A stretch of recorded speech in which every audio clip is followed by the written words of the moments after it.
Before we begin our flagship event, BT India at 100 Summit, I'd like to thank all our sponsors. Our title sponsor is Adani. Our new energy partner is Becker Solar. Associate sponsor, SECI, Sun Forever, and NABARD. Skilling partner, National Skill Development Corporation. Ladies and gentlemen, welcome to the third edition of the Adani BT India at 100 Summit. Over the past 3 years, this platform has evolved into a pivotal forum for charting the trajectory of our nation as we strive to transform India into a developed nation by 2047. Today, we are honored to be joined by visionaries, business leaders, policymakers, and thought leaders who will be sharing their insights, strategies, best practices, and success stories. Together, we aim to achieve high economic growth, build resilient infrastructure, and position India as a key growth engine for the world. So without further ado, let's set the stage for a day that's filled with engaging panel discussions and insightful conversations. Let me welcome on stage Mr. Siddharth Zarabi, Managing Editor, Business Today Television First, to deliver the welcome address to this August gathering. Let's put our hands together for Mr. Siddharth Zarabi.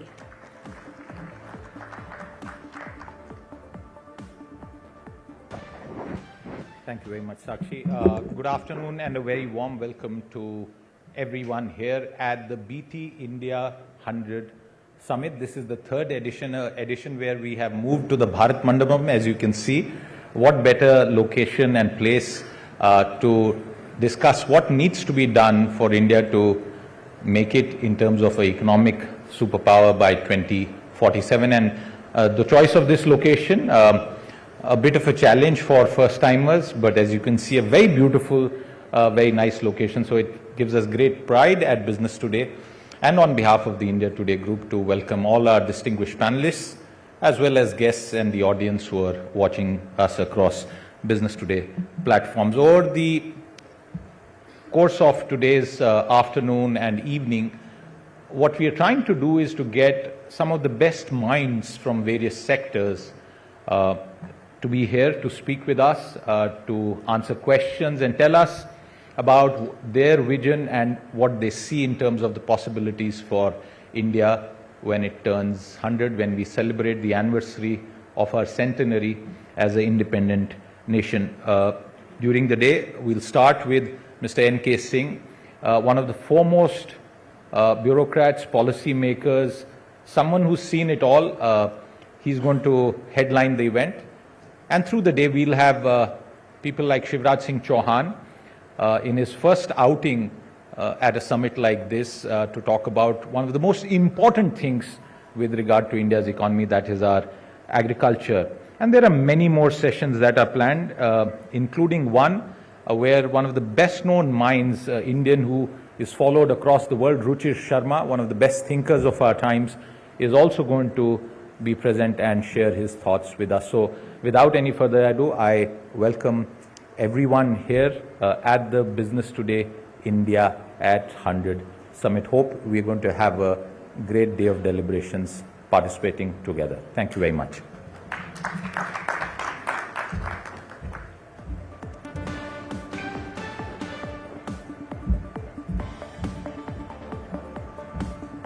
Thank you very much, Siddharth, for your insightful remarks. And you've definitely laid a strong groundwork for the conversations that will follow throughout the course of the day. And it's now time to begin our first session. Our first session is titled, Ab Ki Baar, Reform the Sarkar. While we have set our sights on 2047, aspiring to see India as a developed nation, numerous instances have consistently highlighted the enduring failures of state agencies, local governments, and municipal administrations. We may have world-class highways, but they turn into death traps due to poorly trained drivers and lax enforcement. Our cities crumble under the weight of a single heavy shower. You all must have seen that while coming to this event. This is just the beginning of a long list of challenges, which will only intensify as our population grows. The pressing question is, can India truly rise without deep, transformative reforms in areas such as administration, policing, and the judiciary, as well as education and healthcare? Let us now welcome our first speaker this afternoon, Mr. N.K. Singh, former chairman of 15th Finance Commission of India, is with us. Huge round of applause for Mr. N.K. Singh on the stage, please. And to moderate our first session, let me invite on stage Mr. Siddharth Zarabi, Managing Editor, Business Today Television. Huge round of applause, ladies and gentlemen.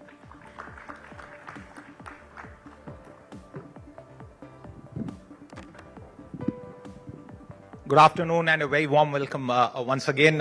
It's a bit of a daunting task and a challenge to have Mr. Singh sit here. He's in the arc of his history in public service, well over 5 decades, seen it all, from a collector to the 15th Finance Commission and many, many numerous responsibilities where he has contributed to policy making in multiple diverse areas. I remember one of my first ever events, or the first time that I was in the Prime Minister's residence, and it was a cold December evening way back in 1999.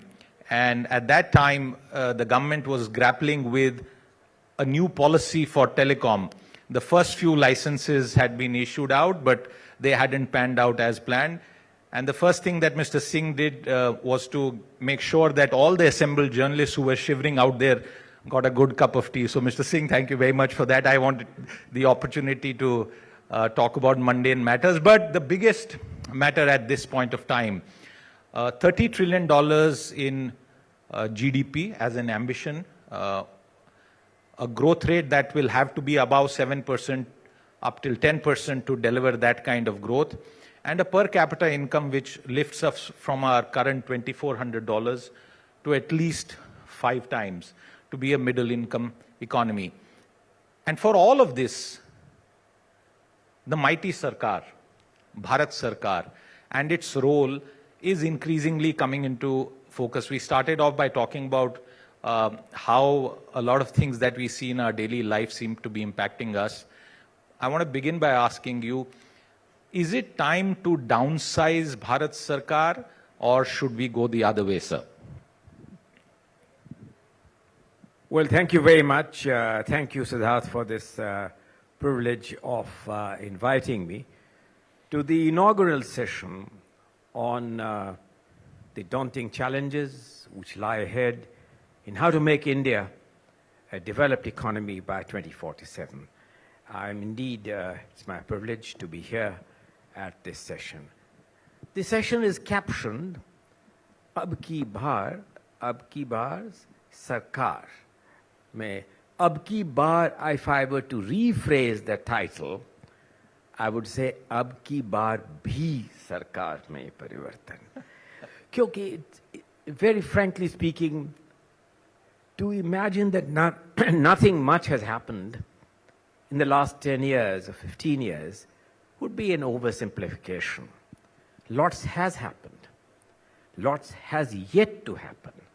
So I think that you must recall that in the last 10, 12 years, very closely, government as an entity has evolved in fundamental ways.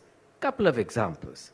I do not remember, Siddharth, any other time in post-independence India where there was such symmetry between fiscal and monetary policies, where economic growth was coming at the back of a stable macroeconomic framework. I think of no other instance. I think of no other instance when privatization was being embraced with such alacrity, in an ability to get out of a mindset of Fabian socialism, which unfortunately we inherited during our independence struggle. That Fabian mindset, or Fabian socialist mindset, is a difficult challenge, and it requires fundamental changes at different layers of government, at different layers of administration. Has it happened? Well, there are some very important changes. Technology has been a major guiding factor. Recall, Siddharth, of the days you mentioned something. Recall of a slightly earlier period in which it was often joked that out of the X amount of rupees or X percentage of rupees that the government wants to send to the rural economy, for public distribution system and others, only an infinitesimal fraction reaches. The use of digital economy has changed all that. In the pandemic, you would have seen the changes in the public distribution system, the manner in administration of subsidies, the manner in which the governance matrix has changed by increasing reliance on technology. Here's a fundamental change. Here's quite a mindset change too. Is that adequate as we move forward? Perhaps not. There are more far-reaching changes which are necessary, and we can come to that as we proceed in this interview.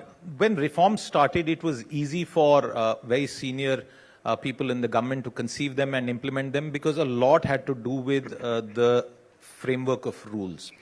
But today, the question that is really being asked is, what are the changes and reforms that are needed to the steel frame of the bureaucracy? You spoke about technology.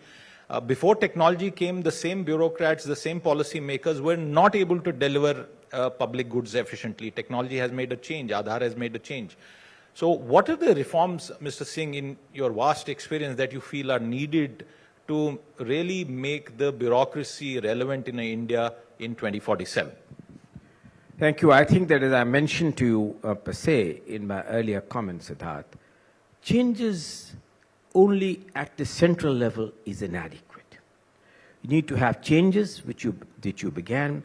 We need to have changes at the way in which local self-government, for instance, functions, because that's the first contact.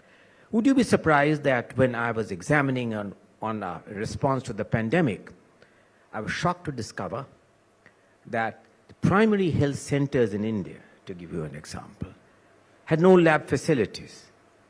There was no facility of having important blood checks. This is primary health center. We did give vast amounts of money, but that was just an example.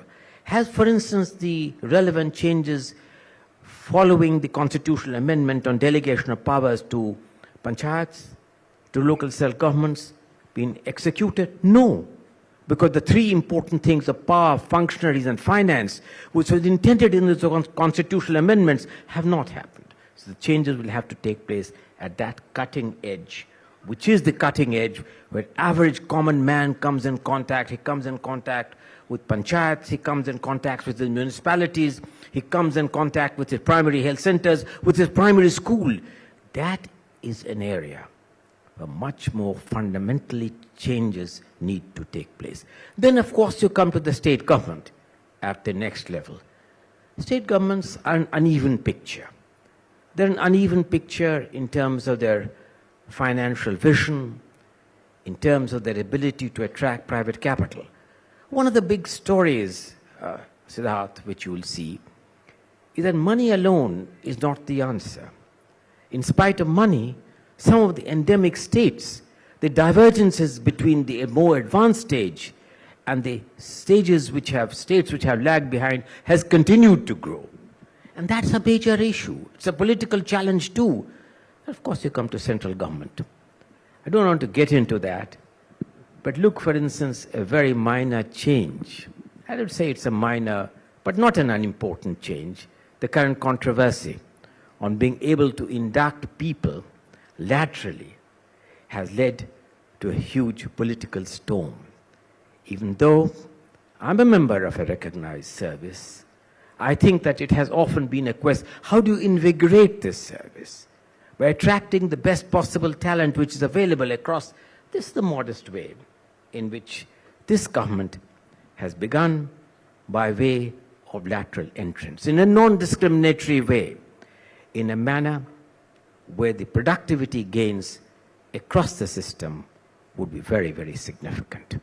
We need to therefore question that, have we reached a point when the rationale and necessity of a permanent civil service needs to be put on the drawing board, and how, while ensuring that continuity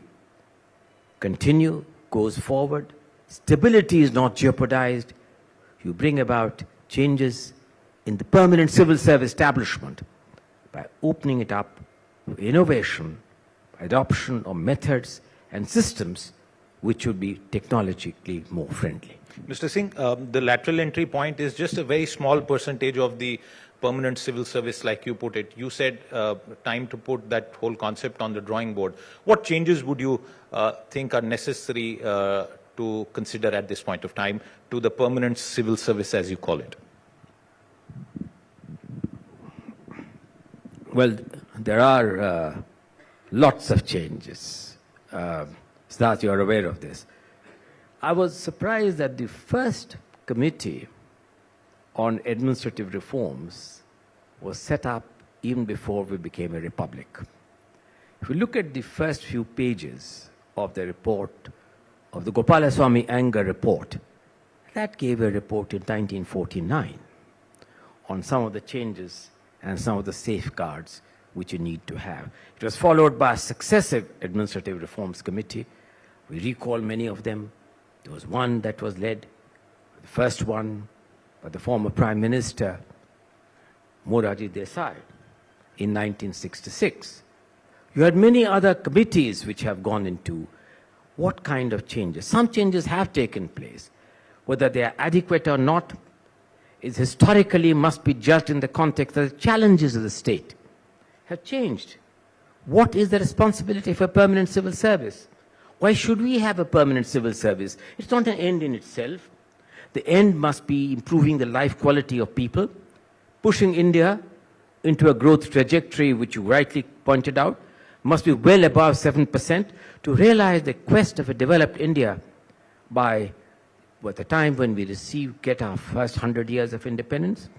These changes will have to take place, as I said in my earlier comments, at multiple levels. What should be the changes which are needed at this level of the central government? We must begin by the recruitment policies itself. There's a committee on recruitment, which was set up quite some time ago, which made some important, robust recommendations. That would the recruitment process recognize the fact that the pedagogy today must be done in a manner and educational skills which are in consonance with the kind of far-reaching technological changes which take place. A few days ago, I was in a conversation with the Deputy Managing Director of the IMF, and this issue came up that India is adopting technology at a speed which is very, very commendable, particularly artificial intelligence. But what about jobs, gainful employment opportunities? Is our pedagogy and education system in consonance with being able to create high-quality jobs, along with being able to continue reforms which will enable us to grow at 7% plus in the medium term?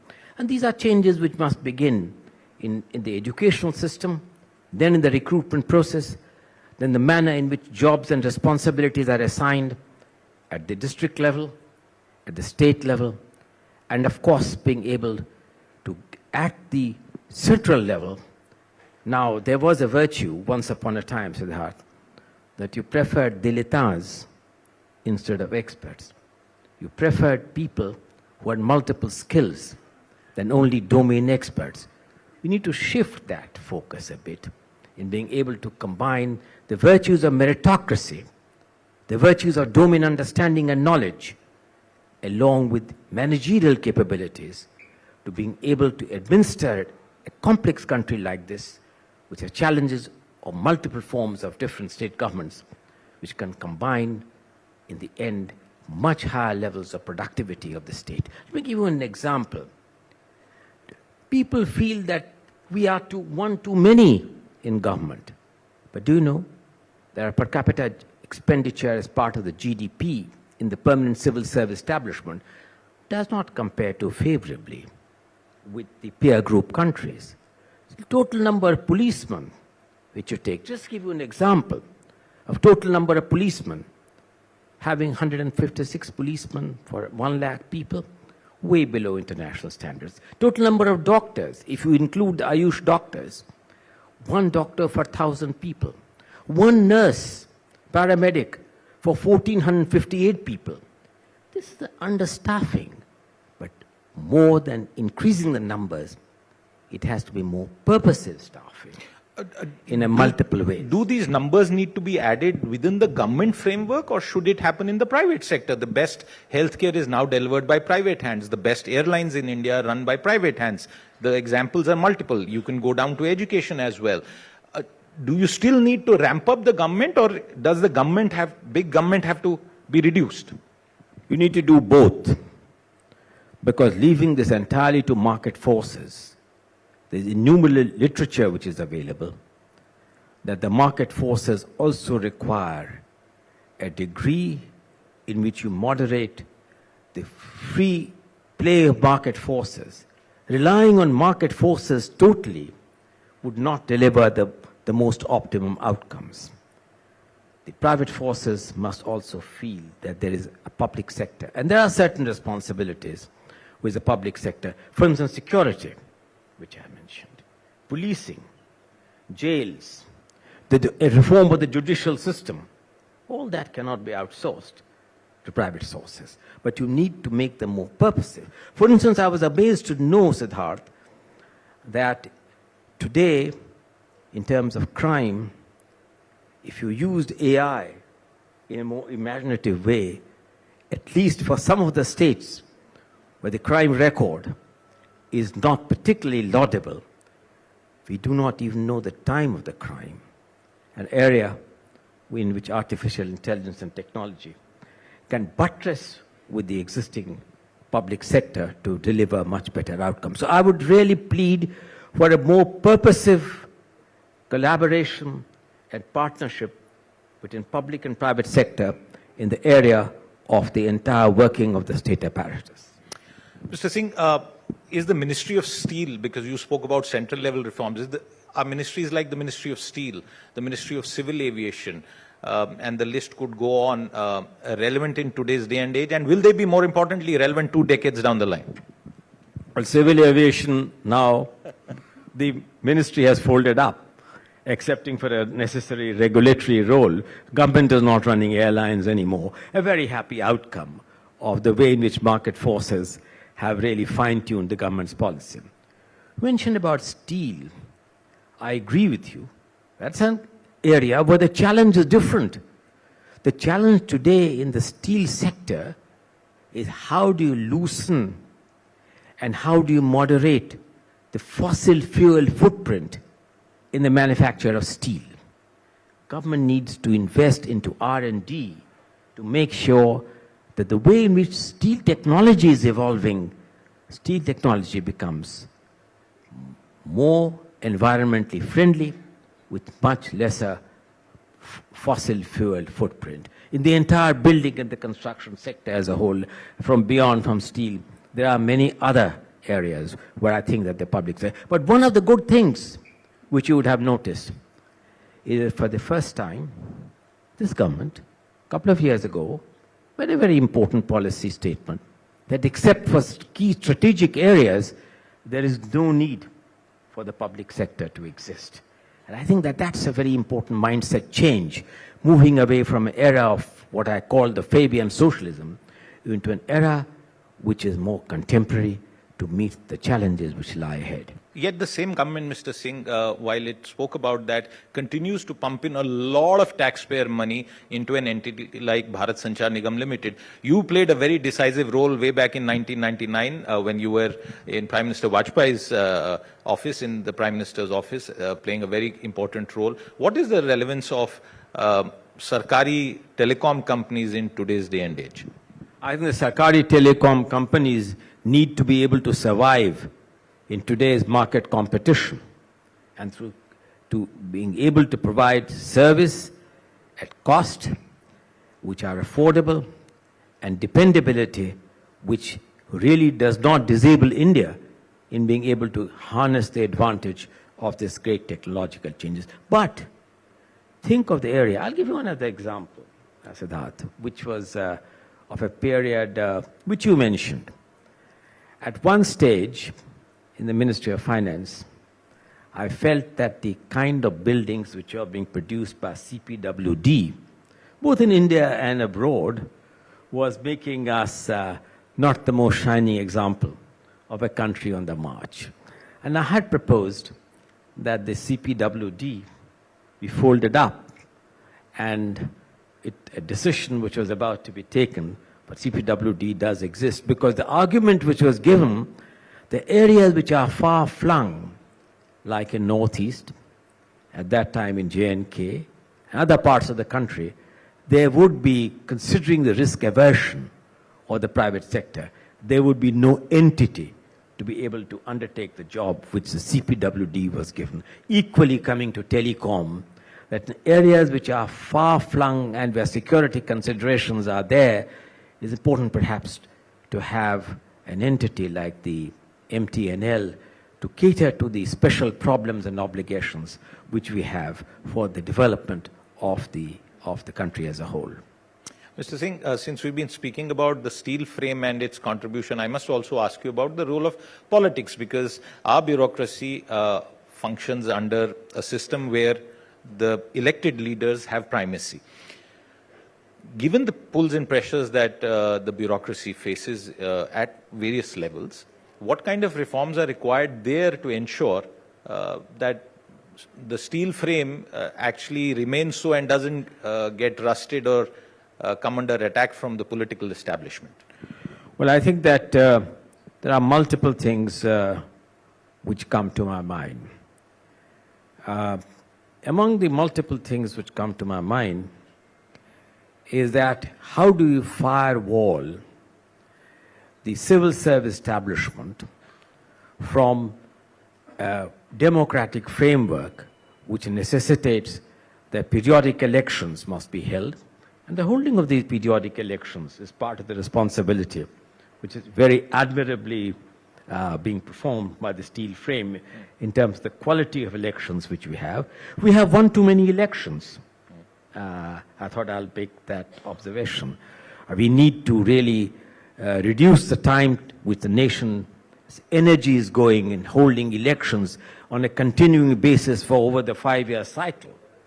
We need to restructure that among the reforms. We need, as I said, to alter the responsibilities of the recruitment process itself. And recruitment doesn't only take place by the Union Public Service Commission. Each state government have their own state recruitment entities. We need to alter the manner and processes of that to align them with what today's challenges are and being able to adopt and accept technology. We need to accept the need for innovations like bringing in domain knowledge and domain skills which can enhance the quality and productivity of the civil service establishment as a whole.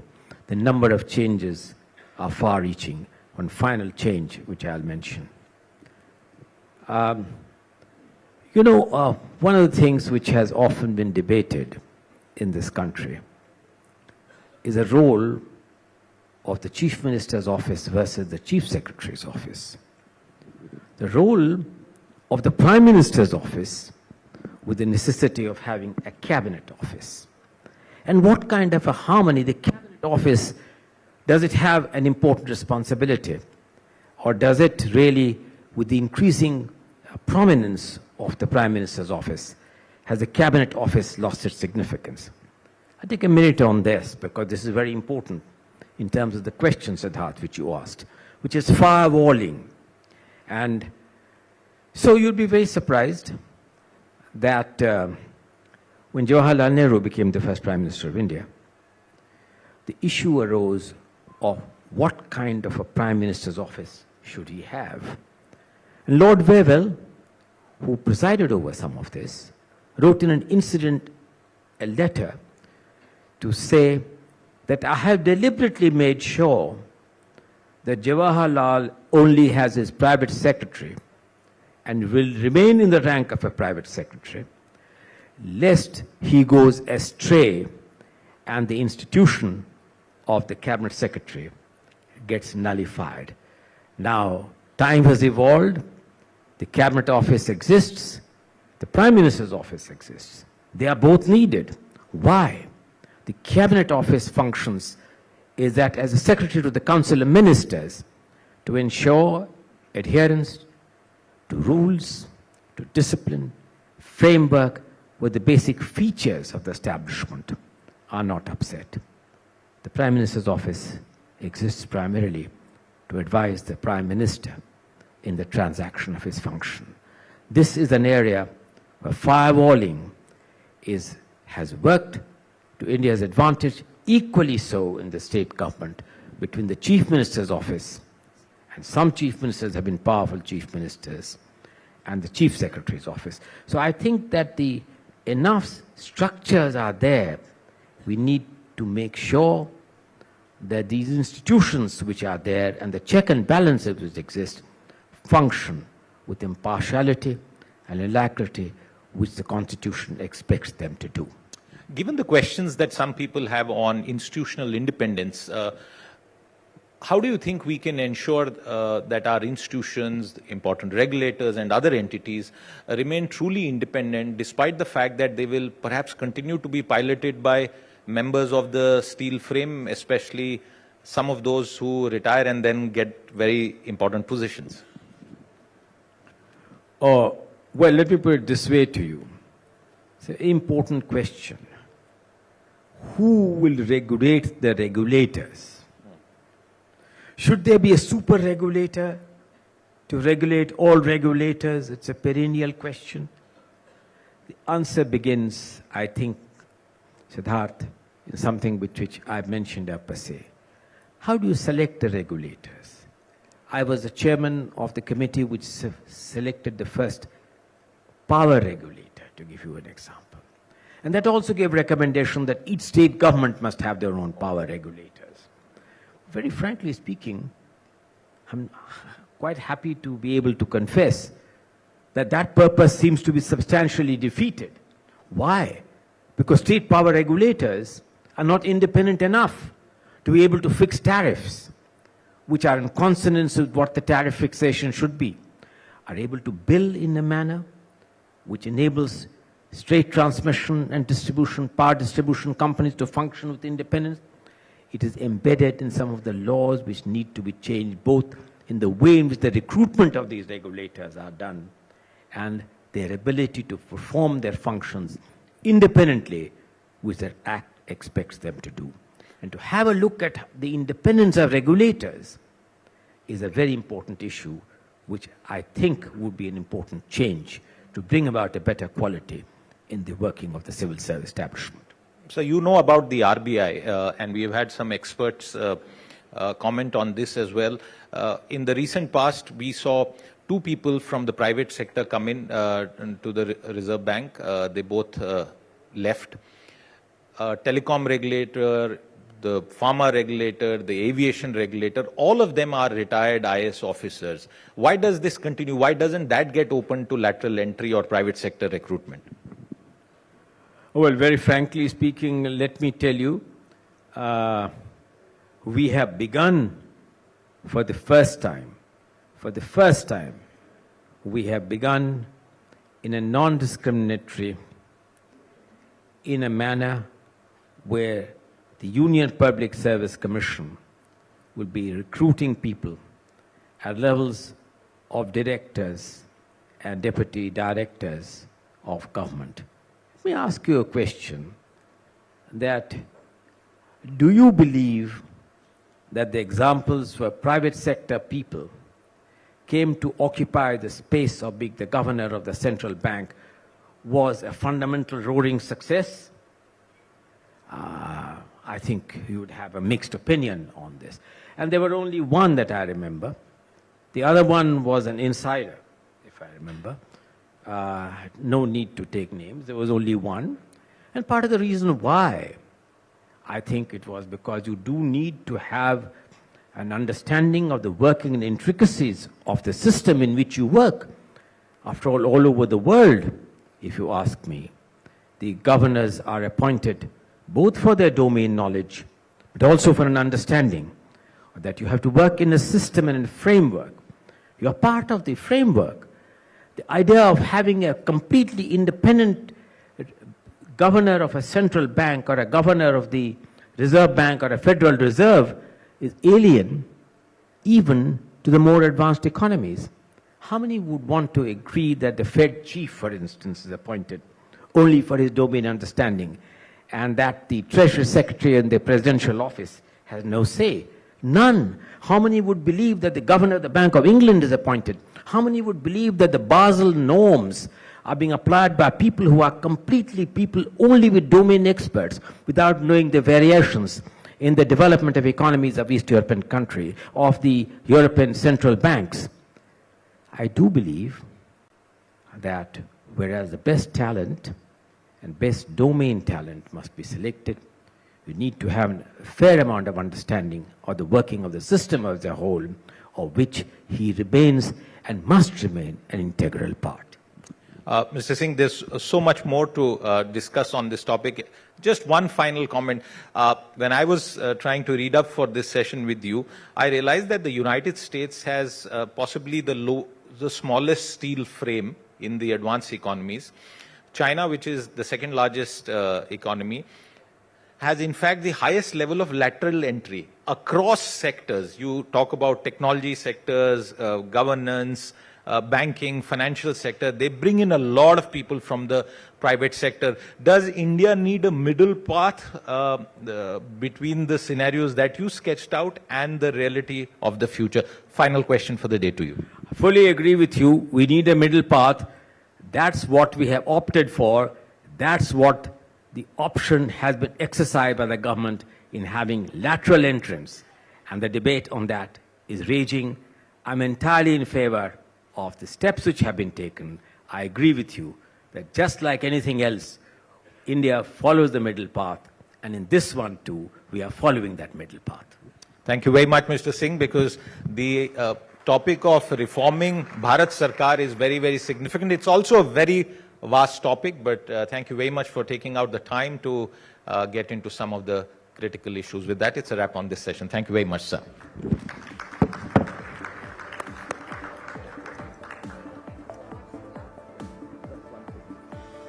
So much.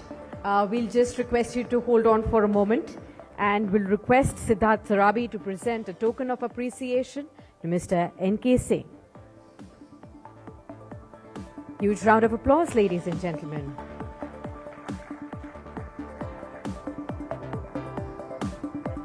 Thank you so much, Mr. Singh. You've provided us with the essential context and the direction for the upcoming sessions as well.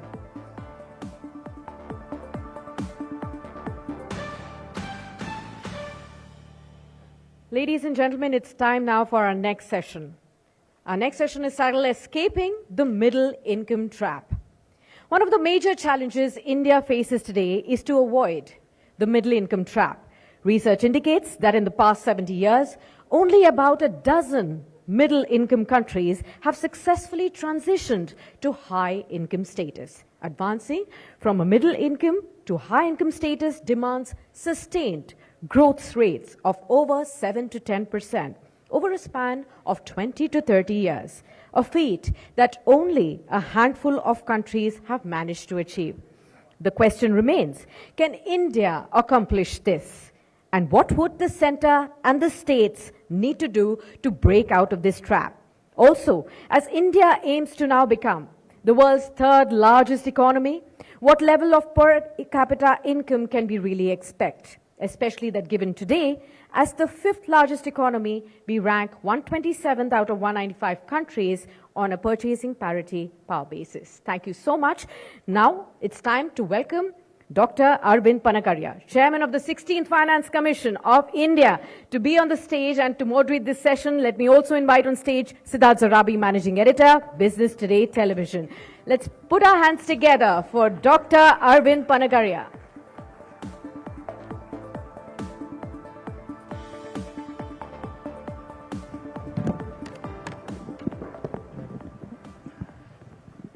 Dr. Panagaria, thank you very much for being here with us. A very warm welcome to you for sparing the time to come here all the way to the Bharat Mandapam to discuss something that might seem like a very big sort of issue, but I'll just try and put it in context for the audience and for our viewers.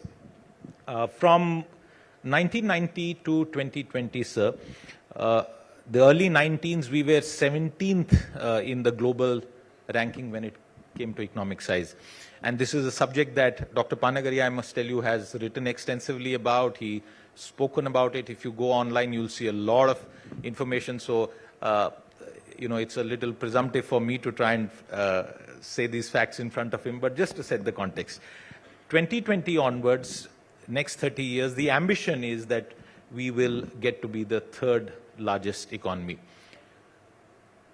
In doing that, raising per capita income as well as taking our GDP to $30 trillion will involve multiple initiatives, multiple steps and measures to be taken to ensure that we get there and don't get stuck in what is called the middle income trap.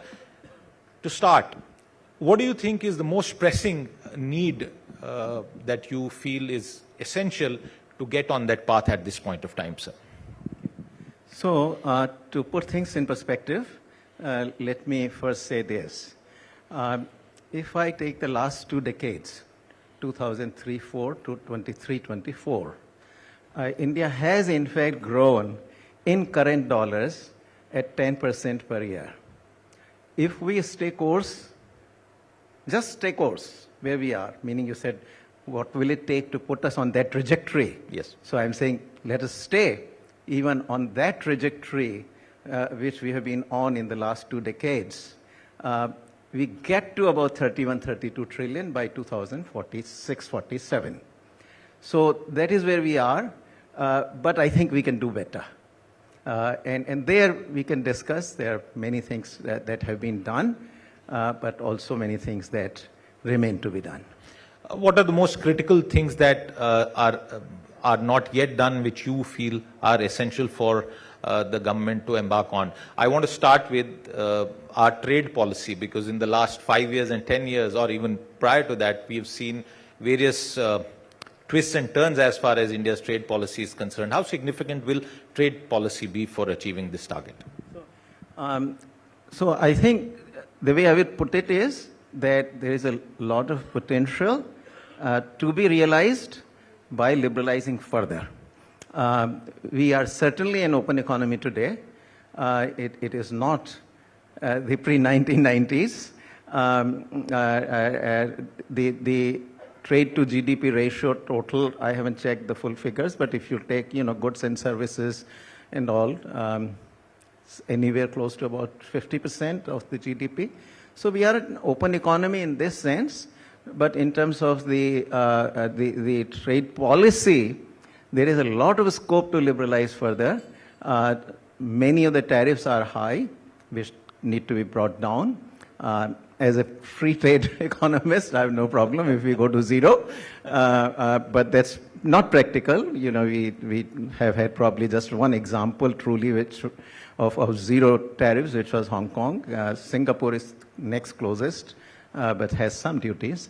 But bring tariffs down against everybody. But in addition, also do the free trade agreements, particularly with the like-minded countries, which are all large markets. If we take European Union, the United States, I think these are very, very large markets.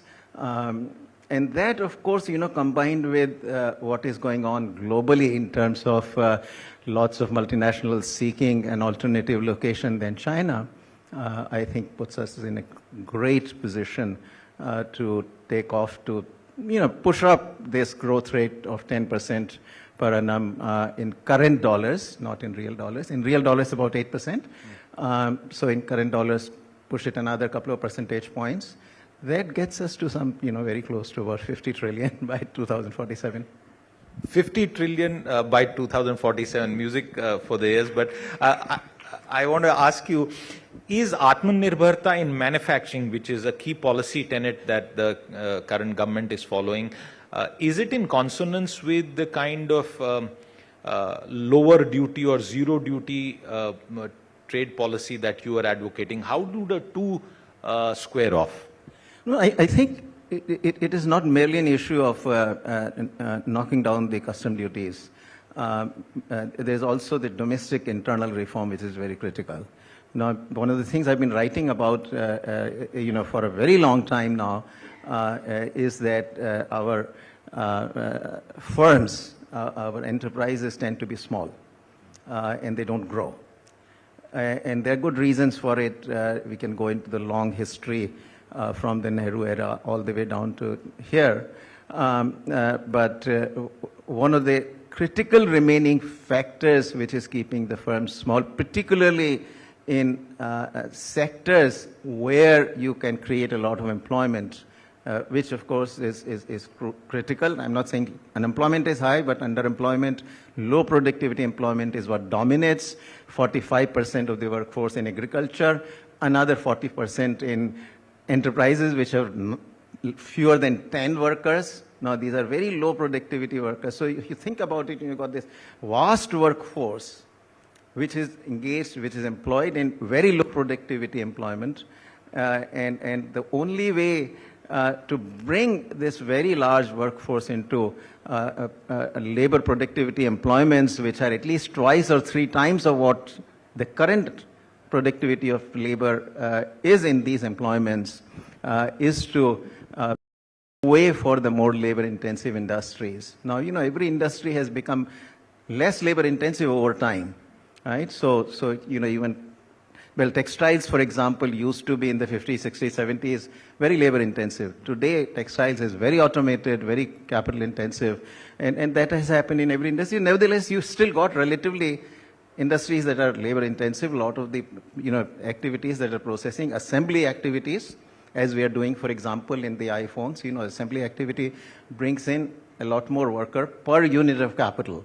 And that's, I think, the place at which we have a problem, which comes from the labor laws. We have talked about it for a long time. There's a great deal of awareness. Also a lot of hope now that these labor laws will be, the new labor codes that the government had enacted in 2019 and 20 will now be implemented. I think that will go a long way towards clearing one major obstacle to the emergence and expansion of these firms in the labor-intensive sectors. But we also need a bit of more work on land. Urban land in India is quite expensive. Sir, a quick interjection on labor reforms. In the current changed political circumstances, do you expect that 4 or 5 year old proposal to actually get implemented? Well, the reports I'm seeing, I'm just going by, the same reports that, you produce and I consume. And those reports certainly are very strongly suggestive that there is a lot of activity along those lines going on. So I'm certainly optimistic that we'll see some action. But, I sort of understand where your skepticism is coming from. But I'm by nature an optimist because, economists otherwise cannot really stay in policy for as long as I've stayed, because there is no payoff for us to, as academics, to be doing policy. Absolutely. Since you have mentioned a number of $50 trillion and a lot of people reacted to that comment, and this is certainly the first time I myself am hearing a $50 trillion target, and absolutely optimist, and I hope that comes. But what about our per capita income at that kind of growth? Because when we moved from 17th to 5th, you would agree, Dr. Panagaria, that while GDP may have grown, the issue of income inequality has also grown. Wage growth has not kept pace with the same sort of growth that we have seen. So at a $50 trillion GDP, what kind of per capita income can Indians expect to enjoy? And by 2047, that the population estimate for India will be 1.65 billion at least. Well, then do the division and you'll get it. But, just verbally, if I divide by 2, 50 translates into 25,000. So clearly 1.65 will get you to $30,000 to $35,000 per capita, maybe somewhere in that range. I mean, I'm not so quick in doing the division by 1.65, but that's roughly where it'll get you. This 50 trillion I only mean in the sense that if we do things that we need to do, because 10% we have been doing And if we kick up another 2 percentage points, for which enough scope exists for many reasons, per capita income is still very low, so a lot of room for us to catch up. Demography is in our favor. Geopolitics is in our favor. Economic politics in the sense of, China now not doing so well and therefore likely to quit the global marketplace in many sectors. That also is in our favor. So all in all, I think there's a lot of reasons why we have really fantastic couple of decades ahead of us. So the fear really is that while we may grow on a top line basis, the per capita point may not keep pace, because the World Bank, and I want to cite this data with your permission, that the World Bank says India will take 75 years to reach 1/4 of US per capita. Even China will take 10 years just to reach this level. It's very clear that by 2047, and I'm quoting World Bank numbers to you, sir, at 6% growth, which has been the average for the past 10 years, India would be close to $10,000 per capita, 9939. That is pretty much given. But how do we ensure that income inequality doesn't continue? Because the last 30 years have seen income inequality rise. I think that's both anecdotal and data driven, including the Oxfam report. Yeah. First of all, the World Bank numbers that you're quoting, right? The way they do the conversion of this is really not the right way to do it. What you have to do is there are different ways to do it, but doing so, I don't know why they're stuck at 6%. India growing, as I said, at least GDP has grown 10% in current dollars. So they are clearly lowballing that figure. What I have said is the numbers that I expect, anywhere between 30 trillion to 50 trillion, depending on, this is the 2 percentage point extra makes a big difference, power of compounding. And that will divide by 1.65, you get the per capita income. Now, when you then change the goalpost, what percentage of the United States it will be, which is what the World Bank is giving you, that I think depends on how the United States itself is going to grow. So I haven't done the numbers, but regardless of where the United States is, I expect India to be in a very happy spot, both in GDP terms and in per capita terms. Now, there is another issue you had mentioned of income distribution. We can talk about that, but let's take that point forward. Do you think this will change? Because that is leading to rising social tension, some would say, unemployment, the number of people that require employment, their skill levels, all of that is becoming an issue. Do you think that will change with this kind of growth when we achieve that? So first of all, remember that we have seen this growth. Ask most youngsters today, are you better off today than your father was at your age or your mother was at your age? I think you'll overwhelmingly get the answer that they are better off today than their mother and father were. Not too many young men around. We could have had a show of hands. So that's one, and as regards income inequality per se, that again is a function of the policies. If we really actually fix up some of the obstacles to the growth of labor-intensive manufacturing, I think it is the bulk of the population that is currently, let's say, in these low productivity employments, which I mentioned, 45% in agriculture, another 40% in enterprises with less than 10 workers. That is the workforce that you are going to bring in. Now, remember that this is a vast resource which has not been, in terms of GDP and per capita GDP has not been fully exploited. It has an enormous scope.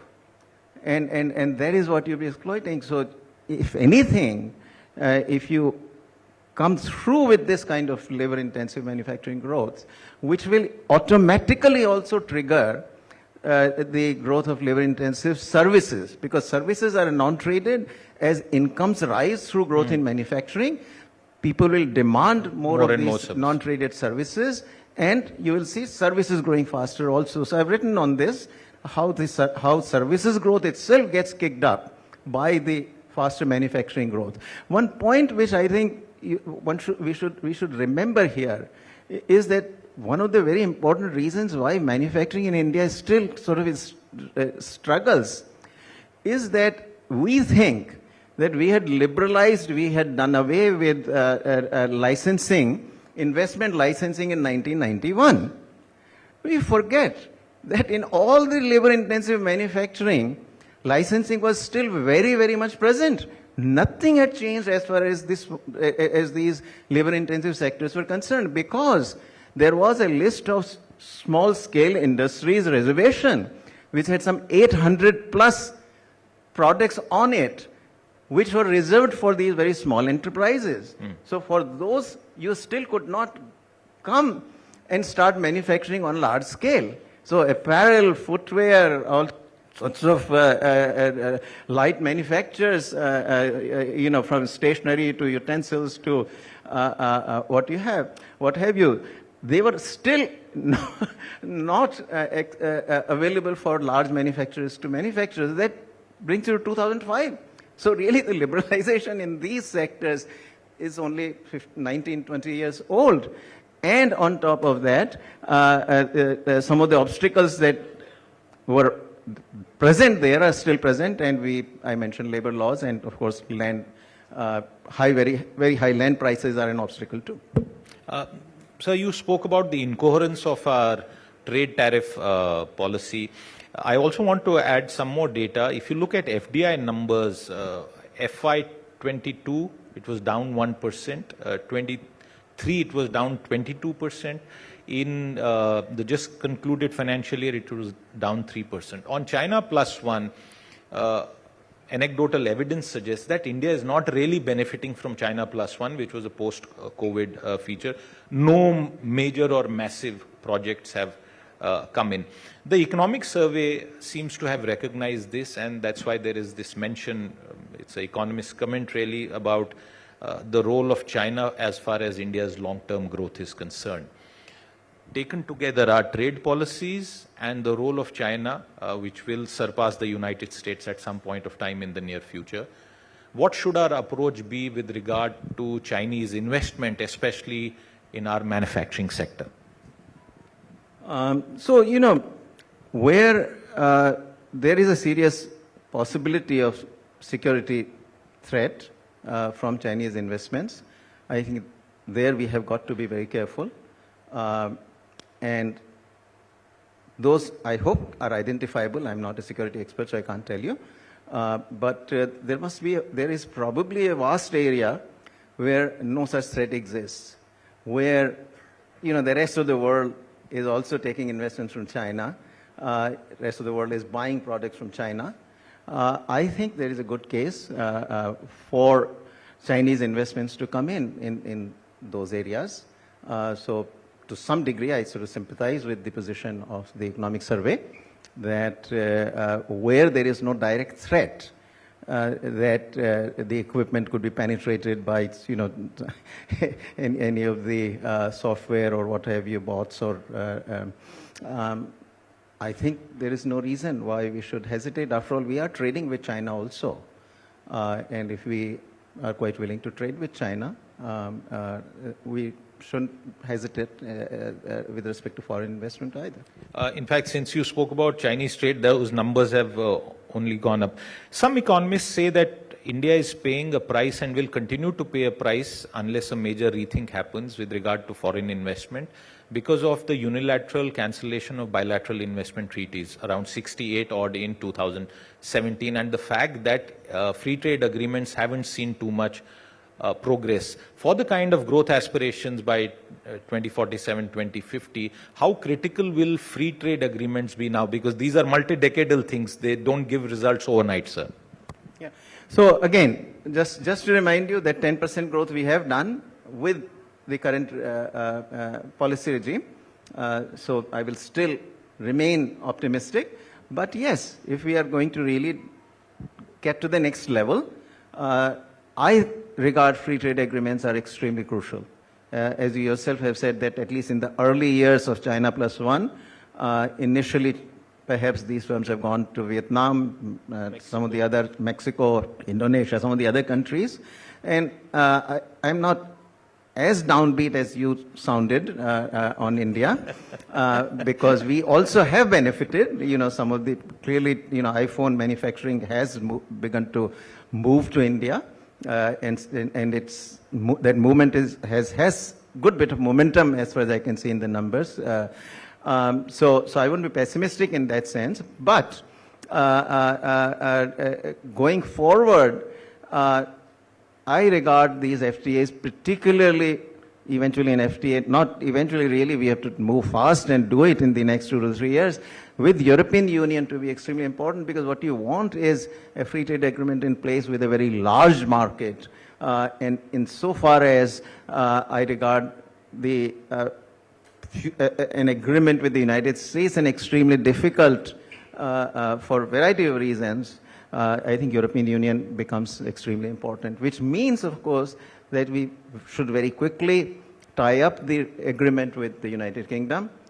From everybody I speak with, it's 95% done, but that 5% needs to be, gap needs to be bridged. We should do it quickly. Now, elections have happened on both sides, so complete that, but really the target ought to be the European Union. And perhaps once there's a new administration in the United States, after November, we could consider the United States also as a target. Yeah. Well, I think early on, as far as the United States is concerned, perhaps some form of trade agreement can be done, but a free trade agreement has a lot of obstacles. I mean, one obvious one is agriculture. United States is highly competitive in agriculture. It will not do an agreement with India without India willing to open its agricultural sector, and I see the political difficulties there. So I think with United States will probably have a limited agreement, but we can certainly on our eastern side move with the TPP, the Trans-Pacific Partnership Agreement, which the United States had pulled out of, but still it's a relatively larger agreement. On the east side, we got only two, RCEP and CPTPP. And we pulled out of the and clearly RCEP we are not going to do because there is China in there. But in fact, because China is in there and China is also seeking entry into CPTPP, I think we should preempt that and we should get into that agreement first, because then we will have the leverage to actually keep China out of that. Prior to the reforms, much of our growth was led by the public sector. That's arising out of the 1950s and 60s and the turn towards a certain kind of economic model by the governments then. Last 30-35 years, we've seen a very, very healthy private sector. But examples like South Korea are there in front of us, where the rise of the chaeballs has led to South Korea becoming an export powerhouse. For the future for 25 years, how do you see the role of the private sector? And I also ask you this in the context of India's conglomerates constantly being under attack, and the political attack on Adani, Ambani, and how they are capturing and grabbing market share all across sectors. Is that an issue in your mind as far as the private sector's role is concerned? Well, I think in a democracy this is bound to happen, and it's healthy within a democracy. I think it also does keep the power of the large industrial houses in check. It also provides some check on the government. So I think within the democratic polity, this is to be expected. But I think, we are all now capable of meeting that challenge. I don't see that as a major obstacle to future growth. And we have seen this, play out a number of times, that the allegations get made, they get dealt with, the system rises, we got a vibrant judiciary. So this process will continue, but I think, we are capable of handling it. I just don't see a problem there. So many years ago, Brazil was considered a rising star, and everyone said that it will escape the middle income track and become a high-income country. But we saw things like corruption or the downturn in commodity prices causing a problem. There are other examples also of countries which have remained stuck in the middle-income trap. For India, by 2047 and beyond that, what are the most critical things in your view that we need to avoid so that we also don't get caught up in a similar situation? You know, first of all, a lot of these middle-income traps are in Latin America. Asia tends to be different. I'm not saying that there are no countries in middle-income trap in Asia, but by and large, this is a phenomenon which characterizes Latin America or South America. So that's one thing. Asia does have something different. We can argue about it, what it is, but certainly it's different. Now, to avoid this, in effect, you know, in the end, we'll have to continue with these reforms. Is not a one-time deal. You know, we constantly refer to 1991 and all as, but that's not where we stopped. Actually, even Narasimha Rao did not stop at what he did in 91 the first month. I mean, you know, big reforms got done in the first month, but he continued. And then Prime Minister Vajpayee continued, then under Prime Minister Modi, we had some major reforms and all. We did have a bit of 10-year period when things really went slow and all, but, you know, that's part of democracy. So we have to continue on this path of economic reforms continuously, and there is still, you know, during the first 40 years, so much got put into the policy which needed to be undone, that after 30 years, we still have probably, we have been able to undo about 50% of what needed to be undone. So there's still that remaining 50%. If we stay there, and one thing I would still emphasize very much, stay open. That is a very important check on you. That if you are benchmarking yourself to the best against the world, because when you are open, you're competing against the best in the world. And if that becomes the benchmark, then you would actually get your internal house also in order so that you can remain competitive with the best in the world. So that, I think, is one of the very important things to keep in mind. One of the final questions that I wanted to ask you was, can India achieve this kind of growth without all states stepping up? Because the discussion usually centers around the central government and what it needs to be done. But growth, and all our people live in the states, what do they need to do to get us towards that target? No, I think this is very important, actually. This is very important. Much of the reform in India has been driven from the central government. States do need to step up. Some states have done well. I think, you know, we got some states. Now, you know, if I can be brutally frank, industry doesn't usually locate in all states. So, you know, if we especially think of next 10 to 20 years, that is not where the industry is going to locate itself in all 28 states. You can look at China, you can look at the United States, you can look at Korea. You know, in nowhere actually the industry is located in the entire country. But if we have 4 or 5 states, which I think we do, and some of these states are near the coast, as is the case with the United States, South Korea and all as well, I think that will be sufficient to pull off the kind of growth we are talking about, because these have to, what you need is a few dynamic growth centers which then pull up the rest of the states, rest of the economy as well. And that's a subject that you are seized with currently, but my colleague Rahul Kamal has a question for you. Dr. Panagriya, the government had recently put out an advertisement through the UPSC asking for lateral entrants to come and be part of the government framework. You yourself, in a way, are a lateral entrant in the government architecture.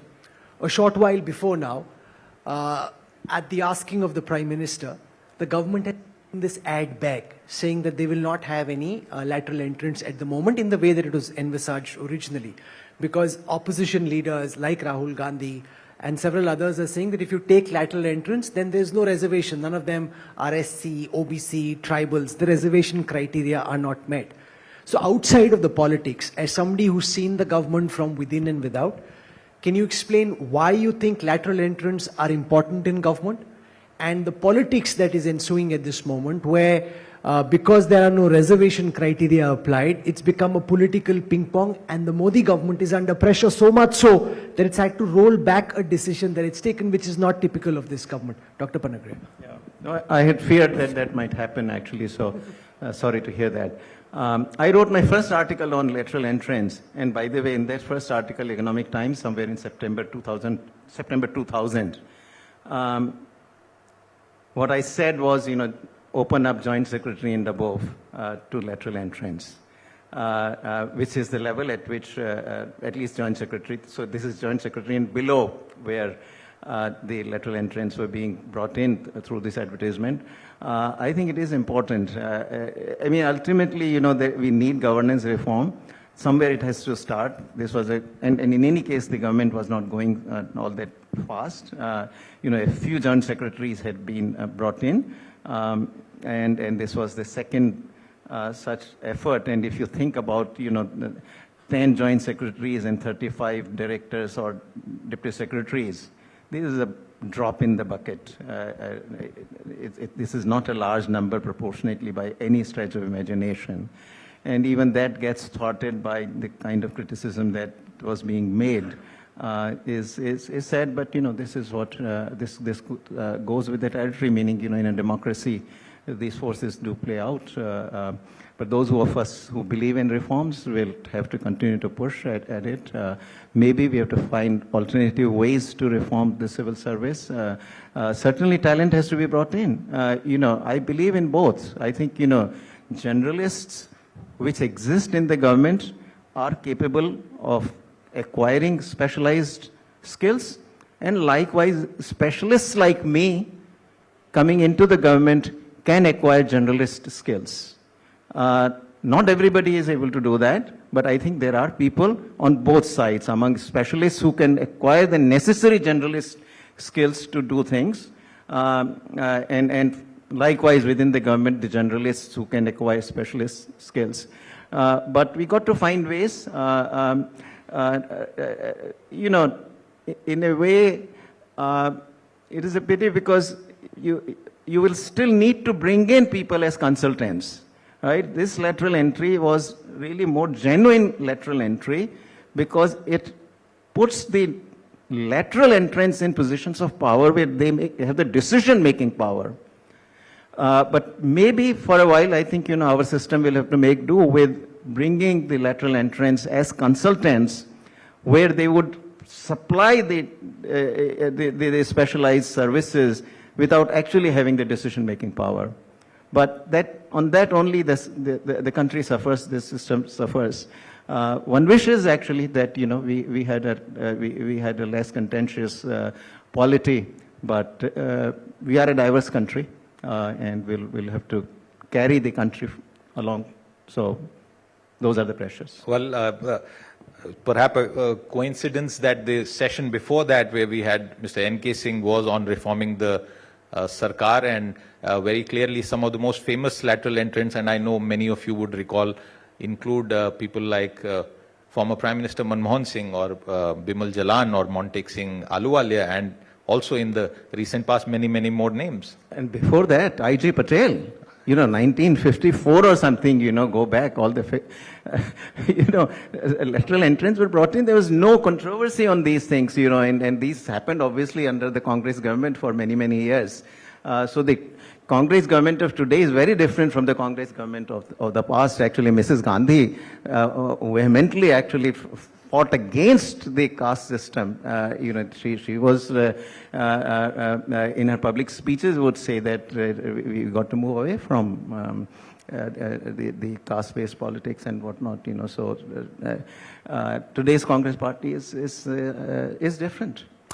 Well, we were debating how India can escape the middle income trap. We're also ending this debate on how India can escape some of the present traps that our politics seems to set us up for. But Dr. Panagria, thank you very much for taking out the time and telling us what you think about some of the main issues that are important for us to go down that path. Thank you, Siddharth. And we have actually, navigated ourselves out of many of these traps over the last 75 years. We will We'll continue to we'll do that. continue to do that. Thank you very much once again. Thank you so much, Dr. Panagaria. Would you please stay on the stage for a bit moment? Would request Siddharth Zarabi to now present a token of appreciation to Dr. Arvind Panagaria. Big hand, ladies and gentlemen. Thank you, Dr. Panagaria, for that thought-provoking session. Thank you so much, Siddharth. Well, with that, it's time to munch on that thought-provoking session a little longer. We'll take a break for lunch now. The lunch is laid right outside this hall, and we will be back here by 2:25, settle down by 2:30 p.m. We will be starting our next session. Meanwhile, I'd like to thank all our sponsors.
Good afternoon and a very warm welcome once again. It's a bit of a daunting task and a challenge to have Mr. Singh sit here. He's in the arc of his history in public service, well over 5 decades, seen it all, from a collector to the 15th Finance Commission, and many, many numerous responsibilities where he has contributed to policy making in multiple diverse areas. I remember one of my first ever events, or the first time that I was in the Prime Minister's residence, and it was a cold December evening way back in 1999. And at that time, the government was grappling with a new policy for telecom. The first few licenses had been issued out, but they hadn't panned out as planned. And the first thing that Mr. Singh did was to make sure that all the assembled journalists who were shivering out there got a good cup of tea. So, Mr. Singh, thank you very much for that. I wanted the opportunity to talk about mundane matters. But the biggest matter at this point of time, $30 trillion in GDP as an ambition, a growth rate that will have to be above 7% up till 10% to deliver that kind of growth, and a per capita income which lifts us from our current $2,400 to at least 5 times to be a middle income economy. And for all of this, the mighty Sarkar, Bharat Sarkar, and its role is increasingly coming into focus. We started off by talking about how a lot of things that we see in our daily life seem to be impacting us. I want to begin by asking you, is it time to downsize Bharat Sarkar, or should we go the other way, sir?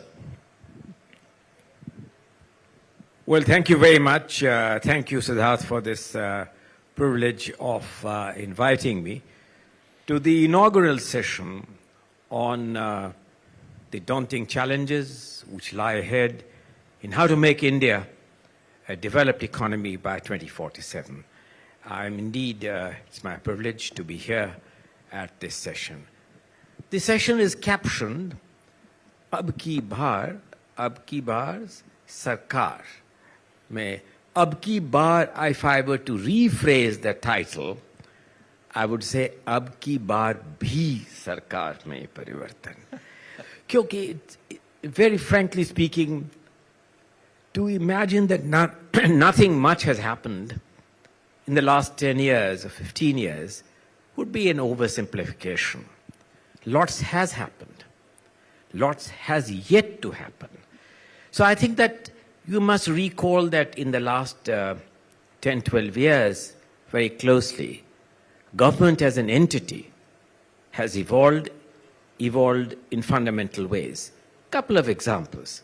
I do not remember, Siddharth, any other time in post-independence India where there was such symmetry between fiscal and monetary policies, where economic growth was coming at the back of a stable macroeconomic framework.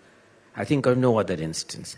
I think of no other instance when privatization was being embraced with such alacrity, in an ability to get out of a mindset of Fabian socialism, which unfortunately we inherited during our independence struggle. That Fabian mindset, or Fabian socialist mindset, is a difficult challenge, and it requires fundamental changes at different layers of government, at different layers of administration. Has it happened? Well, there are some very important changes. Technology has been a major guiding factor. Recall, Siddharth, of the days you mentioned something. Recall of a slightly earlier period in which it was often joked that out of the X amount of rupees or X percentage of rupees that the government wants to send to the rural economy, for public distribution system and others, only an infinitesimal fraction reaches. The use of digital economy has changed all that. In the pandemic, you would have seen the changes in the public distribution system, the manner in administration of subsidies, the manner in which the governance matrix has changed by increasing reliance on technology is a fundamental change. It's quite a mindset change too. Is that adequate as we move forward? Perhaps not. There are more far-reaching changes which are necessary, and we can come to that as we proceed in this interview. When reforms started, it was easy for very senior people in the government to conceive them and implement them because a lot had to do with the framework of rules. But today, the question that is really being asked is, what are the changes and reforms that are needed to the steel frame of the bureaucracy? You spoke about technology. Before technology came, the same bureaucrats, the same policymakers were not able to deliver public goods efficiently. Technology has made a change. Aadhaar has made a change. So what are the reforms, Mr. Singh, in your vast experience that you feel are needed to really make the bureaucracy relevant in India in 2047? Thank you. I think that, as I mentioned to you per se in my earlier comments, Siddharth, changes only at the central level is inadequate. You need to have changes that you began. We need to have changes at the way in which local self-government, for instance, functions, because that's the first contact. Would you be surprised that when I was examining on a response to the pandemic, I was shocked to discover that the primary health centers in India, to give you an example, had no lab facilities. There was no facility of having important blood checks. This is primary health center. We did give vast amounts of money, but that was just an example. Has, for instance, the relevant changes following the constitutional amendment on delegation of powers to panchayats, to local self-governments, been executed? No. Because the three important things of power, functionaries, and finance, which was intended in the constitutional amendments, have not happened. So the changes will have to take place at that cutting edge, which is the cutting edge where average common man comes in contact. He comes in contact with panchayats, he comes in contact with the municipalities, he comes in contact with his primary health centers, with his primary school. That is an area where much more fundamentally changes need to take place.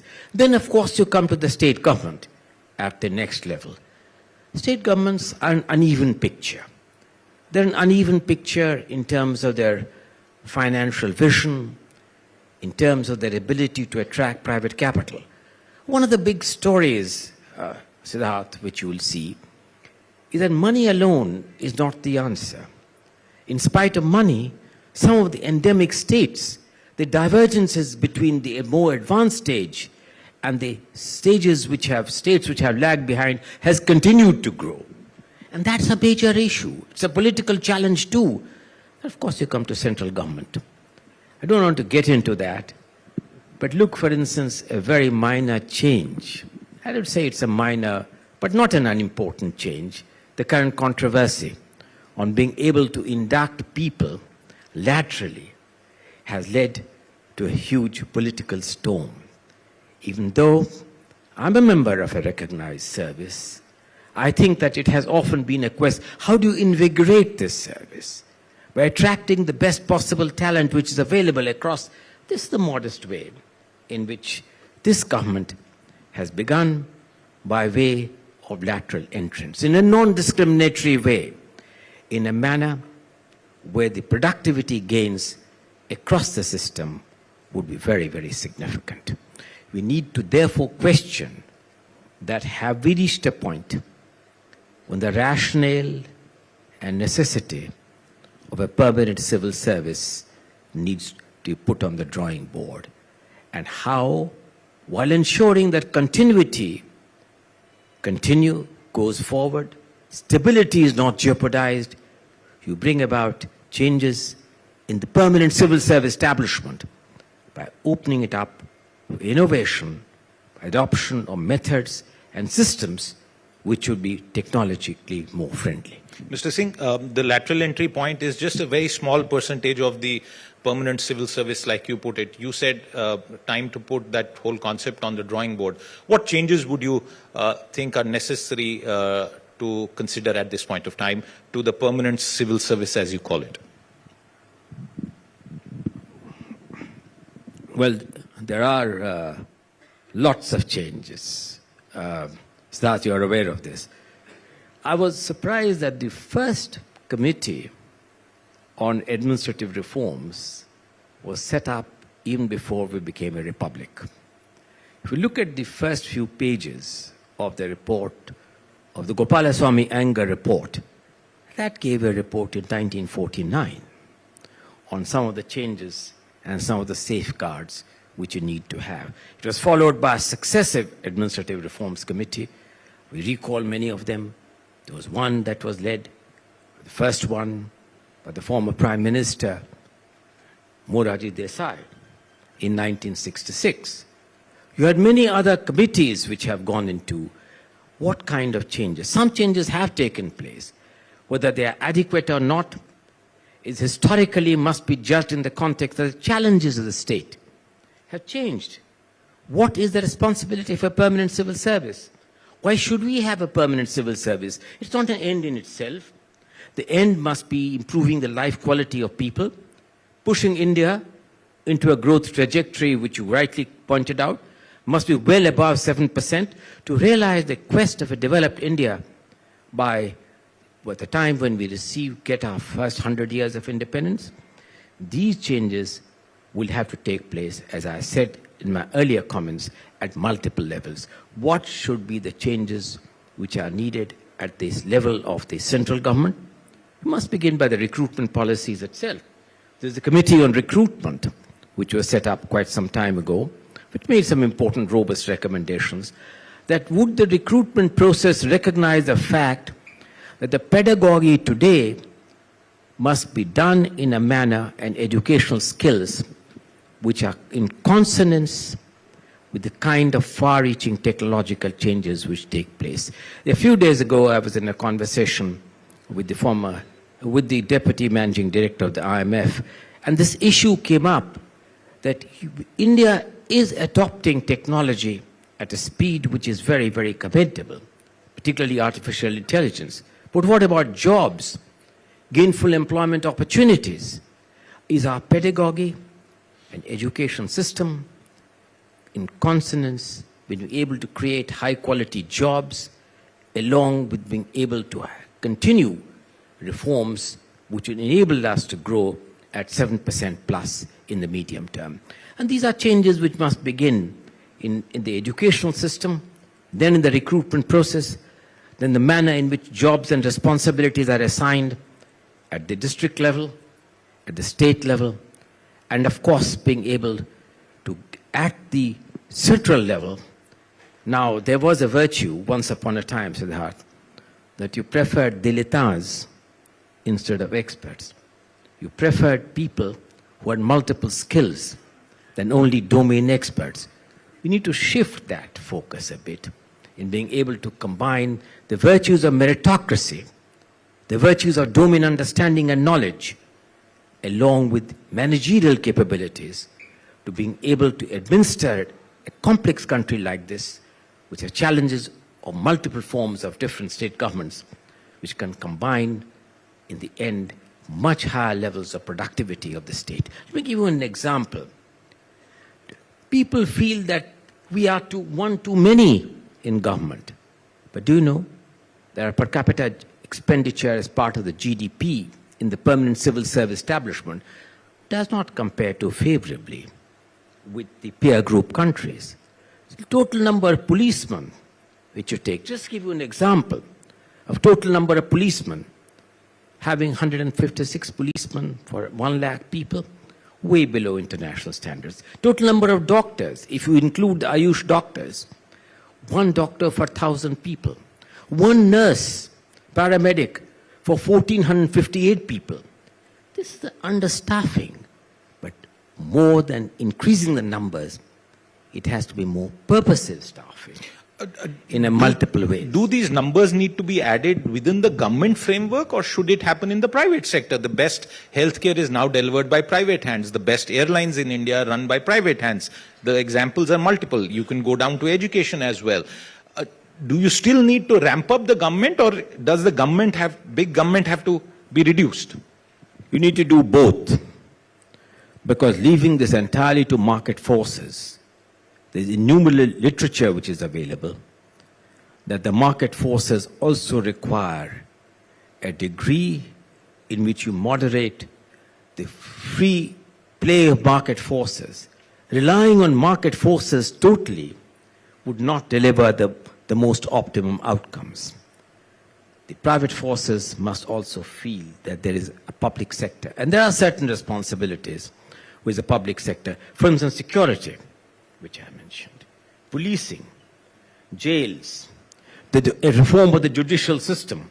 All that cannot be outsourced to private sources. But you need to make them more purposive. For instance, I was amazed to know, Siddharth, that today, in terms of crime, if you used AI in a more imaginative way, at least for some of the states where the crime record is not particularly laudable, we do not even know the time of the crime, an area in which artificial intelligence and technology can buttress with the existing public sector to deliver much better outcomes. So I would really plead for a more purposive collaboration and partnership between public and private sector in the area of the entire working of the state apparatus.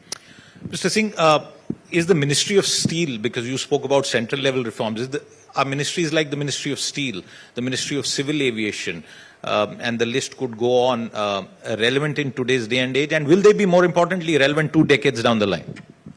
Well, civil aviation now, the ministry has folded up, excepting for a necessary regulatory role.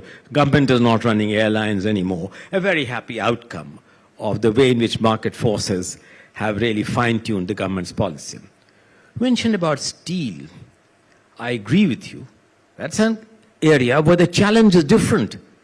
The challenge today in the steel sector is how do you loosen and how do you moderate the fossil fuel footprint in the manufacture of steel. Government needs to invest into R&D to make sure that the way in which steel technology is evolving, steel technology becomes more environmentally friendly with much lesser fossil fuel footprint. In the entire building and the construction sector as a whole, from steel, there are many other areas where I think that the public sector. But one of the good things which you would have noticed is that for the first time, this government, a couple of years ago, made a very important policy statement that except for key strategic areas, there is no need for the public sector to exist. And I think that that's a very important mindset change, moving away from an era of what I call the Fabian socialism into an era which is more contemporary to meet the challenges which lie ahead. Yet the same government, Mr. Singh, while it spoke about that, continues to pump in a lot of taxpayer money into an entity like Bharat Sanchar Nigam Limited. You played a very decisive role way back in 1999 when you were in Prime Minister Vajpayee's office, in the Prime Minister's office, playing a very important role. What is the relevance of Sarkari telecom companies in today's day and age? I think the Sarkari telecom companies need to be able to survive in today's market competition and through to being able to provide service at cost which are affordable and dependability which really does not disable India in being able to harness the advantage of this great technological changes. But think of the area. I'll give you another example, Siddharth, which was of a period which you mentioned. At one stage, in the Ministry of Finance, I felt that the kind of buildings which are being produced by CPWD, both in India and abroad, was making us not the most shining example of a country on the march. And I had proposed that the CPWD be folded up and a decision which was about to be taken, but CPWD does exist because the argument which was given, the areas which are far-flung, like in Northeast, at that time in J&K, and other parts of the country, there would be, considering the risk aversion of the private sector, there would be no entity to be able to undertake the job which the CPWD was given. Equally coming to telecom, that in areas which are far-flung and where security considerations are there, it's important perhaps to have an entity like the MTNL to cater to the special problems and obligations which we have for the development of the country as a whole. Mr. Singh, since we've been speaking about the steel frame and its contribution, I must also ask you about the role of politics, because our bureaucracy functions under a system where the elected leaders have primacy. Given the pulls and pressures that the bureaucracy faces at various levels, what kind of reforms are required there to ensure that the steel frame actually remains so and doesn't get rusted or come under attack from the political establishment? Well, I think that there are multiple things which come to my mind. Among the multiple things which come to my mind is that how do you firewall the civil service establishment from a democratic framework which necessitates that periodic elections must be held, and the holding of these periodic elections is part of the responsibility which is very admirably being performed by the steel frame in terms of the quality of elections which we have. We have one too many elections. I thought I'll make that observation. We need to really reduce the time with the nation's energy is going in holding elections on a continuing basis for over the 5-year cycle. We need to restructure that among the reforms. We need, as I said, to alter the responsibilities of the recruitment process itself. And recruitment doesn't only take place by the Union Public Service Commission. Each state government have their own state recruitment entities. We need to alter the manner and processes of that to align them with what today's challenges are and being able to adopt and accept technology. We need to accept the need for innovations like bringing in domain knowledge and domain skills which can enhance the quality and productivity of the civil service establishment as a whole. The number of changes are far-reaching. One final change, which I'll mention. One of the things which has often been debated in this country is the role of the Chief Minister's office versus the Chief Secretary's office. The role of the Prime Minister's office with the necessity of having a cabinet office. And what kind of a harmony the cabinet office, does it have an important responsibility? Or does it really, with the increasing prominence of the Prime Minister's office, has the cabinet office lost its significance? I'll take a minute on this because this is very important in terms of the question, Siddharth, which you asked, which is firewalling. And so you'll be very surprised that when Jawaharlal Nehru became the first Prime Minister of India, the issue arose of what kind of a Prime Minister's office should he have. And Lord Wavell, who presided over some of this, wrote in an incident a letter to say that I have deliberately made sure that Jawaharlal only has his private secretary and will remain in the rank of a private secretary, lest he goes astray and the institution of the cabinet secretary gets nullified. Now, time has evolved, the cabinet office exists, the Prime Minister's office exists. They are both needed. Why? The cabinet office functions is that as a secretary to the Council of Ministers to ensure adherence to rules, to discipline, framework, where the basic features of the establishment are not upset. The Prime Minister's office exists primarily to advise the Prime Minister in the transaction of his function. This is an area where firewalling has worked to India's advantage, equally so in the state government between the Chief Minister's office, and some Chief Ministers have been powerful Chief Ministers, and the Chief Secretary's office. So I think that enough structures are there. We need to make sure that these institutions which are there and the check and balances which exist function with impartiality and alacrity which the Constitution expects them to do.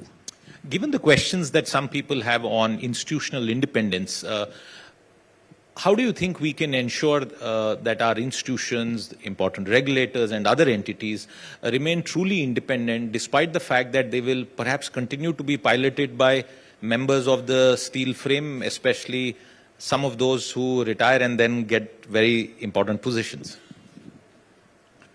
Well, let me put it this way to you. It's an important question. Who will regulate the regulators? Should there be a super regulator to regulate all regulators? It's a perennial question. The answer begins, I think, Siddharth, in something which I've mentioned per se. How do you select the regulators? I was the chairman of the committee which selected the first power regulator, to give you an example. And that also gave recommendation that each state government must have their own power regulators. Very frankly speaking, I'm quite happy to be able to confess that that purpose seems to be substantially defeated. Why? Because state power regulators are not independent enough to be able to fix tariffs, which are in consonance with what the tariff fixation should be, are able to bill in a manner which enables straight transmission and distribution, power distribution companies to function with independence. It is embedded in some of the laws which need to be changed, both in the way in which the recruitment of these regulators are done and their ability to perform their functions independently, which their Act expects them to do. And to have a look at the independence of regulators is a very important issue, which I think would be an important change to bring about a better quality in the working of the civil service establishment. So you know about the RBI, and we have had some experts comment on this as well. In the recent past, we saw two people from the private sector come in to the Reserve Bank. They both left. Telecom regulator, the pharma regulator, the aviation regulator, all of them are retired IS officers. Why does this continue? Why doesn't that get open to lateral entry or private sector recruitment? Well, very frankly speaking, let me tell you, we have begun for the first time, we have begun in a non-discriminatory, in a manner where the Union Public Service Commission will be recruiting people at levels of directors and deputy directors of government. Let me ask you a question, that do you believe that the examples where private sector people came to occupy the space of being the governor of the central bank was a fundamental roaring success? I think you would have a mixed opinion on this. And there were only one that I remember. The other one was an insider, if I remember. No need to take names. There was only one. And part of the reason why, I think it was because you do need to have an understanding of the working and intricacies of the system in which you work. After all over the world, if you ask me, the governors are appointed both for their domain knowledge, but also for an understanding that you have to work in a system and in a framework. You are part of the framework. The idea of having a completely independent governor of a central bank or a governor of the Reserve Bank or a Federal Reserve is alien even to the more advanced economies. How many would want to agree that the Fed chief, for instance, is appointed only for his domain understanding, and that the Treasury Secretary in the presidential office has no say? None. How many would believe that the governor of the Bank of England is appointed? How many would believe that the Basel norms are being applied by people who are completely people only with domain experts, without knowing the variations in the development of economies of East European country, of the European central banks? I do believe that whereas the best talent and best domain talent must be selected, you need to have a fair amount of understanding of the working of the system as a whole, of which he remains and must remain an integral part. Mr. Singh, there's so much more to discuss on this topic. Just one final comment. When I was trying to read up for this session with you, I realized that the United States has possibly the smallest steel frame in the advanced economies. China, which is the second largest economy, has in fact the highest level of lateral entry across sectors. You talk about technology sectors, governance, banking, financial sector. They bring in a lot of people from the private sector. Does India need a middle path between the scenarios that you sketched out and the reality of the future? Final question for the day to you. I fully agree with you. We need a middle path. That's what we have opted for. That's what the option has been exercised by the government in having lateral entrance. And the debate on that is raging. I'm entirely in favor of the steps which have been taken. I agree with you that just like anything else, India follows the middle path. And in this one too, we are following that middle path. Thank you very much, Mr. Singh, because the topic of reforming Bharat Sarkar is very, very significant. It's also a very vast topic, but thank you very much for taking out the time to get into some of the critical issues. With that, it's a wrap on this session. Thank you very much, sir.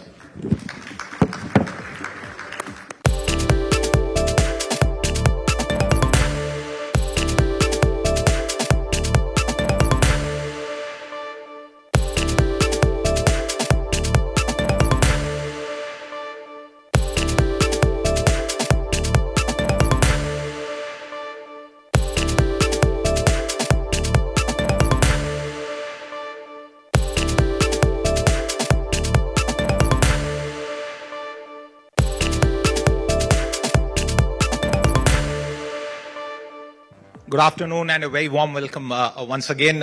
It's a bit of a daunting task and a challenge to have Mr. Singh sit here. He's in the arc of his history in public service, well over 5 decades, seen it all from a collector to the 15th Finance Commission and many, many numerous responsibilities where he has contributed to policy making in multiple diverse areas. I remember one of my first ever events, or the first time that I was in the Prime Minister's residence, and it was a cold December evening way back in 1999. And at that time, the government was grappling with a new policy for telecom. The first few licenses had been issued out, but they hadn't panned out as planned. And the first thing that Mr. Singh did was to make sure that all the assembled journalists who were shivering out there got a good cup of tea. So, Mr. Singh, thank you very much for that. I wanted the opportunity to talk about mundane matters. But the biggest matter at this point of time, $30 trillion in GDP as an ambition, a growth rate that will have to be above 7%, up till 10% to deliver that kind of growth, and a per capita income which lifts us from our current $2,400 to at least 5 times to be a middle income economy.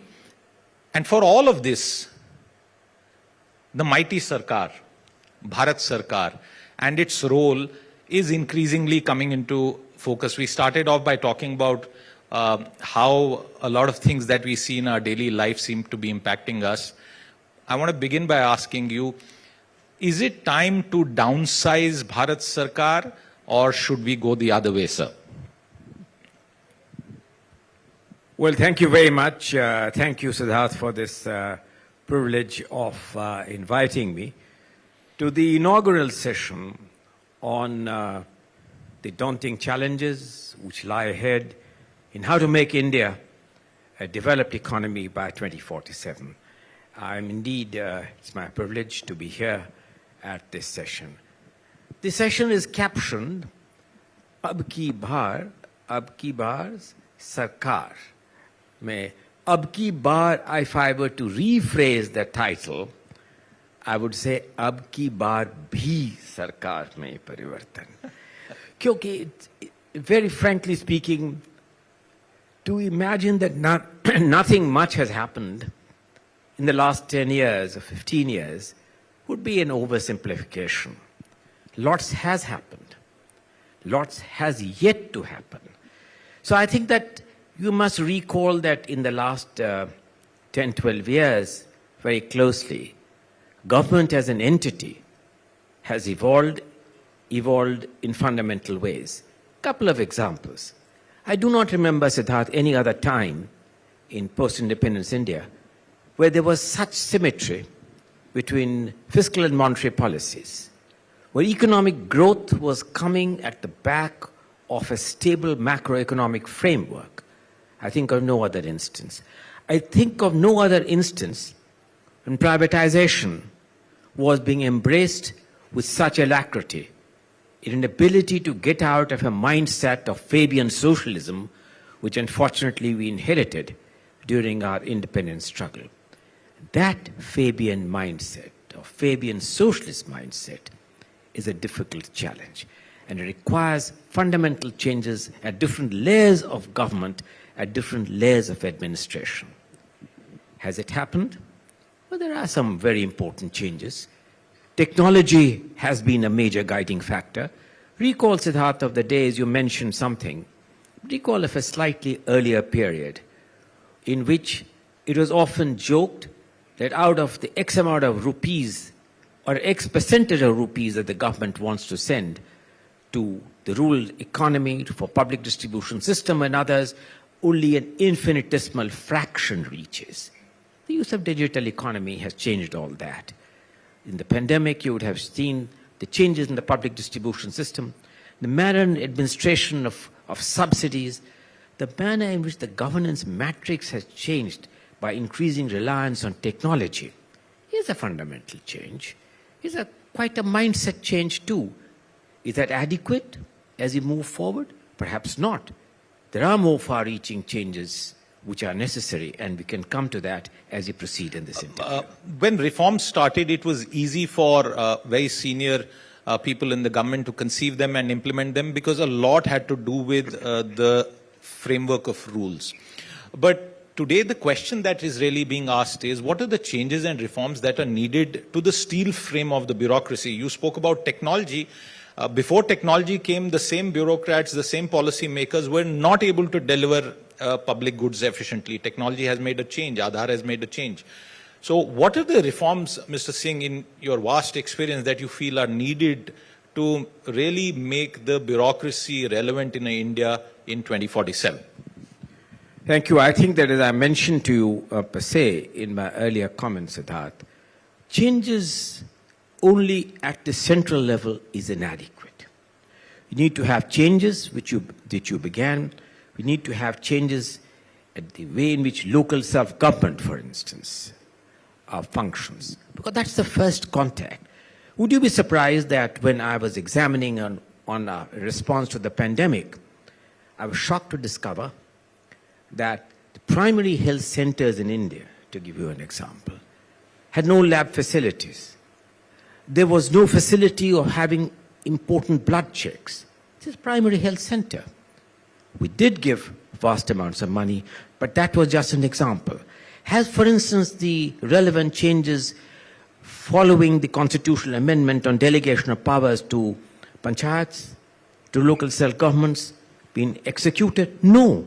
Because the three important things of power, functionaries, and finance, which was intended in the constitutional amendments, have not happened. So the changes will have to take place at that cutting edge, which is the cutting edge where average common man comes in contact. He comes in contact with panchayats, he comes in contact with the municipalities, he comes in contact with his primary health centers, with his primary school. That is an area where much more fundamentally changes need to take place. Then, of course, you come to the state government at the next level. State governments are an uneven picture. They're an uneven picture in terms of their financial vision, in terms of their ability to attract private capital. One of the big stories, Siddharth, which you will see, is that money alone is not the answer. In spite of money, some of the endemic states, the divergences between the more advanced stage and the states which have lagged behind has continued to grow. And that's a major issue. It's a political challenge too. And of course, you come to central government. I don't want to get into that, but look, for instance, a very minor change. I would say it's a minor, but not an unimportant change. The current controversy on being able to induct people laterally has led to a huge political storm. Even though I'm a member of a recognized service, I think that it has often been a quest, how do you invigorate this service? By attracting the best possible talent which is available across. This is the modest way in which this government has begun by way of lateral entrance, in a non-discriminatory way, in a manner where the productivity gains across the system would be very, very significant. We need to therefore question that, have we reached a point when the rationale and necessity of a permanent civil service needs to be put on the drawing board, and how, while ensuring that continuity goes forward, stability is not jeopardized, you bring about changes in the permanent civil service establishment by opening it up to innovation, adoption of methods and systems which would be technologically more friendly. Mr. Singh, the lateral entry point is just a very small percentage of the permanent civil service, like you put it. You said time to put that whole concept on the drawing board. What changes would you think are necessary to consider at this point of time to the permanent civil service, as you call it? Well, there are lots of changes. Siddharth, you're aware of this. I was surprised that the first committee on administrative reforms was set up even before we became a republic. If we look at the first few pages of the report, of the Gopalaswamy Anger report, that gave a report in 1949 on some of the changes and some of the safeguards which you need to have. It was followed by a successive administrative reforms committee. We recall many of them. There was one that was led, the first one, by the former Prime Minister, Morarji Desai, in 1966. You had many other committees which have gone into what kind of changes. Some changes have taken place. Whether they are adequate or not is historically must be judged in the context that the challenges of the state have changed. What is the responsibility for permanent civil service? Why should we have a permanent civil service? It's not an end in itself. The end must be improving the life quality of people, pushing India into a growth trajectory which you rightly pointed out, must be well above 7% to realize the quest of a developed India by the time when we get our first 100 years of independence. These changes will have to take place, as I said in my earlier comments, at multiple levels. What should be the changes which are needed at this level of the central government? We must begin by the recruitment policies itself. There's a committee on recruitment, which was set up quite some time ago, which made some important, robust recommendations. That would the recruitment process recognize the fact that the pedagogy today must be done in a manner and educational skills which are in consonance with the kind of far-reaching technological changes which take place. A few days ago, I was in a conversation with the Deputy Managing Director of the IMF, and this issue came up that India is adopting technology at a speed which is very, very commendable, particularly artificial intelligence. But what about jobs, gainful employment opportunities? Is our pedagogy and education system in consonance with being able to create high-quality jobs, along with being able to continue reforms which will enable us to grow at 7% plus in the medium term? And these are changes which must begin in the educational system, then in the recruitment process, then the manner in which jobs and responsibilities are assigned at the district level, at the state level, and of course being able to, at the central level, Now, there was a virtue once upon a time, Siddharth, that you preferred dilettantes instead of experts. You preferred people who had multiple skills than only domain experts. We need to shift that focus a bit in being able to combine the virtues of meritocracy, the virtues of domain understanding and knowledge, along with managerial capabilities, to being able to administer a complex country like this, which has challenges of multiple forms of different state governments, which can combine, in the end, much higher levels of productivity of the state. Let me give you an example. People feel that we are one too many in government. But do you know that our per capita expenditure as part of the GDP in the permanent civil service establishment does not compare too favorably with the peer group countries? The total number of policemen, which you take, just give you an example of total number of policemen, having 156 policemen for 1 lakh people, way below international standards. Total number of doctors, if you include the Ayush doctors, 1 doctor for 1,000 people. 1 nurse, paramedic, for 1,458 people. This is the understaffing. But more than increasing the numbers, it has to be more purposive staffing in a multiple way. Do these numbers need to be added within the government framework, or should it happen in the private sector? The best healthcare is now delivered by private hands. The best airlines in India are run by private hands. The examples are multiple. You can go down to education as well. Do you still need to ramp up the government, or does the big government have to be reduced? You need to do both, because leaving this entirely to market forces, there's innumerable literature which is available that the market forces also require a degree in which you moderate the free play of market forces. Relying on market forces totally would not deliver the most optimum outcomes. The private forces must also feel that there is a public sector, and there are certain responsibilities with the public sector. For instance, security, which I mentioned, policing, jails, the reform of the judicial system.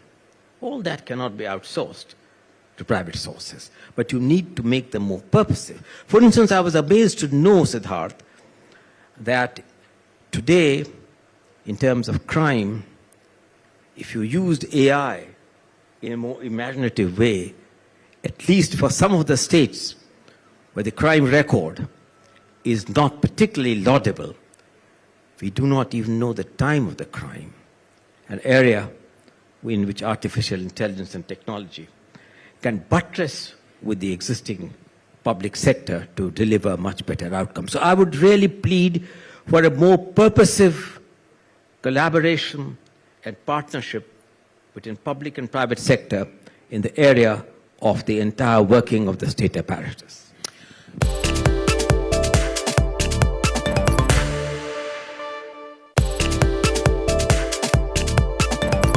Agriculture. In this session, we are honored to host Mr. Shivraj Singh Chauhan, the Union Minister of Agriculture and Farmers Welfare, as well as the Minister of Rural Development. He will be sharing his expertise on the transformative policies and strategies currently shaping the future of Indian agriculture. He will be explaining the challenges and the opportunities in this sector, and also how the government is working to create a more resilient and prosperous agricultural landscape in India.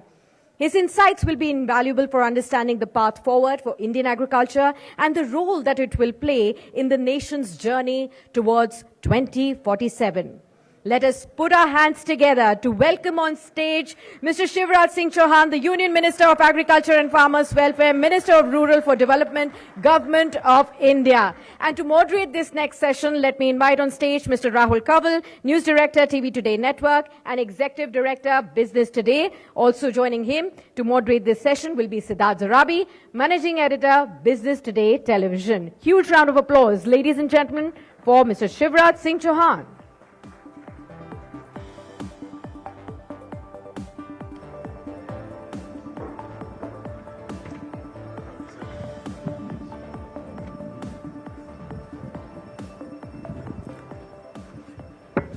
जब शिवराज चौहान साहब मध्य प्रदेश के मुख्यमंत्री थे, उस वक्त मध्य प्रदेश में कृषि की जो वार्षिक विकास दर है वो 6.5 थी। नेशनली एग्रीकल्चर 3.7% पे ग्रो कर रहा था और कृषि में मध्य प्रदेश में जिस तरह की क्रांति आई, अब सबसे बड़ा सवाल यह है कि क्या बतौर कृषि मंत्री शिवराज सिंह चौहान उसको देश भर में लागू कर सकते हैं? इसको लेकर इनका विजन क्या है, प्लान क्या है, अब तक क्या हुआ है, क्या दिक्कतें हैं, इस पर चर्चा करने के लिए हमारे साथ बिजनेस टुडे इंडिया 100 समिट में मध्य प्रदेश के पूर्व मुख्यमंत्री और इस वक्त के कृषि मंत्री, ग्रामीण विकास मंत्री शिवराज सिंह चौहान मौजूद हैं। जोरदार तालियों से स्वागत कीजिए। शिवराज जी, ये पहली बार आप इस तरह का साक्षात्कार कर रहे हैं भोपाल से दिल्ली आने के बाद, तो भोपाल की वो मुख्यमंत्री की गद्दी बेटर थी या दिल्ली में कृषि मंत्री बनना आपको ज्यादा सूट कर रहा है? कुर्सी कौन सी है ये महत्वपूर्ण नहीं है, महत्वपूर्ण ये है कि जो है उस पर आप काम कैसा करते हैं। जब मैं मध्य प्रदेश में था तो दिनों रात मध्य प्रदेश की जनता की सेवा में जुटा था और आज जब हमारे माननीय प्रधानमंत्री श्रीमान नरेंद्र मोदी जी ने कृषि और ग्रामीण विकास का काम सौंपा है तो अपनी तो जिंदगी एक मिशन है, जो काम मिला उसको जी जान से करते चलो। तो मुझे कोई अंतर ही महसूस नहीं होता, वहां भी काम में जुटा था और यहां भी काम में जुटा हूं। सर, किसानों की जो दिक्कतें हैं उन पर हम चर्चा करेंगे और आपके प्लान को भी जानने की कोशिश करेंगे, क्योंकि कुछ वक्त हो गया, आप नए पोजीशन पे बैठे हैं, आपको आइडिया भी हो गया कि क्या दिक्कतें हैं। जो सबसे बड़ा वादा था मोदी सरकार का 2016 में कि 2022 तक हम किसानों की आमदनी को डबल कर देंगे, वो वादा वक्त के बहुत पीछे चल रहा है। क्या आपको लगता है कि किसानों की आमदनी वाकई में डबल हो सकती है? उसका प्लान क्या है और कब तक आप ये करके दिखाएंगे? मैं एक तो इससे सहमत नहीं हूं कि आमदनी नहीं बढ़ी है। प्रधानमंत्री नरेंद्र मोदी जी के नेतृत्व में पिछले 10 साल में खेती में कई क्रांतिकारी परिवर्तन हुए हैं। हमारी जो रोड मैप है और रणनीति है किसानों की आमदनी बढ़ाने की और उसके साथ साथ देश की खाद्य सुरक्षा सुनिश्चित करने की। आज हमारी आबादी 140 करोड़ है, ये बढ़ के 2047 तक 160 करोड़ हो जाएगी और जब क्रय शक्ति बढ़ेगी तो खाने पीने की चीजों का उपयोग ज्यादा होगा, तो खपत ज्यादा होगी। तो उस दृष्टि से हमको अपने देश की जरूरतों को भी पूरा करना है। तो एक, किसानों की आमदनी बढ़ाने के प्रयत्न लगातार जारी रहें। दूसरे, हम देश की जरूरतों को भी पूरा करें और अब तो संकल्प प्रधानमंत्री जी का है और हमारा सपना है कि भारत में क्षमता है दुनिया का फूड बास्केट बनने की। ना हम केवल अपनी बल्कि दुनिया की खाद्य जरूरतों को भी पूरा करें, उस दिशा में हम आज बढ़ रहे हैं। और मुझे कहते हुए प्रसन्नता है कि अकेले अगर मैं राइस की बात करूं तो 46,000 करोड़ रुपए का एक्सपोर्ट हमने किया है। हमारे सरबती गेहूं की धूम पूरे दुनिया भर में एमपी वीट के नाम से जाना जाता है, मचती है। तो संभावनाएं अनंत है एक्सपोर्ट की भी, और इसलिए हमारी रणनीति है प्रधानमंत्री जी के नेतृत्व में, वो विजनरी नेता है और पिछले दिनों खेती के लिए उन्होंने बहुत कुछ किया है। हमारी रणनीति है प्रधानमंत्री जी के नेतृत्व में, नंबर 1 उत्पादन बढ़ाना, नंबर 2 उत्पादन की लागत घटाना, नंबर 3 उत्पादन के ठीक दाम देना, लाभकारी मूल्य देना सुनिश्चित करना, नंबर 4 आप जानते हैं कि ग्लोबल वार्मिंग के कारण, क्लाइमेट चेंज के कारण खेती और किसान पर कई तरह के खतरे आते हैं। ओला, इल्ली, बारिश, बाढ़, सूखा। तो प्राकृतिक आपदा जब आए तो आपको उसके नुकसान की भरपाई करना है, राहत की राशि देना है। नंबर 5 जो बहुत इंपॉर्टेंट है, मैं बड़ी विनम्रता के साथ निवेदन करना चाहता हूं, परंपरागत खेती गेहूं चाहिए, हमको धान चाहिए, पैडी चाहिए, चावल चाहिए, लेकिन हमको डाइवर्सिफिकेशन की तरफ खेती के जाना पड़ेगा, जिसको मैं कहता हूं कृषि का विविधीकरण, वो हमको करना पड़ेगा। उसके साथ साथ वैल्यू एडिशन। और नंबर 6 जो मैं बहुत इंपॉर्टेंट मानता हूं और प्रबुद्ध जनों के बीच में कहना चाहता हूं, हमको इस धरती को आने वाली पीढ़ियों के लिए भी ये अन्न, खाद्यान्न, फल और सब्जी पैदा कर सके वैसी बना के रखना पड़ेगा, और नहीं तो 50 साल के बाद हमारी खेती का क्या होगा। और इसलिए हमको ऑर्गेनिक फार्मिंग के बारे में कहिए या नेचुरल फार्मिंग के बारे में कहिए, उसके बारे में सोचना पड़ेगा। जबरदस्ती नहीं, एक साथ नहीं, धीरे धीरे। अगर मैं कहूं उत्पादन बढ़ाना है तो 3-4 चीजें बहुत महत्वपूर्ण है जिस पे हम काम कर रहे हैं। नंबर 1, सिंचाई का रकबा आज भी बहुत गुंजाइश है बढ़ाने की। अगर अपवाद स्वरूप राज्यों को छोड़ दें तो कई राज्य से, जैसे मैं मध्य प्रदेश में जब मुख्यमंत्री बना तो सिंचित जमीन का रकबा था, एरिगेटेड लैंड थी केवल 7.5 लाख हेक्टर। हम बढ़ा के 50 लाख हेक्टर के पार ले गए, और अभी जो काम चल रहा है वो हमारी 70 लाख हेक्टर से ज्यादा हो जाएगी। और अब तो प्रधानमंत्री जी ने कैन और Betwa project, river linking project स्वीकृत कर दिया, तो 20 लाख एकड़ तो उसी में सिंचाई होगी। अभी बड़ी गुंजाइश है। कई वो नदियां जिनमें खूब पानी है, उनके पानी को वहां ले जाया जा सकता है जहां पानी की कमी है।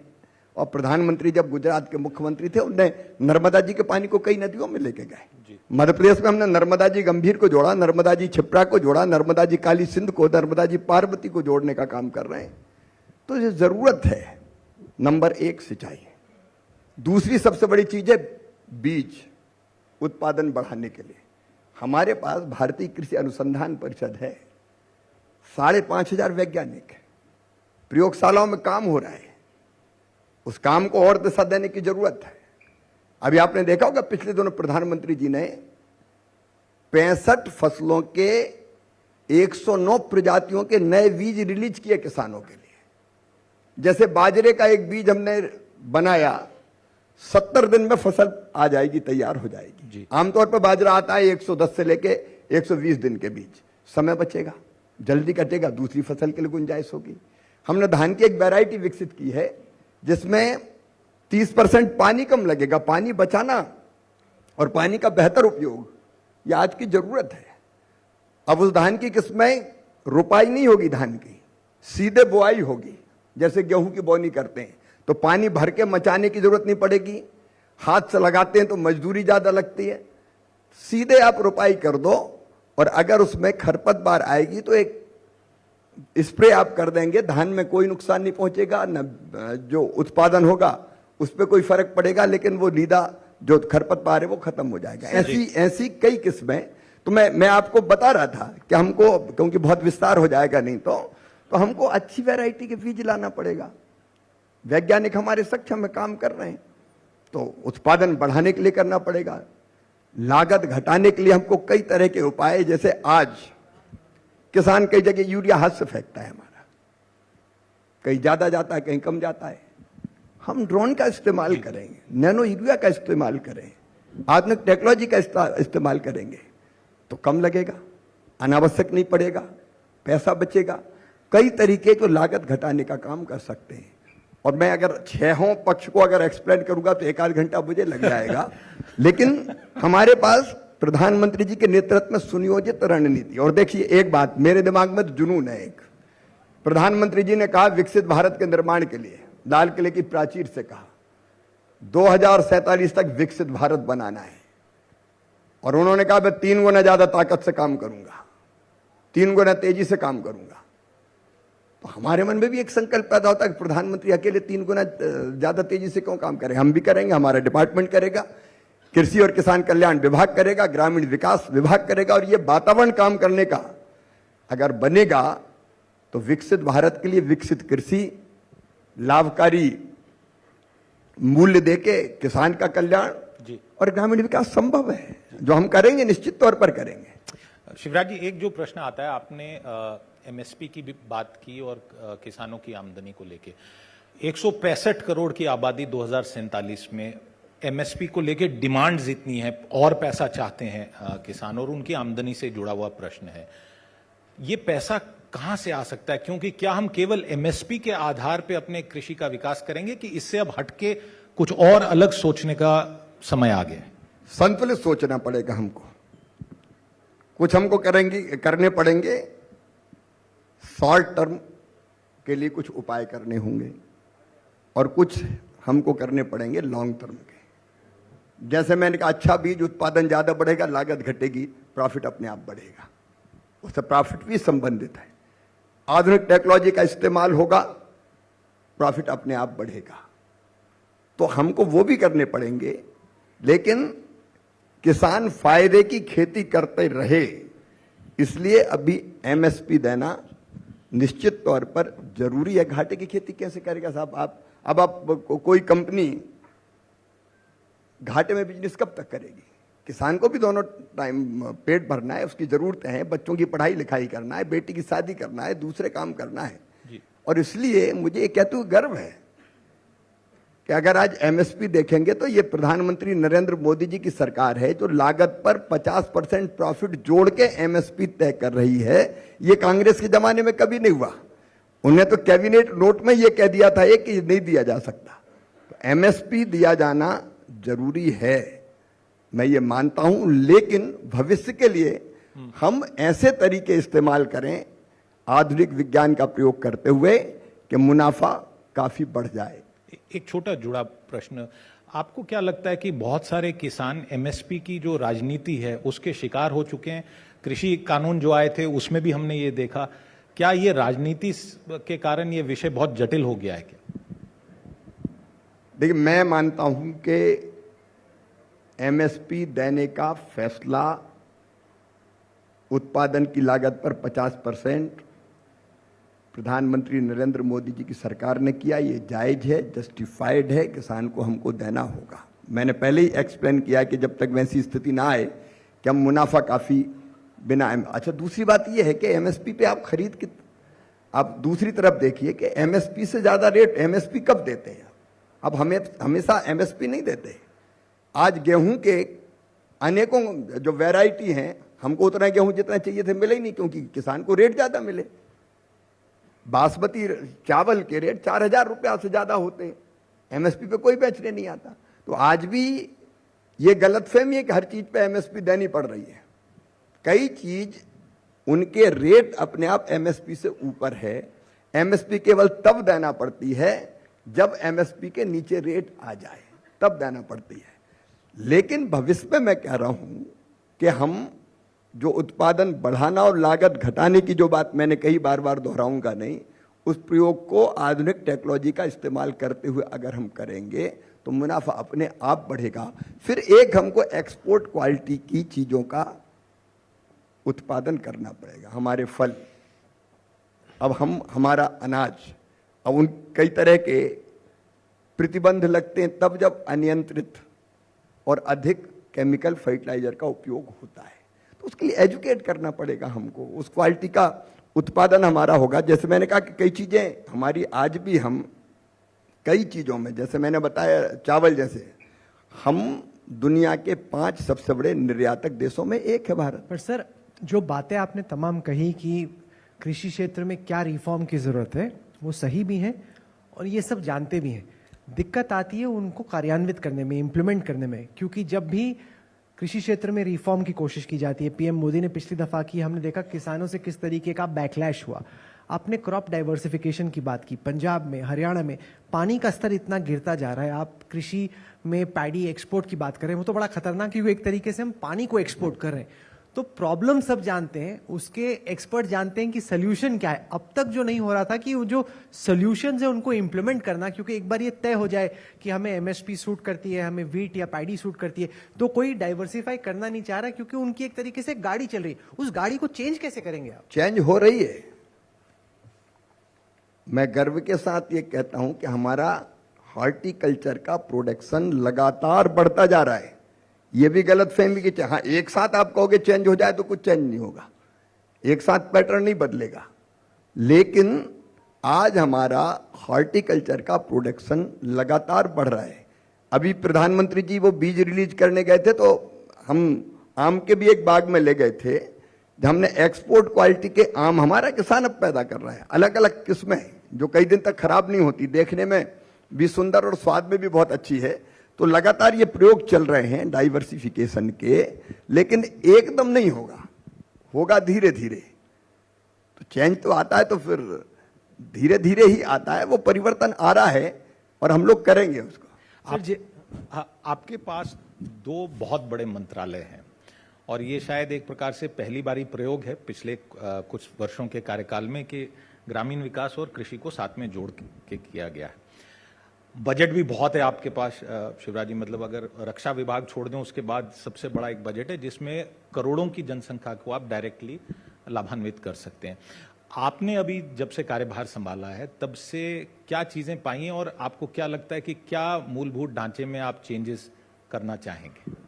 देखिए, मैंने जो सोचा और प्रधानमंत्री जी का जो विजन है जिसको लेके वो पिछले 10 सालों से लगातार काम कर रहे हैं, अगर आप देखेंगे तो हमारे खाद्यान्न का हो चाहे हार्टिकल्चर का हो, हमारी एग्रीकल्चर ग्रोथ रेट 4.6% है और ये खेती की ताकत है। कोविड के दौरान भी जब पूरी दुनिया परेशान थी तब भारत की अर्थव्यवस्था को ज्यादा अंतर नहीं पड़ा, क्योंकि किसान और खेत उत्पादन कर रहे थे, किसान काम कर रहे थे। तो ये खेती की ताकत उस जमाने में पूरी दुनिया ने भारत की खेती की ताकत देखी।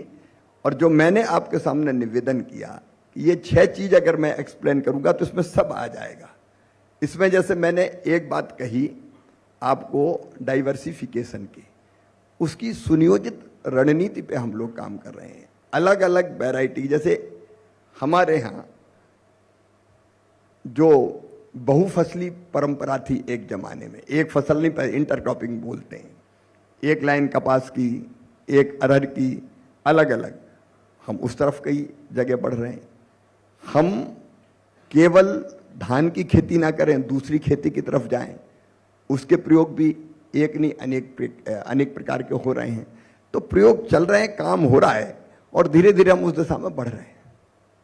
सर, जैसे हरियाणा में अब सरकार ने अनाउंस किया कि हम एमएसपी लेके आ रहे हैं, इसके काउंटर में कांग्रेस कह रही कि नहीं, ये काफी नहीं है। और हमने देखा कि संयुक्त किसान मोर्चा बाकी भी कह रहे हैं कि जो बीजेपी ऑफर कर रही है वो नहीं, राहुल गांधी कह रहे हैं कि हम एक MSP as a legal guarantee लेके आएंगे।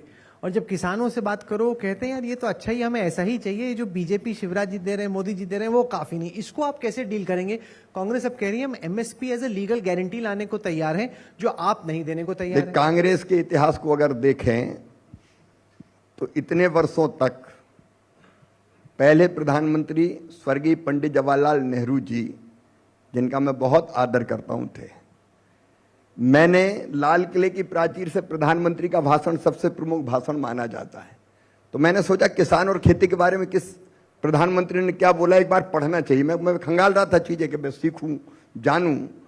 आपको आश्चर्य होगा जान के, हमारे प्रथम प्रधानमंत्री जी ने 1947 से लेकर 50 के बीच केवल एक बार किसान नाम लिया और उसके बाद 51 में नहीं, 52 में नहीं, 53 में नहीं, 54 में नहीं, 55 में नहीं, 56 में नहीं, 57 में नहीं, 58 में नहीं, कभी नाम ही नहीं लिया, क्योंकि खेती प्राथमिकता नहीं थी। जो बात दिल में होती है वही तो जबान पे आती है। अगर प्राथमिकता की बात करें तो स्वर्गीय इंदिरा जी, जिनका मैं बहुत आदर करता हूं, ले भी लगाती थी और जबरदस्ती किसानों के यहां से अफसर आते तो राधा अनाज ले जाते थे कि ये तो देना ही पड़ेगा तुम्हें। और उन्होंने भी ये कहा था कि ज्यादा कीमत नहीं दी जा सकती। और एक प्रधानमंत्री जी ऐसे हुए थे जब जिनके सामने लाल मिर्च और हरी मिर्च आई और ये उनको बताया गया कि लाल मिर्च के दाम ज्यादा मिलते, तो उन्होंने कहा किसान फिर हरी मिर्च क्यों लगाता, लाल मिर्च क्यों नहीं लगाता।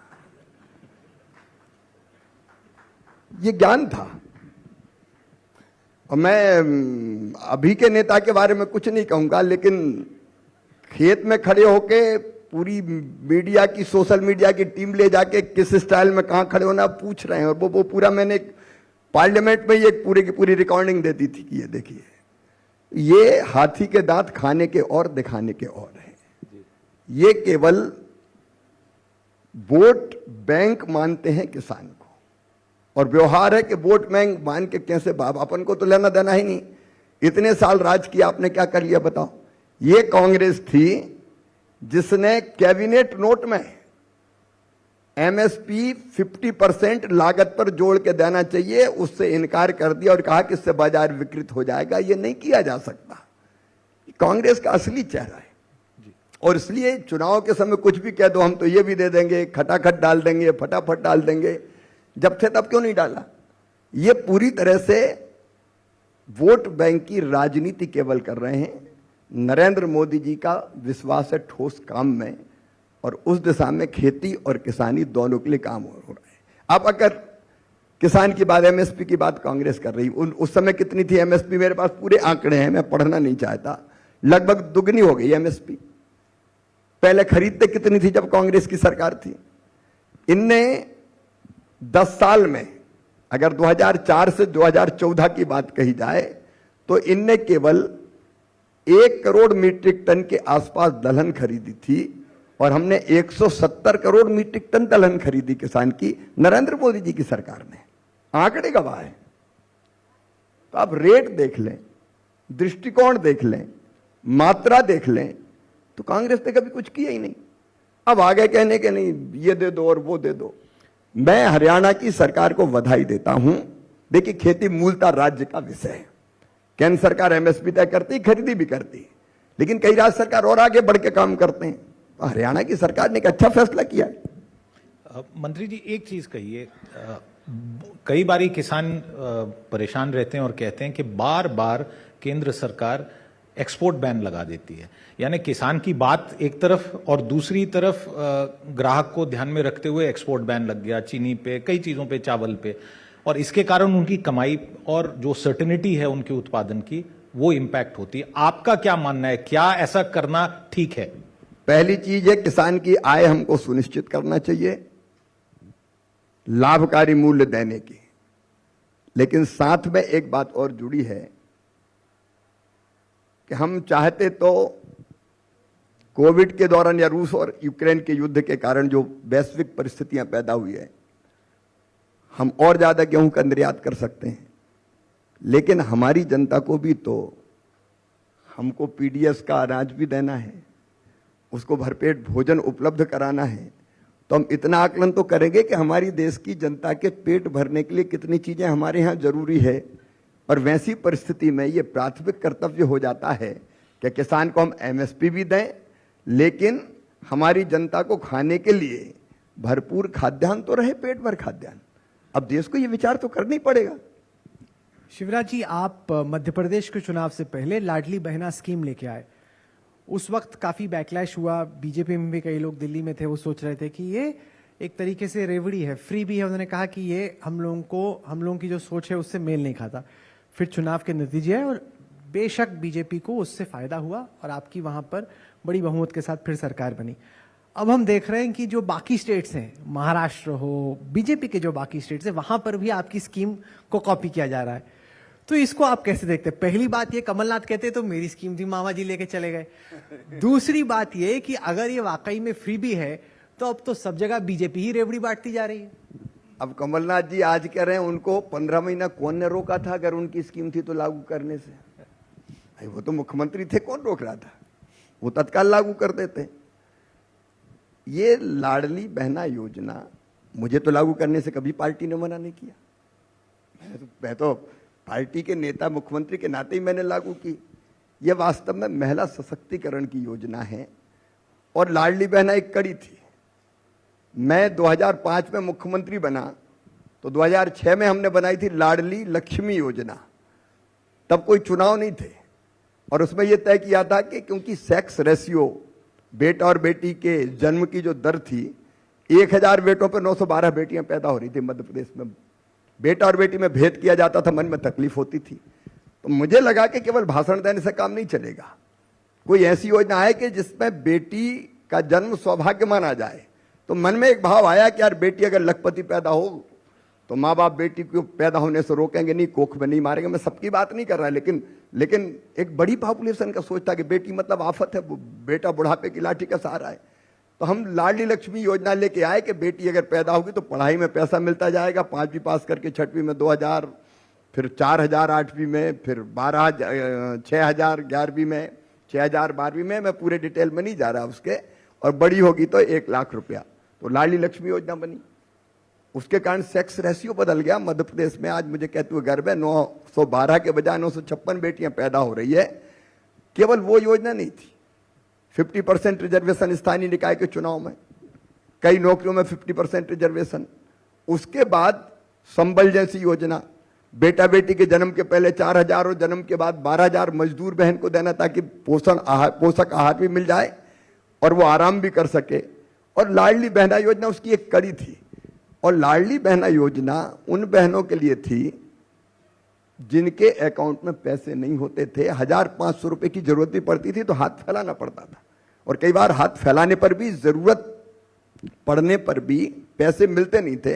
तब मन में आया कि महिला सशक्तिकरण के लिए आर्थिक सशक्तिकरण जरूरी, इसलिए लाडली बहना योजना बनी। आज मुझे संतोष है कि केवल मध्य प्रदेश नहीं, कई राज्य लाडली बहना योजना को अलग अलग नामों से, नाम अपने अपने, कहीं महतारी वंदन योजना है तो कहीं लाड़की बहना योजना है तो कहीं कोई और नाम है। झारखंड ने भी लागू कर दी। यहाँ तो केजरीवाल साहब ने भी कहा कि हम भी देंगे दिल्ली में। अब वो बाहर नहीं है, ये अलग बात है। तो आप देखेंगे कि अलग अलग राज्य इस योजना को लागू कर रहे हैं। महिला सशक्तिकरण की योजना है। हमारे देश में 80 करोड़ से ज़्यादा लोगों को हम फ्री का गेहूं, अनाज, चावल दे रहे हैं। ये कोविड के बाद एक कार्यक्रम शुरू हुआ था। मंत्री जी, आपको क्या लगता है, क्या ये लगातार चलते रहना चाहिए कि अब इस पे भी पुनः विचार की आवश्यकता है? धरती के संसाधनों पर हक सबका है। जिस धरती पर पैदा हुआ, ये बांटने वाला इंसान है। ये जमीन इसकी है, ये बाग इसका है, ये मकान इसका है। भगवान ने तो बनाया सबके लिए, लेकिन सबके पास नहीं है। तो देखिए, दो तरह के विचार दुनिया में चले। कार्ल मार्क्स कहते थे कि व्यक्तिगत स्वामित्व संपत्ति पर यही सब झगड़ों की जड़ है, इसलिए व्यक्तिगत स्वामित्व समाप्त कर दो, छीनो, समाज के स्वामित्व में लेके आओ। समाज की होगी वो, किसी व्यक्ति की नहीं होगी। लेकिन भारत का विचार ये नहीं है। भारत का विचार अलग है कि जिनके पास वो संसाधन हैं, क्योंकि हर एक के पास तो नहीं है, जमीन हो, खनिज संसाधन हो, बाकी चीजें हो। जिनके पास है वो उससे धन कमाए, और जो धन कमाए उसमें से टैक्स दें, और जो टैक्स आए उनमें से उनको, जिनके पास ये साधन नहीं है, जिनको हम साधारण भाषा में कहते हैं गरीब, उनको हम कई सुविधाएं दे दें। मैं इसको बांटना नहीं कहता, ये गरीबों को उनका हक हम दे रहे हैं। यही सामाजिक न्याय है। और इसलिए हमारी जो गरीब पॉपुलेशन है उसको अगर कुछ सुविधाएं देते हैं, भरपेट भोजन के लिए अगर उनको निःशुल्क अनाज दिया जाता है, तो ये न्यायोचित है। और इसके लिए प्रधानमंत्री नरेंद्र मोदी जी को मैं धन्यवाद और बधाई दोनों देता हूं। शिवराज जी, कृषि की बात अब बहुत हो गई, अब थोड़ी राजनीति की बात हो जाए। आप झारखंड के चुनाव के प्रभारी हैं। आजकल वो चंपाई सोरेन आए हुए हैं दिल्ली में। ऐसी चर्चा चल रही है कि झारखंड के पूर्व मुख्यमंत्री बहुत जल्द बीजेपी से हाथ मिलाने वाले हैं। तो क्या आप ये कंफर्म कर सकते हैं कि चंपाई सोरेन आ रहे हैं? और दूसरा, क्या ये दूसरी पार्टियों को तोड़ के अपने साथ लाना, क्या ये ठीक है? क्या यही महंगा नहीं पड़ा थोड़ा लोकसभा के चुनाव में कि तोड़ तोड़ के लाते हैं और फिर आप ही के कार्यकर्ता बोलते हैं बाहर वाले लोगों को हमारे सर पे लाके खड़े कर दो? श्री चंपाई सोरेन जी झारखंड के मुख्यमंत्री थे। भारतीय जनता पार्टी ने तो नहीं बनाया, बनाया तो इंडी गठबंधन ने बनाया, उनके साथियों ने बनाया। लेकिन बाहर निकल के जिस ढंग से उनको हटाया, कोई हमने कहा था कि ऐसे हटाओ, जितना उनको अपमानित किया गया, उनकी दर्द भरी चिट्ठी या पोस्ट आपने पढ़ी होगी, कार्यक्रम करने तक से रोक दिया। और वो भी आदिवासी नेता है। जेएमएम को खड़ा करने में उनका अतुलनीय योगदान है। शिबू सोरेन जी के वो निकट सहयोगी रहे हैं। लेकिन और किसी के पास कुर्सी ना रह जाए, इसलिए बिना विश्वास में लेके अपमानित करके हटा दो, कार्यक्रम करने से रोक दो। ये कौन ने किया? हमने थोड़ी किया। अब उनने खुद अपनी बात कही है, जो आपने भी पढ़ी, मैंने भी पढ़ी। अब वो अगर जेएमएम से और गठबंधन से परेशान है तो उसमें भारतीय जनता पार्टी का क्या दोष भाई? भारतीय जनता पार्टी ने क्या किया? कब करा रहे हैं उनकी ज्वाइनिंग? नहीं, वो फैसला करेंगे। ऐसा भी उन्होंने 3 ऑप्शन जो आपने भी पढ़े, मैंने भी पढ़े, उन्होंने अपना दर्द बताया है, उन्होंने अपनी व्यथा कही है और उनका रास्ता वो तय करेंगे। सर, शिबू सोरेन के बेटे हेमंत सोरेन काफी वक्त तक जेल में थे। उसका परिणाम यह हुआ कि ट्राइबल्स में चर्चा हो रही है कि एक सिंपैथी बनी, आदिवासी सिंपैथी बनी जेएमएम को लेकर, जो कि लोकसभा में अभी हमने कुछ देखा और जब असेंबली इलेक्शंस होंगे, क्या आपको ये एक बड़ी चिंता और यही एक बड़ी वजह है कि चंपाई सोरेन को एक ट्राइबल नेता के तौर पे ला रहे हैं कि ट्राइबल्स की जो सिंपैथी अगर वो रही इंडिया अलायंस के प्रति तो बीजेपी के लिए वो मुश्किल पड़ेगी? पहली चीज तो बीजेपी ने कुछ किया ही नहीं, कानून अपना काम करता है, इसमें बीजेपी कहां से आ गई। और दूसरी बात यह है कि झारखंड में जिस ढंग का जंगल राज है, आप जाके देख लें। मैं तो आपसे ही कहता हूं, एक बार आप होके आइए। लूट मची है चारों तरफ, जनता बुरी तरह से त्रस्त और परेशान है। इसलिए गठबंधन की विदाई होने वाली है और भाजपा आने वाली है। शिवराज जी, आप आए। मैं एक चीज बोलना चाहता हूं सबको खत्म करने से पहले कि जो शिवराज जी ने कहा कि ये प्रॉब्लम्स हैं और ये सोल्यूशंस हैं, ये जैसा कि हमने चर्चा में डिस्कस किया कि ये सबको पता है, इनको इम्प्लीमेंट करना बहुत मुश्किल है। लेकिन आपकी जो पर्सनालिटी है, आपका जो स्वभाव है, आपका जो राजनीतिक कद है, वो हम लोगों को बहुत उम्मीद देता है कि अगर कोई इस काम को, बड़ी मुश्किल काम को कर सकता है। और आप लोगों ने देखा होगा किस तरीके से स्टेट्स के एग्रीकल्चर मिनिस्टर्स को आप बुला रहे हैं, उनसे चर्चा कर रहे हैं ताकि कुछ ना कुछ रेजोल्यूशन निकले। क्योंकि अगर आप कोई ठोसेंगे ऊपर से तो कोई मानेगा नहीं। आप सब कुछ इस तरीके से साथ में लेने की कोशिश कर रहे हैं। हो सकता है कि अगली दफा जब आप बिजनेस टुडे इंडिया 100 के कार्यक्रम में आए, तब तक हम देखें कि किसानों की आमदनी बढ़ने लगी है और जो प्रॉमिसेस आपने किए हैं उसको पूरा करने की दिशा में कुछ कदम लिए गए हों।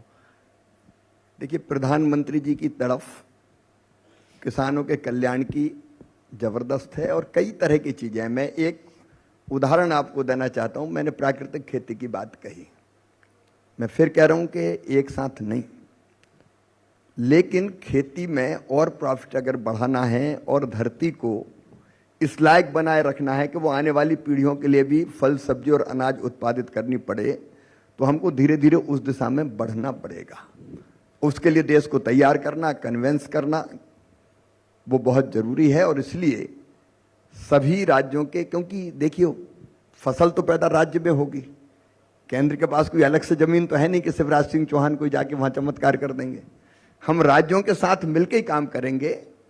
और प्रधानमंत्री जी जो उन्होंने नीति आयोग भी बनाए इसी भाव से कि केंद्र और राज्य मिलकर काम करें, तो अलग अलग राज्यों के कृषि मंत्रियों से चर्चा हो रही है, उनकी समस्याएं सामने आती, उनका समाधान हम कर रहे हैं।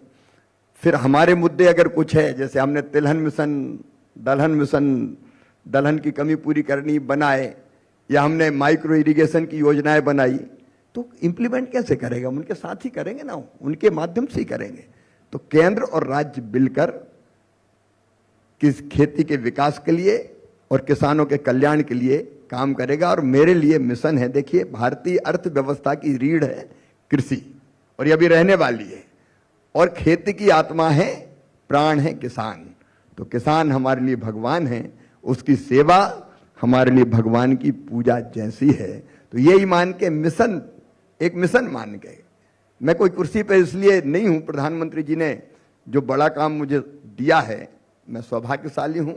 एक एक क्षण का उपयोग कैसे हम खेती, किसानी और गांव के विकास में कर सकते हैं, कोई कसर नहीं छोड़ेंगे। जिंदगी की सार्थकता केवल पद पर बैठने में नहीं है, वहां बैठ के वास्तव में काम करने में है। और इसलिए जब आपने मुझे रास्ते में पूछा था दिल्ली कैसी लग रही है, तो मैंने कुछ सोचा ही नहीं, काम आया तो दिन और रात काम में भिड़ गया। और मुझे पूरा विश्वास है प्रधानमंत्री जी के नेतृत्व में हम सारी चुनौतियों को पार करेंगे, क्योंकि चुनौतियों को चुनौती देना ये प्रधानमंत्री नरेंद्र मोदी जी का स्वभाव है। और हम उनके नेतृत्व में आगे बढ़ के इन सब समस्याओं का समाधान कर पाएंगे, ये मेरा अटल विश्वास है। मेरे को लगता है कि हम सबके लिए शिवराज जी से कुछ सीखने की बात है कि जब कुछ हाथ में हो, अगर वो छीन भी लिया जाए, किस तरीके से एकदम फोकस के साथ, बगैर निराश हुए, परेशान हुए, अपने मिशन की तरफ आगे बढ़ना। ये केवल राजनीति के बाहर भी हम सबके लिए भी बहुत बड़ी सीख है। ये आपने हमारे लिए वक्त निकाला, इसके लिए बहुत बहुत शुक्रिया। नहीं, लेकिन मैं निवेदन करना चाहूंगा, कुछ छिना नहीं है जी, ये तो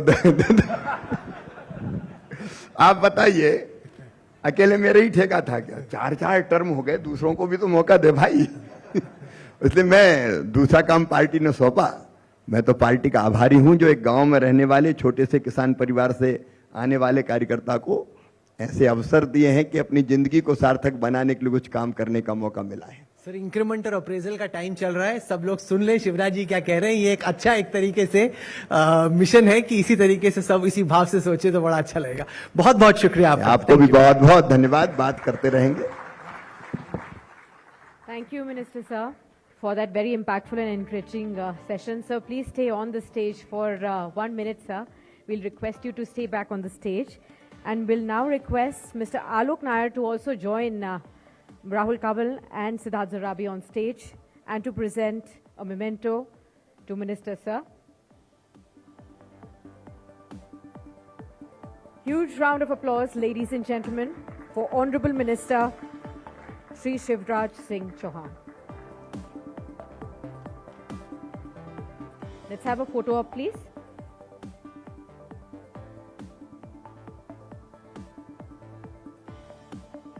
Huge round of applause, ladies and gentlemen. Thank you so much, Minister Sir.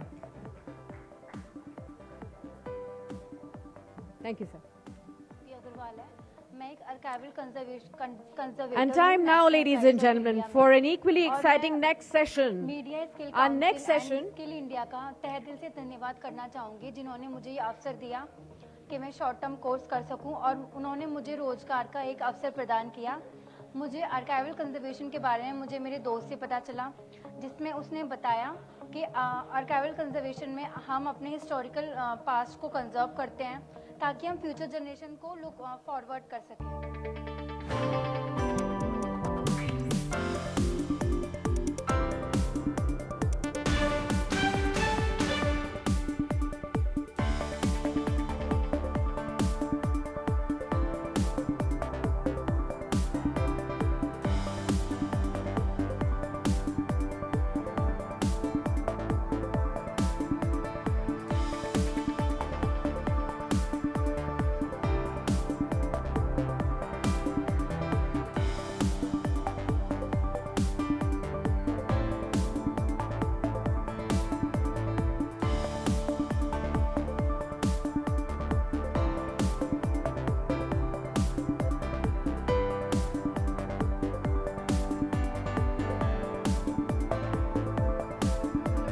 And Entrepreneurship and Minister of State for Education for a session titled India, the Skill Capital of the World. During this session, Minister Chaudhary will be exploring the transformative potential of skill development in shaping India's future. He will also discuss the government's strategic initiatives to make India the skill capital of the world, focusing on importance of skilling, reskilling and upskilling in a rapidly evolving job market. Now, before I invite Minister Sir on stage for his session, let us take a moment to watch the NSDC audio-visual presentation. Can we have the AV, please? नमस्कार, मेरा नाम ज्योति अग्रवाल है। मैं एक archival conservator हूँ national archives of India में, और मैं media skill council and skill India का तहे दिल से धन्यवाद करना चाहूँगी जिन्होंने मुझे ये अवसर दिया कि मैं शॉर्ट टर्म कोर्स कर सकूं और उन्होंने मुझे रोजगार का एक अवसर प्रदान किया।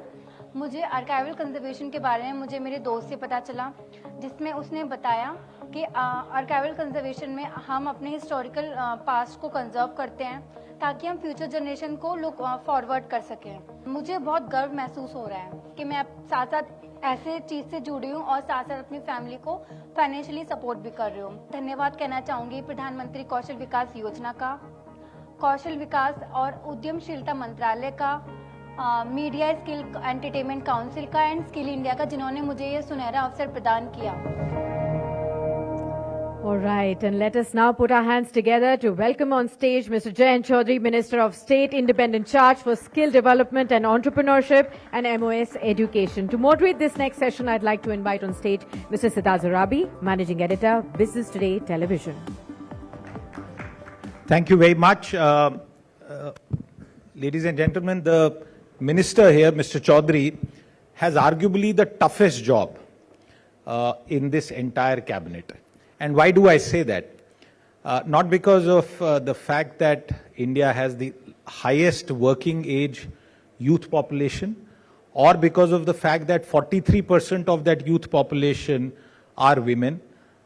And not only this, but also because of the fact that the Modi government has in this budget set itself a very, very ambitious target as far as skilling is concerned.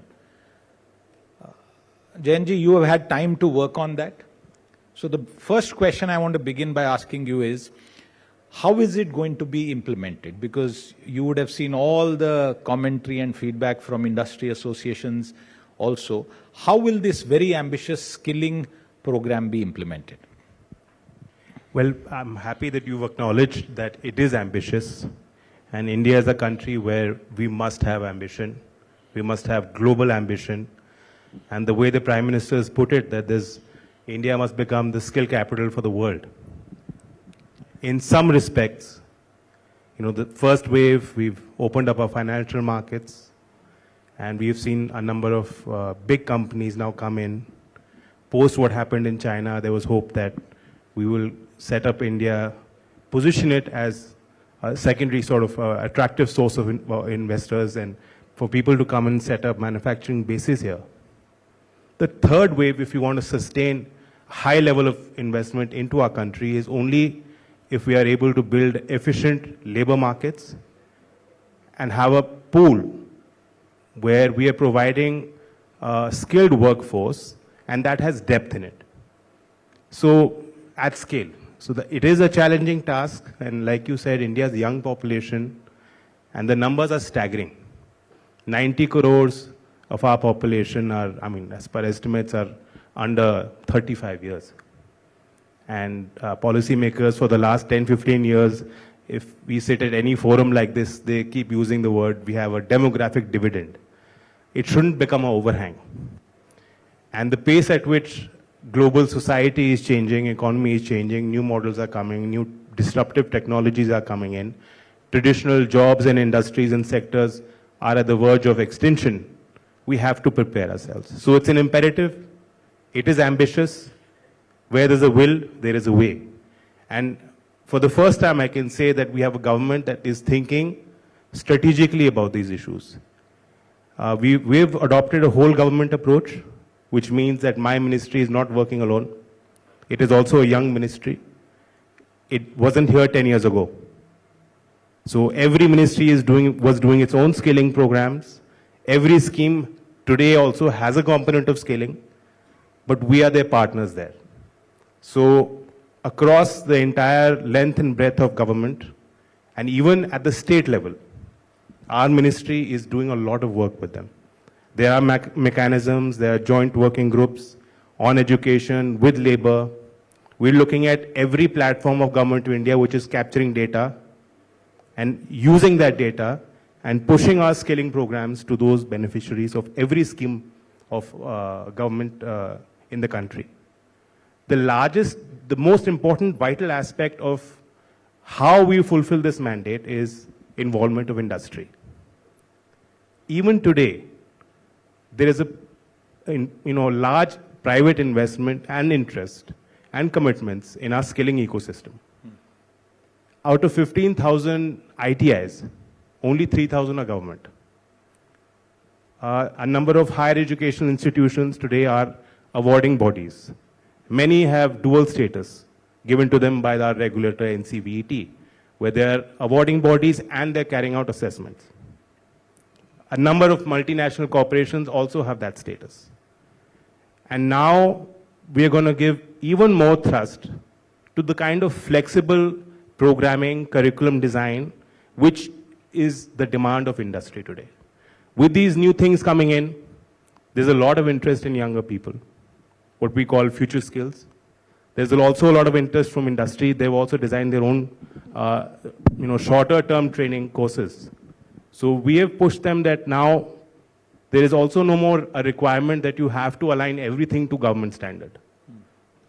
Every course designed by industry need not be aligned and fully in sync with our regulator, with NSQF.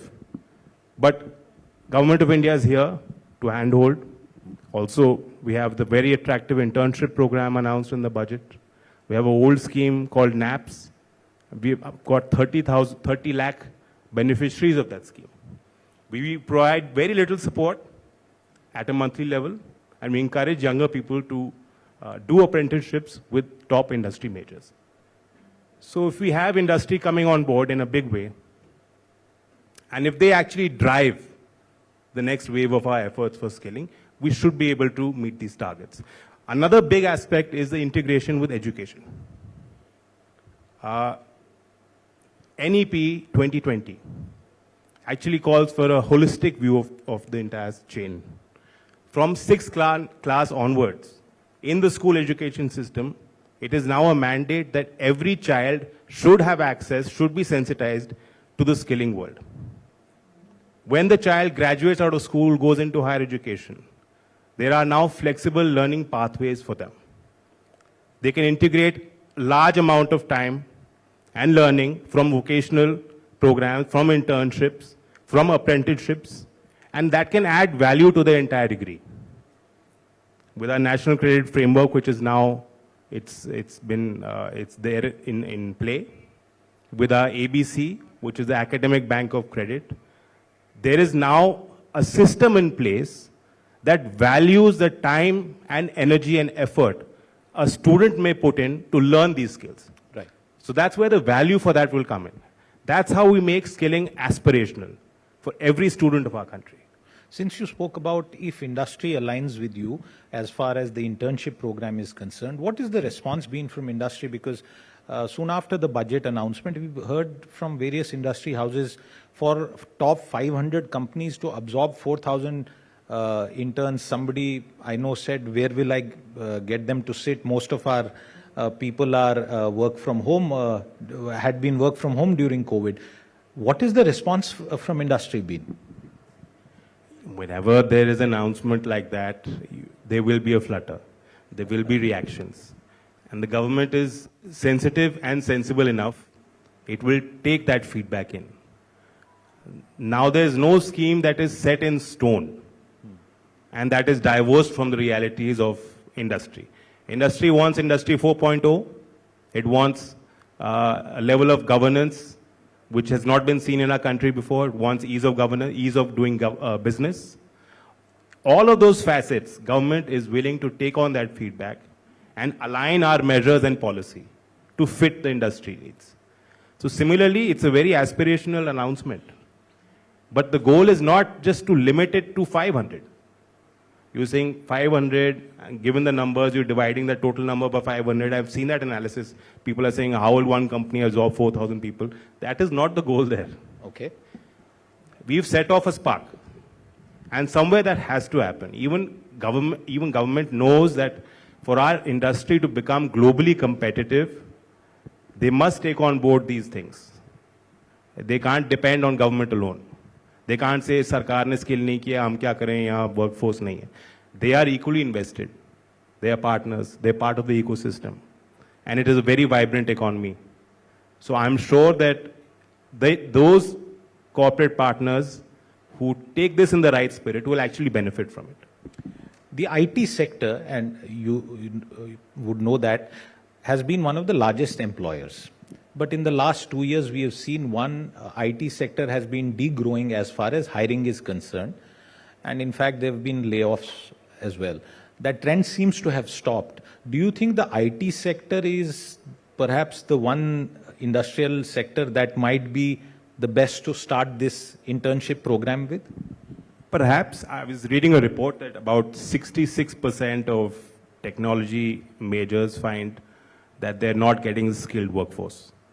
So if 66% those jobs are not getting the right skill, that skill set needs to be developed. So IT is a great fit, especially when we talk about AI, we talk about impact of automation, robotics, machine learning, big data, not just on the factory floor or we're looking at what impact it will have on technologies that are being used by all citizens in all sectors. So IT has a great role. And like I was saying earlier, there's a lot of interest. Just a day ago, I got to know, I tweeted out there that there's a free 5-day course on AI, online, being offered by Indian Institute of Remote Sensing under ISRO. In 1 hour, because, they would have thought कि हमारा traffic इतना आता है, उस हिसाब से उन्होंने अपनी website बनाई. 1 घंटे में वो क्रैश हो गया. So then my office also reached out and they were already working on it. They said, no, we're getting it back online. We've increased the threshold. Because if it's online, it should be open access, which it was. So that's the level of interest. Today, a child in Kendriya Vidyalaya is also doing a course on AI. I'm not saying वो short term course करके वो expert बन जाएगा. But that is the level of interest that these topics today are generating, which is very encouraging for our country. Jayanji, would it be, how would you respond to this criticism that while the budget and you yourself have come to terms with the problem, you've identified the problem of skilling, and when we talk about in this event 2047, the pressures will only go up. So while you have identified the problem, the solution doesn't seem to be fully in place. You know the problem, but the solution is still half-baked, still talking to industry, you're hoping for industry response. It's just a set of announcements at this stage. No, that's not the case. There is already a lot of work that has gone on behind the scenes. But iteration is required, and it is always required. And like I said, that is the sensitive approach of the government. And again, it's a whole of government approach. Akela mera vibhag nahi karega. Right? Ministry of Corporate Affairs, Ministry of Finance has its own views. Ministry of Labor has a big role. The interesting thing also that I want to drive focus on is the message that the finance minister gave. According skilling and education such importance, it's a first for our country. She even spoke about how labor under Shram is providing a lot of social security to crores and crores of our unorganized sector workers. I think from last account, the number of people who've actually registered on eShram portal is 30 crore people. Now, of those 30 crore people, that data is now in sync with our Skill India digital hub. And we use it to drive, information on what is available to that 30 crore labor force. I don't think there's a reason for L&T to turn around and say, हमें construction में हमें workers नहीं मिल रहे हैं. So what we can achieve is huge. And that convergence and saturation is the mantra of government is now being well recognized. So I mean, your criticism के अभी तैयार नहीं है, ऐसा नहीं तैयार है. But we need acceptance from industry. Even our ITI upgrade scheme requires for 10,000 crore CSR. तो CSR budgets हम कोई डंडा चला के नहीं कर सकते हैं. For internship, there's no danda we're going to use. Even on an apprenticeship act, government is actively looking at it from the perspective of ease of doing business. Currently, the mandate, it's a 1961 legislation. If I do a survey of all the big corporate leaders sitting here around how many of these companies are actually giving apprentices under the act, sabka haath nahi uthega. The act mandates that if you have 30 people employed, 2.5% of your workforce has to be given apprenticeship. और नहीं होगे तो वो दंड भी act में लिखे हुए हैं, किसी को नहीं मालूम. तो government is looking at that also. We're looking at how we can improve it so that companies come on board. The goal is to increase the scale of the program. This is an incentive we're providing. This is for the industry. Industry shouldn't feel कि हम ये inspector राज हमारे ऊपर लागू हो गया. So to build that acceptance, to build that partnership will take time. It is a new announcement. Give us some more time. That's a very fair point, and I completely agree with you. Let's turn our attention away from skilling to the larger issue of the kind of graduates, technical and non-technical, that our education system is producing. Haryana, for example, has a dedicated skill development university. It's been set up over the past several years, where they are offering very, very specialized courses, and it's happening in a few other locations. But one of the things that we hear is that graduates, both technical and non-technical, when they go to industry, they say they are unemployable. And industry says that, in fact, we spend the first 6 months trying to train them, and that's why you see higher levels of fresher attrition. How serious is that problem? And does the government also need to look at better quality of education rather than just throw budgetary allocations at it? No, if you have a budget, that's where improvement will come in. If you look at the whole universe of the technical education aspect, so NCVET is also working to provide accreditation, provide awarding body status to all the state technical boards. So all the polytechnic students, they should have access to the entire system and spectrum of courses that are designed for them. And also, I mean, now what is available, we need to drive awareness on that. So on SID, there are fee-based courses, there are free courses, there's government schemes, about 22 central government ministries, whatever schemes they're running on skilling, that is visible on that. And if you look at the scale of SID, which is a DPI, which is a portal available for everyone, 88 lakh people have registered on that. On our online courses, 7.5 lakh people have enrolled. So I think ऐसा नहीं है कि हमारे education system में वो quality नहीं है. And now with NEP, there will be a greater alignment. If we are working very closely with UGC as well on the higher education aspects. And NCVT is a very vibrant body which works on the accreditation, works on the standardization. So very soon you're going to see rollout of undergraduate programs where maybe 40-50% of the coursework is mandatory working with industry or doing a skilling program. So once that thing is under play, more and more students are aware, more and more higher education institutions take this on board. And there are skill universities as well, like you said, in Maharashtra, in Madhya Pradesh, in Haryana, even in Northeast, in many states, there are actually skill universities running as well. So there's all kinds of different products aligned towards getting the right student at the right skill set. Let me turn to another aspect. A young person gets skilled, picks up a technical course, 2 or 3 certificates. But when he goes into the job market, he comes across a situation where an IT company like Cognizant offers only 20,000 rupees to non-technical graduates.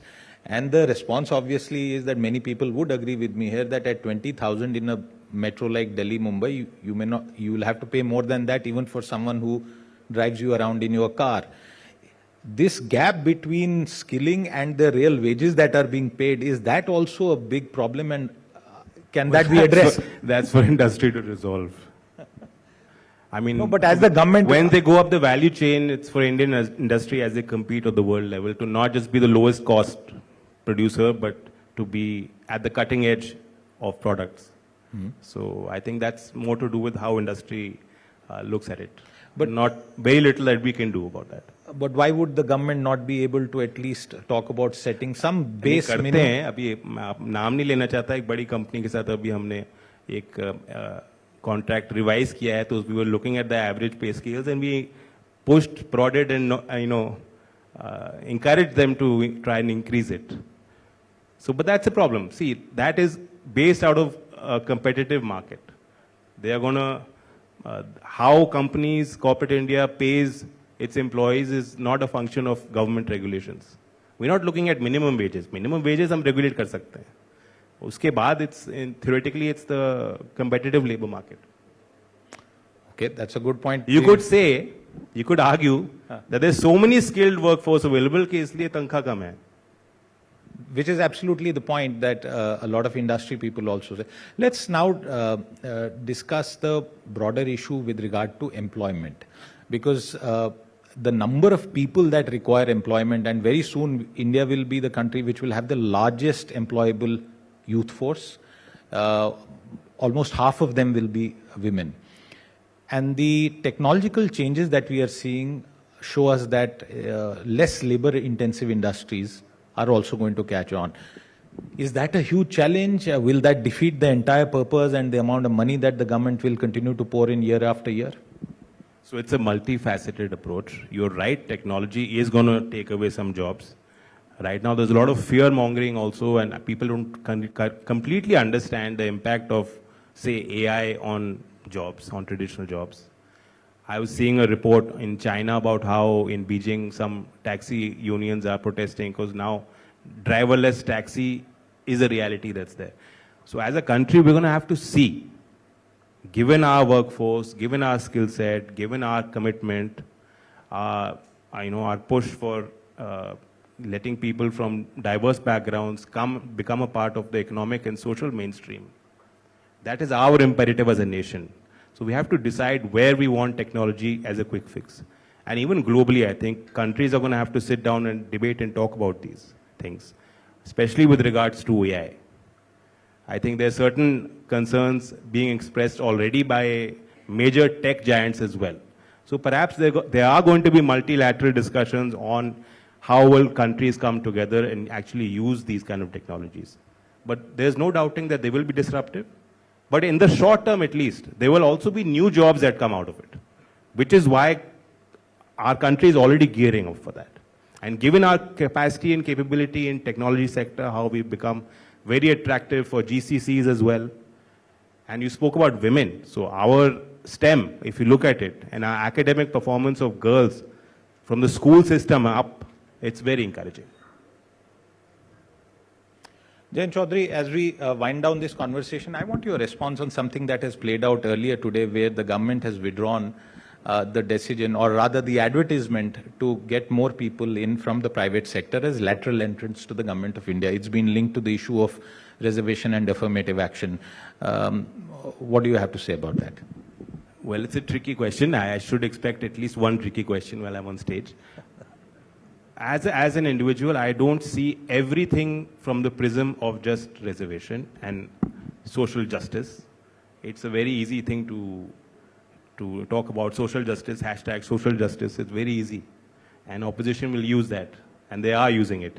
I don't know what the reasoning was, why government withdrew it. Has it actually been withdrawn? Is it something that has gone back to the table? There's some more thinking to be done. And I'm not in a position to really comment on that aspect. But this is not a new thing.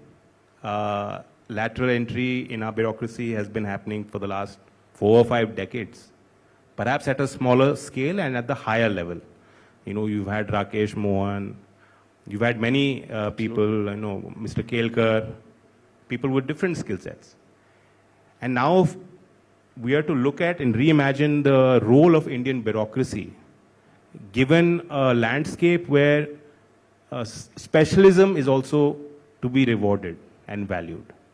So I find now more and more there are generalists. There are also demands कि हमारा अलग cadre होना चाहिए. I remember when I was an MP 9 to 14, a lot of agriculturalists, people who work on agriculture policy came to me and said, agriculture का भी साहब अलग cadre होना चाहिए. I said क्यों? I said बहुत specialized technical field है. वो Ministry of Finance में अधिकारी आया, उसको आपने सचिव यहाँ agriculture बना दिया, उसे मालूम नहीं है खेती कैसे होती है, क्या technical scientific aspects हैं, and they are driving policy. So there is a demand for specialist skills. So if there's someone with know-how from private sector, I think government must have access to that as well. That's a very good point. Before I let you go, I just want to ask you, personally for you, how is it to be in the Council of Ministers? How is it working with Prime Minister Modi, especially because of what he said that at the beginning of his third term that he'll work with 3 times the vigor? How is it proving to be for you? I didn't get the last bit. You worked with? Prime Minister Modi said that when he came into power again... 3 times the vigor? Yes. There's, I mean, everyone, even his most vocal critic says कि मेहनत तो बहुत करते हैं. So his energy is, I mean, it's, I can't compare it to anyone. At his age and given his responsibilities, he also pays a lot of attention to small details. So he is someone who likes big ideas, something new, out of the box, imaginative, but he's also focused on the small print. That is a unique skill set.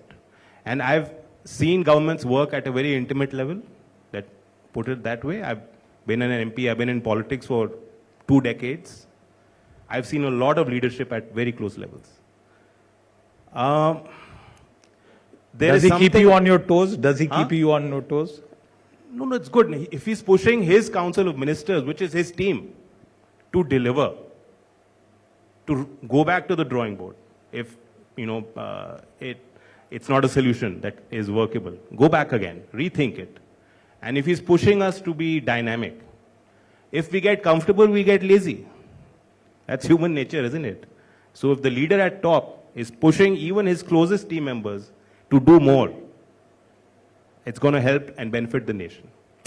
Absolutely. And with that, I thank you so much, Jain Chaudhary, and is wishing you all the very best for a successful tenure, implementing all these massive schemes. All the very best. Thank you so much.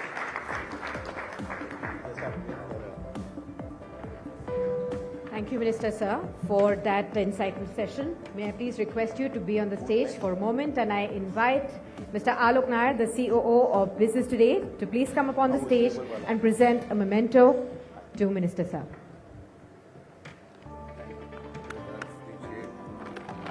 Huge round of applause, ladies and gentlemen, for Mr. Jayant Chaudhary, Minister of State for Independent Charge for Skill Development and Entrepreneurship, MOS Education. Thank you so much. And now it's time for our next session, ladies and gentlemen, and that's on navigating the green energy transition. As the world confronts the urgent need to transition to sustainable energy sources, our next session promises to be a pivotal discussion as top industry leaders will now explore strategies and innovations propelling the shift to green energy in India, examining how renewable technologies and supportive policy frameworks can enable organizations to spearhead the move toward a cleaner, more sustainable future. This aligns with India's ambitious climate goals as well and sets the stage for transformative progress in the sector. For this next panel discussion, let me now invite on stage Mr. Rajiv Gupta, the CEO of NTPC Green Energy. Huge round of applause for Mr. Rajiv Gupta on stage, please. Let's also welcome Mr. Sumant Sinha, the Chairman and the CEO of ReNew, to please join him on stage for this next panel discussion. And let's also have on stage Mr. R.P. Gupta, the CMD of Solar Energy Corporation of India Limited. Warm welcome to all of you. And let me now welcome on stage the moderator for this session, Mr. Saurabh Majumdar, editor, Business Today magazine. Huge round of applause, ladies and gentlemen.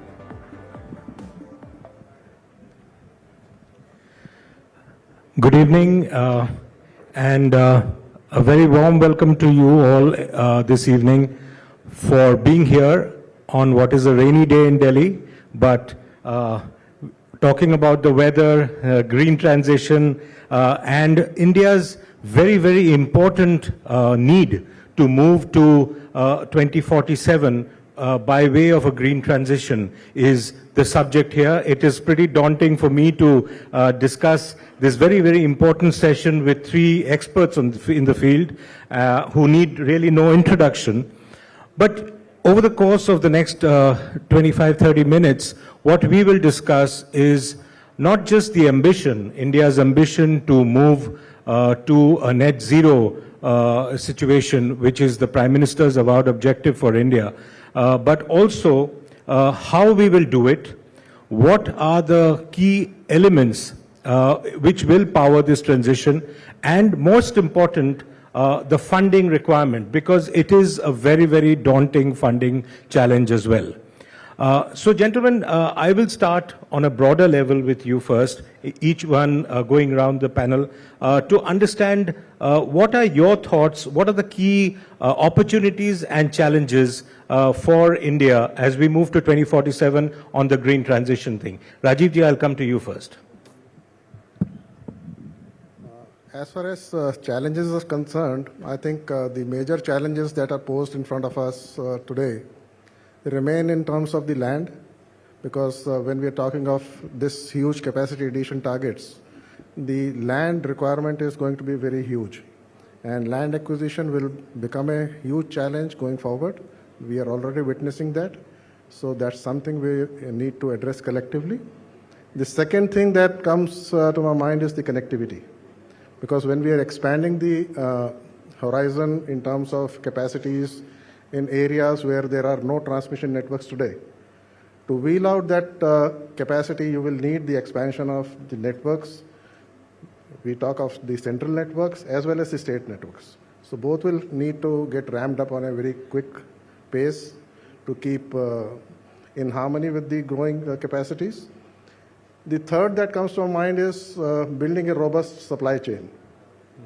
Because if these capacities have to come up, then it has to be backed up by a solid supply chain to deliver. So this is what I would say are the real challenges in front of us. Sumant, coming to you, how would you think India can really take pole position as we move to 2047 in understanding how we can become a global leader in transitioning into green energy? What are the key tenets you think India needs to do to fulfill that objective? Yeah, hi, Saurabh. Thanks. Look, I think that there are several things that we need to do. First of all, we already are a global leader in the green transition. I think India has actually done a terrific job so far. I would say the only country that I can definitely say is at a scale higher than us is obviously China. But I think compared to either the European Union or the US, I think we're not doing such a bad job. We have got about 15% of renewable energy in the grid now, which is very similar to what the US has, for example. If you add hydro, that number goes up. And of course, non-fossil fuels, we are probably at closer to 35% or thereabouts, which is also not that bad. I think on the manufacturing side, which is the other very important aspect of this transition, we have now got in place a pretty reasonable solar manufacturing industry. Of course, we have to take it further upstream and all the way into polysilicon. That's one area that the whole world is struggling with. But at least India is taking a stab at trying to find a solution on the strength of our domestic market. And in wind turbines, we've been manufacturing those for a long time. And now with PLI schemes in place, the hope is that battery technologies, battery cell manufacturing, and polysilicon and so on will also get indigenized at some point in time. So I think we're doing a good job at localizing manufacturing as well. But this is all in the electricity segment, right? If you look at the non-electricity segment, which is the broader energy area, there the whole world has a lot of work to do. But again, I find that, for example, in green hydrogen, which is required to decarbonize a lot of the rest of the energy value chain, we are now coming up, and in fact, Seki here, Mr. Gupta has taken the lead in calling for green hydrogen tenders or green ammonia tenders, which, by the way, we are also trying to sell green ammonia and green hydrogen to the rest of the world. And I'm finding that, people are going very slowly. And I think if these bids happen successfully, India will actually be at the vanguard of those, other new sort of emerging areas as well. So I think we're doing a pretty good job of electrifying our electricity system, greening our renewable, our electricity system quite well, and trying to extend that electrification into the broader energy value chain, which is really what is required. So I think we're doing well, and I think given if you look at all the government's push and allocation of capital and the effort and the missions that have been set up and all the good work that companies like NTPC and Seki are doing, I think we are definitely going to be at the vanguard in the future as well. Mr. Gupta, taking off from what Sumant just said, and also from what Rajiv ji mentioned in the beginning, two major challenges are land and connectivity, that is one, and the extension of the reform which is happening in the green energy electricity sector to the non-electricity. What are your thoughts on the first two challenges and your own plans for the rest of it? I think the two challenges which Rajiv mentioned, of course, these are challenges, but they are not such a bigger challenge. For me, the biggest challenge in energy transition, not only for India but for the world, is to find solution for the long-term storage. Energy transition, in its true sense, will not be possible unless we are able to shift some energy which is generated in surplus season to the lean season. That's one of the biggest challenges which we have to find a technological solution, which unfortunately is not even on the horizon. The solution to this probably to some extent lie in one sun, one world, one grid, which Honorable Prime Minister has enunciated at international forum. The challenges of land is there, but it can be sorted out as we sit along with the states. And one very beneficial factor with the renewable energy, particularly solar, is that though it requires very large chunks of land, the best solar locations are the one where there is no habitation. These are all mostly desert areas and uninhabited area where the best solar incidence is there. The Rajasthan desert, the greater run of Kutch, Ladakh area. These are some of the area where it is possible. For India, another challenge is there which probably has not been mentioned. That is taking a lead in the technology front. Today we are either importing whole of the technology or importing the equipment itself. We are not the leader as far as the technological leap is concerned. Most of these are coming from China. I think we must focus on R&D where we can produce the products which are world class, they can be exported. Sumant, one point I wanted to ask you is, all of these discussions can turn out to be pretty meaningless unless corporate India as a whole also participates in a robust manner in moving to, net zero efficiency levels. Now, regulatorily, there are things which are being done even by the securities markets regulator, etc. Where do you see, India's progress as far as India Inc.'s movement towards net zero is concerned? You're right, Saurabh, that there is some pressure from the regulators and even from investors. Right. And, Vikram is going to talk after this, so I'm sure he'll talk about that. But it's not very strong, if you ask me honestly. And this is not just in India. This is a global situation. Yes, and the whole phenomenon of ESG investing is sort of really getting pulled back now. And the amount of money coming into ESG funds and all is actually declining. So that's not a good situation that we find ourselves in. So I would say external pressure on corporates is actually not as strong globally as it needs to be. There are some, of course, enlightened corporates that are doing what they need to. But for the most part, I think corporate India is, not just corporate India, but corporate as a whole, but the world as a whole, is actually doing less than they should. Now, the thing that is going to motivate them the most is going to be commercial interests. So if renewable energy becomes cheaper than grid-based power, they'll all shift to renewable energy, provided, of course, you can deal with the intermittency and those kinds of things. And that's really what's happened in India. Because renewable energy is cheaper, therefore, a lot of corporates are very happy to move towards clean energy now. Because it's both economically sound for them, and, of course, they can write about it in the annual reports and all of that. The same does not apply to green hydrogen or green ammonia, for example. That is more expensive than the grey version of it. And therefore, they have no incentive to move, for those products, into the clean sector. So I think that is where the situation is. The biggest reform that we still need in the power sector in India is reforms of the distribution companies, because that's where a lot of investment that should be happening, it's not.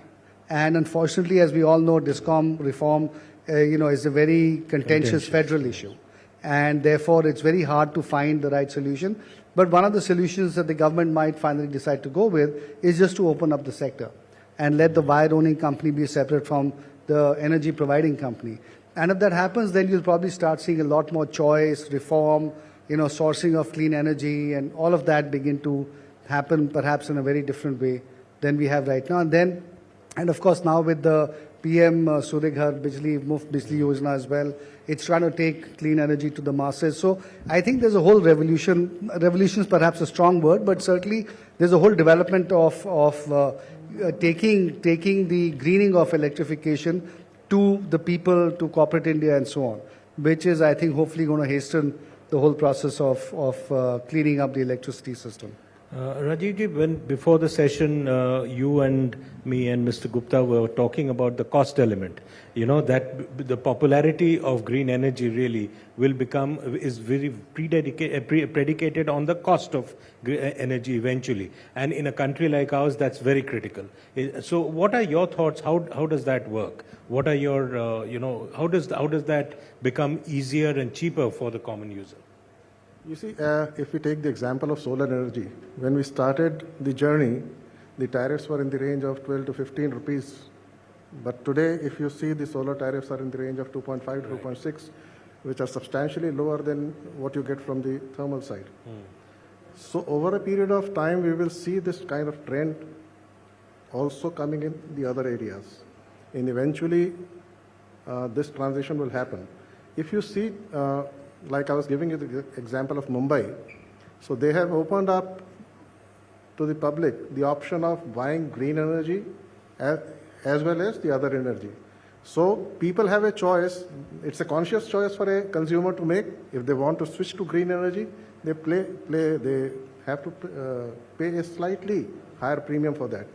And the more people become conscious of shifting to the green, I think the willingness to pay will automatically come. Mr. Gupta, your thoughts on that? I think let's be clear that renewable energy in comparable terms with thermal energy it's not cheap. One is a assured energy. Whenever you want it, it would be there, the thermal energy. Renewable energy is in its very raw form. It is there when it is there.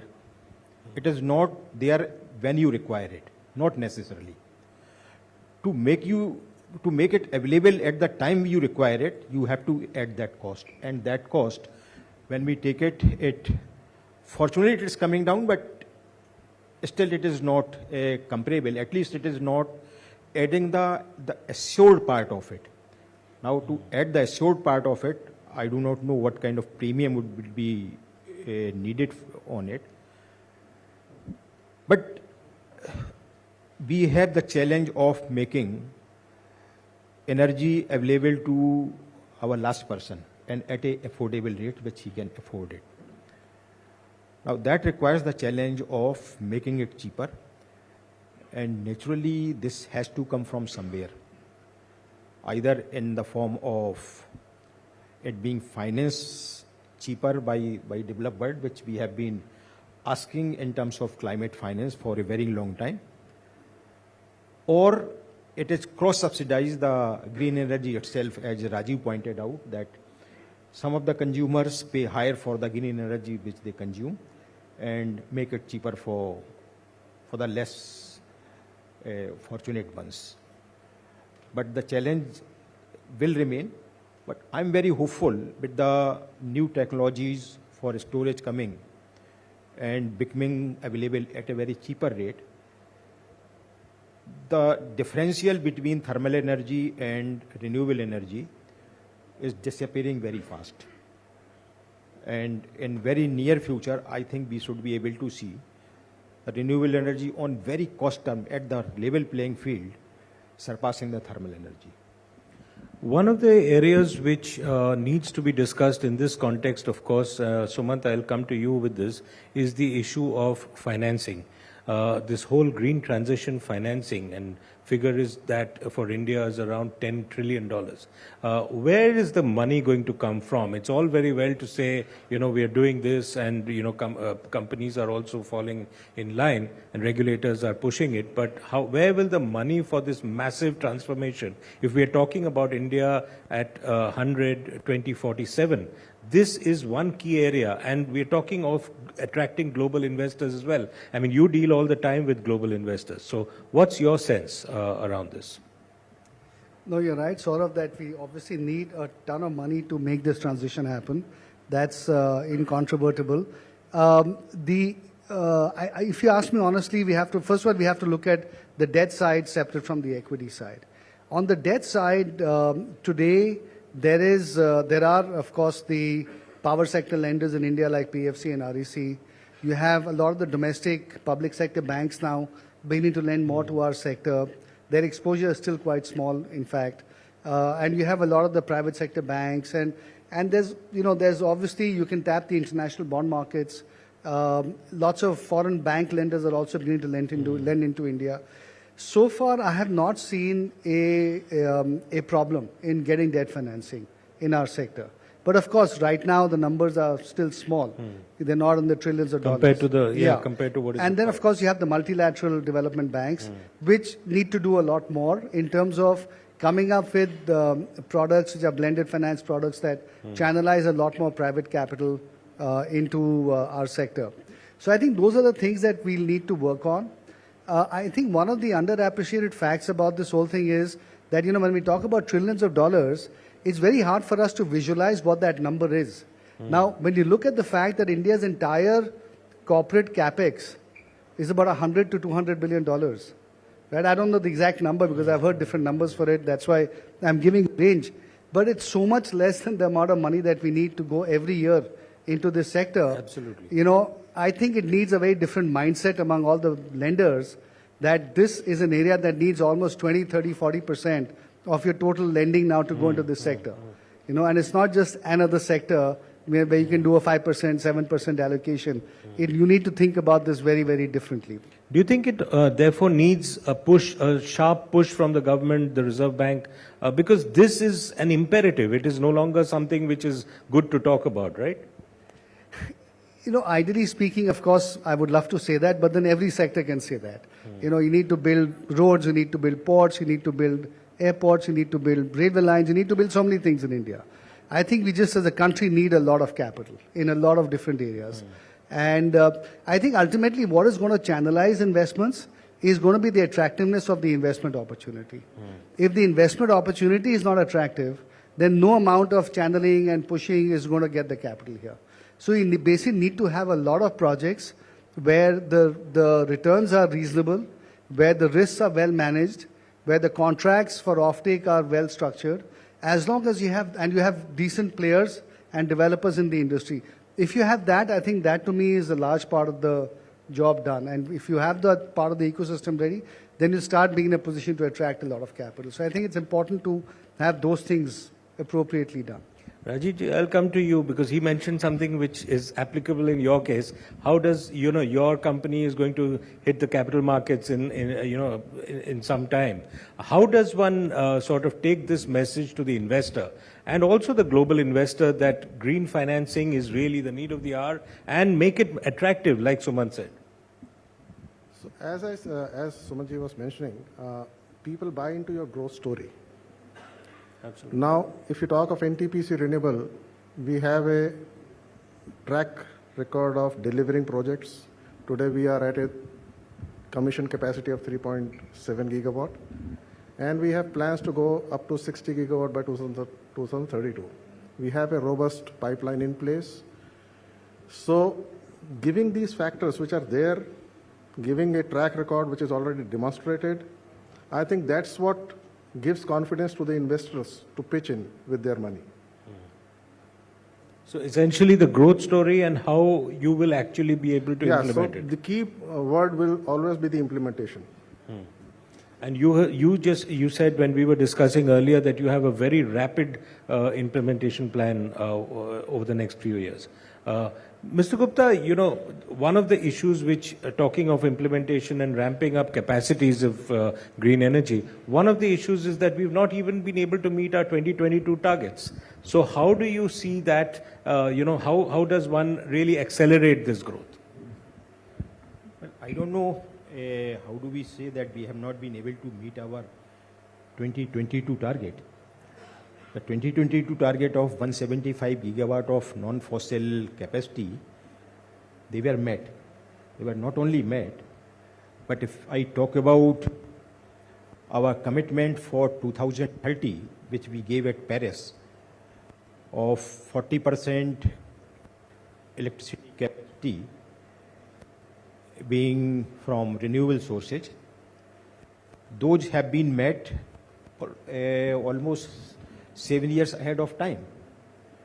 And that is why we at Glasgow in COP26, we raised that target to 50%. So I think there's some misunderstanding that our 2022 goals have not been met. Of course, they were none of the international commitments. They were a national commitment by the Honorable Prime Minister, and they have been, in terms of non-fossil capacity, they have been met.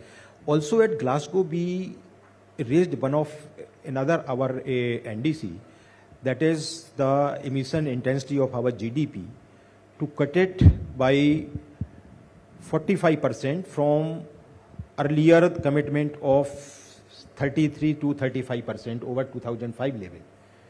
Now that early commitment which we gave at Paris of cutting it down by 33 to 35%, that is already met in about 23 or this year we will be meeting it. So in terms of our meeting our commitments, we are well ahead of time. And we were probably one of the few countries that met our NDC commitments. Yeah. No, but fossil fuels are going away, not going away anytime soon, Mr. Gupta. So what is how does one bring it down, and given the fact that fossil fuels still continues to dominate the fuel mix, what is your sense of by when we will actually really be able to make that difference? I was Secretary Environment and Climate Change when we participated in Glasgow. So we had worked out a climate action plan. And as per that plan, peaking of our emission was somewhere in early 40s. Not actually cutting down, but our emission are going to increase till early 40s Exactly. and then coming down. So we had very clearly anticipated that thermal energy is going to remain there for some time. And when I say some time, it means into 50s and probably into 60s as well. Now that is in terms of the today's technology, today's price. But the way the technology has progressed, the economy of scale has worked in it, I very clearly foresee that these targets also would be pulled down, and probably the renewable energy, purely because of its economics and the price, we would be able to, we would not be need to wait till 2070. Probably by 2060 also we should be there for our net zero target. Renewable energy, one of the biggest impediments which is preventing it from getting at the level terms with the thermal energy I said, is the long-term storage. And when I say long-term storage, it's not the storage for shifting the energy from day to night or to the early morning. It's basically shifting it seasonally. Yeah, which you mentioned. Converting into some kind of chemical, maybe methanol or some other chemical, which the academics and the research community will have to work out. Sumant probably would be able to better tell it, that we have a lot of surplus energy. We design our systems for lean season, that is sometime in winter. We have plenty of surplus energy in surplus season, that is the current month and from March to August. Now this energy, either it goes waste or we store it and supply during the lean season, which will bring down the overall cost. Otherwise, you are designing a system for lean season, it will always be oversizing expensive. it and then making it costly. Yes, Sumant. Yeah, can I offer some thoughts on the question Yes. that you asked as well? See, as far as the electricity system is concerned, I think your question was about the challenges and are we meeting our targets. The reality is that while we have met our targets, as Mr. Gupta said, what we need to do in the near term is 3x or 4x of what we were doing till last year. Okay. Now, and that therefore is going to get us face to face with all the challenges that he was mentioning, which is around land and connectivity and all of those things. My sense is we'll solve those problems. It's going to take us maybe a couple of years, but we'll solve those problems. Certainly there's a lot of planning going on in the government to make sure that connectivity comes up. Land, we have to unfortunately talk to the state governments because that's where the land sits. And as more players enter the sector, you'll have more people scouting for land. So I think eventually we'll solve that problem. But keep in mind that as India's economy grows at 8% a year, power demand is growing at 7 to 8% a year as well, which means that even if we get our renewable capacity at increase to 50 to 60 gigawatts a year, which is in fact what the target is, that is not going to be sufficient to meet demand growth. And so the balance of the demand is going to have to be met by new coal-based capacities, which is also what is being planned, right? But my sense is that the renewable industry would have sufficient capacity by the early 2030s or mid 2030s for us to be able to start meeting all new demand growth from renewable energy.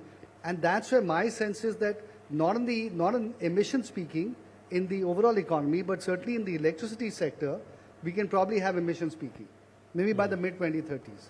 And that's when it will start then potentially going down.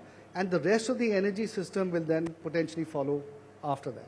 So then that's how it's going to play out. One point which I think, again, Sumant, you're the best person to discuss, is this dependence on China as far as solar is concerned. Given the entire geopolitical situation and the dependence on China, how does one mitigate that problem? So, sort of that's one of the most vexing problems in the global clean energy conversations that, at least that I'm part of. Obviously, China is such a cheap manufacturer and such a scale manufacturer that if you want the cheapest renewable energy, it's just best to buy the equipment from China, right? Whether it's batteries, whether it's, solar modules, etc. But that breeds dependence on China. If tomorrow, God forbid, there's another pandemic or some geopolitical event, and that supply chain gets disrupted, then every single country, and in fact the world's whole climate change effort will fall by the wayside. So we have to actually now start developing parallel manufacturing locations. And that's very hard to do unless you put up a hard barrier to imports from China, right? And that's what India has done on modules. Right. But we have to do it also for cells and then wafers and polysilicon. Otherwise, you will not have that industry. And what happens is that if you look at it from a short-term standpoint, the users of that power will always argue for not having those barriers because they'll always want the cheapest power. Yeah. So you'll always have this whole dichotomy on conflict between wanting cheaper power versus actually having a more secure supply chain. And India is taking the view of having the more secure supply chain, but it's a slow process because you can't just set up all these industries overnight. And obviously it's not that the Chinese are going to let you do it that comfortably as well, right? So there's a lot of push and pull that is going to happen, and this is where India, the US and the European Union really need to work together, but I don't see that happening, unfortunately. Rajiv, Sumant mentioned earlier about this whole DISCOM issue, how it needs to be reformed so that power becomes cheaper, etc. What are the other regulatory areas you think need to be reformed so that green energy is pushed? So there are 2-3 areas which come to my mind. I think the government has already come up with a green open access regulation. So that is something which all the states need to adopt. So there is a very slow pace at which these are getting adopted. When these get adopted, I think the industry will benefit. The switch to green energy will happen much faster. The second thing is there's a practice of levying tax or surcharge by the RE-rich states. So like states like Rajasthan, which have potential in terms of land. So they are levying some additional charges for power which is wheeled out of the state. So there needs to be some uniform guideline on this, on how to tackle this issue, because the power requirement is there for everybody across the country. Right. It's not only for the RE-rich state. Definitely the capacity will come on more in the RE-rich state, but how it needs to be wheeled out on a cost-effective manner, that is something which the government will need to address. The third is, I think there needs to be a creation of a R&D fund, which is very, very critical for this sector. And if India has to become self-reliant in terms of its future, this R&D fund is going to play a very critical role. And similarly, they can also come up with a regulation for doing something on green financing. You're right. I think that part is also, which we discussed earlier, is very critical. This is one discussion which can go on and on, but we are at the end of our time. So thank you very much, gentlemen, for this very, very interesting discussion. A big warm round of applause for this panel. Thank you. Thank you, dear panelists, and thank you, Saurav, for that very insightful session. May I please request you all to be on the stage for a little bit.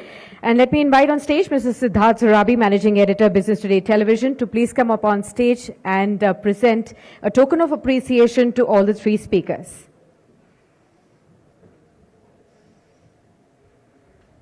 Huge round of applause, ladies and gentlemen.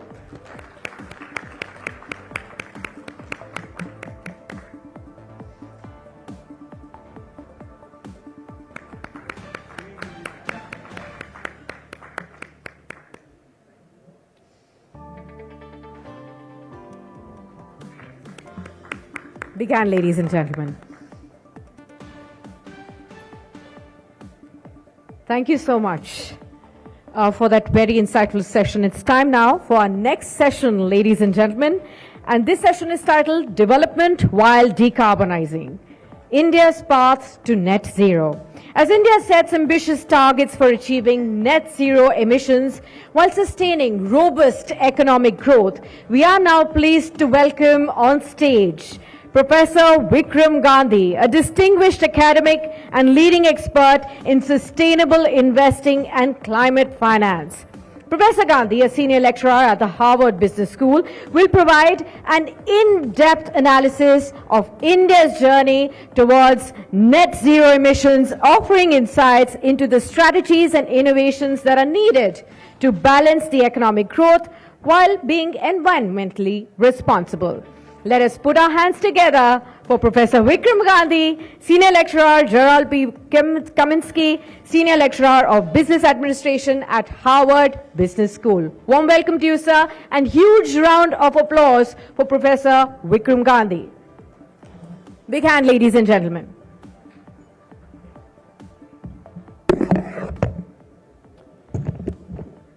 Could I request everyone to settle down, please, for our next session?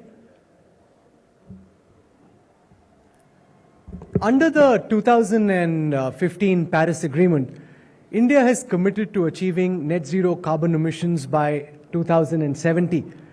To achieve this goal, India requires a total investment to the tune of 10 trillion US dollars. That means roughly an investment of about $240 billion a year. Governments in developing countries like India simply cannot afford to match the kind of subsidies and incentives that are being offered in developed countries to make the climate change mitigation. And without this support, corporates of the kind that we saw in our last conversation are hard-pressed to be able to adopt the technologies required to be able to produce at much lesser carbon emission. The global north and multilateral development banks have been making the right noises, but the allocations from them are far lesser than what is required to finance this climate mitigation. So how do we bridge the climate finance gap? Can India develop while decarbonizing?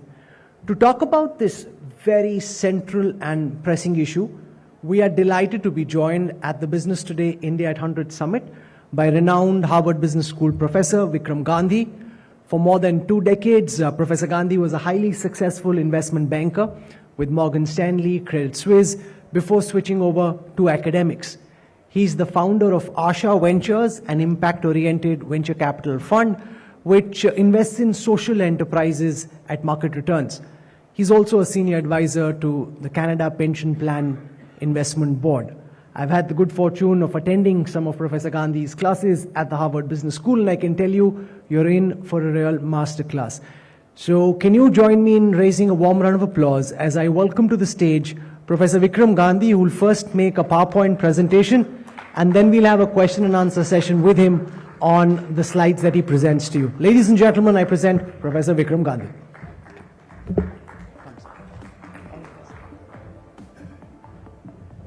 Is this the... This is all right.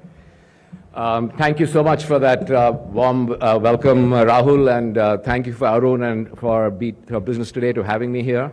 It's absolutely a pleasure. When I was speaking to Rahul a few days ago, and I've kind of been to one of these conferences before, and I said, well, let's just have a chat and all. He said, no, you're academic, you're professor, you have to have PowerPoint presentations. So here I am with my PowerPoint presentation. The title of this talk is, and it's not really a talk, I'm just going to go through this for 10 minutes just to give a little bit of backdrop. Development while decarbonizing India's path to net zero really came about, so I've been in the last 3-4 years, as Rahul said, been involved with a lot of sustainability efforts at the Harvard Business School. And we've been doing a lot of work around climate, not just at the business school, but across the university to bring the science piece, the policy piece, and then obviously from a business school standpoint, the business piece, like what are the right business models? We've heard previously about all the commercialization, that this needs to make economic sense, otherwise it's not going to happen. And so what are the right business models? How should business think about it? But what I was finding is that all the work that's happening in a lot of the universities in the US has largely been around mitigation, reduction of emissions, really in the OECD, in the developed world, in terms of the US, Europe, other places. And this whole crossroads about the fact that you have, huge swaths of the world, India being a prime example, which are under such a high growth trajectory and need to be for all the reasons we mentioned before in terms of job creation, skilling, poverty alleviation, that emissions, whatever you do, are actually going up, at least in the near term. And so therefore, how does one think about, both from a policy standpoint, but also from a business standpoint, how does one think about this megatrend? So climate change is a megatrend, just to be very, very clear about that. And we've had multiple megatrends in the past. There have been megatrends all the way from the gold rush, the megatrend of the Industrial Revolution, which is actually a knock-on impact of the Industrial Revolution, is this megatrend of climate change. I mean, the entire Industrial Revolution in the last 100 years and the use of coal that has really driven the growth of the world is what is causing the climate change megatrend. But it is a megatrend. The most recent megatrend is digitization. And artificial intelligence, which is spoken about a lot recently and will continue to grow, is another, it's the next level of digitization. But if you think about, digitization only came about, or the concept and focus, in the 90s. It wasn't there before that. The internet only became a thing in 2002, 2003. There were tons of innovation that happened in the 90s. Lots of companies went under. There was the entire, as you probably remember, the dot-com bubble. Some of you may not, but that was there. But if you think about the companies that are today trillion-dollar companies, most of them were formed less than 15 or 20 years ago. All right? And even the ones that were formed before, like Apple and Microsoft, the reason they're trillion-dollar companies is because of the businesses they've developed in the last 10, 15 years. The iPhone, the cloud, things like that. And so I'd like to focus this discussion more, because it's a business today discussion, on that this is a megatrend. There have been previous megatrends where basically investors have not got on the train and not bought a ticket and kind of missed the train. And I would encourage you to actually think about this as a really once-in-a-lifetime investment opportunity. There are many risks, there are huge policy issues, but it's once-in-a-lifetime investment opportunity, which is really where I'd like to kind of focus the discussion.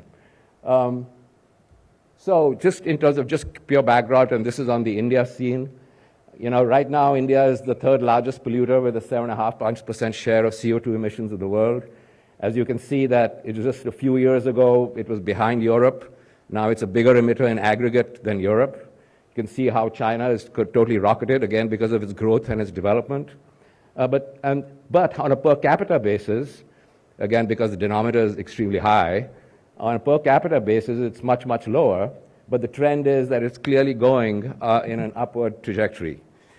So that's where we are on that, on the aggregate emissions. Then if you just look at, I'm just giving you some backdrop for those who may not be completely cognizant of it. This is not just about electricity. That's a huge part of it, as the previous panel said. But essentially more than 70% of, or 75% of India's emissions come from three sectors. Power, industry, which are the hard-to-abate sectors, particularly iron and steel and cement. Coal, even in the power sector, is by far the biggest source of generation. And I think people don't really appreciate what a large, and we had the agriculture minister speak with us, and I'm so glad he said that, you have to take care of the earth, because otherwise 50 years from now, there will be no earth to grow any food. And that's really an important thing, because nearly 20% of India's emissions are from agriculture, with the two biggest ones being dairy and rice. So if you think about the emissions, we talk a lot about transport and EVs, kind of very important, but in the big scheme of things, it's actually a very small part of the emission problem.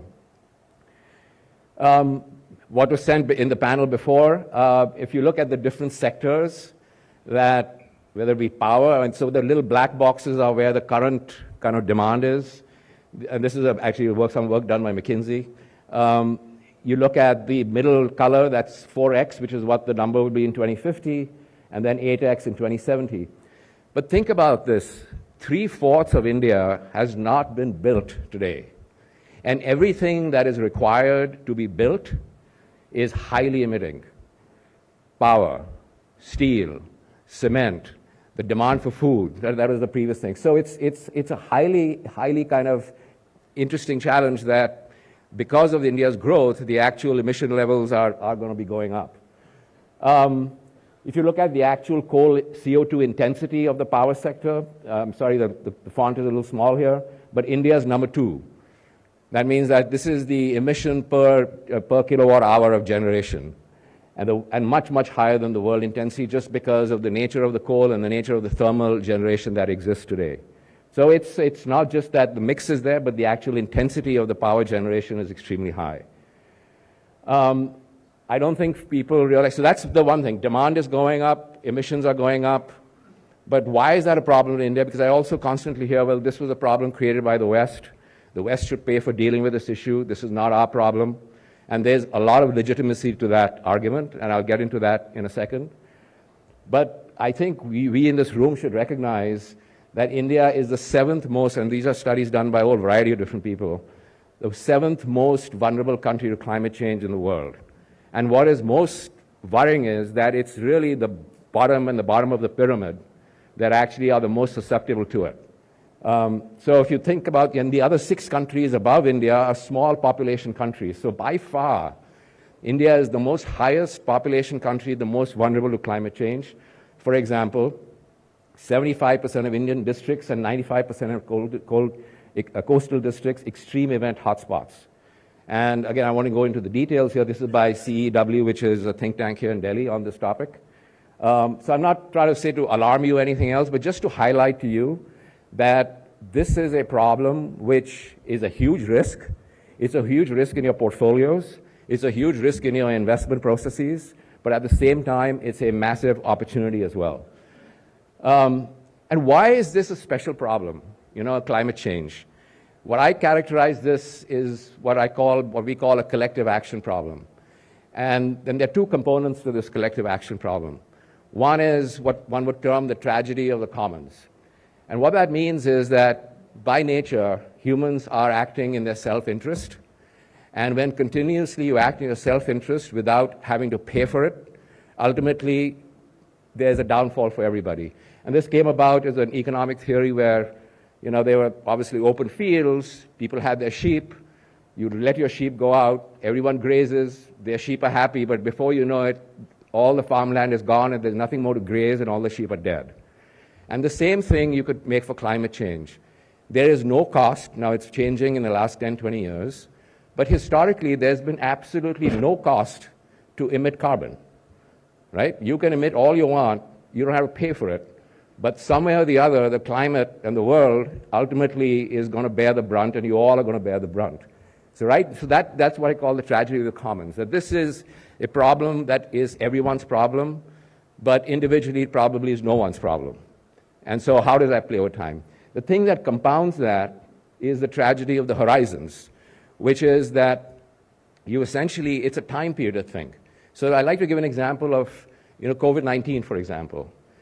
Terrible situation, a huge catastrophe for the world, but it was an immediate problem which was staring you in the face. Like if you did not do anything about it, you would have a huge catastrophe on hands in terms of death, right? And so the world got together, worked together, formed vaccines, created masks, had social distancing, and may not have been done perfectly. There were a lot of problems with it and the social justice issues around it.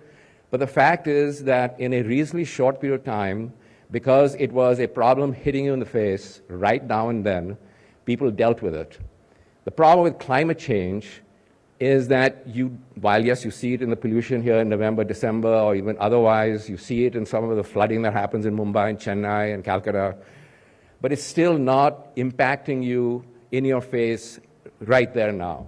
And so it's a horizon problem, which is that if you don't do anything about it, 25, 30 years from now, you may not have a planet to live in, but right now the imperative to actually do something and treat it with urgency is just not there. And I think, again, some of the previous panelists mentioned that the urgency on the part of governments, the urgency on the part of companies is just not there. So I just want to highlight that this is actually the source of why both climate is a big problem to deal with, but if done correctly, if you had invested in digitization and thought about it in your portfolio in 2005, 2008, and had a 15, 20-year time horizon, you would actually be really well off. So I want to talk about that a little bit. What has India done? I won't go into this. I think a lot of it was talked about in the last panel. good progress. I mean, net zero targets themselves are, it's 2070. People say, well, that's kind of interesting, so far away, like who knows what's going to happen then. Energy independence, we talked about in the previous panel, about 50% share of renewables. EVs accounting for 30%. I think you're going to hear from the CEO, founder of Ola later on. And made a lot of good progress in terms of both. But one of the things, for example, non-fossil fuel capacity is 45% of total installed capacity, but 76% of generation for the intermittency issues that were talked about in the panel before. So there's now SEBI mandates, there's PLI schemes. So there's a lot of progress being made, but if you look at the trajectory, right? So here, this is a line in terms of the top line is really that the current state of play is that emissions still about 2040, and Mr. Gupta in the previous panel mentioned this, till 2040 or so, we are doing everything. We'll hit our renewable targets, we'll hit everything. But because of the growth, because of the demand, basically aggregate emissions are only going to go up, and the percent of emissions that India has in the world is only going up. If you look at the red line, that is if India kind of accelerates some of what's going on over here and gets that down to, by 2070 to zero, and then you have a more accelerated net zero scenario. So the fact is that right now, we're just probably not doing enough. But again, what I want to focus the next 25 minutes on with Rahul is really why you should think about this as a really unique investment opportunity. And this is not for people who are trading stocks day in and out, like what's up and down, or thinking about quarterly earnings and things like that. I think it's about thinking a little more longer term as to where the fundamental themes are and how one should invest about it. Last slide, and I'll stop here, is the whole issue of, because it's a collective action problem, that because it's everyone's problem but no one's problem, everyone's got to kind of act on it. And I would just urge you as leaders and whoever is watching on BT's channels. First is on the policy and regulation. I'll just focus on the India piece. So policy and regulation can take two forms, basically speaking. It's either a carrot or a stick. And the stick is you start taxing carbon, you start doing things, or like in the renewable, one of the big kind of accelerators, I would argue, apart from in addition to everything else, was where the government mandated that some percentage of government consumption itself had to be renewable sourced. And that actually accelerated it. So should some percentage of consumption by the Indian government be steel, be green steel, for example? So there's a policy. There's, the actual, in the US, there's these Inflation Reduction Act. People talk about, well, not enough is happening in the US, and God knows what Trump will do, and all these interesting things.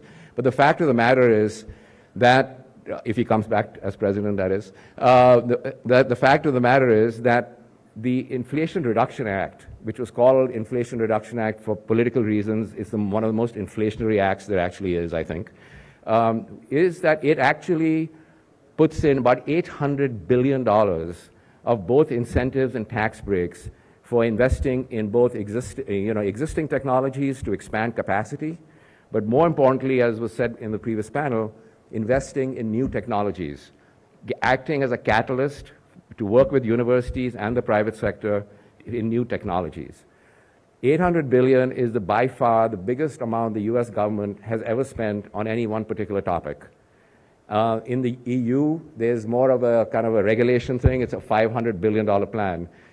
India has spent, I think, about $11 billion, and as Suman said, the last panel, the actual corporate spend in India is only about $200 billion total, and the actual green spend for the country needs more to be like $300 billion plus. So there's some policy action which I would argue that skill development is very important, construction of roads is very important, etc. But if you don't have a earth to live in 30, 40 years from now, all that stuff is interesting, but it's not going to matter enough. So I would urge that a lot of good stuff is being done, but we should push more. Technology innovation we can talk about, whether it be hydrogen, carbon capture, biofuels. I am very hopeful that actually technology innovation and the opportunities for all of you to look at venture capital funds. I spent a lot of time in Bangalore. Some of the innovation going on there in regenerative agriculture, green hydrogen, battery storage, as was talked about before. This is digitization 20 years ago. And so therefore, I think the opportunity is massive. The last piece I'll talk about is investors. investors need to get a lot more active. If you may be a short-term investor, but if you are a long-term investor like a pension plan, a family office, if you have a 15, 20-year time horizon, if you do not address climate change, your portfolio actually is going downhill. Whether you own a stock or not doesn't really matter. It's actually going to go downhill. And so therefore, the push from investors in the US particularly is becoming a lot more aggressive.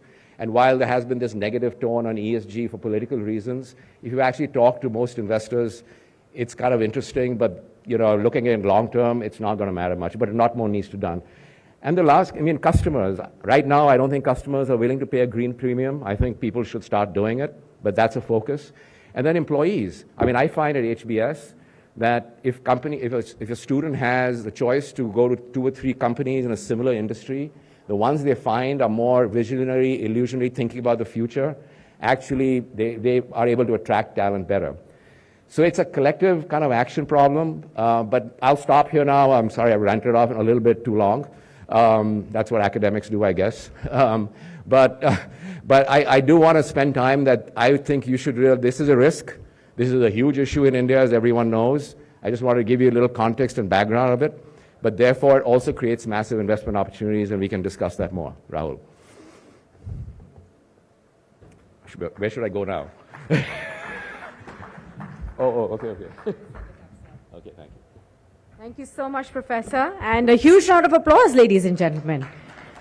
Let's now shift focus to the panel discussion with the Professor, Rahul Kanwal. Our moderator is with us, News Director, TV Today Network, and Executive Director, Business Today. And we are going to be delving deeper into the topics that have been touched upon in the presentation by the Professor. Thank you so much.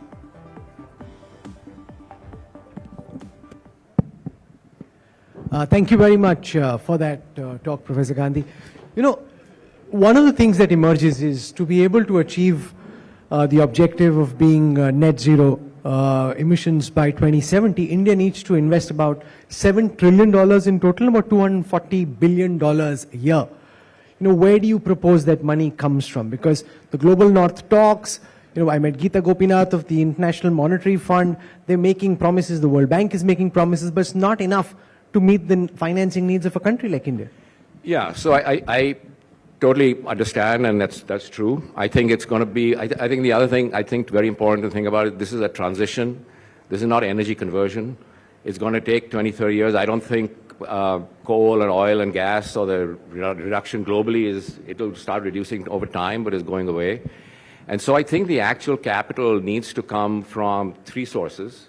One is direct government capital, but I would argue that it really should be more catalyst capital, where you're like the blended finance opportunities, where the government may be taking a first risk, but actually co-opting more capital. I think you'll find a lot of interesting investors that would look at that. I think the other issue is taking things at scale. So renewables are at scale right now. There are issues that we talked about before, but actually a lot more capital can go to scale it up even more.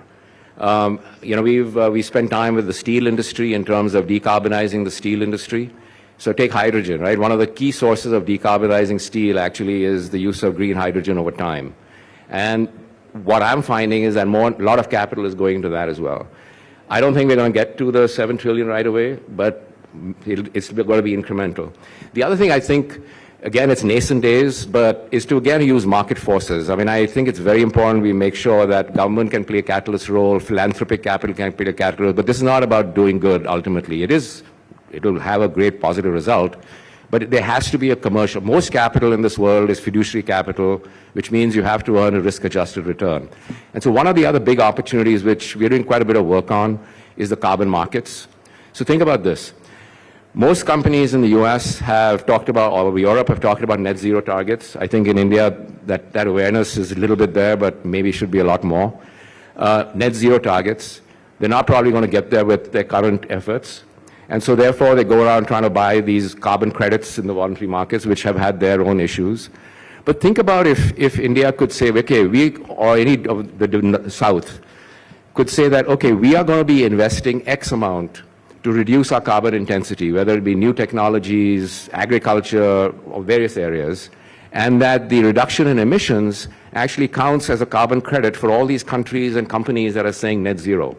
If you think about the amount of countries and companies that have said net zero who are not going to meet their targets based on current trajectory, there's a huge amount of capital where they can just transfer it to places like India, get the credit for net zero, and you're going to get... So John Kerry had proposed a plan like this, I think, in Glasgow.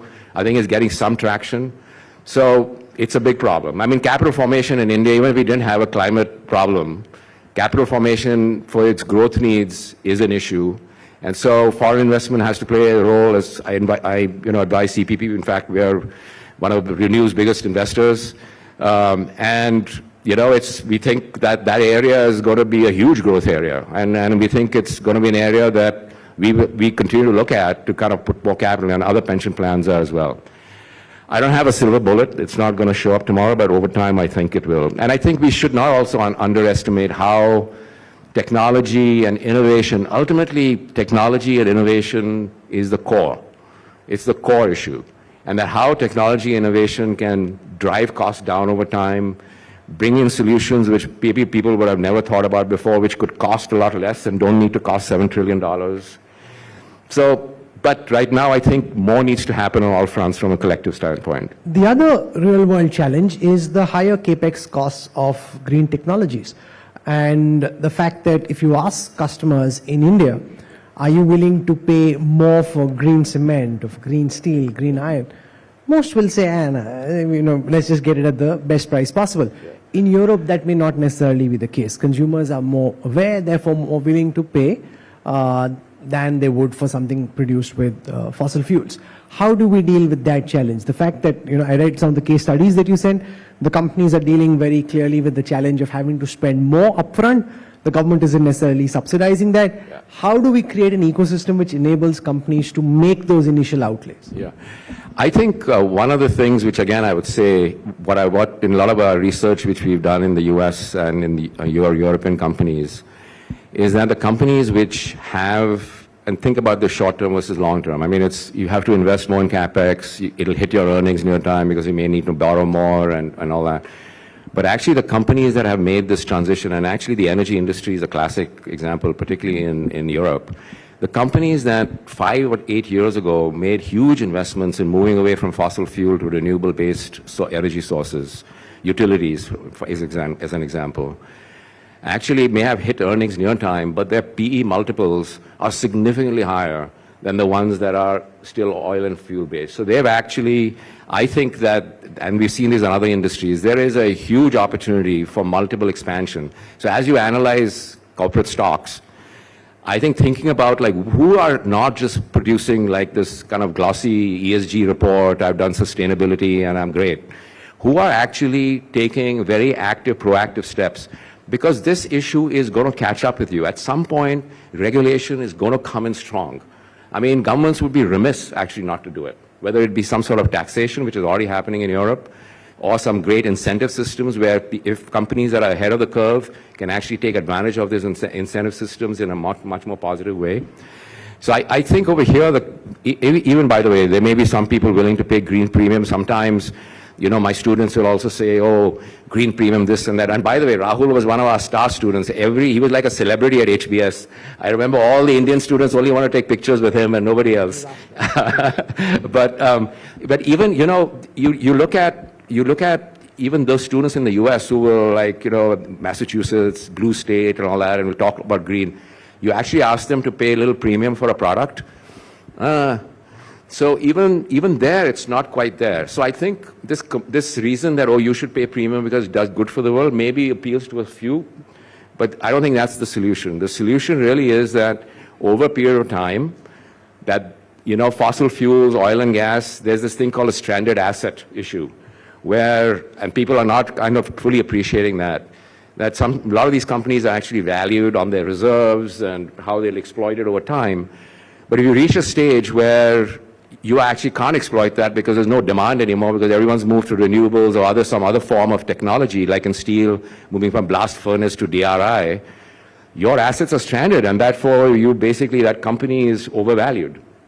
So I think, looking at companies that are truly trying to address this issue, I would strongly encourage you to actually invest in them, because even though their earnings may actually get hit near term, because of regulation, because of the stranded asset issue, because they get ahead of the curve from a competitive standpoint, I've seen their the PE multiples expand quite a bit. So let's spend some time there, because you said that 3/4 of the India of 2050 and about 80% of the India of 2070 is yet to be built.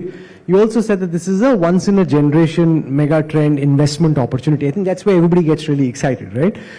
Where do you see this investment opportunity? And for those who are looking at it from a medium to long-term investment outlook, what would be your suggestion? Yeah, so I think, again, you've got to go by asset class, right? I mean, you've got to match your asset class. So I think, for example, if you're like more like a pension plan, a little more stable income, we've seen this in roads over here, where you create these InvITs, you put stable assets into it, and it's been a big success in India. Actually, Canadian Pension Plan is one of the biggest investors in roads here, and they're stable assets, so the developer develops and needs to.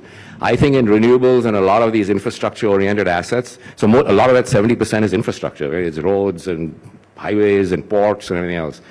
Is that actually creating these kind of InvIT structures is a big, big opportunity. That's one. Second, so that would be matching, less risk, more risk-averse capital, more stable cash flows. The second would be actually investing, like I said, in companies which are investing in these future technologies, even though they don't need to do it today. And that may hit their earnings near time, but I do think you're going to see, so that would be another kind of category. The third category is just pure venture capital. I mean, I think, VC is high risk, so you've got a high risk appetite. There'll be a lot of failures, I can guarantee you that. But the fact is that there will be some winners. And therefore, looking at the venture capital clean tech, and within that, what areas? Regenerative agriculture. I think in India, that's a massive, massive opportunity. Getting the green hydrogen, again, that's a collective thing because you're going to build a lot of infrastructure, which needs to come from government and big companies, but green hydrogen. Unique ways of carbon capture. So and then the fourth is adaptation. We keep on talking about mitigation, which is reducing emissions. But ultimately, there are two things that need to happen. One is there will be emissions, and so you need to create infrastructure and things which adapt to that. So sewage treatment plants, water recycling. I mean, there are enormous opportunities on that front. The third is that that's adaptation, but emissions is not just enough. You actually need to suck carbon out of the air. So a lot of the oil and gas companies, I don't know, just as a side issue, if you are investing internationally, a lot of the oil and gas companies, for them, they say that 20 years from now, the European and US ones, the biggest opportunity for them will be actually paid to take carbon out of the air. So think about it. So they have reservoirs. They've been pulling oil out of it through fracking and other technologies for the last 100 years. They own the reservoir, typically, most of them. Those reservoirs are lying empty, and now they're developing technologies to suck that carbon out of the air that they have helped produce for the last 100 years and put it back inside for a fee. It's a huge business. It's a massive business. I mean, I think they've now are building these pipelines from high-emitting industries like steel, cement, ammonia plants, chemical plants, and piping them to the reservoirs which pulled oil out, like for the last 100 years.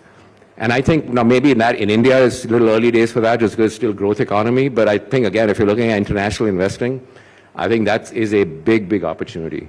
So I think and then blended finance. I mean, there are a lot of folks who are willing to take less than commercial returns. I mean, from family offices particularly, working with government and others on creating blended finance structures. Like, for example, there's another company which Asha formed called the Blended Finance Company. We're working on a very interesting structure. So you want farmers, agriculture minister was here, to say you have solar pumps, like solar pumps. But they cost, and the farmer doesn't want to pay that because there's no incentive for them. Or you want them to have drones and reduce the emissions through various technologies. The farmers don't want to do that. But if you create blended finance structures where the farmer gets paid something to put that solar farm in. In fact, a couple of my students have had a startup where they're doing methane testing for rice paddy fields, right? Really interesting. Where one is treated for the reduced methane, the other one is not. They calculate the methane differential, and then they're selling those methane differentials into the carbon markets and paying the farmer for it. So you're creating blended finance structures and incentives for people who are, again, everyone wants to do things for themselves. They're not going to do it because the farmer feels, oh, I'm polluting, so I should do. But these are the kind of things which got to be creative, and you will see lots of interesting opportunities then. We've covered a lot of very fascinating ground over the past 40 minutes. We want to thank you for making the effort of coming here. Can we have a very warm round of applause for Professor Vikram Gandhi? If you want to learn more, then you need to sign up for his class. But that outside for giving us a sneak peek for the work that you're doing. Thank you very much. Yeah, so this is a class actually which I bring 45 MBAs this is the topic of the class, development by decarbonizing. They come to India looking for investment opportunities. They spend 10 days here, 5 days in Mumbai, 5 days in Bangalore. And they're visiting companies, to startups, to large steel plants, to think about where they should be investing their careers and their money for the next 25 years. Very fascinating. Thank you very much for joining us over here. Thank you, sir. Thank you, Professor, for that very enlightening and inspiring conversation, insightful discussion and presentation. May I request Rahul Kamal to now present the memento to Professor.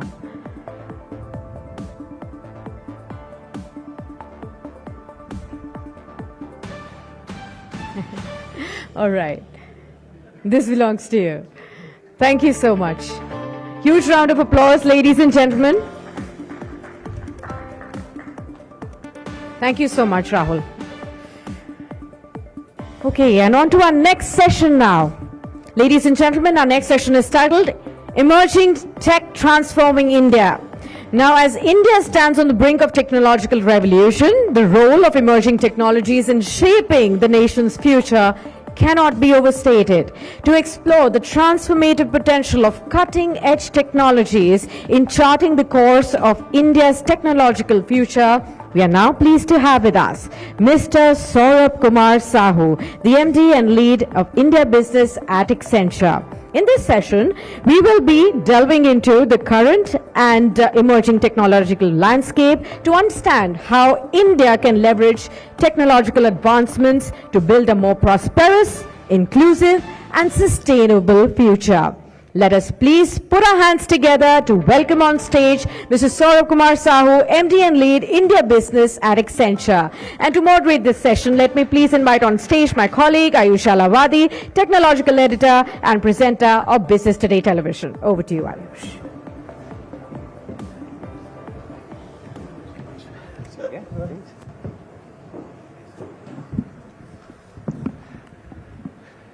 Good evening, ladies and gentlemen. Now, that's a tough session to outdo with Professor Gandhi and what Rahul did there, but we're going to try. Yeah. And you know, the minute we start talking about artificial intelligence and emerging technologies, there's only two types of people in the room. Either they're genuinely interested or they doze off. So just to figure out what the crowd's like, a dipstick survey with a quick show of hands. Technology with the world in 2047. India at 100. Is tech the superhero or the supervillain? Is tech the superhero? Put your hands up. Is tech the supervillain? So it's an audience that's really suited to our interests. You either die a hero, you live long years to turn into a villain. Absolutely. I don't know what they think about Iron Man and Robert Downey Jr., but welcome to India at 100, Saurabh. Absolute pleasure. What a fascinating, opportune time to really be talking about the role of technology and artificial intelligence, because we were just trying to figure out how people view tech. But that's fascinating because every time we talk about technology and what artificial intelligence can do and truly harnessing the power of it, sometimes I think we miss the woods for the trees or the trees for the woods. Do you genuinely feel that India can become an AI leader when we talk about India at 100? Well, it's a resounding yes. If I had to put my money on it, I would say bet on India. Right? I bet on India for it, for her to be not only just an AI leader, but an AI thought shaper by the time we get to India at 100. I think there are 2-3 trends which fuel it very clearly. One is obviously the huge talent base. Right? So we are already today the AI cradle of the world. Right? A lot of the significant innovation in terms of talent, in terms of new technologies are evolving here.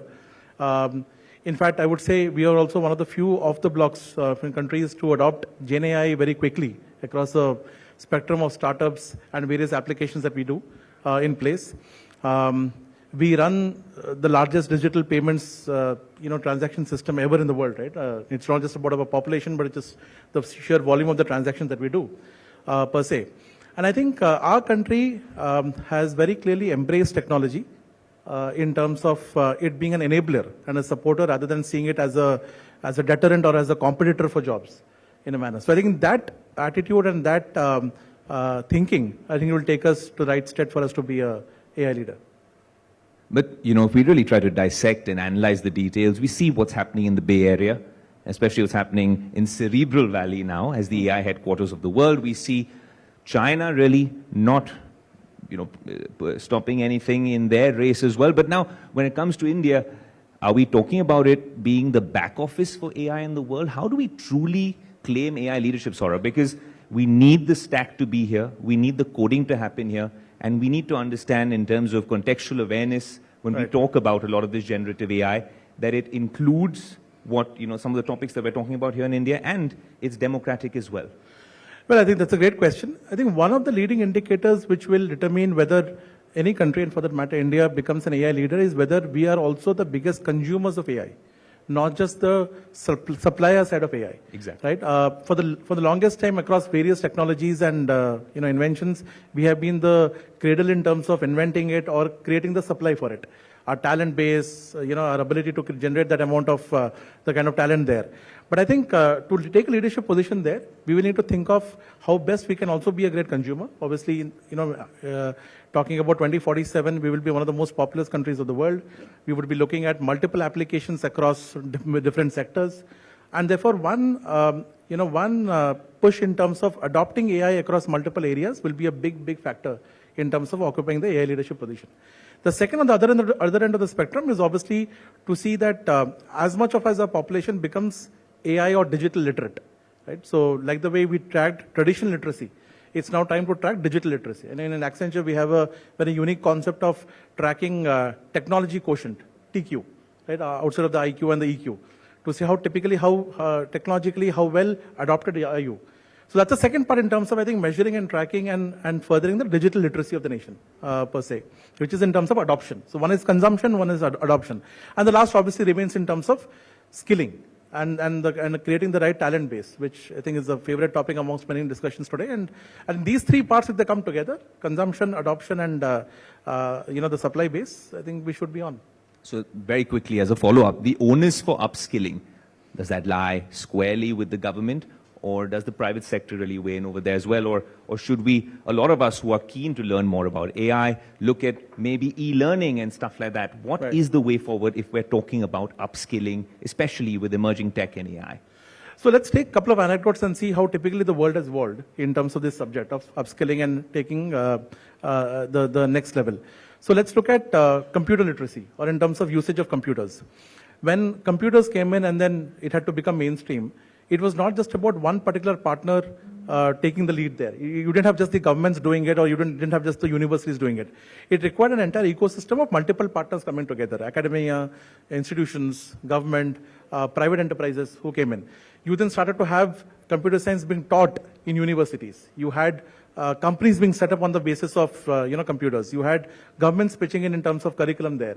The academic structure was changed. So there was an entire ecosystem which was put in place for computer science and therefore later on computer literacy to become mainstream globally. A similar approach will be required for AI, therefore going forward. It has to be a true partnership between, obviously led by the government in many areas, because from a mass literacy adoption point of view, the government of any country will have to take those steps. And I think we are on the right path there. But at the same time, the private enterprises, the academia, the institutions, the startups will have to take multiple steps in terms of scaling that. Now, the second question comes in terms of how do you do it faster and more effectively, right? Because you can obviously take a longer path in terms of traditional coaching methods or learning methods around it. And therefore AI has to be used for the purpose of spreading AI. Right? So you use AI inherently in terms of developing platforms which can reach to people very fast. E-learning platforms, curated modules which are already created in terms of literacy modules on various digital platforms which can be disseminated very quickly. Accenture has been a hugely acquisitive firm over the last few years, as you would know globally. Right? We have looked at multiple acquisitions. We have grown in that manner in terms of adopting new technologies. One of the technologies we have used is LearnVantage. LearnVantage is basically a smorgasbord of multiple learning modules coming together, neatly curated into one single platform. Plug that into either a government institution or a private institution or a corporate affair, and then essentially you can significantly enhance the digital literacy as you go along with it? You know, I'll just break it down, just make it a little easier. There is a sense of anxiety, of trepidation when anyone is adopting a new technology. There's any new disruptor in this space. And I'll give you a real-world example from a couple of days ago. We were actually shooting a special event in the Bay Area, and really the flavor of the season is driverless cabs. Now, a lot of San Francisco is divided on whether that is the way forward, but there's a residential society, a complex which has now gone viral all over social media, where residents are complaining that when these two driverless cabs are reaching the car park, they're sort of causing a nuisance with their horns blaring, right? It's become a big issue. Authorities have gotten involved. Algorithms aren't necessarily being fixed, although there is this sort of an ice cream sort of solution. Right. Now, the point being, first it was the trepidation to get into a driverless cab, Right. a taxi without anyone driving, just leaving it all to technology, AI and machine learning. Now it's the fact that when humans and technology intersect, it's not necessarily a very happy picture. See, Right. so when we talk about really overcoming some of this, Saurabh, Yeah. these are the genuine issues we can talk about in theory, but when it translates to practice, it's a whole different picture. It is, it is. So I think there are 2-3 aspects which come in very clearly. We would have all spoken and heard a lot about AI, right, in general. But how many of us actually heard or know about responsible AI? Right, and how many of us have actually thought about it very deeply about it? I think we have now traversed the journey as a global world, wherein AI has become mainstream in many areas, and now we have reached a juncture wherein we'll have to look at these human-machine conflicts in some manner. No technology will be perfect. Over a period of time, when digital banking started, there were equal apprehensions in terms of कि मेरा पैसा कोई लेके चला जाएगा, right? I don't know where my money is going to be. What is going to happen when, whether it is really somewhere on the cloud or it's actually there in my bank. I'm not getting a passbook anymore, right? So you had all those apprehensions there. You had lots of incidents as well in terms of, which upset the apple cart in terms of the trust in the system in form. But then we have all adopted and grown through it. It's a process of iteration that will essentially happen. Also, I think the human behavior will adapt to the advances of technology, right? And kind of embrace the foibles of it in certain manner. So, for example, taking this driverless cars example, now when the two cars obviously haven't encountered a situation like this in the past, and that's the reason why they have reacted the way you just mentioned, correct, which is creating a lot of distress. Now, this data will be fed onto their systems. And over the course of time period, when the same incident happens again, the machines will react differently, right? So at the end of the day, the machines are going to react basis whatever has been fed onto them. Ability for them to predict something, right, and therefore react accordingly is the advancement of AI that we're looking forward to. So it will be an iterative process. I think we're getting there as a world, as a nation going forward. But 3-4 various applications, software-defined vehicle and therefore leading to autonomous services is one. Robotic surgery, precision agriculture. Truly, these are technologies which can, over a period of time, if perfected well, will make a huge impact in terms of advancement of our country and taking leadership positions there. It's fascinating that even policymakers aren't just using the word that you just used, responsible AI, as something as mere lip service. Here, when we're talking about India at 100, even in the vision document here in India, we have seen a mention of responsible AI. Yes. Now, how crucial do you think, Saurabh, it is for a country like India, with the demographic dividend that we talk about, and we've been speaking about it throughout the day, to really practice responsible AI and ethical AI?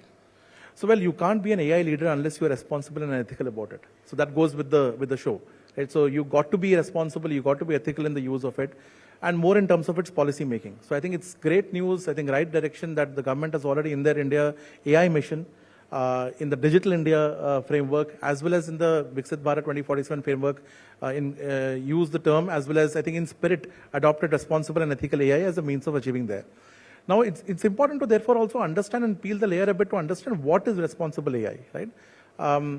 So I think if you look at it there very clearly to say, am I first of all employing the right means in using AI, right? Am I therefore not, kind of impeding on somebody's personal space? Am I therefore using the right ecosystem to create the data around it?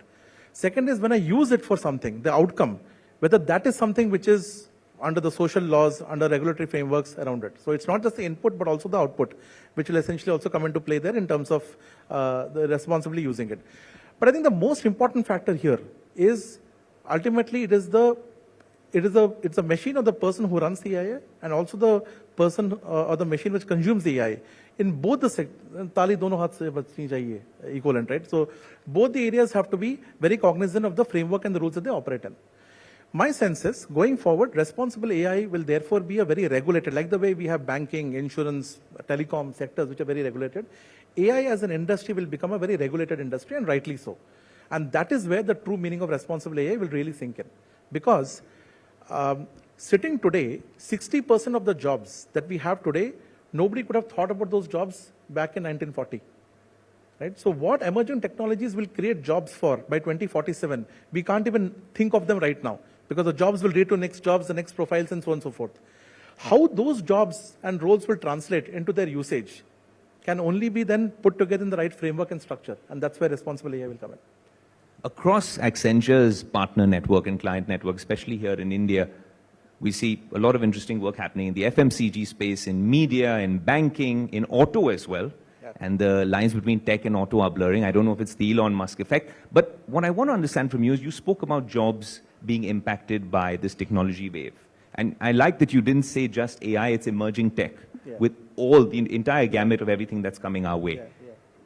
Is there a sense, or is there some level of concern amongst your clients and partners saying, how will this really impact our workforce? Will it augment existing workflows? What's the general sense like?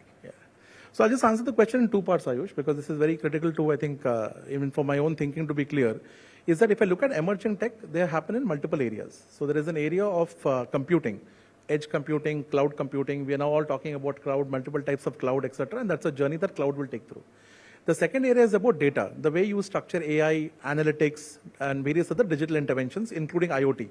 At the end of the day, you also have to read and sense machines well for them to be used well. And the third area is in terms of usage, which is your AR, VR, and various other technologies per se. And then blockchain, you name it, all of those things come together. So these are the three broad buckets in which emerging technologies can be housed together. Now, to answer your question about how do clients today, especially in India, see this, right? I think there's a significant amount of cautious optimism around it, to rightly put it, right? I think there was a way wherein there was initially certain concerns. But I think what clients have also realized, and because they've started to do it themselves, and even Accenture research also shows that in the last 4-5 years, companies who have used AI and adopted them well efficiently have actually improved productivity and improved profit margins, right, gross margins, by more than 5 to 6%, and without impacting jobs. So what it essentially means is that there will be certain percentage of the jobs which will obviously get automated and augmented. Right? And it all depends upon essentially how the right skill levels of people are. The people who use AI well, who are skilled well enough, and they start using it effectively for their work, it will create the next set of more roles and profiles, and they will get gainfully deployed. And that's, I think, the larger sentiment in the industry, that AI is going to be a significant enabler and a multiplier of jobs and roles going forward, rather than actually being a deterrent to it. So broadly, it's moved from being a concern to being a cautiously optimistic. And as we see more proof of the pudding coming in across industries going forward, banking is an industry which has adopted AI, analytics, and digital very well. Accenture has created the largest data lake for any bank in the world, right, here in India, for Bank of Baroda, which is a very published credential for us. And therefore, there you see that the kind of advancements we have already made in terms of together coming through using AI, the way kind of efficiency and productivity it has given to the bank. Retail is another area which is seeing significant advancements in this space, right? And more productivity and more jobs being created. So I think the trend is all in the positive. It's all about the mindset, and the intent of the organizations here is very critical. If the mindset of the organization is using AI for the betterment of the company or the enterprise and taking people along, I think we are on the right track. Fair enough. You know, we have a massive network here at the India Today Group, and we cover all facets of technology, policy, and the like. Now, often when we are viewing this, even as technology journalists, we see that a lot of things have come and gone in the world of tech. And a lot of the audience might think that a lot of them turned out to be damn squibs. The metaverse you spoke about, it didn't work out the way Mark Zuckerberg invested billions of dollars to make it work out. AR, VR, still developing. Spatial computing, not really there yet. Crypto, Web3, right? The list is endless. And this is something I think everyone will have this question on their minds, is AI just a passing fad, or is it truly already a game changer with a lot more potential? I think the answer is very palpable because unlike the other technologies that you mentioned, right, which I think put a bit of the cart before the horse, right, wherein the technology was invented and probably we were then looking for use cases. We're looking for its usage. AI has always been built on the back of what we have been doing already and what we can do better. Right? How can we predict better? How can we forecast better? How can we anticipate challenges better? And therefore, it is a natural way of evolution. AI, therefore, is a technology which goes with the human way of evolution.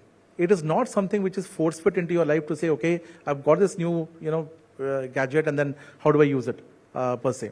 And therefore, for the inherent reason of the way AI fundamentally works, which is using data to derive insights, insights to actions, actions to outcomes, is the holy grail of AI typically in terms of doing processes better. I think this is clearly a trend which is here to stay and grow.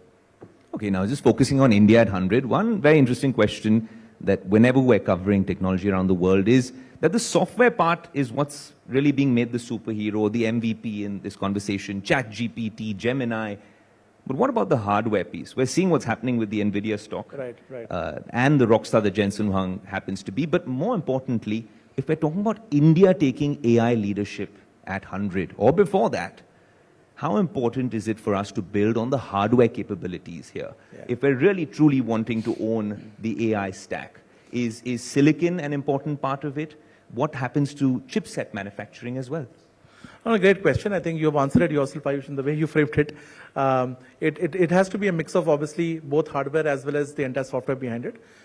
Apart from hardware and software, also application, the human application. Let's not also forget that aspect, because you will still need AI designers. You will need AI concept developers, right?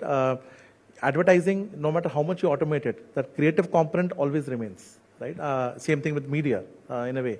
So I think these are the three things which will come together. Hardware is going to be inherent and critical. Even, let's say, your favorite example of the software-defined vehicle and autonomous cars, it's a combination of sensors and data, right? And the sensors is the hardware part of it. Now, from an India standpoint, I think as a country, we have taken a huge leap of faith, and rightly so, in the entire aspect of semiconductors. We have seen the kind of work that the government has already put in. Some of the private firms who have already taken some great steps in that front.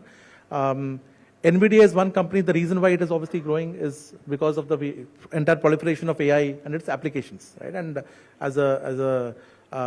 in the entire domain of chips or semiconductor domain, that is clearly one area where we have to be self-sufficient. If we have to be a self-reliant leader in this space, then I think hardware is going to be a very critical component. How can we be self-reliant in this space? Very quickly. Forecast ahead of the trend, invest well ahead of the time, and go with the flow there. So like the way we have taken the approach in semiconductors to some path in AI, where we have forecasted ahead of the curve, we are putting our money where the mouth is, and then we go with it. I thought I would bowl a quick Yorker right at the end, but Saurabh is definitely ahead of the curve. Thank you so much for being such a fantastic guest, and thank you for being a lovely audience. Thanks you so much for this. We'll see you in the next one. Likewise.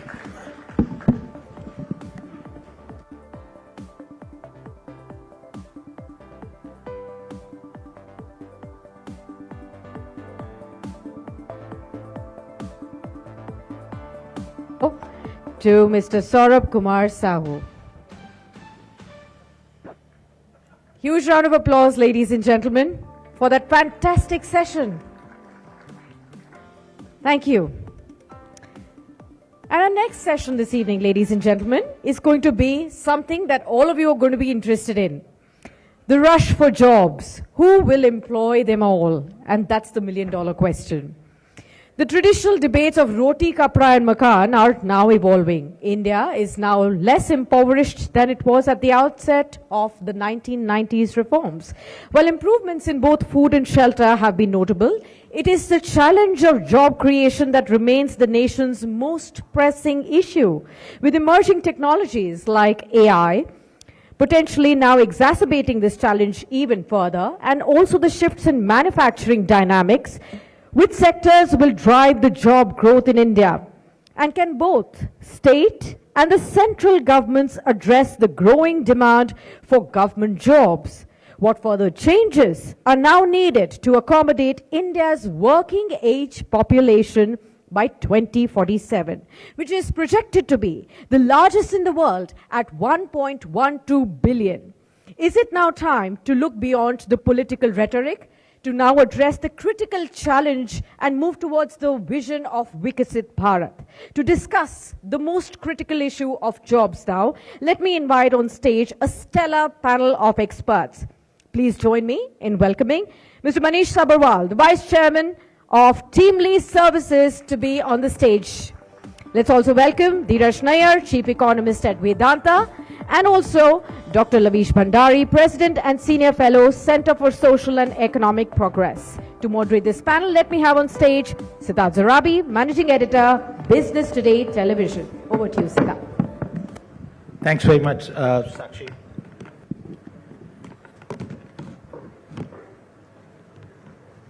Mirror, mirror on the wall. That's normally a question that you would put to a mirror, but I don't have one. What I have instead are three of the best experts that we could find on this subject, and the subject is who will employ Indians. By 2047, there will be 1.12 billion working age population members in this country.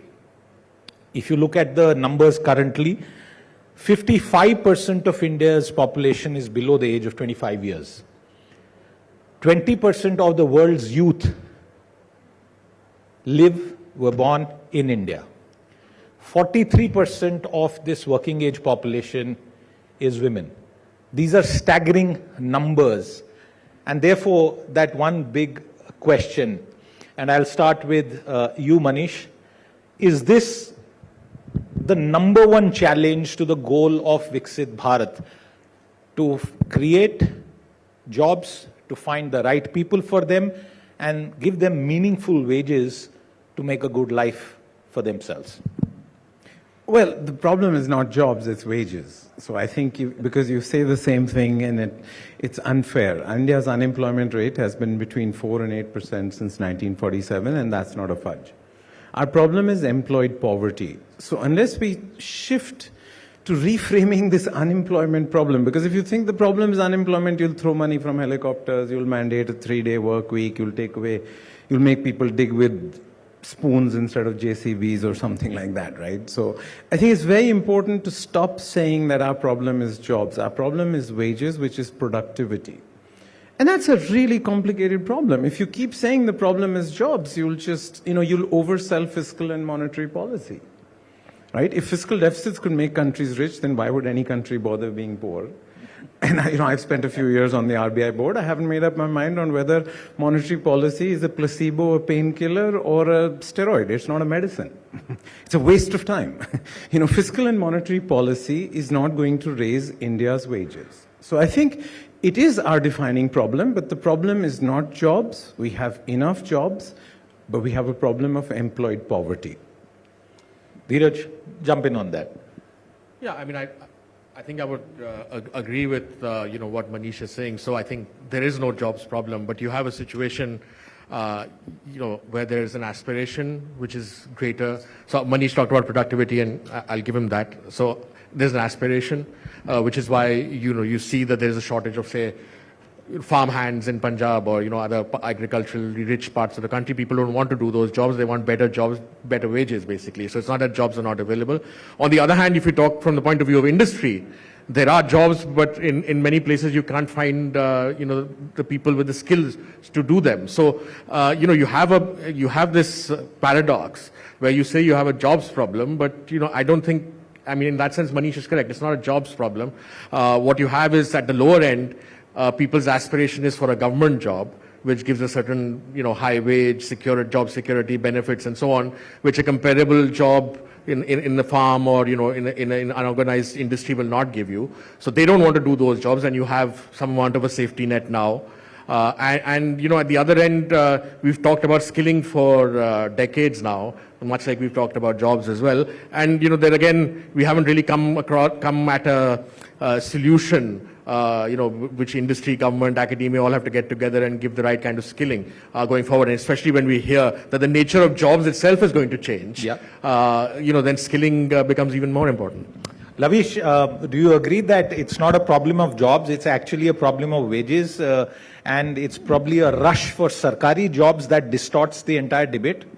Well, the great thing about going after Manish is that he's already said all that needs to be said. But I completely agree with him, and of course with Dheeraj, that this is actually a wage problem.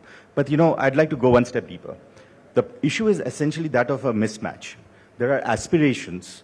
Educated want far higher wages than they are actually capable of getting. So essentially there's a major mismatch between what the demanders of labor are actually willing to give, as opposed to what the supply of labor has. So that mismatch is what policy will need to address. The second point, yes, fiscal policy and monetary policy work only to some extent. They do work. I don't completely agree with you on that. They do work to some extent. And the point where they work is being actually able to address this mismatch. For instance, today we have a whole range of people, graduates, who have been taught nothing. But they are graduate, they are educated, they have a certain aspiration for a certain salary, which they're not capable of actually generating. And so that's why a company like Cognizant offers 20,000 rupees to non-technical graduates. There you go. So that's what policy will need to address as going forward. It needs to write in this. The second part of this is that there was a point in the 1980s and 90s when we suddenly had the IT system take off, and there was absolutely no manpower available for that. But the market came up with something. The NIITs and the aptics, etc. There was a market response to a skill problem, and that got working. Today we don't see those. So when people say that there's an employability problem, there's a skill demand but no skill supply, essentially we're not seeing the market system working, and that's what needs to be addressed. Manish, the government has tried to address the skilling issue in the budget. And we had the skilling minister here. He said basically that he hopes that the industry will come forward and decide to take 4,000 odd interns if you do that straight line calculation. But it seems to a lot of people that it's just something which is at the idea stage. There will be a lot of implementation challenges. Will this skilling program, try and address this issue? I think it's unfair to think that skills create jobs. I think, this chicken and egg problem of do jobs create skills or do skills create jobs, the only way to solve the chicken and egg problem is to become vegetarian, do something different. So this notion that if you skill the whole of India, these jobs will show up is just delusional. China did not have a massive skill development program, and as we are discovering with the iPhone manufacturer in Chennai and in Bangalore, it takes them 8 weeks to manufacture an assembly line manufacturer for iPhones. It's 8 weeks. So let's give up this notion that if we somehow, the ASA report did not have to exist and skilled ministry did not have to exist and NEP was fully implemented, we would solve this wages problem. So I think human capital is a very important part of long-term prosperity. But the most important binding constraint we have in India is high-wage formal job creation. And the 40 factory refugees who are running around from China, I hope Xi Jinping doesn't get a 4th term. I hope he gets a life term because he's our biggest ally. But these 40 factory refugees now tell us that skill development and infrastructure are a thorn in the flesh. They are not a dagger in the heart. The dagger in the heart for formal high-wage job creation is regulatory cholesterol. It's very important because if you put skilling at the front of it, NEP is a wonderful document, but NEP has a 15-year glide path for a reason. It takes time for university systems, for government schools, for things to change. I think the change is happening. I think that for a factory, for a software company in India, today skills is not the binding constraint. And I think And I can say that, I don't know where jobs will be, but they're definitely not going to be green jobs. I'm glad Professor Gandhi has left because, poverty is a very green job and India has the most green jobs in the world because, informal self-employment and informal agricultural employment is very green and we don't want those jobs. So, let's be a little careful with at best racism and at worst premature load bearing. So we're not going to have green jobs, we're not going to have AI jobs, we're not going to have farm jobs. And let's not position self-employment again as a solution to this. You know, there was an idiot Russian economist called Chainov who convinced Nehru in the 1920s that small farms are viable because you don't have to pay your kids a salary, your wife a salary, and rent. And he called it the theory of self-exploitation. So India is not going to solve its problems by being self-employed. So I would submit skilling, the programs which are on are very important. NEP is very important. But the most important binding constraint is why is the biggest factory in India only have 45,000 people in one location? The largest factory in China at its peak used to be 700,000 people in one location. So I think why do we have 26,000 ways for employers to go to jail? Why do we have 67,000 compliances? So I would submit, if you really believe the problem is not unemployment, it's wages, then the problem is on the firm's size and the firm productivity. You don't put skills and infrastructure as the first point, you put regulatory cholesterol as the main point. This removal of regulatory cholesterol, despite research now talking about how good or bad cholesterol is, Dheeraj, what needs to change? Because we've seen decade upon decade, government upon decade, and the Modi government for the past 10 years chased this whole thing about lending to MSMEs so that will create jobs. And what Manish seems to suggest, that's not the right way. So I think, again, one very curious fact which Manish has alluded to is that, we talk about demographic dividend and labor abundant country, but we hardly have any competitive labor intensive industries. Most of our star industries are, capital intensive in many ways. And that's really the elephant in the room. We all want jobs, but nobody wants to, face the elephant in the room, which is getting the fundamentals right, what he calls regulatory cholesterol. But if you're not going to have easy land acquisition, if you're not going to have flexible labor laws, if you're not going to have, reasonable power tariffs for large-scale manufacturing, if you're going to be pro-MSME all the time and, romanticize the small and demonize the large.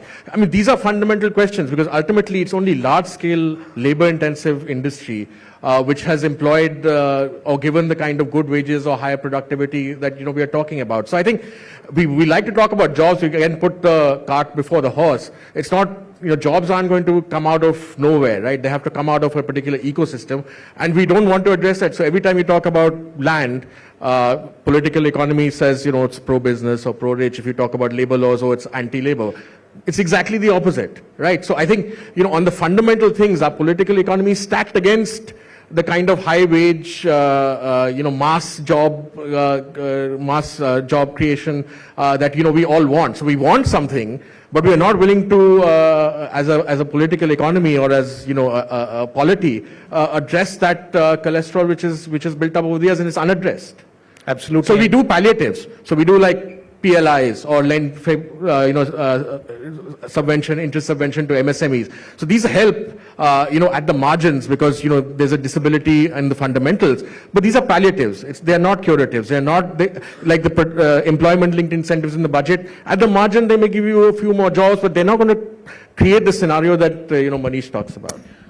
Lavish, I'm floundering a bit. You wanted to first comment? Because before, no, I'm floundering a bit. If I tend to agree with what all of you have said, but the question is therefore, which sectors do you see having the potential to create jobs?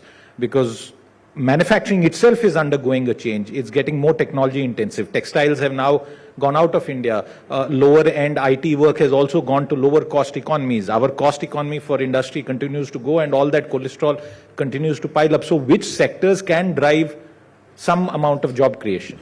So first I'd just like to start with a story. Just yesterday I met an entrepreneur who has a garments factory in Bangladesh.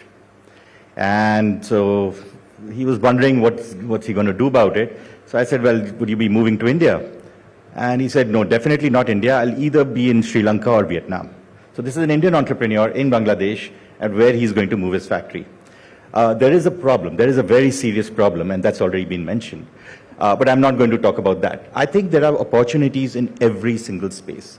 One of the largest growth sectors, employment growth sectors, not the kind of employment that we normally tend to like, has obviously been the agriculture sector in the last few years.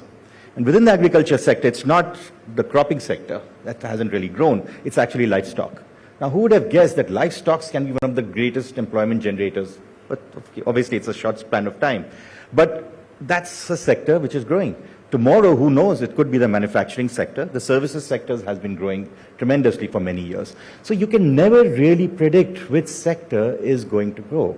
And that's exactly the point of that policy needs to address. You should not be pushing one sector, the services sector. Some people say, we must push the services sector or the manufacturing. Essentially need policies that create a fairly smooth, productive environment. So that's essentially where we are looking at. The biggest problem for employment creation, according to me, is actually not capital.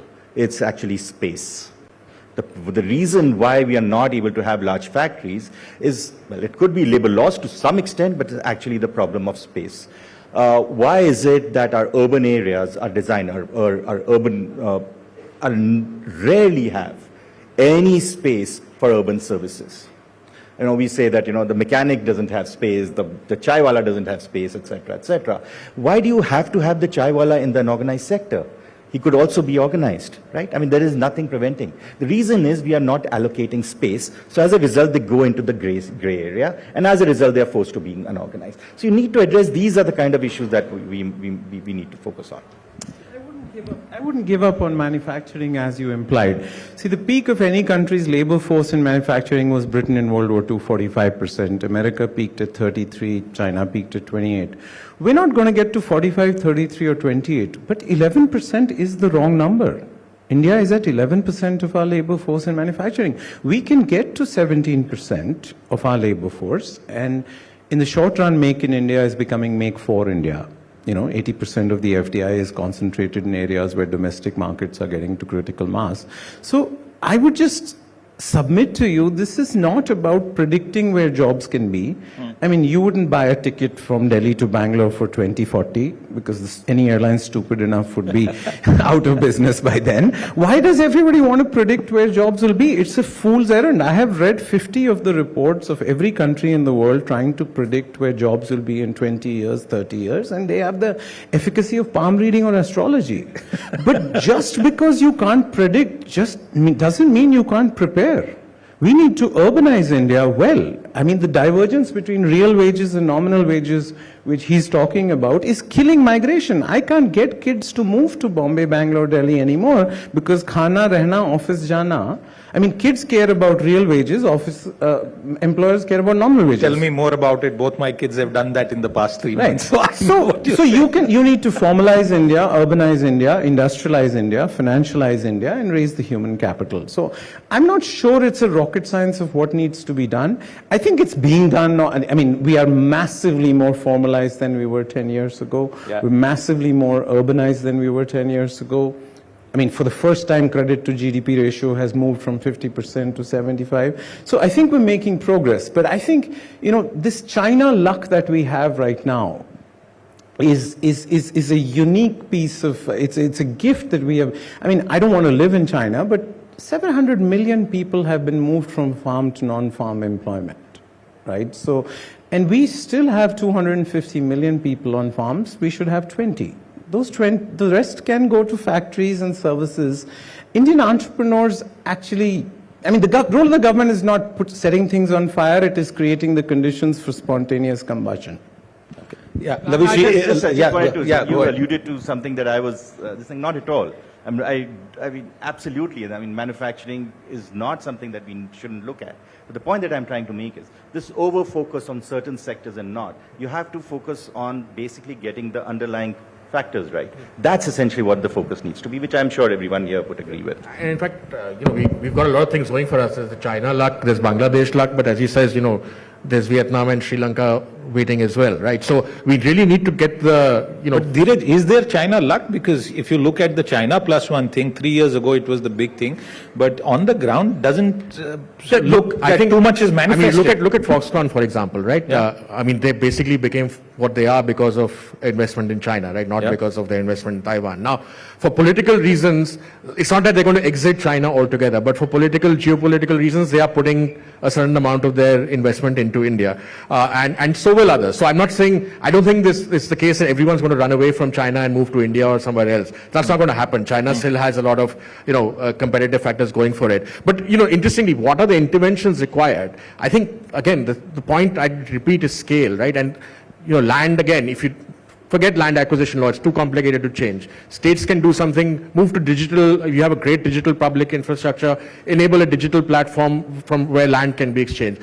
Infrastructure, like, again, significantly talking about Foxconn in Chennai, you would have read a couple of days ago, they inaugurated this huge housing facility for factory workers. That's, again, something we don't have for manufacturing, anywhere else. So, again, I think if governments want to make an intervention, rather than, giving subsidies all the time to particular sectors, say electronics or, automobiles, which are the two biggest PLI sectors, I think if you focus on creating the right ecosystem for large-scale manufacturing, particularly things like textiles and footwear and toys, I don't think these are going to become obsolete. Jobs here are going to become obsolete at least in the next decade and a half. So I think there's plenty of time for us to still get onto that manufacturing bus if we get the fundamentals right. Okay. Why do you say there's no China lug? Well, clearly, as far as China Plus One was concerned, the whole concept or ideal of large investments pouring in, de-risking from China, they haven't come to India only. They've gone to various other countries. I've been working in people supply chains for 25 years. In the first 5 years, I probably had 5 global board meetings in India where they asked me to present. In the last 3 years, they've done 45 global board meetings in India asking for presentations. So, it takes time for big companies to rejig their supply chains, to make investment decisions. And life is a beauty contest. You don't have to be Noorjahan or Hrithik Roshan. You just have to be less ugly than your competitor. And, so I would be careful with, we have to be perfect for all these factories to shift to India. I think the shift is happening. There's no question that popcorn stands like Vietnam and Sri Lanka are not competitors for us. I think they just don't have the scale, the capability, the skills, the rule of law. So, a few months ago, people were jealous of Bangladesh. And, I think... Look what happened. Yeah, we have digested the fixed costs of democracy. The fixed costs of democracy were worth digesting. We are not going to be China when we grow up. That's fine. I'd just like to add to that. The fact that we haven't had doesn't mean that we won't get some of the big ones, right? But the way things are, I don't see that happening. I think we do have to try harder there. I think there are major advantages to getting some market investments. It just tends to create a certain momentum within the economy. So I think it will be good if we had to put in some extra efforts. And those extra efforts need not be subsidies. It could be just the attraction of the domestic market. That's what we really need to play out. Dheeraj, I want to come back to, unless you had a point to make, I want to come back to this obsession with Sarkari jobs. Doesn't seem to be going anywhere.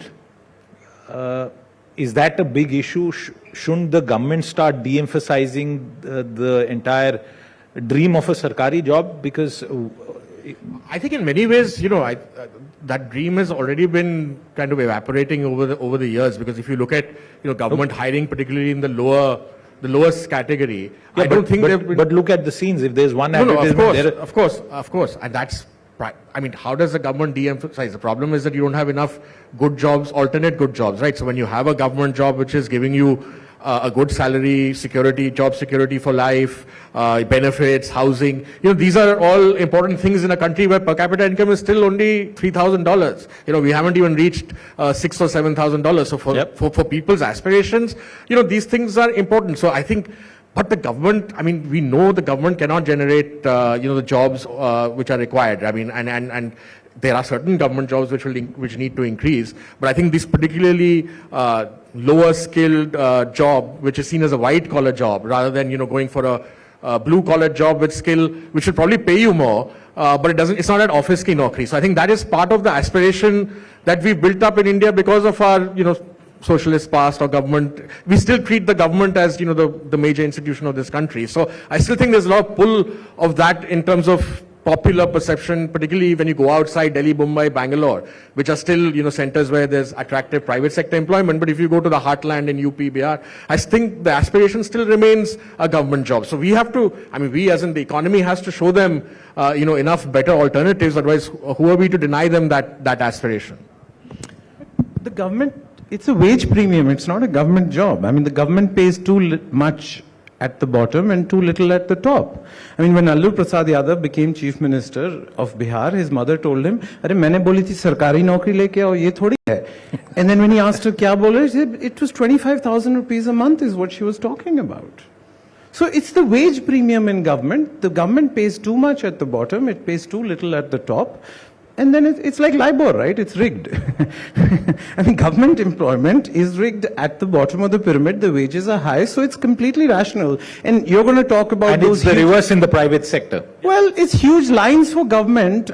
We have done this work. 90% of the people applying for those jobs already have a low-paid private sector job. They are applying for the wage premium. They're not applying for the government job. I mean, there would a lot of, I mean, again, having worked in government, I've seen people prefer even a contract job, not even a lifetime security job, because you get 25,000 rupees a month, which is what you would not get for doing very little and sitting in office. So I think that in a way distorts aspirations. I'm not sure it's distorting the job market, but it certainly distorts aspirations. Final couple of minutes. I want to come to you, Lavish. Jobs and the issues around it lead to a lot of clever politics, especially around election time. What would you say needs to change in our politics to ensure that this matter is addressed properly, fairly, and transparently? Well, I think the one great thing about our politics is that jobs is one of the important things up there. I mean, all conversations with politicians, I mean, that's the one thing that they talk about. I think what we need is a slightly more depth in it. One of the points already made is that been on wages. There's another one which is essentially on the matching or the productivity or just the kind of aspirations that they have and what is available out there. So I think we do need to have some realism out there. Will politics be able to do it? Absolutely not. That's not the job of the politician. I think that's where civil society comes in. That's where media comes in. And that's what we need to actually try and correct. Dheeraj, you want to have a shot at that? Yeah, I think, the problem is that politics raises the right questions, but doesn't want to drill down to the answers, right? So I think the easy answer is reservation or, some kind of, I think we still remain... In the private sector as well? Reservation in the private sector as well? People talk about it off and on. I think, fortunately, most political parties are, rational enough not to insist on it. I mean, there may be one or two smaller ones, but I think the problem, as you see, there was an advertisement for lateral entry, which has been withdrawn because, again, reservation. So I think the conversation, the political conversation still tends to focus too much on redistribution, in my view, and on sharing the pie. We don't talk enough in India about growing the pie. And I think that's, fundamentally where we get stuck. So yes, the problem is, you're talking about the right problem, but you're only talking about it in that pie that you already have. You're not thinking about the fact that this could be 4 times bigger. So your problem or your challenge can be very different. In fact, the opportunities can be much greater. Manish, lateral entry is good. Just final point. Lateral entry is good, but lateral entry will now possibly happen from a reserved list. Is that going to be good? I'm not sure lateral entry is the only solution. I do think that ease of doing business is the same thing as civil service reform now. The steel frame has become a steel cage. I think, and it's not the 6,700 IAS officers, it's the 25 million civil servants whose mentality of prohibited till permitted, drunk driving is an argument against cars.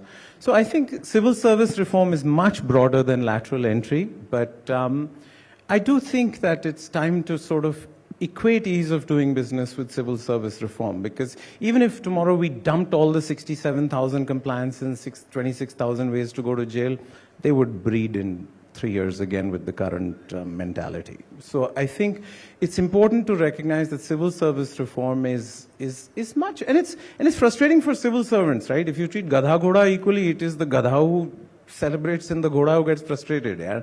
99.5% of IAS officers are ranked outstanding. That's mathematically impossible. So there's much more to civil service reform than lateral entry. Okay, we started this session on that question, mirror, mirror on the wall. All three of them have actually shown us a mirror, and hopefully our policy makers and decision makers, the mirror when it comes to this pressing question of jobs for all Indians. Thank you very much, Manish, Dheeraj, Lavish, for your time with us today. Thanks.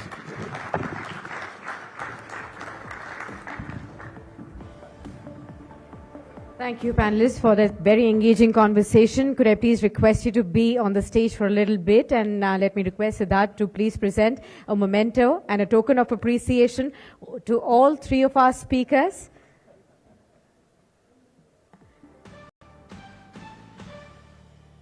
Huge round of applause, ladies and gentlemen.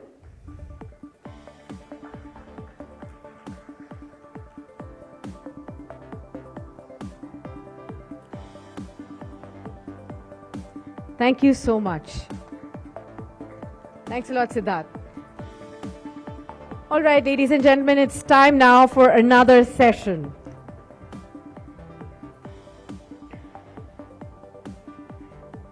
All of the ideas that we've discussed will not be possible if we do not have something which the next session is going to be talking about.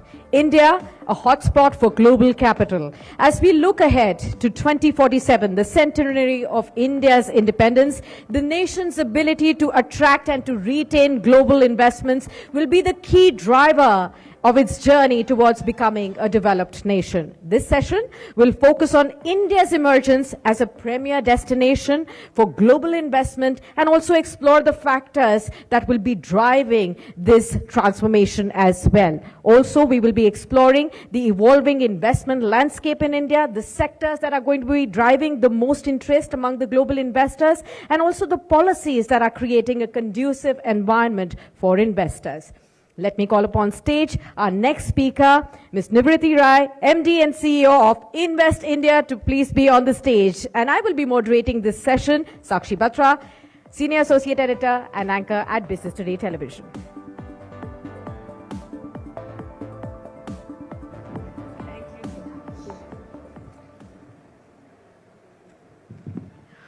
Well, warm welcome, Nivriti. And of course, this is going to be an exciting one. You're going to be the first woman speaker on after the whole of day. And this is going to be an exciting one. Thank you so much. Thank you. For all of those technological conversations that we've had thus far, we do know that Nivriti has been at the head of Intel India. She knows it all about technology, and now she's going to be driving, and she's already working on it. It's been a year since you've been with Invest India. What is easier and what is difficult for you, to build technology or to drive investments into India?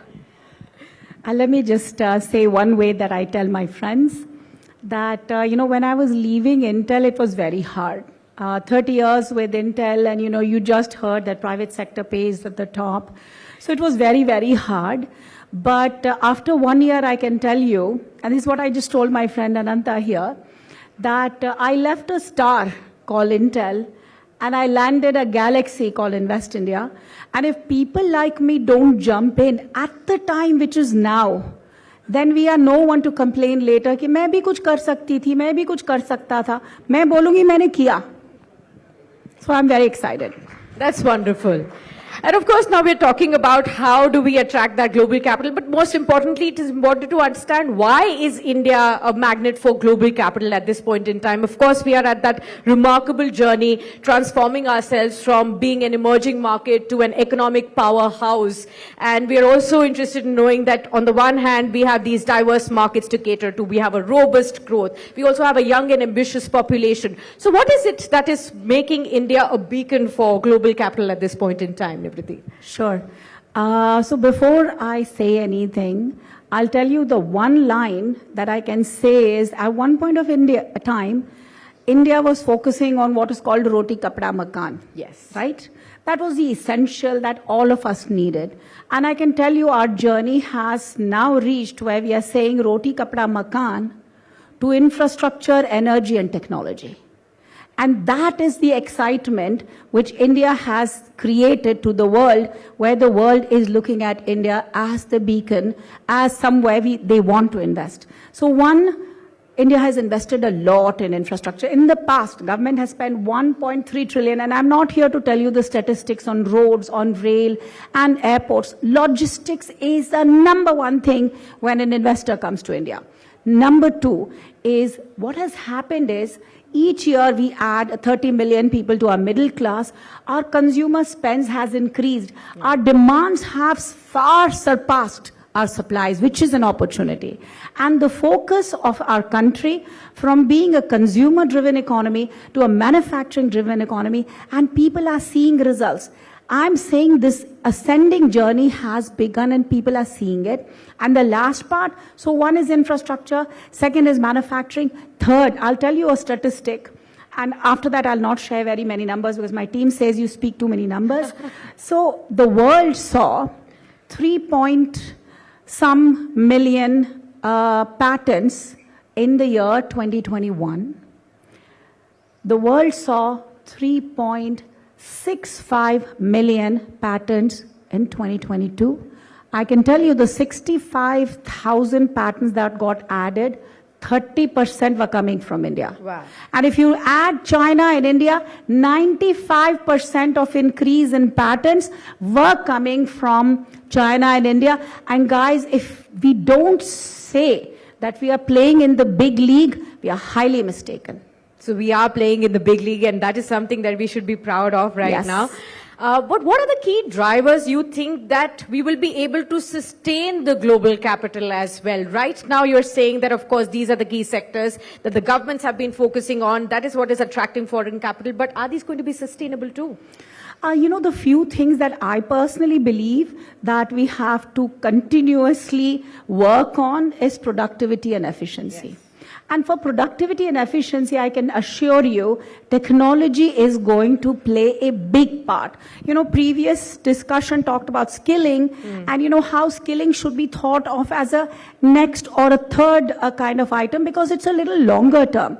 What I believe is productivity and efficiency through technology. Just to let you, Sam Altman believes that AI is going to enable 100x efficiency.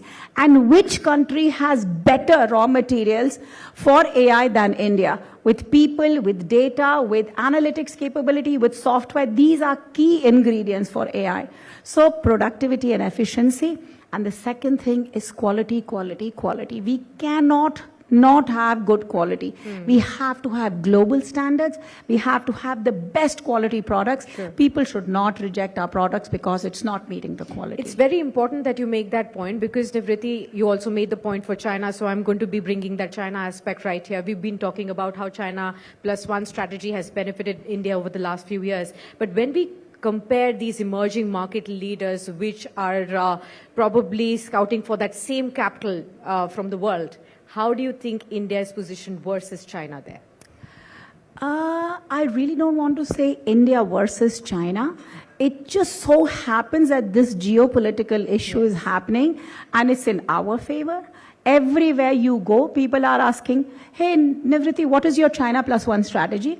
Because people are worried about this geopolitical issue that the world is facing and the fact that there's no supplier diversification. Today, the world is hostage for solar.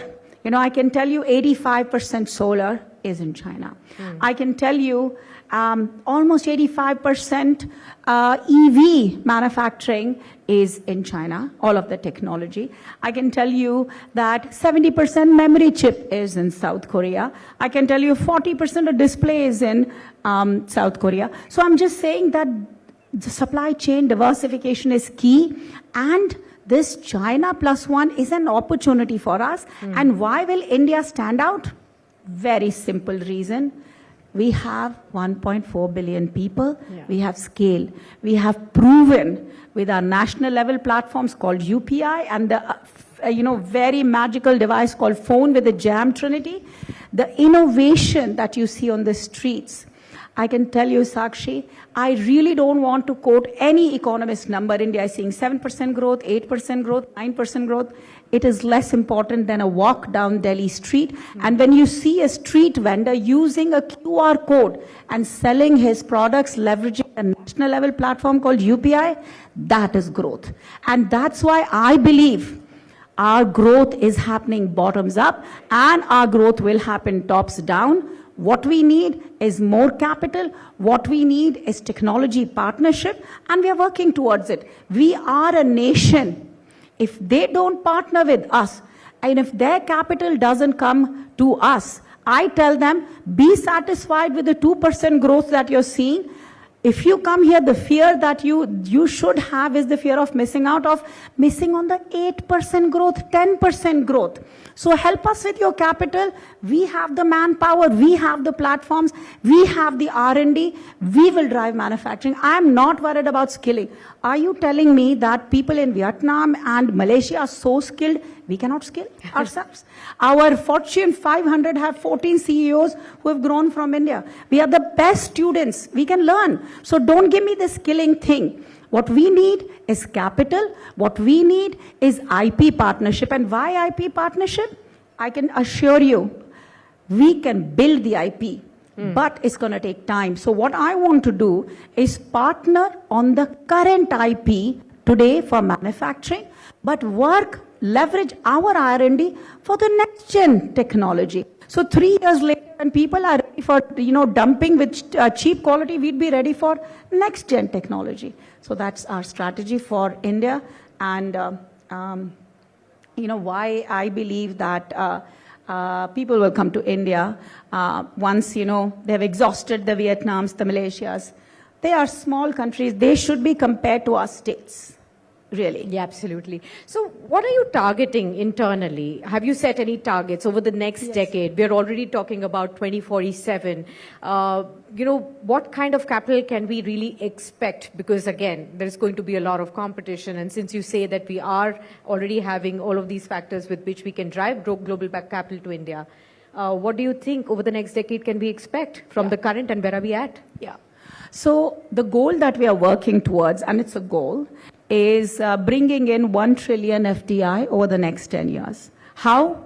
I'll tell you the simple, because I come from a math background, every number I say has an analysis behind it. So we looked at last 21 years of FDI coming into India, and we created a cluster analysis which says the last 7 years, on an average, saw 70 billion FDI come into India.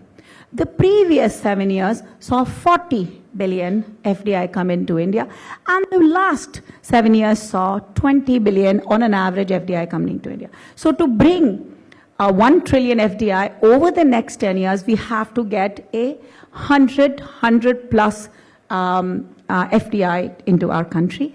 And if the growth rate that we are seeing, 20, 40, 70, what you will see, it take us to, somewhere on the higher side of 90 billion. What we are targeting is, can we bring on an average the next 7 years 110 billion, such that for the next 10 years we can bring in 1 trillion. Yeah. $1 trillion of capital. Huge round of applause, ladies and gentlemen. That's what the target is. It's big and we can achieve it, and that's the confidence that Nibriti has. And of course, we are all there to support you, and in this vision, that's what we need. Where do you think this capital will come in? Which are the key sectors that will be driving this investment? Yeah. So, what we looked at is we studied the world where who's exporting what, who's importing what are the products the world is needing. We did a lot of analysis and we realized that 10 countries which imports 65 to 70% of the imports of the world. We studied what are those, because the rest is split between 100 some countries and small amount of opportunities. So based on that, it's not that other sectors won't grow, but we have evaluated 8 sectors we call as priority 8, which we believe will be growing at a larger rate than what is expected from our GDP, which is 7 to 8%. Some of those sectors, and it's not just growth, it's who is going to use them. Is there a market for it? And those sectors are therefore ESDM with a lot of focus on semiconductors, automotive with a lot of focus on EV, we have pharma with biologics and biosimilars, such that we have 5 more. I can tell you they are textiles. In agriculture, we are looking at, what is that? Trying to basically save food processing, sorry. In agriculture, we are looking at food processing. We are looking at renewable energy with solar and green hydrogen. So we have 8 such sectors. 2 interesting sectors that we've added, which we believe are horizontals. One is the institutional investment. While India got 70 billion on an average last 7 years, can you believe that India received 30 billion after taking out the liquidation of institutional investment into our country. So we are looking at, FII as a sector, and then we are also looking at infrastructure. Like I said, infrastructure, energy, and technology are in the inputs to any sector that you take. So those are like the roti, kapda, makan. So I keep on emphasizing energy, infrastructure, technology. Could you also tell us what are the global trends like if we want to compare with some of the key sectors you talked about and some of which are your favorites too, AI, digital, semiconductors, we heard Professor Gandhi talk about climate change, you're talking about energy. So how are these as global trends shaping up for sustainable investments and how is India progressing there? So in terms of sustainability and development, I can tell you the amount of manufacturing India has to do in the next few years in building infrastructure is going to be more than what we have done up till now. So the amount of sustainability focus we have to do is going to be far more than any other developed country that has already done. So what we believe is in driving such amount of infrastructure build, such amount of manufacturing, and keeping sustainability at time zero, we have to look at technology partnership. We have to look at, what are some of those areas which are driving net zero. So, while I really liked, I forgot Manish's comment that very green jobs are agriculture and very green jobs are poverty. Those are not the kind of green jobs I'm talking about. I'm talking about green energy.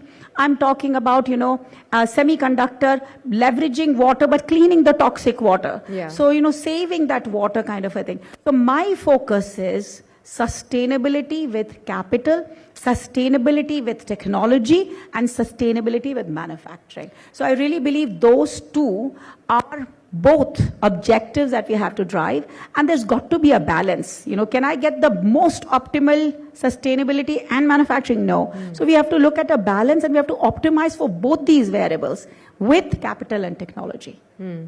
Now tell us, what has been the government's role so far? We've actually seen a slew of initiatives, Make in India, PLI schemes that has been driving some of the investments. You're talking about 8 core sectors. What are the kind of initiatives that the government has already done, and how successful have they been in driving investments? Yes. So, you already talked about PLI, product-linked incentives. There's something called design-linked incentives, and very recent budget announcement calls employee-linked incentives. I think they're very important. I think they're very important because what we struggle is the supplier ecosystem.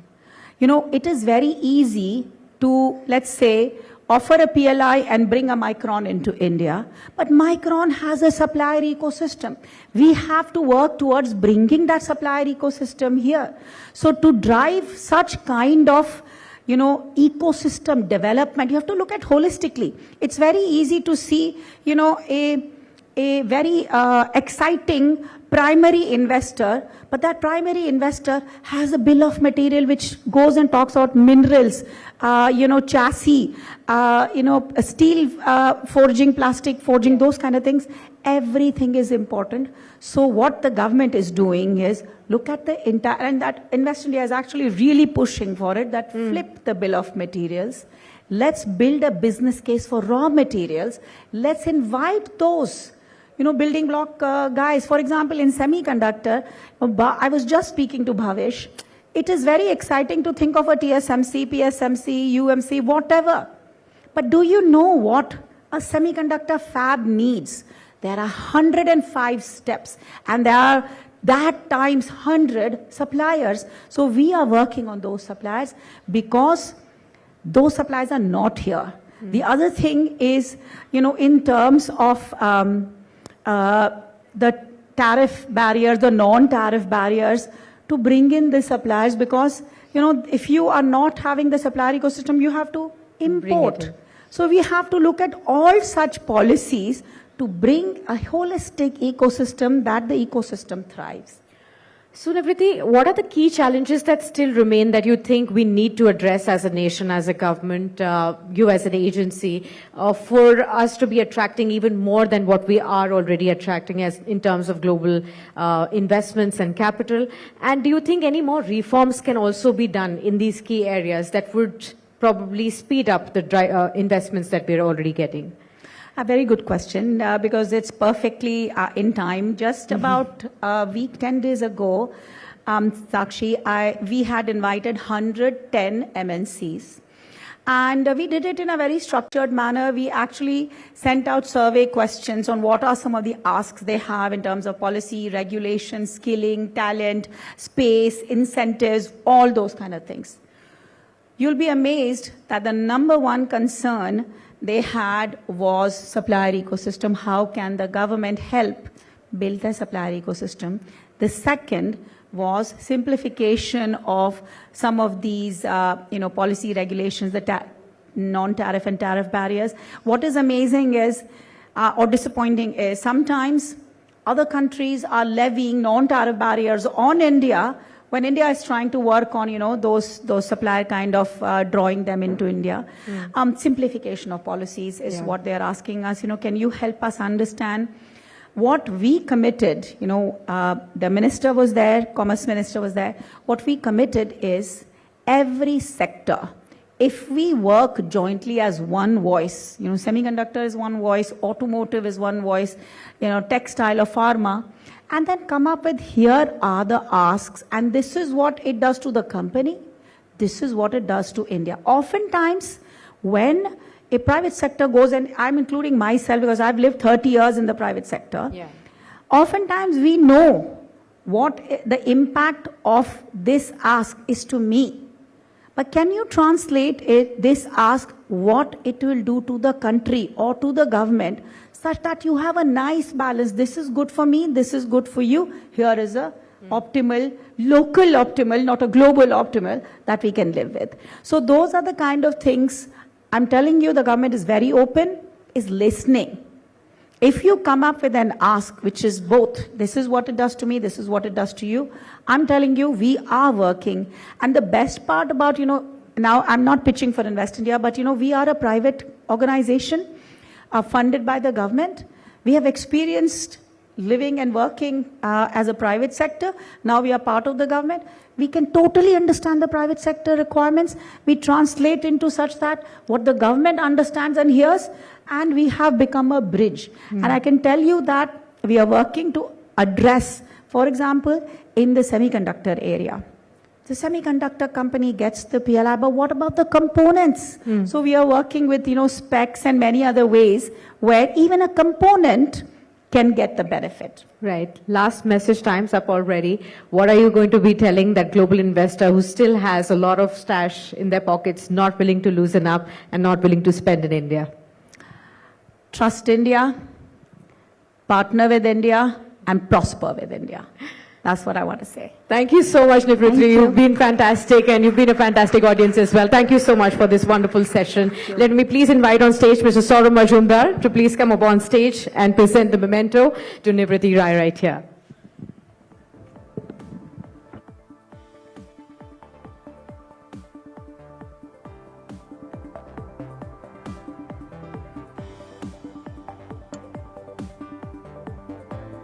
Thank you so much, Nivriti. It's been a fantastic session. Thank you so much, audiences. A huge round of applause for Nivriti as well. And I'm telling you, the next session is going to be an even more exciting one, because it's going to be again about the rise of AI and will India board the bus? As artificial intelligence progresses, a critical question for India is whether it will spearhead this global technological revolution or risk falling behind. In this session, we will have, and we are honored to have Bhavesh Agarwal, the visionary founder of Ola, with us, who will be exploring the transformative potential of artificial intelligence, its implication for India's future, and how AI could revolutionize sectors such as transportation, logistics, healthcare, and also discuss the challenges and the opportunities that India faces in navigating the AI landscape. We will explore how AI has the potential to transform diverse sectors, including all of these that are mentioned above, and the challenges and opportunities that lie in front of us. Let us now welcome on stage. Please put your hands together for Bhavish Agarwal, founder of Ola. To moderate this session, let me invite on stage Saurav Majumdar, editor Business Today, and Ayush Alawadi, Tech Today's editor.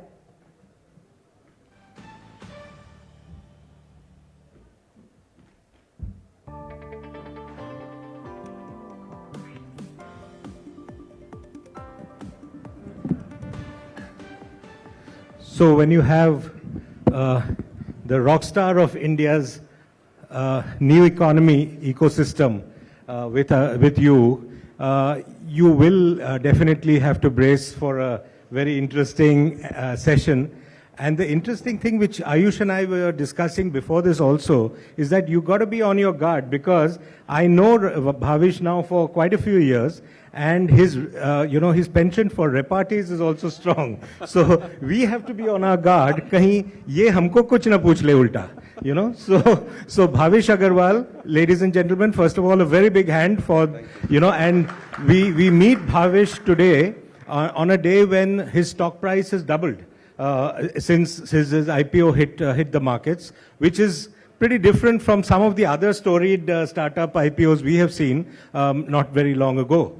So first of all, congratulations, Bhavish, on the superlative performance of your stock. Saurav, firstly, thank you so much for having me here. I know you had called me a year ago also, and then I was just too cautious in the run-up to our IPO, but I'm so glad I'm here finally. Very excited to be here with both of you.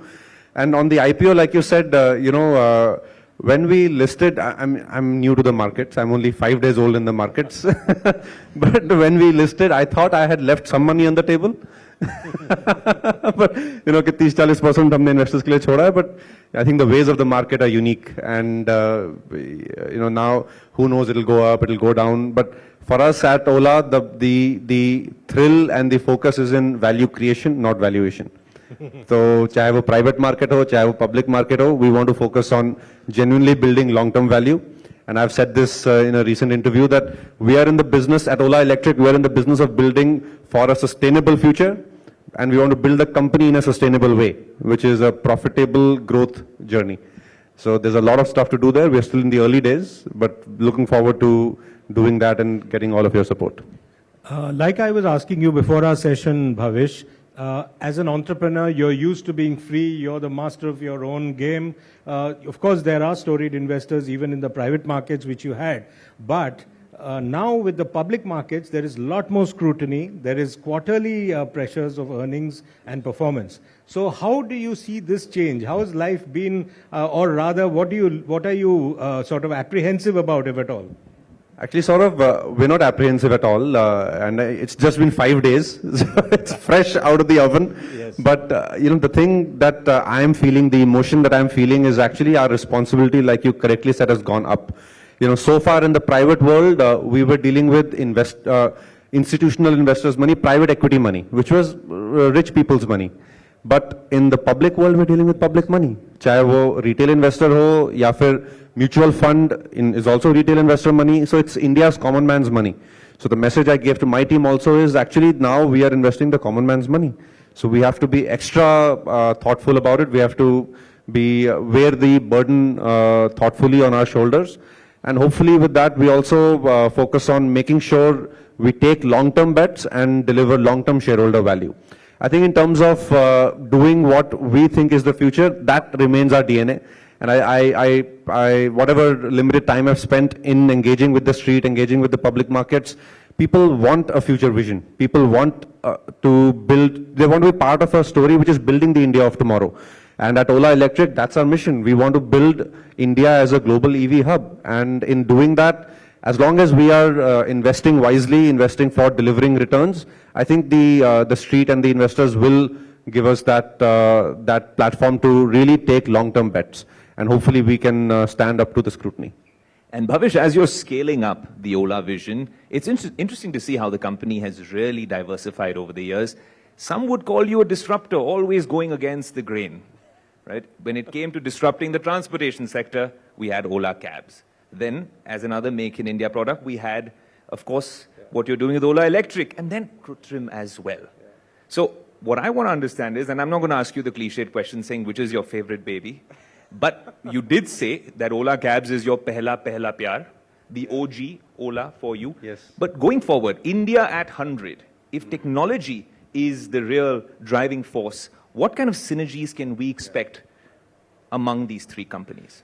Ayush, like you said, Ola is now not a single company. Ola is a group of companies. And when I started off my journey as an entrepreneur, I never thought I will end up here building multiple companies. But in some ways, the journey just took me there, right? It was very follow your nose or follow the light kind of journey for me. So I started with Ola Cabs, pehla pyar, abhi bhi pehla pyar hai, wo zindagi mein pehla pyar hi hai, right? Then we got into Ola Electric, and then most recently Ola Kritrim. And each of these three companies has a very broad vision for itself. For example, Ola Cabs, which now we call Ola Consumer, wants to really create a technology-driven consumption platform to enable access for all. We have partnered recently with ONDC. We're doing a lot of things on electric logistics, automation of warehousing, etc., etc. On Ola Electric, like I mentioned, the world's biggest challenge in our generation is to solve for climate change and solve for sustainability. But the world right now is solving for it by selling luxury cars to the West. That is a solution only for 1 billion people. The rest of the 7 billion people need a different solution. And India is a great microcosm for the rest of the 7 billion people. And that's what when we set out with Ola Electric, we said we'll build products relevant for India, two-wheelers, three-wheelers, small cars, and the core technology which will enable those products. And that's why once I said, actually, Tesla is for the West, Ola is for the rest. Right? But there's a lot of thought behind that simple statement. Okay, thank you. Okay, the products that companies like Tesla, etc., will build are for the 1 billion rich people. The larger opportunity is to build for the global south, build for India, and then expand to the global south. That's what Ola Electric is doing with our products and now our gigafactory. We're the first gigafactory in India. Now with Kritrim, which is our most recent company, just December last year, 8 months old, the opportunity and ambition is to build India's AI tech stack. And for too long in India, we have used global technologies without realizing the implication of it. And I'll share some stats with the audience. If you look at the global tech industry in the last 20-25 years is a $30 trillion industry. And we in India have been big beneficiaries of it with the IT services boom. The IT services boom's market cap, 300 billion. 1% of the global tech industry. We have a long way to go. And we need to now dream to be the paradigm setters, not just the people doing the grunt work at the back end. So that's the vision with which we have started Kritrim, to really make India the global powerhouse. And India has actually a lot of strengths and a lot of risks in this journey. The risks are fairly obvious. We use global products. We all use WhatsApp. We all use social media driven by Western companies. All of our products in digital world are non-Indian. But the irony is we generate 20% of the world's data. 20% of the world's data, only about 10% of that is stored in India. So we generate the world's data, given that we are the largest population. Almost all of it is exported out of India. It's processed in global data centers into AI. What is AI? AI is just processed data. So it's processed in global data centers into AI, brought back into India and sold to us in dollars. Right? If you remove the AI here, this whole thing happened 200 years ago. Reverse colonialism. Yeah, exactly. Or colonialism. Right? So this is what is happening today. This is the, the cotton trade of East India Company into AI. The other ironies, we have the largest developer ecosystem in the world. We have the largest chip design ecosystem in the world. And Nivriti was here, she will attest to that. Like we say, every diamond comes through Surat. Similarly, every chip comes through India. But there is no Indian chip. Our digital ecosystem is full of ironies like this. That's what Kritrim aims to change by working with the ecosystem. I have to build on that. You've given us one viral moment already. But it's interesting you say that, because in the tech and auto community, we've been viewing everything you've been doing for the past couple of years, and it's fascinating. You gave us a very good phrase out there in terms of Teslas for the West and Olas for the rest. We'll build on that. I'm sure Saurav will grill you on the numbers as well. But what's fascinating, Bhavish, is there's a gentleman in the US named Elon Musk. He has an uncanny, peculiar style of dressing, a very cool way of addressing his audience, building a community, takes on big tech and social media. So can I safely say, if Elon is for the West, Bhavish is for all of us?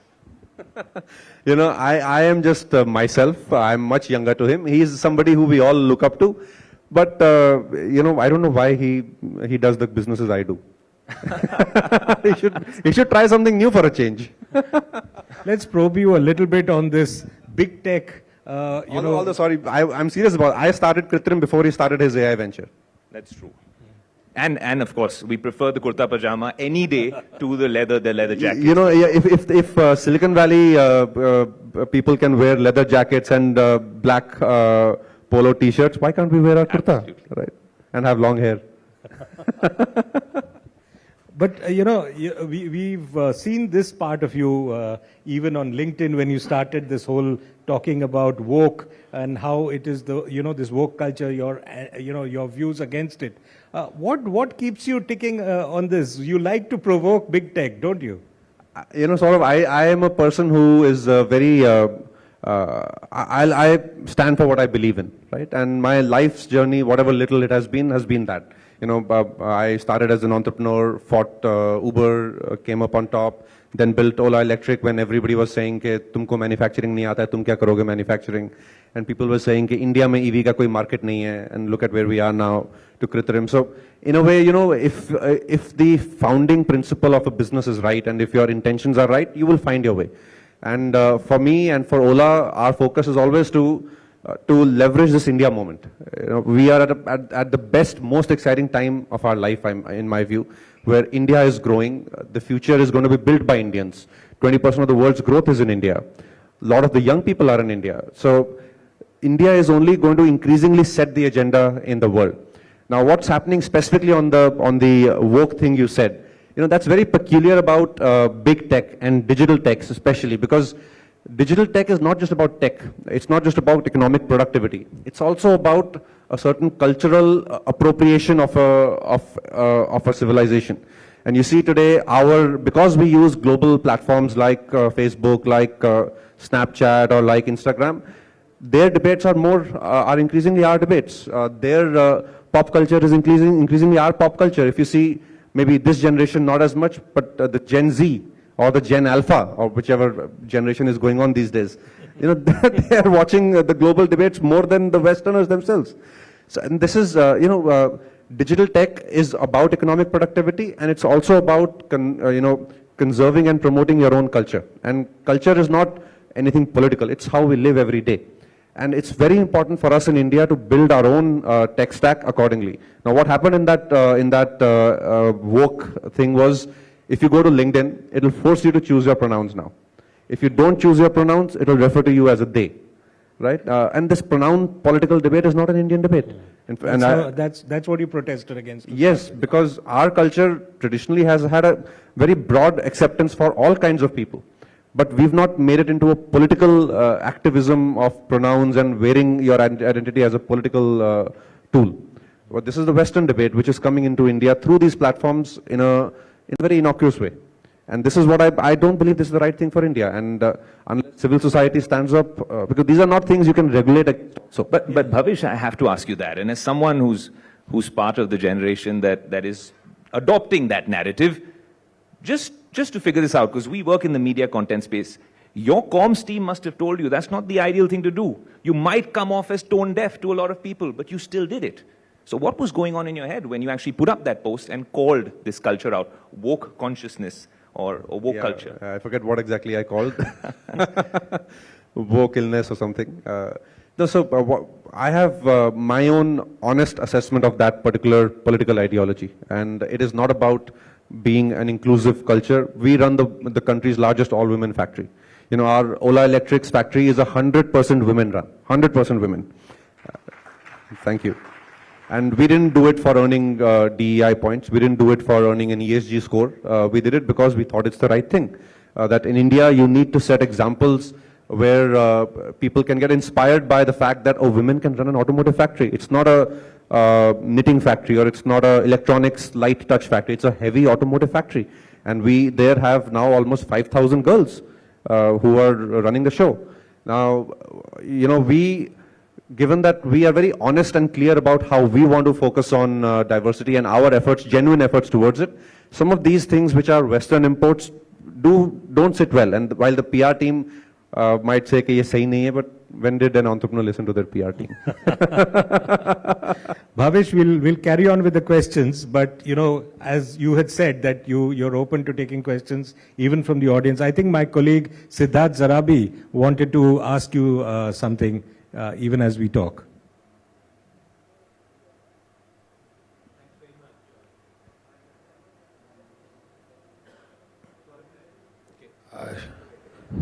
Yeah, I have it now. Thanks very much, Saurabh. In the context of what you've been doing in AI, I just wanted to ask you, it's taken us 5 years to come up with the draft and finally the act of digital data protection. Hopefully the rules will be notified very soon.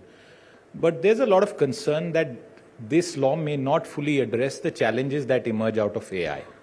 Since you are so heavily invested in that, what are your thoughts about AI and data protection and things like avoiding bias and protecting the core rights of Indians in an AI era? So that great question, very relevant question also. You know, if you see there are two themes that I pick up from your question and I'll answer both. One is data sovereignty and one is bias and political correctness or the lack of it. You know, if you see the current direction the world of AI is going in, every big tech company is playing God or playing the lawmaker and the judge, that they will decide what is right and what is wrong. In my view, that right is only with the law of the land. And the law of the land should be supreme, and the law of the land should be applicable to whichever AI model, whichever social media company, whatever digital platform is running in that country. And even more so for a complex country like India, where some of these nuances are very important to protect according to the law. So it's not what Elon Musk says is right, or it's not, you know, we cannot feel that Google kharab hai, to chalo Elon Musk hai, wo hamare liye Twitter ko unbiased kar dega. Right? We cannot rely on one white man and his white man burden syndrome, right? we have to make sure social media AI algorithms are fully subservient to the law and the parliament of the land. Now that will need some policy, that will need global leadership, thought leadership from the Indian government and the Indian tech ecosystem, because this is not the way the world is going. The world is, like the US ecosystem is not moving in this direction. The Chinese ecosystem is not moving in this direction. The Europeans are not moving in this direction. India, through its DPI movement, actually, where we have a unique lens on digital public infrastructure, where digital platforms for social good beyond just capitalistic good. That is the theme which can amplify this, but it will need a lot of work. On your data protection theme, I really believe one of India's core strengths in this future is our population scale. 20% of the world lives in India.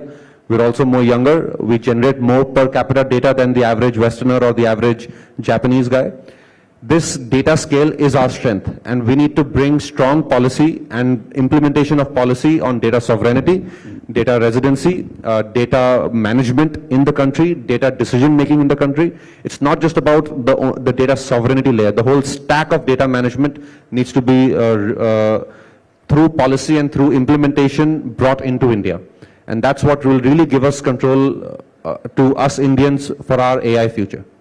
Bhavesh, let me come back to what the markets are loving, the Ola Electric stock and your recent big bike launch. Now, again, true to your nature of being a disruptor, you've disrupted it on the pricing front as well.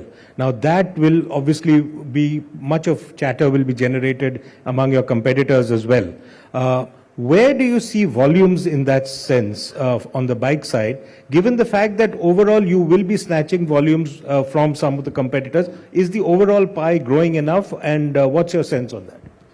You know, if I can share a slight light-hearted comment, I'm a Shiv Bhakt and I believe in creative destruction. Yeah, so because that's the way of startups also. Yeah, you have to disrupt to create something new, and startups are all about that. Now with bikes, if you look at India's EV movement in the last 3 years, Ola Electric is a 3-year-old story only, and in 3 years we've gone from 0 sales to today, listing the company being whatever $7-8 billion in market cap in just 3 years. And that's not because something we did, it's just because the Indian consumer was ready for a great product at the right price point. We started our journey with the scooter, the scooter segment from the premium scooters, and then moved down the stack into more mass market scooters. And today we have a portfolio of about 5-6 scooters. The next phase, the next EV frontier in India is going to be the motorbike. There is action happening in cars, etc., but what low scale pe chal raha hai. Cars is going to be the next phase after this. But before that, motorbikes is the next phase. Motorbikes make up about 2/3 of the two-wheeler market in India. A lot of Indians still rely on motorbikes, rural areas, urban areas, men, even increasingly more and more women in urban areas. Motorbikes is the big thing to tackle now. We have in the last 3 years built a lot of our supply chain, a lot of our manufacturing technology already for scooters, and all of that scales very nicely into the motorbike. The 4680 cell, for example, our own cell, the Bharat cell, that is common in the scooter, in the motorbike, and any other future products. So a lot of this cost efficiency that we get from the supply chain just easily scales into motorbikes. And लोगों को अब तक पता चल जाना चाहिए कि मैं pricing कैसे करूँगा. I don't know why people are surprised. Bhavish, that's true, but I'm talking about what kind of volumes are you looking at? See, the thing about motorbikes is going to be 3 साल पहले EV के बारे में कोई जानता नहीं था जब स्कूटर शुरू किया. अब सबको EV के बारे में पता है. So the customer education is going to be much faster. People are already anticipating a product in motorbikes. People want to see electric motorbikes. People have already understood the proposition of electric, that it's cheaper to operate, and now the upfront cost is also equal to an ICE vehicle. So people are more ready and more willing to adopt now. And you've already done that on the scooter side. Absolutely, and we are only going to build on top of that. Bhavish, I want to get to Bharat Cell and the Gigafactory and Krutrim as well, but very quickly, I think Rahul wants to ask a question from the audience. Bhavish, you've just become a billionaire. How do you intend to spend your money?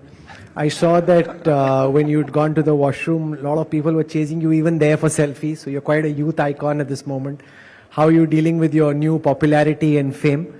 And the pressures of now being in the public markets, right? Which are very different from having your own money, doing with it whatever you want. You were telling me earlier that you've never invested in the stock market before this. This is your first experience. So can you explain that and tell us a little bit about that? I find that tough to believe that you've never invested. This is the first time you're dealing with the stock markets. Individually as an investor, you've never bought a stock, right? Rahul, absolutely. I have never bought a single share in my life. I have only built value in the shares through my companies. I have never invested in the stock markets directly or through any wealth manager or anything. I have never done that. Me and my wife together, we've never done that. Whatever money we had taken off the table as liquidity so far was all in like a savings bank account and FDs or whatever. Yeah, because the finance minister will be happy to hear that. But now I'm learning the ways of the market. Now obviously I do intend to, now that I have some more liquidity, I do intend to make some smart bets in the market as I go along. But but to your question, I think, all this net worth and all is just a notional number. It's not like मेरे bank account में वो पैसा है या फिर मेरे को कोई कुछ करना है उससे.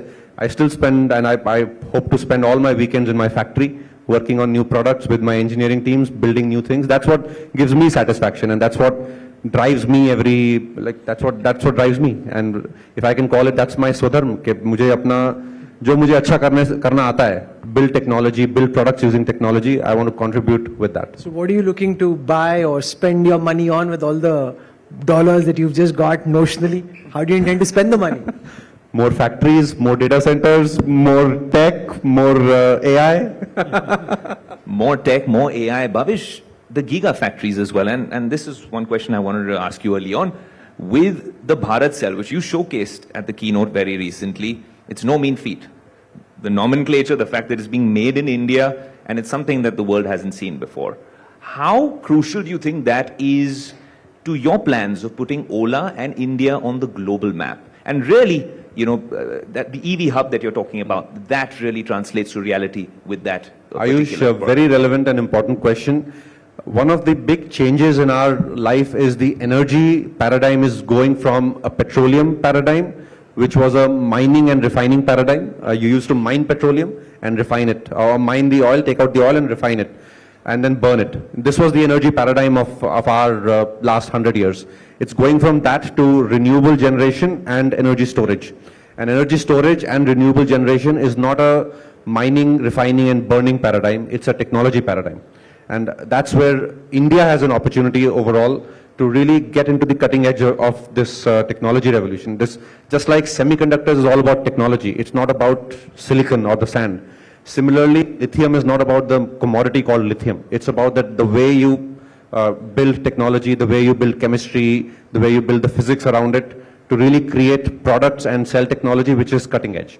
So when we set up our cell effort 4 years back when we started Ola Electric, that's when we set up our cell effort, we decided that we will build the frontier technology in cell. Not just the current, we will not license technology from China or elsewhere, we will not just use some old generation of technology, but we will build what 4 years ago we felt was the frontier tech, and that was the 4680 format.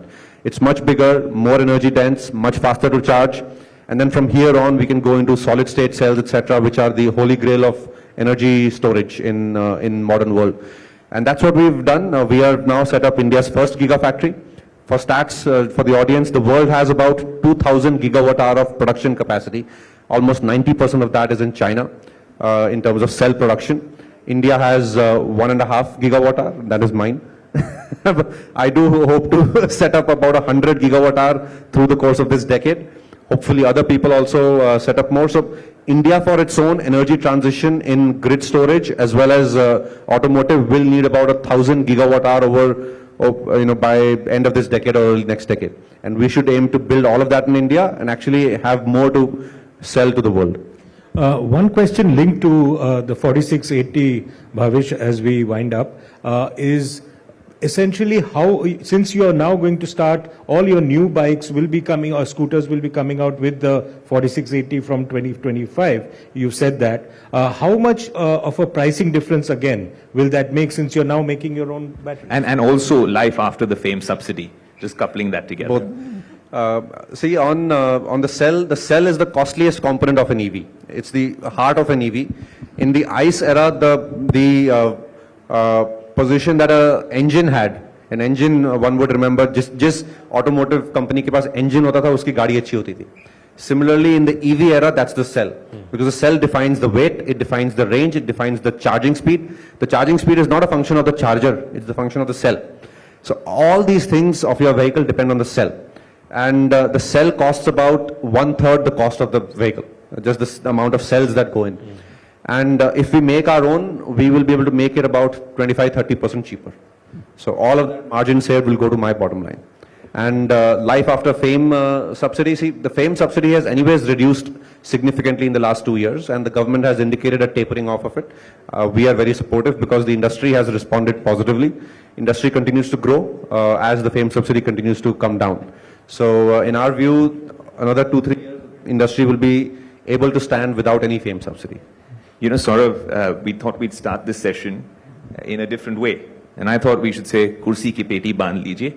Because like Ola Electric says, Bhavish wants to end the ice age, pun intended, and he's gone a long way in doing that. But it's been a fascinating session, and honestly, more power to you. And the next time we do have this conversation, we hope that it's a much bigger Bharat cell we're talking about and a much bigger gigafactory as well.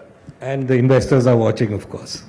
Thank you, both of you, Saurav and Ayush. Wonderful speaking with you. Thank you for having me. Big hand for Bhavish Agarwal. Thank you so much, Bhavish, for that electrifying conversation. Thank you to both Ayush and Saurav. Let me now request to please have Alok Nair on stage, the CEO of Business Today, to please present a token of appreciation to Bhavish Agarwal.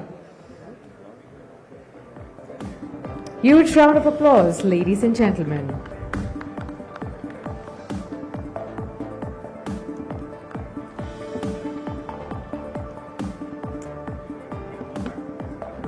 A photo up, please. Thank you so much. Big hand, ladies and gentlemen.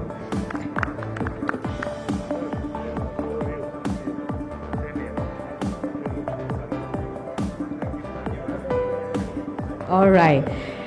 All eyes on the next session now. The next session is titled A New Growth Code for India Inc. With the current business landscape undergoing a profound transformation driven by the convergence of technology, transformation, and also sustainability and innovation, the challenge for corporate leaders is to navigate this evolving business ecosystem while unlocking newer avenues for growth, to explore the new growth code for Indian businesses that is both resilient and also forward-looking, the emerging opportunities in the domestic as well as in the global markets, and the role of innovation in staying ahead of the curve. We are delighted to have with us Mr. Sanjeev Puri, Chairman and Managing Director of ITC Limited. Ladies and gentlemen, please put your hands together. Let's have Mr. Puri on the stage, please. And to moderate this session, I'm going to be inviting Saurav Majumdar, Editor, Business Today, on the stage. Let us all settle down, please, for the next session.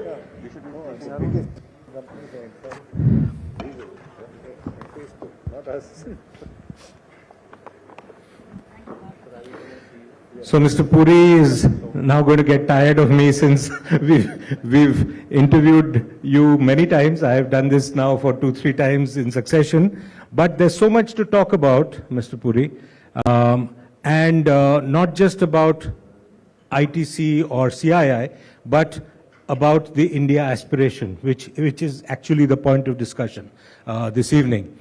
India at 100, India 2047 is essentially the subject matter of our evening here.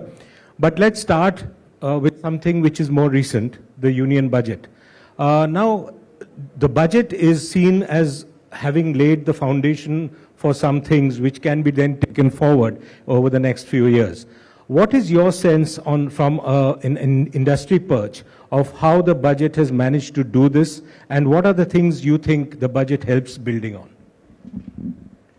So, if you look at what's happening in India today, first of all, let me say always a pleasure to be engaging with you. Yeah. It is very well, I think, addressed what I call the trinity of priorities in India. So we do need inclusive growth. We need to invest for that. I think that's very much visible. 2 is we need to address the issue of the climate emergency. There are steps for that clearly visible in the budget. And we need to do it within the fiscal glide path for getting macro stability. I think all of these are well addressed. And, what is interesting is that in India's growth model, you see, most economies that have grown and come to the status of being developed economies have grown in a fashion with higher energy intensity. That's right. India has a unique challenge of charting this growth, which is going to be low carbon. That's very, very interesting. And I find the budget has addressed this in multiple dimensions. There is this piece on, infrastructure that continues to be under focus. It's the public infrastructure, the physical infrastructure, which besides creating growth is also making the economy competitive. The investment in digital infrastructure is continuing. We know what UPI has done. And now there are other initiatives that are being rolled out. There is this ONDC, there is this India Agri Stack. So all of these can be transformative over a period of time. I think a lot of focus this time on training and this whole issue of employment and employability. A lot of focus on the rural and the agriculture economy. So many positives in the economy, in the budget we've seen.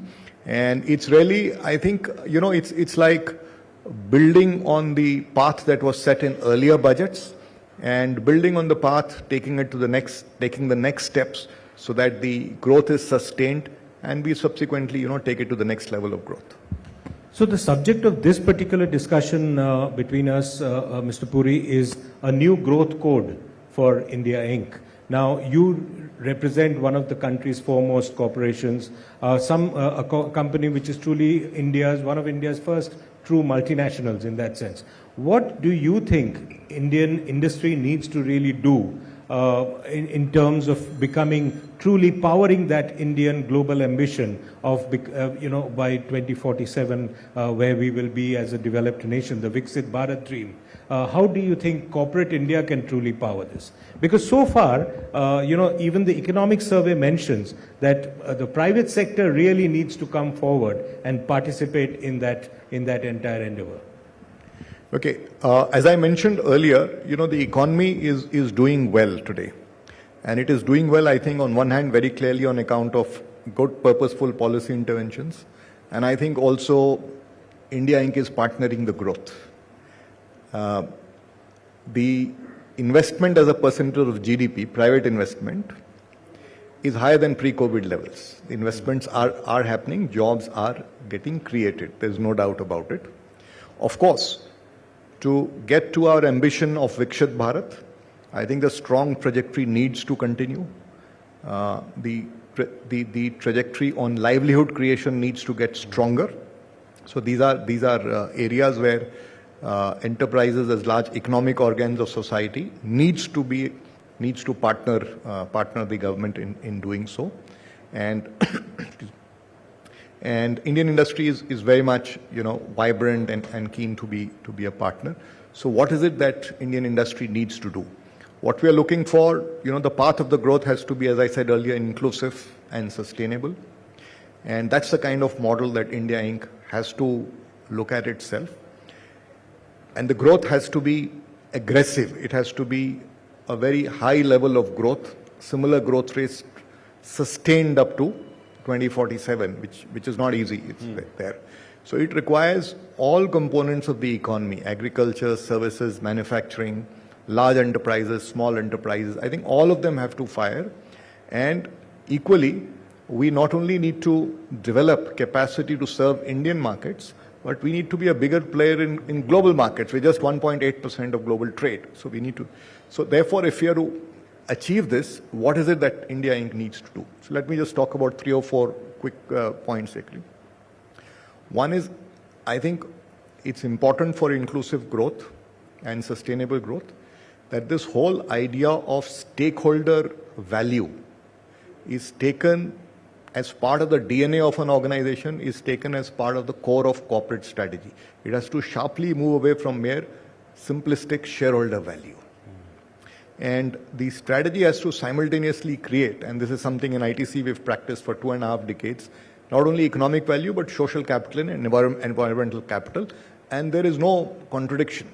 As an enterprise, we've become carbon positive, water positive, solid waste recycling positive. And I think we have happy shareholders also. It's not that one has been, compromised for the other. It's not there. So that, I think, element has to find itself. And when we are talking about this whole strategy, we are also saying, in ITC actually we call it responsible competitiveness. And competitiveness at a very extreme level is required. And for that, very clearly, a lot more needs to be done in IP generation, in R&D, because IP and R&D is what will win the future. That is where you can create brands, and brands are what will give you surpluses to share with all stakeholders and to reinvest. So I think dialing up investments in R&D and IP creation, either build it yourself, acquire it, or partner, I think that's very important. The second is extreme competitiveness. And typically we talk of competitiveness at the enterprise level, that's about technology, your systems, your training of people. But I think what is very important is that you are as competitive as your ecosystem, or as less competitive as the weakest link in your ecosystem. So we have to, large corporates have to, develop a large and vibrant ecosystem. And there are great examples like the auto industry. It's a great example. And once you develop a large and vibrant ecosystem, you are developing MSMEs. MSMEs not only for yourself, but you are also creating a vibrant MSME sector in the economy. That's a powerhouse of job creation for partnering the export trades and so on and so forth. In ITC, we work, for example, with 6,000 MSMEs and different ways of supporting them depending on the needs. And the third, I think, very important for us is to look at the amount of value addition in the economy. We have to, if we continue to import everything and assemble, we are not going to create a lot of value in the economy. Of course, it's a journey, and I'm happy to see in sectors like auto, it has progressed. There are many more sectors, there's an opportunity.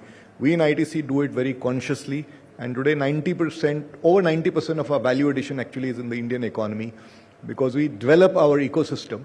And that has an advantage today in today's world, because my supply chains, value chains become resilient, especially in the disturbed geopolitical situation today. I think these would be, in my mind, 3 or 4 very important things that India Inc. needs to incorporate. And if I was to summarize it, it's really about responsible competitiveness. It's about globalization. These elements would give you opportunity to grow. And the last is about partnerships, because the problems of tomorrow or even today cannot be solved in isolation. You will have to partner society, governments, other technology providers and create the solution. Very important 3 or 4 points you mentioned, Mr. Puri. I want to ask you first about this whole point of extreme competitiveness, which you mentioned. In not very long ago, a few years ago, the Indian industry, big Indian companies used to be very, very active in acquisitions overseas. Then there was a lull. Some of these acquisitions were then questioned, and some companies also fell by the wayside. Today you have, again, in a sense, a kind of a resurgence. We've just seen, Mr. Sunil Mittal acquiring a stake in a UK, in BT. And that was, in a sense, coming back of a large company, a large conglomerate coming back and acquiring a stake overseas. Where do you see this whole acquisitive hunger of India Inc. going forward and powering this growth? Because you mentioned global. Yeah. So it's a very, very, very good question.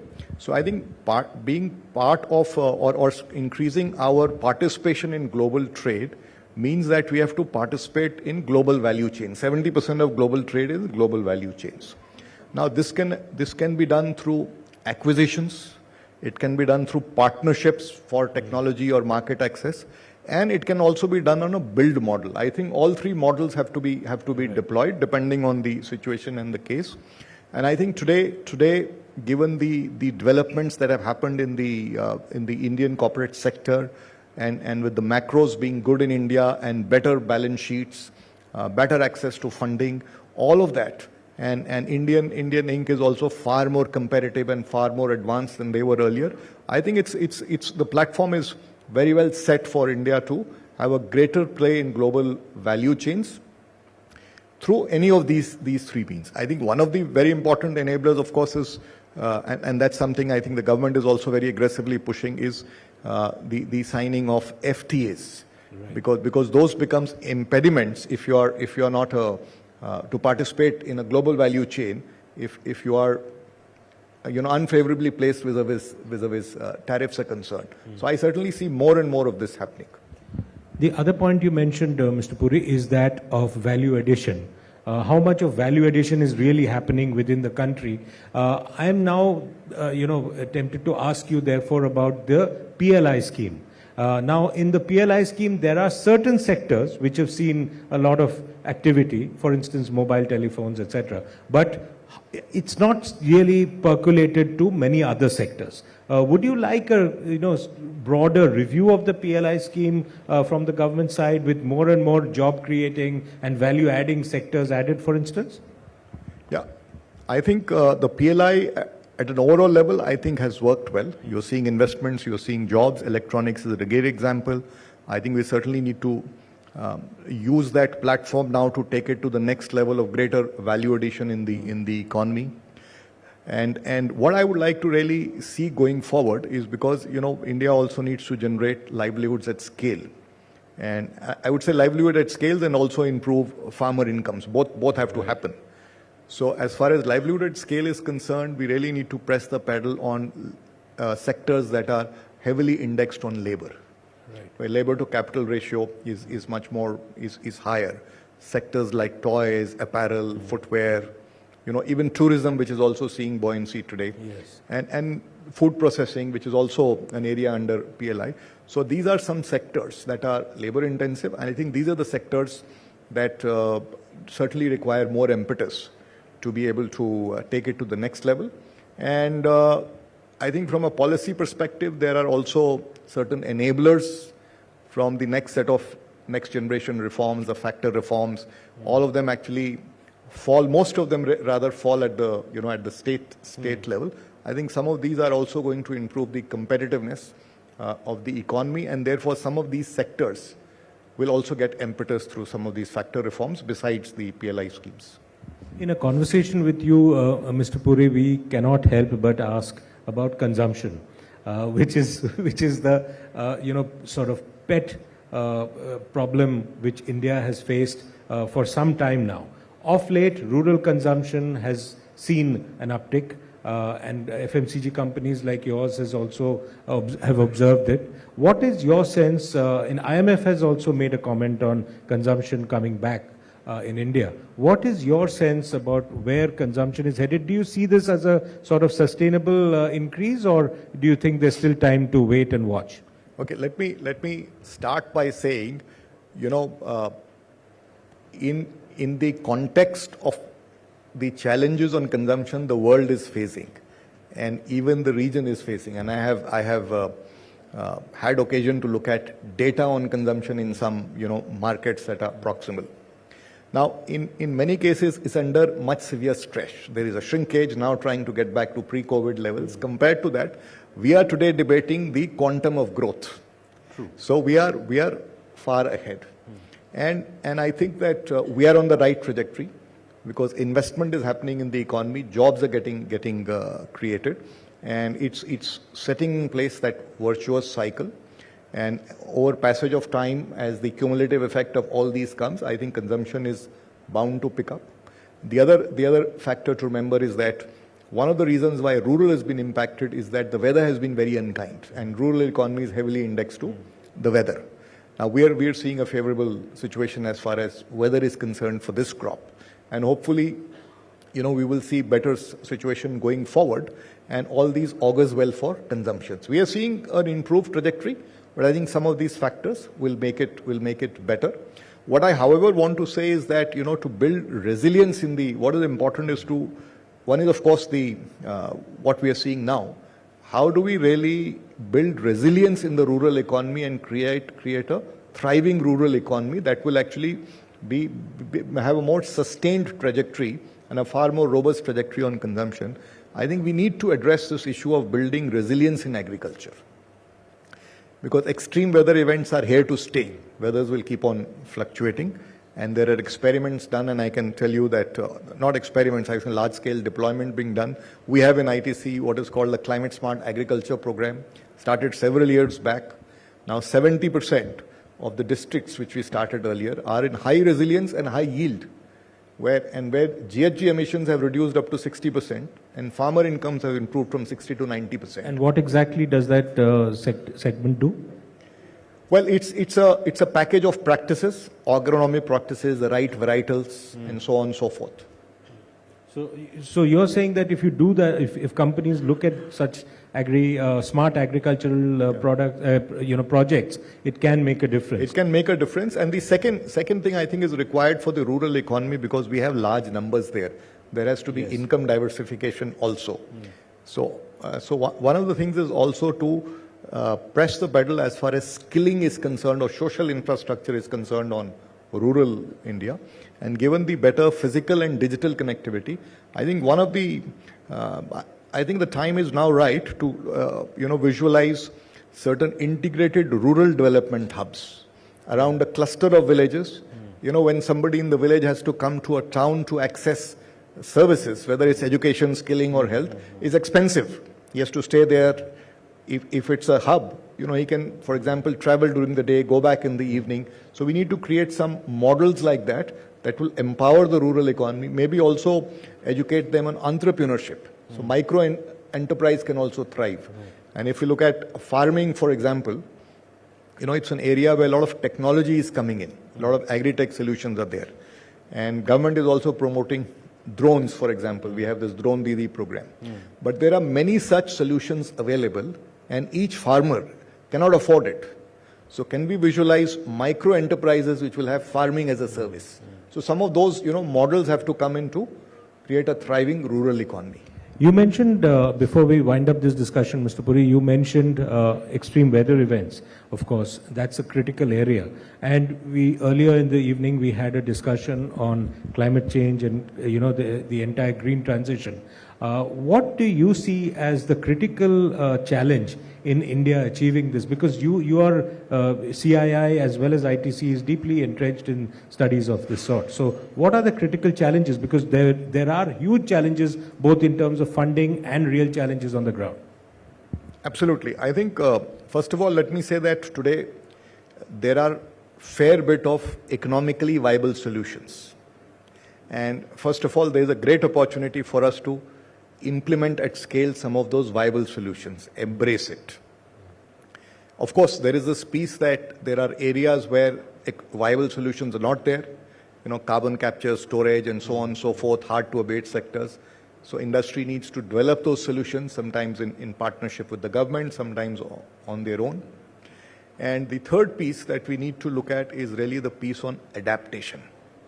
Because extreme weather events will multiply. The world is going to get hotter before it gets cool. Cooling will be several decades away.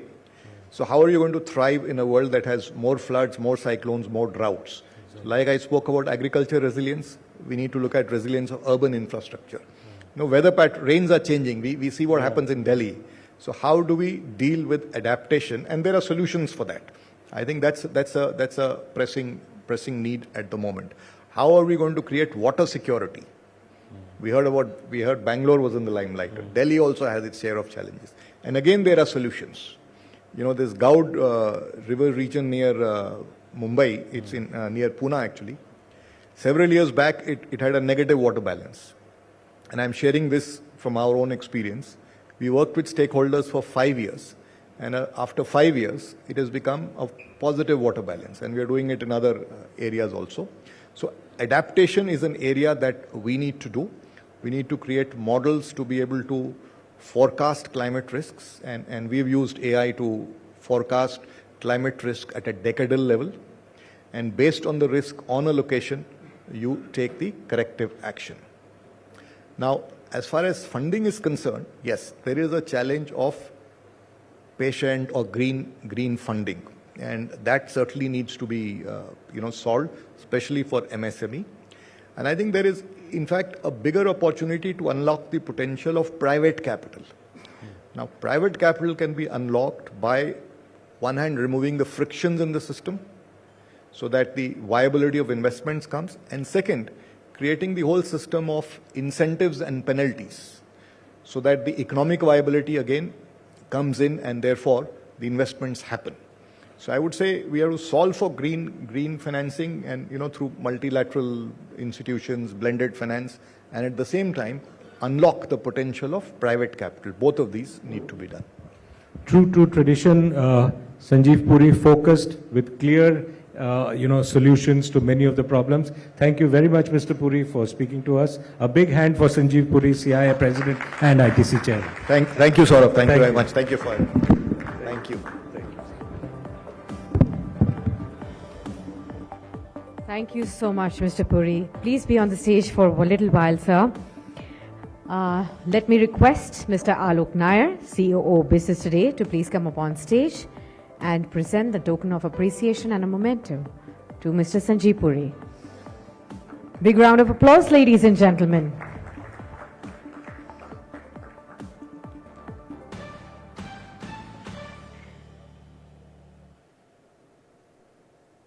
Thank you so much, Mr. Puri, and thank you so much, Saurabh. Thank you so much, Mr. Alok Nair.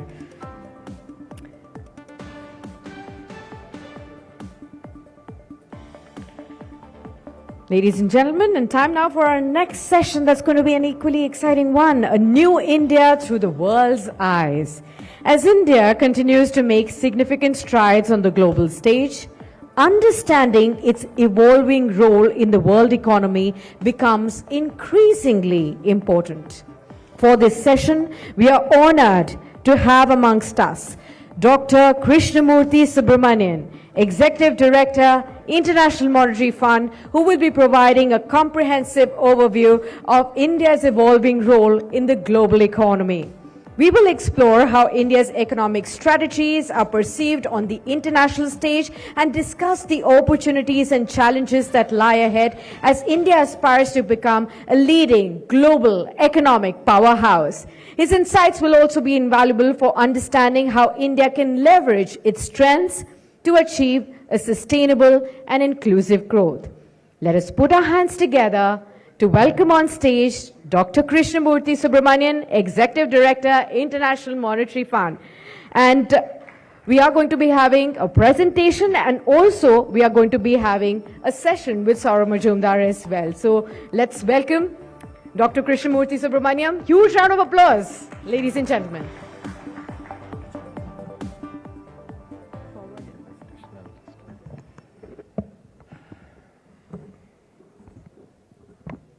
A very good evening, ladies and gentlemen, and let me thank the organizers for inviting me to share my thoughts at the BT India 100 Summit.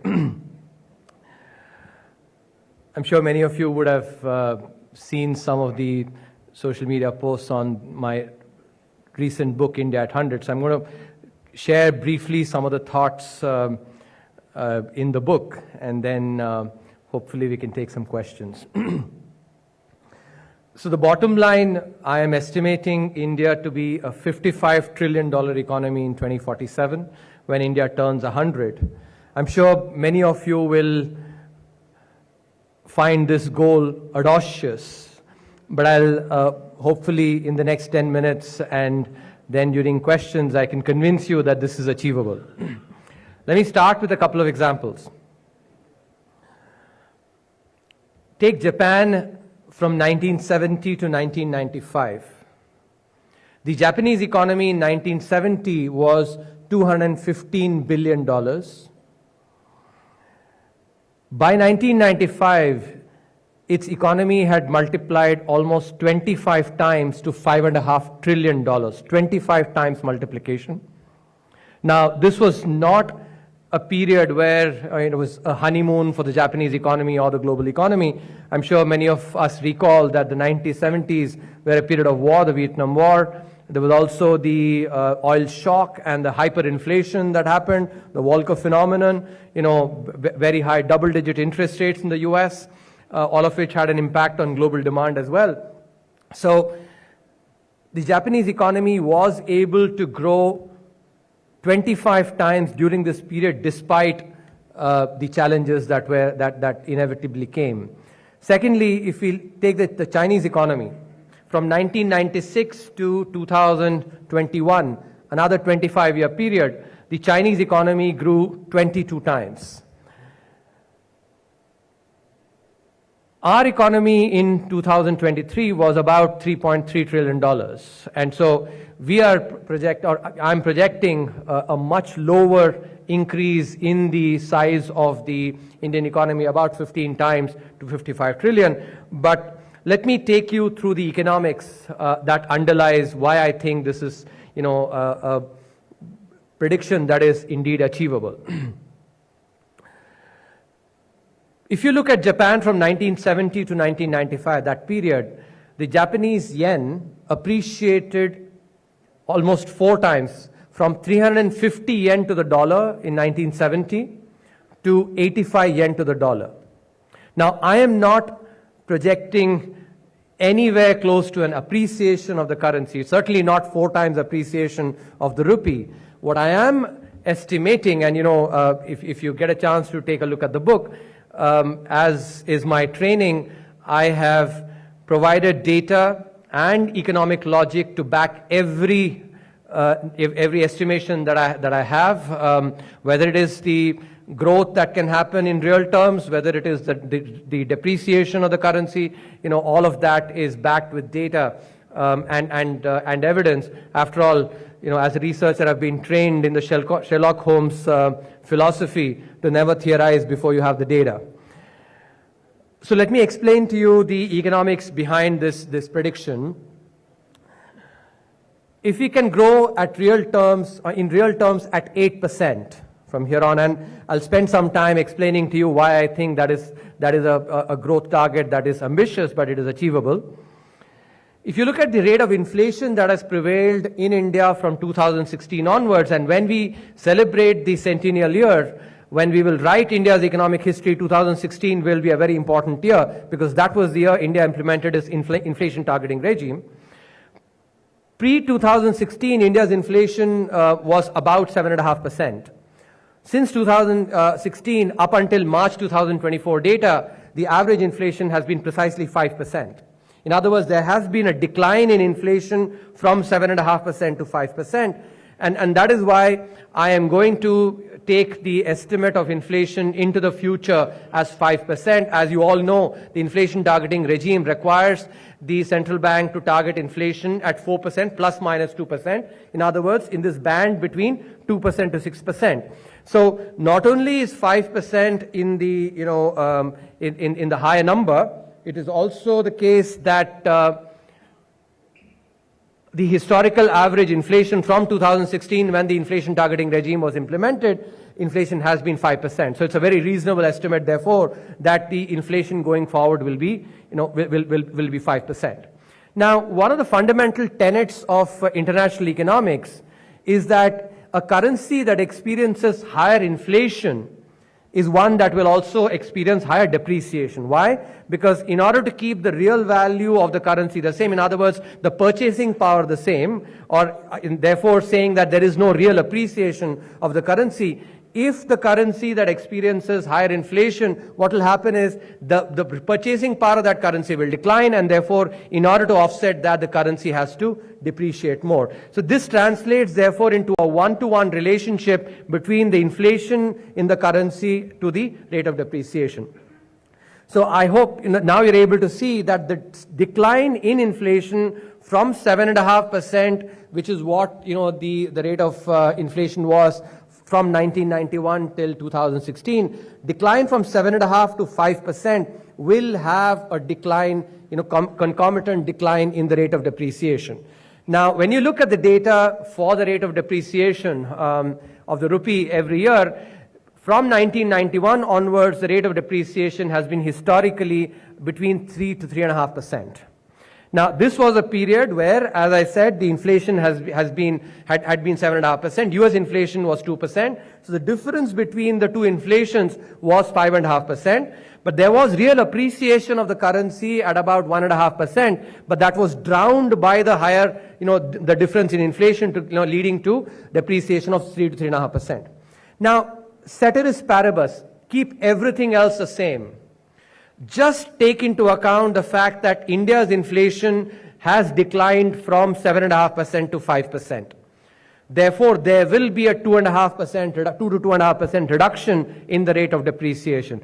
And this is a very important macro phenomenon. If you look at earlier projections, by Ernst & Young or Goldman Sachs, they have not taken that into account. The fact that a lower rate of inflation will mean a lower rate of depreciation of the currency. If, in fact, their projections, and I've tried to back calculate that, assumes the rate of depreciation of the rupee to be the same as has been in the past.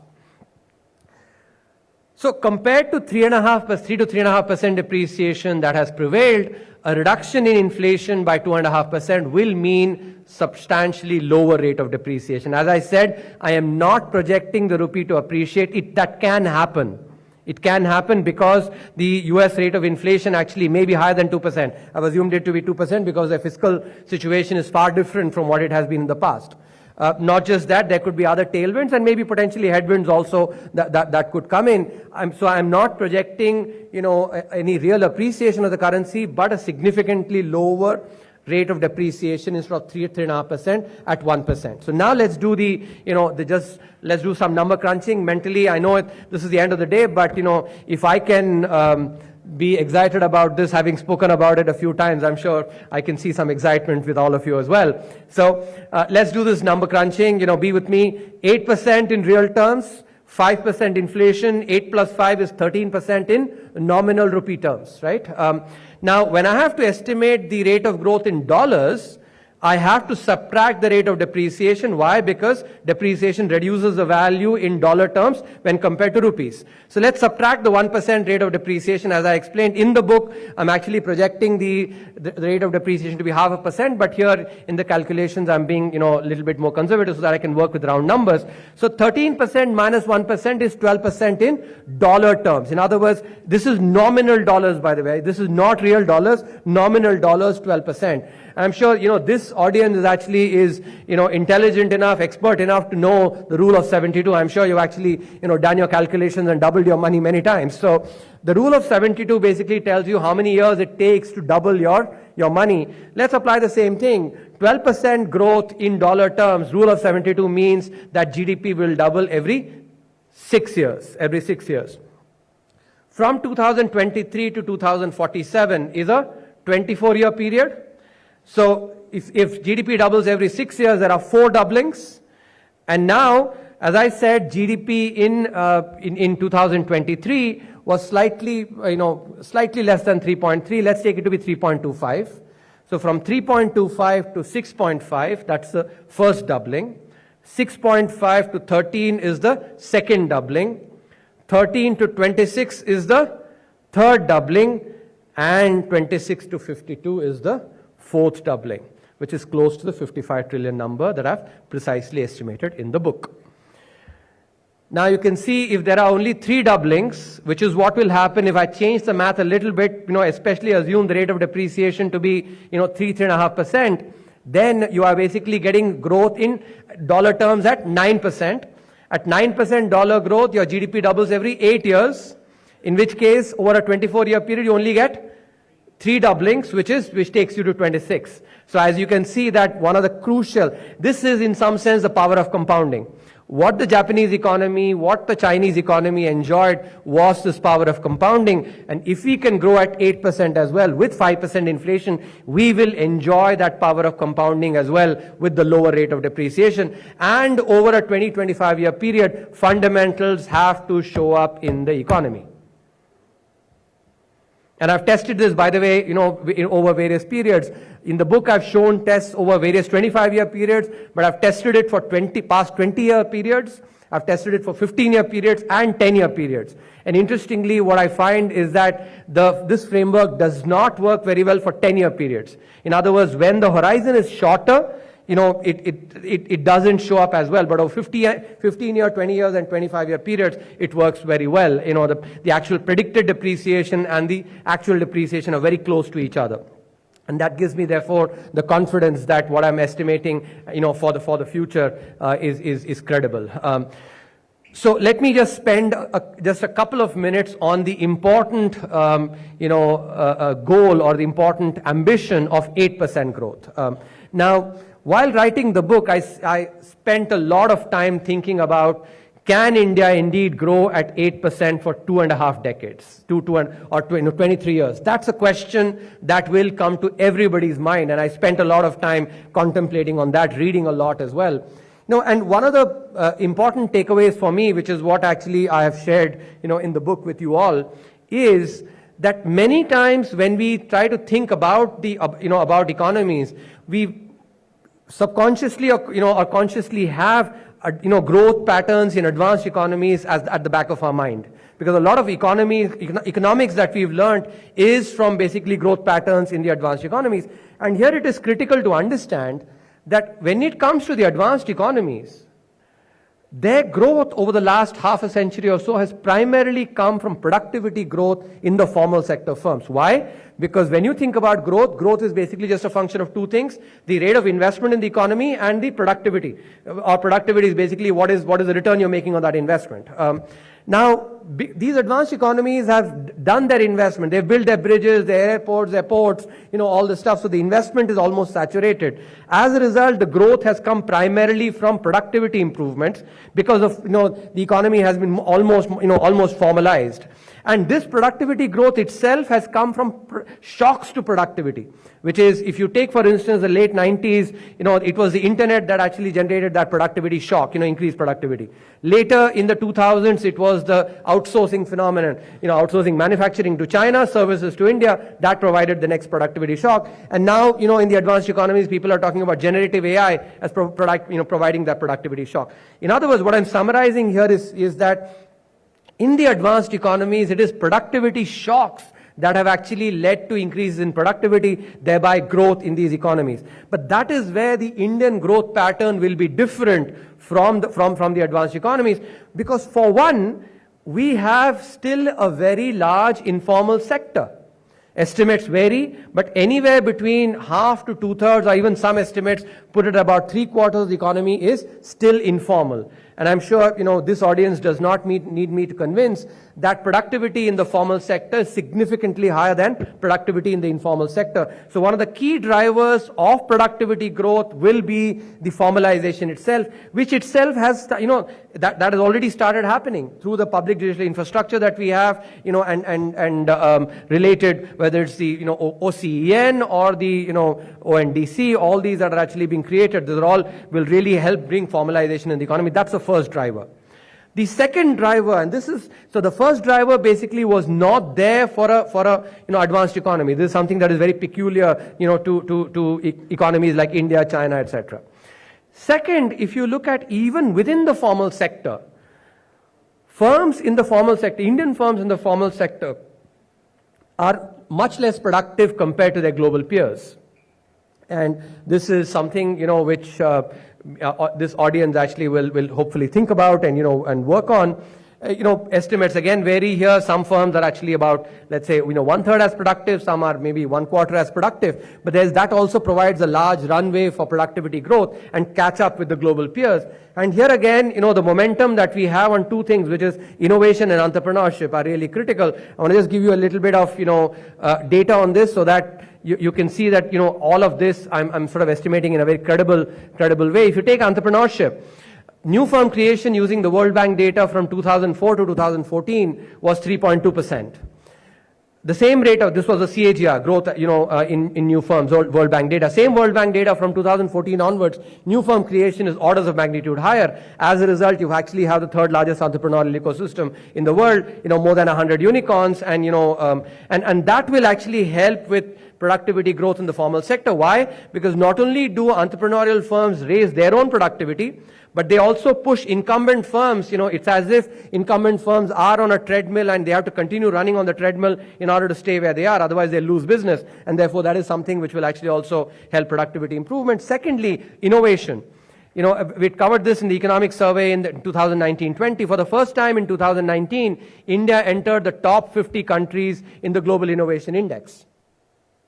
As of now, India is part of the top 40. Now, if you ask me, am I happy with top 40 in the global innovation? I'm not, of course. The fifth largest economy should be aspiring to be part of the top 10, in terms of innovation, or maybe top 15, top 20. But we will get there. But I think, maybe about a decade back, we were not even in the top 100. And here we are in the top 40. So there is momentum. Much like in entrepreneurship, there's momentum. In innovation also, there is momentum. And these will further productivity improvements in the formal sector. That's your second driver.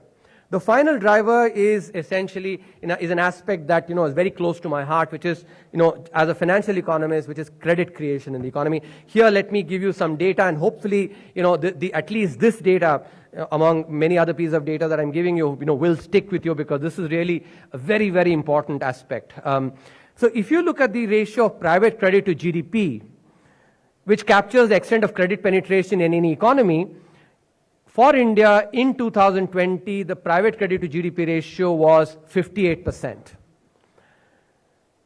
6 decades back, in 1960, the world average for private credit to GDP ratio was 60%.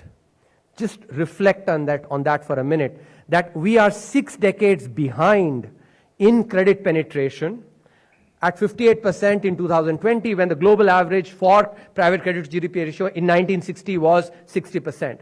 And even this does not capture the full phenomenon, because if you open the hood, you'll see that SME credit has not grown much, except during the COVID period due to the ECGLS scheme. And large sections of our population, particularly in Eastern India, Northeastern India, etc., actually credit creation is very, very low. Now, many look for challenges in opportunities. I have the tendency to look for opportunities in every challenge. And therefore, to me, credit creation is actually an opportunity, especially, again, and in a credible way. If you think about it, we have put in place, our banks have been cleaned up well. the corporate sector also actually has been, has deleveraged, and the formalization, the public digital infrastructure that we've created is a tool that can really be used for, widespread credit growth, and therefore the runway for credit creation is substantial. That's your third driver. Together, these, if you look at, if you look at our average growth over the last 30 years from 1991 onwards, despite whatever, improvements that we've not yet had on human capital, despite our judicial system, despite the, whatever we have on, improvements we have to make on the bureaucracy, we've still been able to register 7% growth. So with these drivers, which actually we can tap into, we can grow at 8%.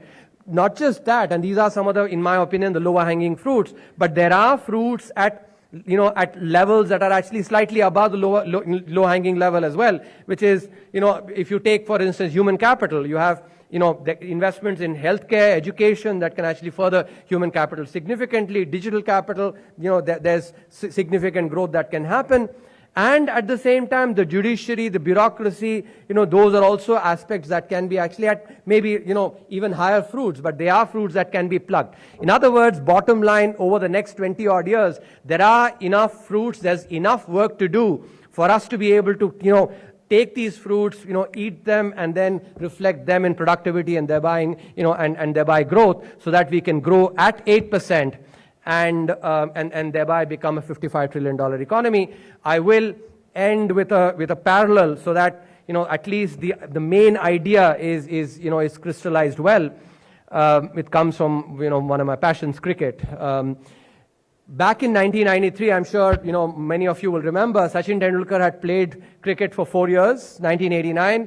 All of us remember him facing bravely to that trio of Wasim Akram, Waqar Yunus and Imran Khan, that bloodied nose, and then his first 100 at Edgbaston, and then he goes to Perth and hits that 100 that even today people rave about. 4 years of performance that then makes Sunil Gavaskar assess his potential, saying what can he do when he ends his career. He says at that time, and I remember this statement is actually stuck in my memory, says, if Sachin Tendulkar, by the time he's finished his career, has not scored at least 12,000 international runs and 40 international hundreds, I'll personally go and strangle him. Of course, this was a paternalistic statement that actually captured the potential. Now, did Sunil Gavaskar make that assessment of the potential in 1988 when Sachin had never played Test match cricket? No. After seeing 4 years of performance, it actually assessed his potential. I have no claim to be the Sunil Gavaskar of anything, but the Indian economy has demonstrated performance over, the last 3 decades, especially the last 10 years. Based on that, I can assess, therefore, the potential of the economy. But there's an even more important lesson in this Sachin Tendulkar example that I've given you, which is that just because Sunil Gavaskar thought that this is his potential, that did not lead him to actually, eventual performance of 100 international hundreds and 15,000 international runs. It was the hard work he did. It was the ability to overcome setbacks, which will come eventually. There will be setbacks, there will be challenges. But at the same time, while there'll be headwinds, there'll be potential tailwinds as well. When Sunil Gavaskar was talking about, this potential, he did not factor in the tailwind of the, quartet of Rahul Dravid, Saurav Ganguly, VVS Lakshman and Virendra Sehwag coming and helping Sachin Tendulkar as a batsman itself. So there will be the headwinds like the tennis elbow that he had, but there'll be tailwinds as well when we, when we go through over the next 23 year period. In other words, if states and center together, and here I do want to put the spotlight on states, because in a federal structure, if you look at, and here, we have the doyens of industry and media here, I want to urge you, pray to you, that we need to put equal spotlight on the states. When the center's budget is presented, there's a lot of spotlight. Absolutely, we should, and rightly so. But do we have a discussion on the budget that, that the Maharashtra government presented? What are the reforms that were announced there? What about the Gujarat budget? What about the Tamil Nadu budget? What about the Telangana budget? No, but these are really important states. And in a federal structure, when states talk about their power and responsibility are but two sides of the same coin. And therefore, it is for us, the media and for the industry and citizens like us to actually put the spotlight on the responsibility, asking on manufacturing, what are the reforms you've done to further manufacturing? You know, what have you done for service sector? Ask them about reforms equally. What have you done on education? What are you doing on healthcare? This is really important. This is the part of hard work that a Sachin Tendulkar did that the Indian economy needs to do. If we do that, I have absolutely no hesitation, we can be the Sachin Tendulkar of the global economy. Thank you very much.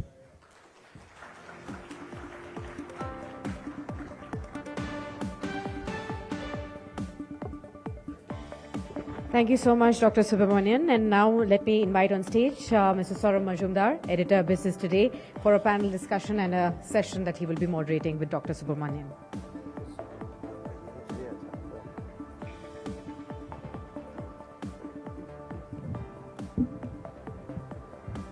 True to the star professor that he is, he made an impassioned plea and backed it up with facts and figures. Very difficult to sort of counter him on some of the assumptions he has made, because as he said that he's the Sherlock Holmes based on data. But Professor, I have a couple of questions and would like to pick your brains on those. One, of course, is the World Bank has recently talked about, and I'm sure you're already smiling, so you know that this has been asked of you, I'm sure, has talked about a middle income trap and how it may take as much as 75 years for India to move up the income chain. Now, what if India is indeed poised, like you said, to be the Sachin Tendulkar of the global economy, what is the World Bank missing? First of all, thank you very much. So there is a chapter specifically, in the book, which is titled, "Is the Middle Income Trap Destiny? ? No! !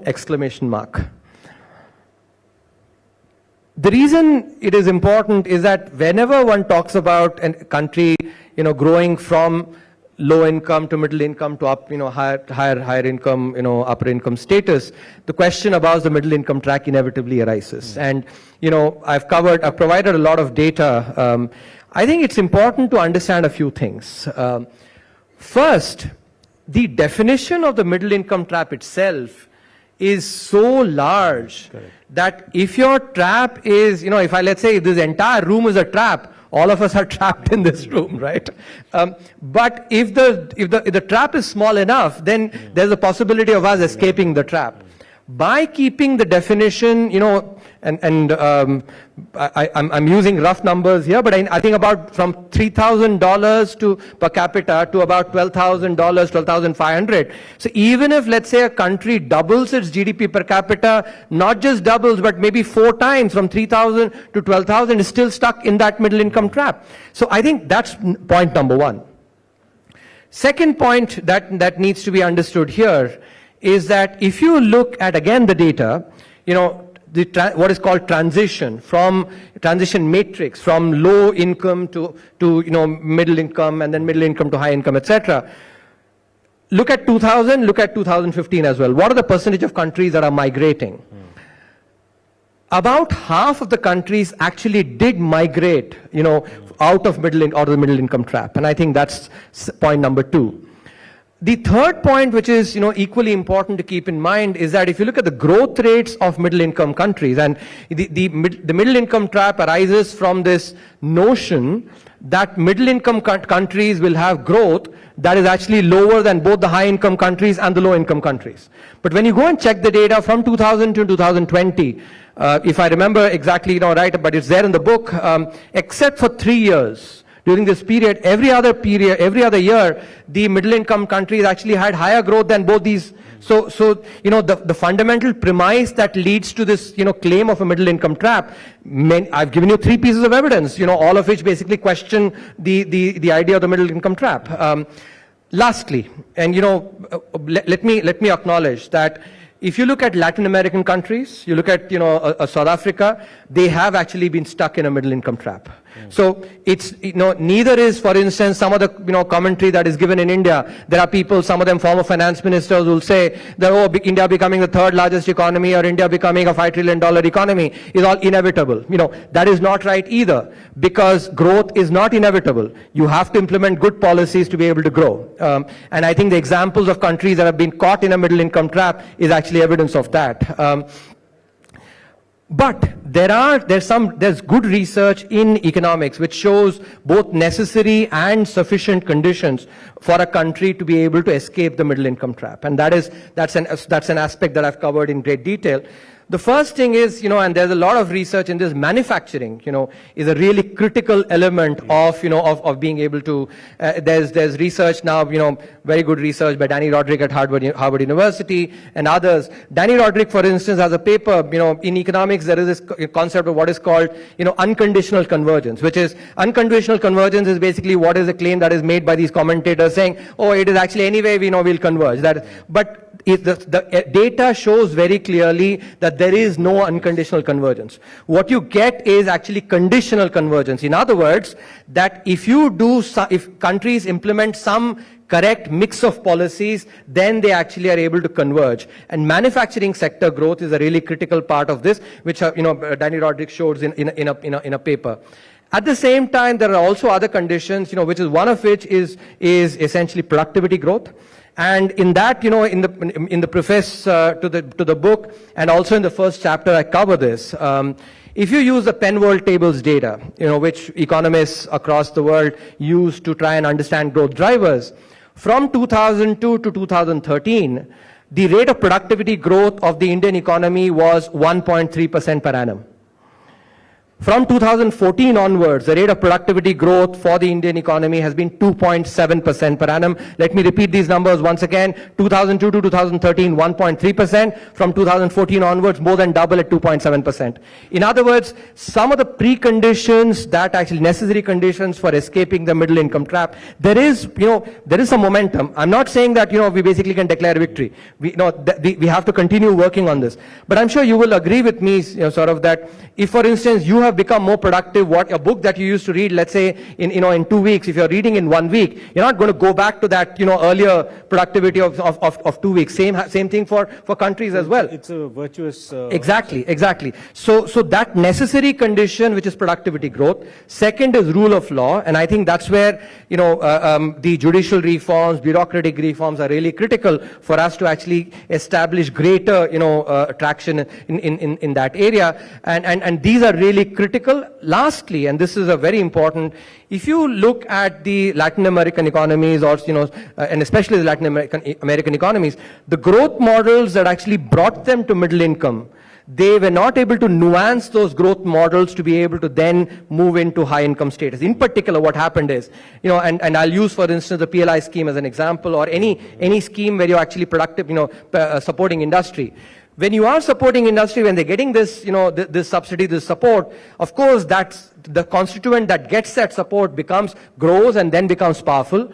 But it also becomes a very large vested interest then that opposes removing that, and that can hurt growth. And therefore, an important warning which I have in the book, which is every policy that we have for support, it is important that there is a sunset period for that. And the way I like to explain this is, all of us, or many of us are parents here, we support our children till they become 18, till they become adults. But if the child knows that I'm going to support the kid even when he or she is 50, he'll never ever learn to actually become, self-sufficient and develop the capabilities. The government in a similar manner actually cannot be subsidizing, 30-year-old, 40-year-old firms which have basically grown, but have, which have grown in age, but have not continued to be dwarfs. So this aspect of sunset policy, very critical element, that refinement in economic models as we grow is important. And for that, especially some of these subsidy schemes, I think they have to have a sunset period. They cannot be ad infinitum.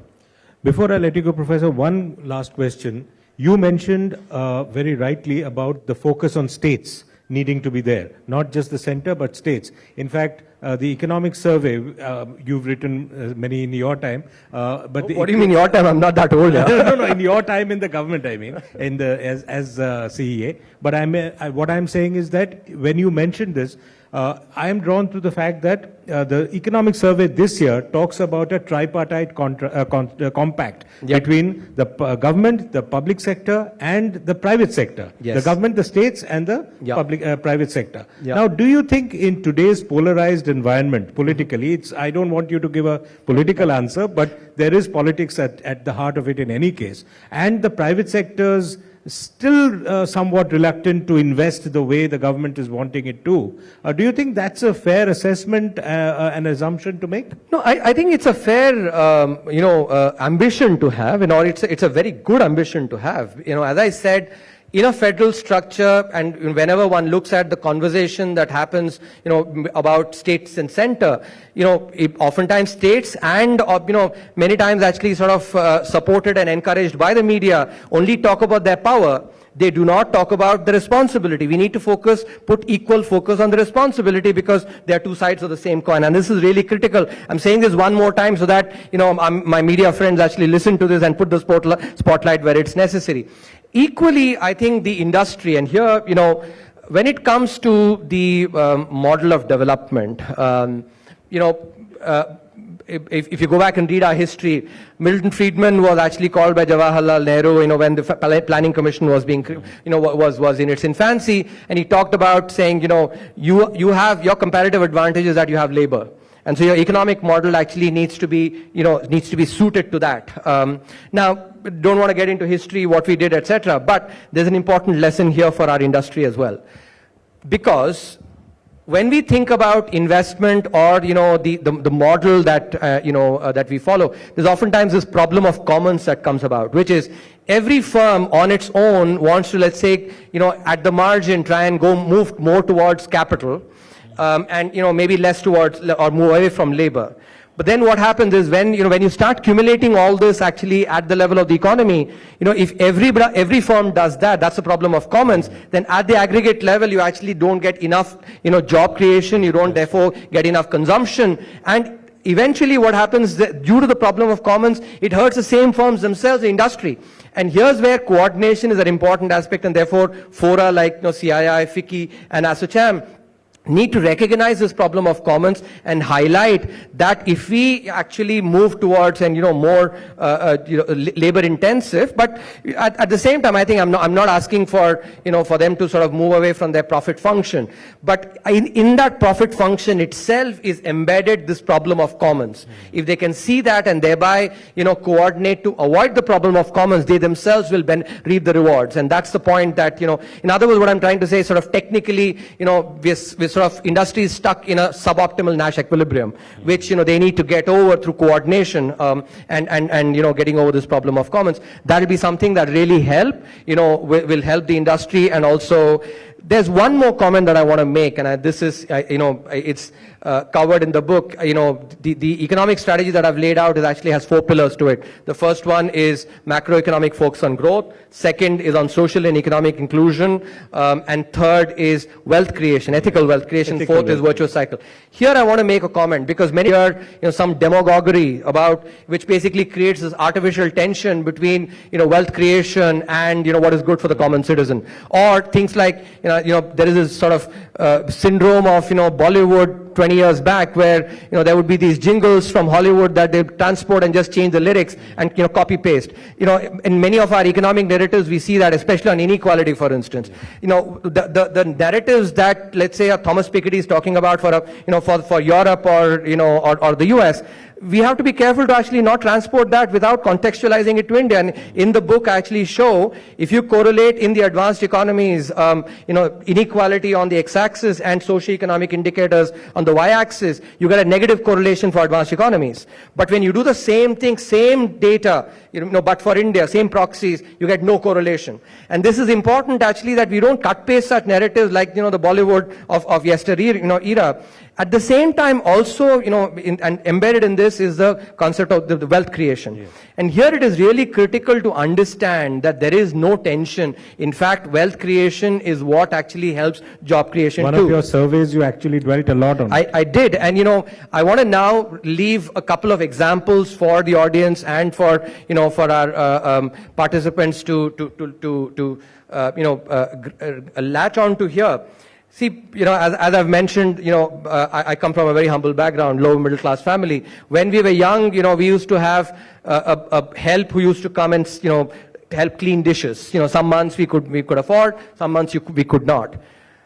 The important point is that, even in those months when we had the house help, this lady used to be working in 9 other families. In other words, 10 lower middle class families together were providing 1/10 of a household help's job.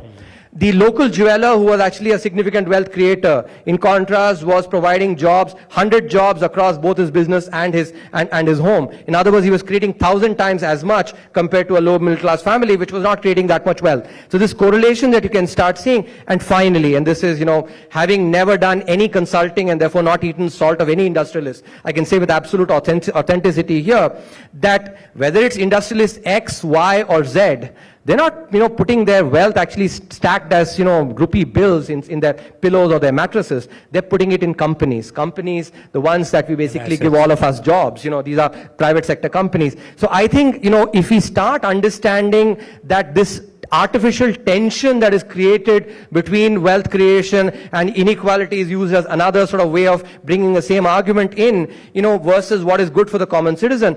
I think it's time they start recognizing that that is basically an attempt to sort of pull some wool on our eyes and thereby, point out what is the true economic phenomena there. Thank you very much. Krishnamurthy Subramanian, at his very best, as always. Thank you very much, and a very big warm round of applause. Thank you, Dr. Subramaniam. Would request you to please stay on the stage for a bit, and will request Saurabh Majumdar to please present the memento to Dr. Subramaniam.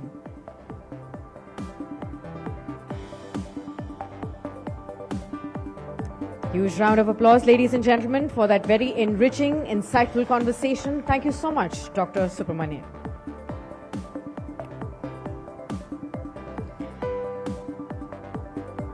Time now, ladies and gentlemen, for our next session now. Request everyone to please continue to be seated. Our next session is titled India at 100, the State of Capitalism in India. And for this session, we are pleased to welcome Mr. Ruchir Sharma, one of the world's foremost economic thinkers, to discuss the state of capitalism in India and its future implications. He will explore the successes and the challenges that have shaped India's economic landscape, offer insights into the future trajectory of Indian capitalism amidst rapidly evolving global environment. His analysis will also provide a thorough understanding of how India can leverage its economic potential to achieve sustainable and inclusive growth. Warm welcome and huge round of applause to Mr. Ruchir Sharma, Chairman, Rockefeller International. And for this session, let me please invite on stage Mr. Rahul Kanwal, News Director, India Today and TV Today Network, and Executive Director of Business Today. Huge round of applause, ladies and gentlemen.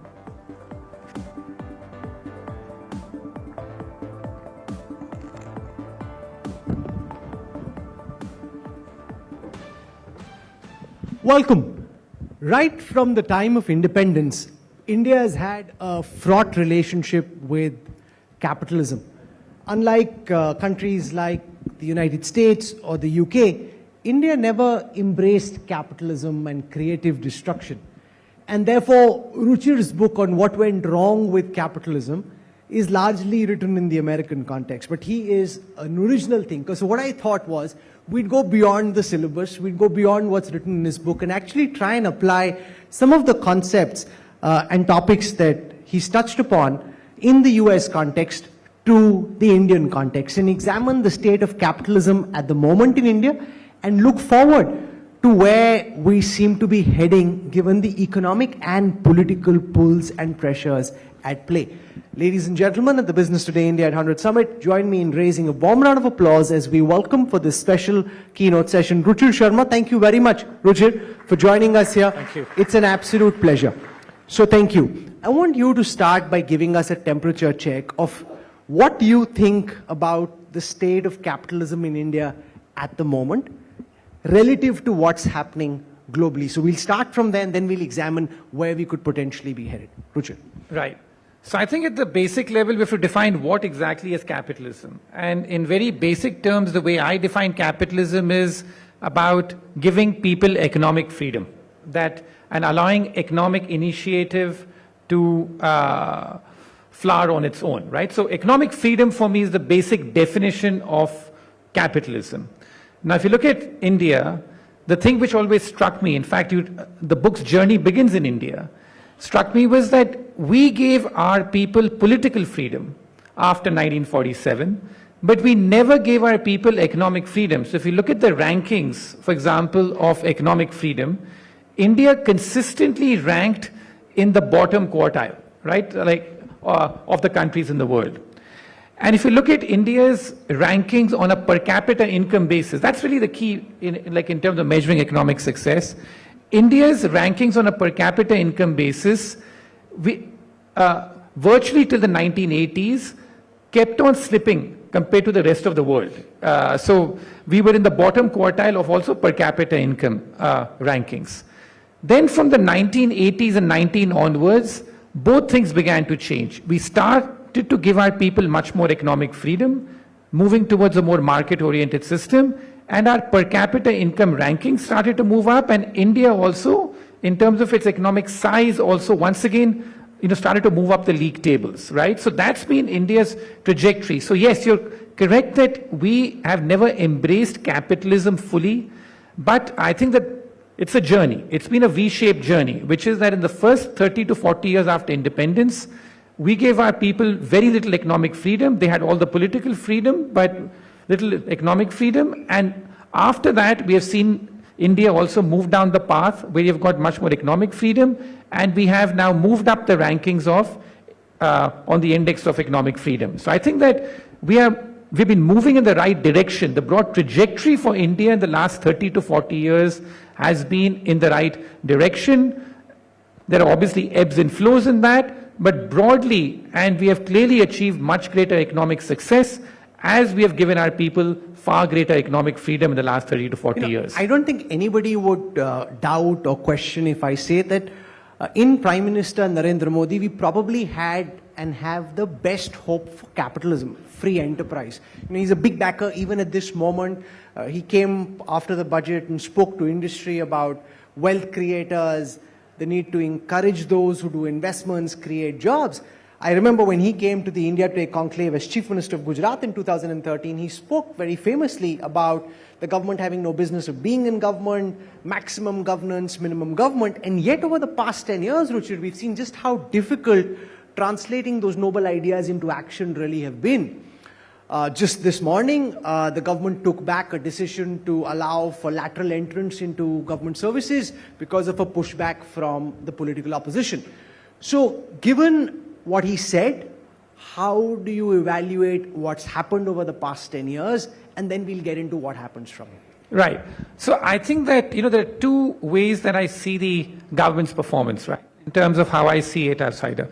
One is the pure macroeconomic management. I think on the pure macroeconomic management, this government's done a pretty good job, which is that if you look at inflation, you look at the broad deficit numbers, resisting the temptation to go for some crazy stimulus after the pandemic and stuff, the macroeconomic management of the government has been broadly stable. I disagree with some of the steps this government's taken, such as demonetization. I think, like in terms of that, also the way that, the way GST had too many issues, like in the way it was rolled out, but broadly from a macroeconomic management standpoint, and especially in the second term, I would say, it's been a pretty decent performance as far as the government's concerned, and all the data backs it up. The issues I've had with the government have got to do much more on the micro side in terms of what the government's done. You spoke about this entire concept of minimum government like out there. And yet, if you look at on things like privatization, there's been no success that this government's really had on privatization. It's been very small. Some finally, like you've had privatization, some airline after years and stuff. There's been no systematic thought through as far as privatization is concerned.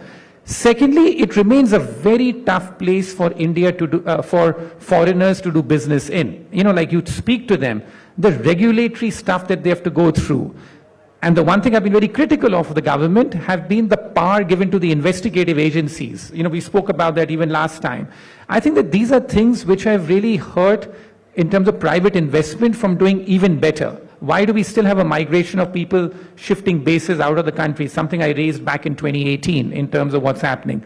So I think there's been a big split. And the other thing which I think the Prime Minister has changed is that when he was the Chief Minister of Gujarat, he spoke a lot about competitive federalism, about how the various states need to be doing, because he would be on the wrong side of that the tendency in Delhi is to centralize, is to take like as much power as possible. He would not like that because when he was the Gujarat Chief Minister. But I think that one thing which even he's had a tendency to do is to centralize things far more when he's been in power. So I think that there's so that's a distinction I want to draw, that from a macroeconomic management standpoint, it's a pretty good job that we have seen the government do. From a micro standpoint, I think that on the ground, and this is the reason why if you look at the amount of foreign investment we are attracting, it's still very low. I mean, the FDI numbers in India are still about 1% of GDP or something on a gross basis. When, China in its boom years was doing 4%, Korea, Taiwan, 4%. Today, Vietnam's doing 4% of GDP in terms of FDI. So why are we not doing much more on that front? I think those are issues we have to look at. So I think this very important distinction between the macro and the micro. You write in your book, Ruchir, that capitalism is in a crisis globally, right? Particularly in the United States. I want you to examine where capitalism is in India with an eye on the future. Because there are two things at play. You've got the BJP talking about economic reform, but facing a very strong political backlash when they did land acquisition, when they tried to push the farm laws, or when they tried disinvestment, and therefore they kind of soft-pedaled on it. On the other hand, you've got leader of the opposition, Rahul Gandhi, and others wanting to take a very different welfare state approach. Despite India's low per capita numbers, unlike countries in Europe, they're still wanting to go the whole hog on welfare. Therefore, given these pulls and pressures and the fact that we're now seeing the government without having a full majority, where do you see this allow for market forces and capitalism take India in the next few years? So firstly, I'd say that what people say in the opposition and what they do in government is very different. So I would sort of discount many of these statements in terms of, what, like he said, because look at what the chief ministers of the Congress party are doing in their states, right? So, but I disagree with that because what they say in opposition has an impact on what the government can and cannot do. Yeah, absolutely. But no matter who's in opposition, I've seen this in country after country, that the idea is to oppose whatever the government at the center is doing. There's a natural tendency to do that. It's very rare. It's only when India was in a period of economic crisis that the BJP backed the Congress, in terms of doing something with economic reforms back in 91, 92 and stuff. But generally, of course it has an impact. But I'm saying that I just don't feel that whichever would be the opposition party, I'd say that the natural tendency is to oppose these things in terms of whether it's for India's good or not. I think that there's a natural tendency to do that. So, but you're right. I think that, again, what this government has done to its credit has shifted the balance a bit, which is that under the UPA, they went overboard on dole-outs and on, in terms of welfare, and they didn't focus enough on infrastructure and stuff. But they paid a huge price for it, remember. Inflation was out of control and I think it's one of the underappreciated factors that in India's case, we have done work on this.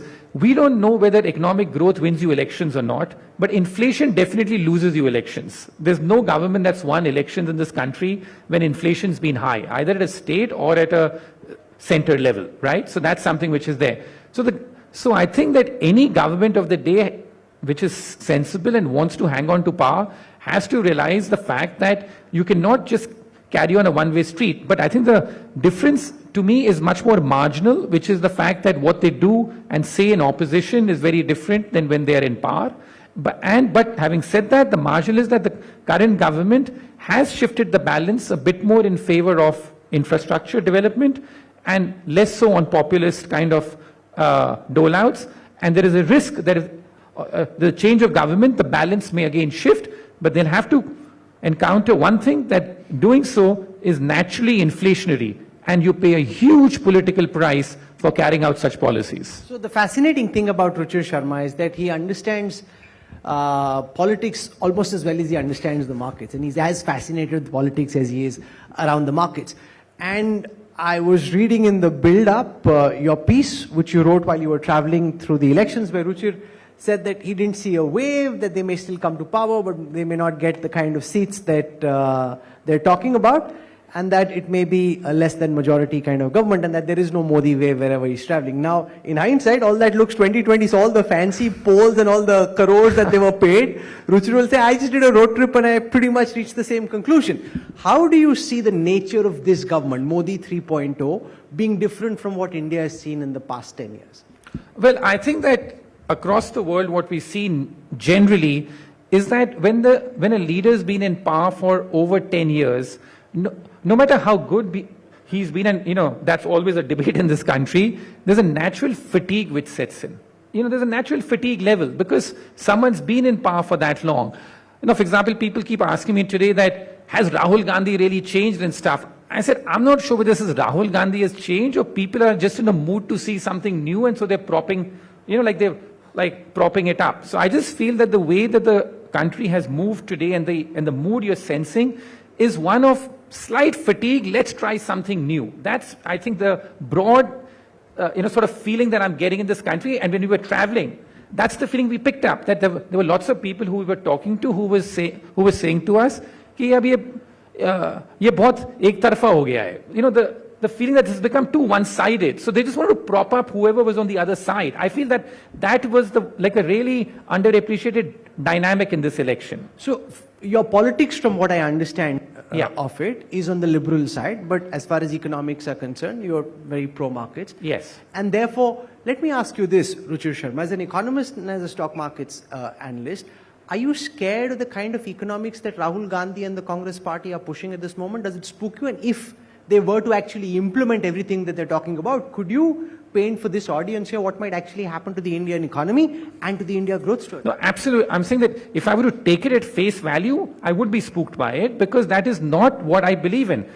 In my previous book that I wrote, Democracy on the Road, I was very open about the fact that, like in my initial days, when I first started looking at Indian politics very closely and stuff, I'd be very fascinated that let's go meet Sonia Gandhi, let's speak to her about what economics is and stuff like that. And I came away feeling quite, as I openly said in the book, quite disappointed because I am a firm believer in capitalism. I'm a firm believer in free market economics. And when the response to me would come back to be, would be the fact that this won't work in India. I'm like, but it hasn't been tried in India. So how do you think this won't work in India? So then I stopped those meetings. I've not met, just on record to say this, in the last 20 years, I've, as a matter of policy, never met any politician on a one-on-one basis. Because I feel that it's a waste of my time, it's a waste of their time. They have no, because, it's very different. I'm much happier just being an observer of trends and stuff like that. So I'd say the fact that, that you're right, about that my politics and economics are very different. But from an economic perspective... You can't split your vote. You can't say economically I vote this way, politically I vote this way. Yeah, but I also feel the fact that, that in this country, the fact is that when they come to power, the difference in what they do is also marginal. I've seen that too often. And the one thing also I believe in India a lot is the federalism of this country, which is that we spend so much time, and this is something I have to keep telling because I'm based in New York, keep telling the people there, we spend so much time thinking about Delhi, Modi, center. The state chief ministers in this country have a lot of power. There's a lot that they can do. And so something which I think, like the dynamic which has been unleashed, I think, is a form of competitive federalism. It's there today. Even this election, it played itself out. Between Maharashtra and Gujarat, there is a competitive stuff. In Maharashtra, when we were there, although it may have been a marginal factor, but the idea that a lot of the stuff is being usurped by Gujarat was something that the Uddhav Thackeray camp and all played into, even in the meetings and stuff like that. So I think this competitive federalism which has come in is a positive dynamic. It may appear a bit ugly at election time, but I'd say that that's there. The Congress, similarly, and the BJP points this out, that you may criticize, that they may say something against the top industrialists, but the Congress chief ministers are in business with them. Right? So that's just the practicality So when you of it. look at macro trends, what's your sense of the Indian stock markets at this moment? There is one perspective that the markets are overheated, that the price earning multiples are out of whack when looked at what's happening globally, and that India could be headed towards a correction. It could be a minor correction, major correction, that's up for debate, but that we're in overheated territory. The other is, look at this in a global context, that India is still the fastest growing large economy, and therefore, if you zoom out, there is still enough juice in the Indian story, and the BSE could be headed to 100,000 and the NSE could be headed to 25,000. What's your take on that? Right. So I'd say that, the classic, what happens when we look at markets and stuff is that we all have classic models of ours. The classic models aren't working for India just now. Why not? But no, because of the fact that this domestic flow of money, this financialization trend that we are seeing has taken a momentum of its own, right? Because India has been the most expensive stock market in the world now for a while. It's the one market in the world today which is even more expensive than the United States in terms of valuations, despite the US market being at record highs and stuff. So this is a market which is functioning on its own dynamic. The good thing is that it's so far been broadly supported, at least by fundamentals. A true bubble is one where the fundamentals are deteriorating, but the prices are going up. In India's case, there has been earnings growth in the stock market. So it's been backed up by earnings growth. There has been this wealth creation that's taken place on a genuine basis as well, as far as India is concerned. The economy is doing relatively well. It's not like a China-type 9-10% economic growth, but it's doing relatively well today in terms of, if you look at around the world, what our growth rates are, stuff. As I said, the macroeconomic management has been decent. And the good thing about India is that there is no other emerging market in the world which offers a diversity of companies that India offers. I mean, if you look at other markets, let's say the other markets which are doing well, something like a Taiwan, or a Korea, it's one sector, technology out there. You go to a country like Brazil, it's so dominated, by commodities. Some other market is dominated by a couple of banks and stuff. In India's case, the diversity that we have out here and the depth that we have in this is unprecedented. So there's a lot to be done.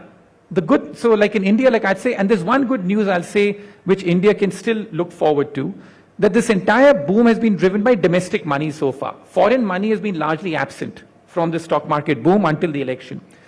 Now, across the world, the big trend that I've noticed is that people are overly concentrated in the US stock market today. The US economy today is about 26% of the global economy. The US stock market today is more than 50% of the global stock market value, and according to the MSCI indices, it's close to 70%. So 50 to 70% of your capital is allocated to America, and that has gone up dramatically over the last 10 to 15 years. I think that that's bound to break. The dollar is bound to weaken, and the capital flows are likely to come back to emerging markets, and India will be a beneficiary of that de facto. Now, I feel that other emerging markets are even cheaper and maybe bigger beneficiaries, but India will be a beneficiary. So yes, I'm concerned by this domestic one-way trade which we have had on this market. Is that a good thing or a bad thing? Why? Because a lot of small retail investors, because they've seen the returns of the stock markets for several years, through the systematic investment plan route, are investing in domestic mutual funds. Yes. It can be argued that they have no other immediate alternatives, like this is the only route they have. So even if the fundamentals don't support it, this is where your local asset management companies are pumping in the money because they have frankly nowhere else to go. I mean, the options to invest internationally for domestic retail investors are far fewer. Well, some options are opening up. I would recommend to people that wherever possible, do diversify a bit, especially into other emerging markets, because they are much cheaper and they have decent growth prospects and they're improving. But in India's case as well, as I said, that I would begin to be much more concerned about the Indian stock market if our earnings growth began to decline, if in terms of the fact that our fundamentals began to decline, I'd be much more concerned about that. But so at this moment, you're long India? At this moment, India is one of the countries that I like. But yeah, I run a global emerging markets fund. I don't believe in putting eggs all in one basket. 5 years ago, everybody wanted to just be in Chinese tech, Tencent, Alibaba. We know how that ended. So in terms of, you have to be wary of these trends. But so far, as I said, that... So when you look at the other emerging markets, Richard, which ones look the hottest to you as a 5-year horizon? Well, yeah. So example, there's plenty of opportunity which people don't speak about. Like, for example, one thing I speak about is that in the world today, there are about 200 countries or so. Only 40 of them are classified as developed countries. Everything else is classified as emerging. And many of them from Brazil to Mexico have been emerging forever, right? Because they've always said that. But there are places like Eastern Europe, where, for example, the next country to become a developed country, it's very hard. It's very hard for a country which is emerging to become a developed country. The next country, I think, which is going to become a developed country is Poland. So that's a country that I've liked. I think places like Mexico, have near-term political volatility, but they're benefiting a lot from people moving to nearshoring. Vietnam, Indonesia, Philippines, in Southeast Asia, all these countries are doing relatively well and stuff like that as well. So I think that it's time to spread some capital around is my philosophy within emerging markets. But India, for me, will always remain, because none of these markets, the thing which India's got is that none of these markets have the breadth and the depth of the Indian stock market. And that's what makes it such a powerful market to be engaged with. And therefore, this market has consistently outperformed other emerging markets over any time horizon. And this decade, of course, it's gone a bit vertical in terms of there's no country in the world which has created as much wealth in terms of billionaires, new billionaires, as India has created this decade. So your heart is usually in India. A lot of your money is in the United States. I want to spend a moment talking to you about the state of play in the US. Yes. Because you've got Kamala Harris now talking about a bigger welfare state, a bigger role for government.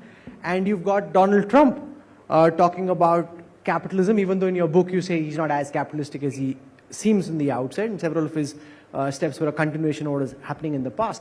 But how do you see this Harris versus Trump dynamic play out in the context of the impact that the winner would potentially have on American economic growth, the impact of the result on global growth, and the ripple effect on India? Again, if we take just at face value, then obviously the Trump program is scarier for India, because he wants to impose tariffs across the board, right? So just doing that will be terrible for global growth.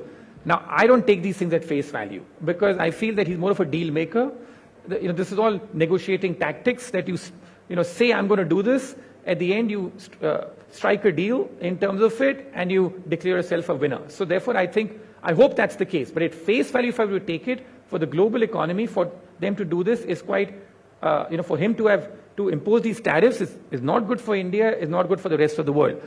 But here is the big thing which I find, and this is why, like when I wrote my first book, Breakout Nations, 12 years ago, I was very skeptical of BRICS, if you recall in that book. And I ended that book by saying that the true breakout nation in the world is America. I wish I had invested my career accordingly, rather than do emerging markets. But anyway, I did emerging markets back then. But today I feel that America has become very overvalued. The currency is expensive, and they're taking their success for granted. That one thing I find shocking about this election campaign here is that today America is running a budget deficit in the middle of a major economic recovery of 6% of GDP. Their debt to GDP level is exploding on the upside, and yet both the candidates, they are saying deficits don't matter. What matters is Kamala Harris saying she wants to do more spending, Trump saying he wants to just cut taxes without any consequences. Is America headed towards a recession, you think? Well, I think that in terms of that, what America did was a massive stimulus. I think that stimulus effect is wearing off. Recession may be too strong a word, but the economy is slowing down. The Fed seems all set to cut interest rates, and I think that's good for markets like India and other places, because the cost of capital around the world is likely to come down, and it's likely to lead to greater capital flows, I think, to emerging markets in general. So that's the good news.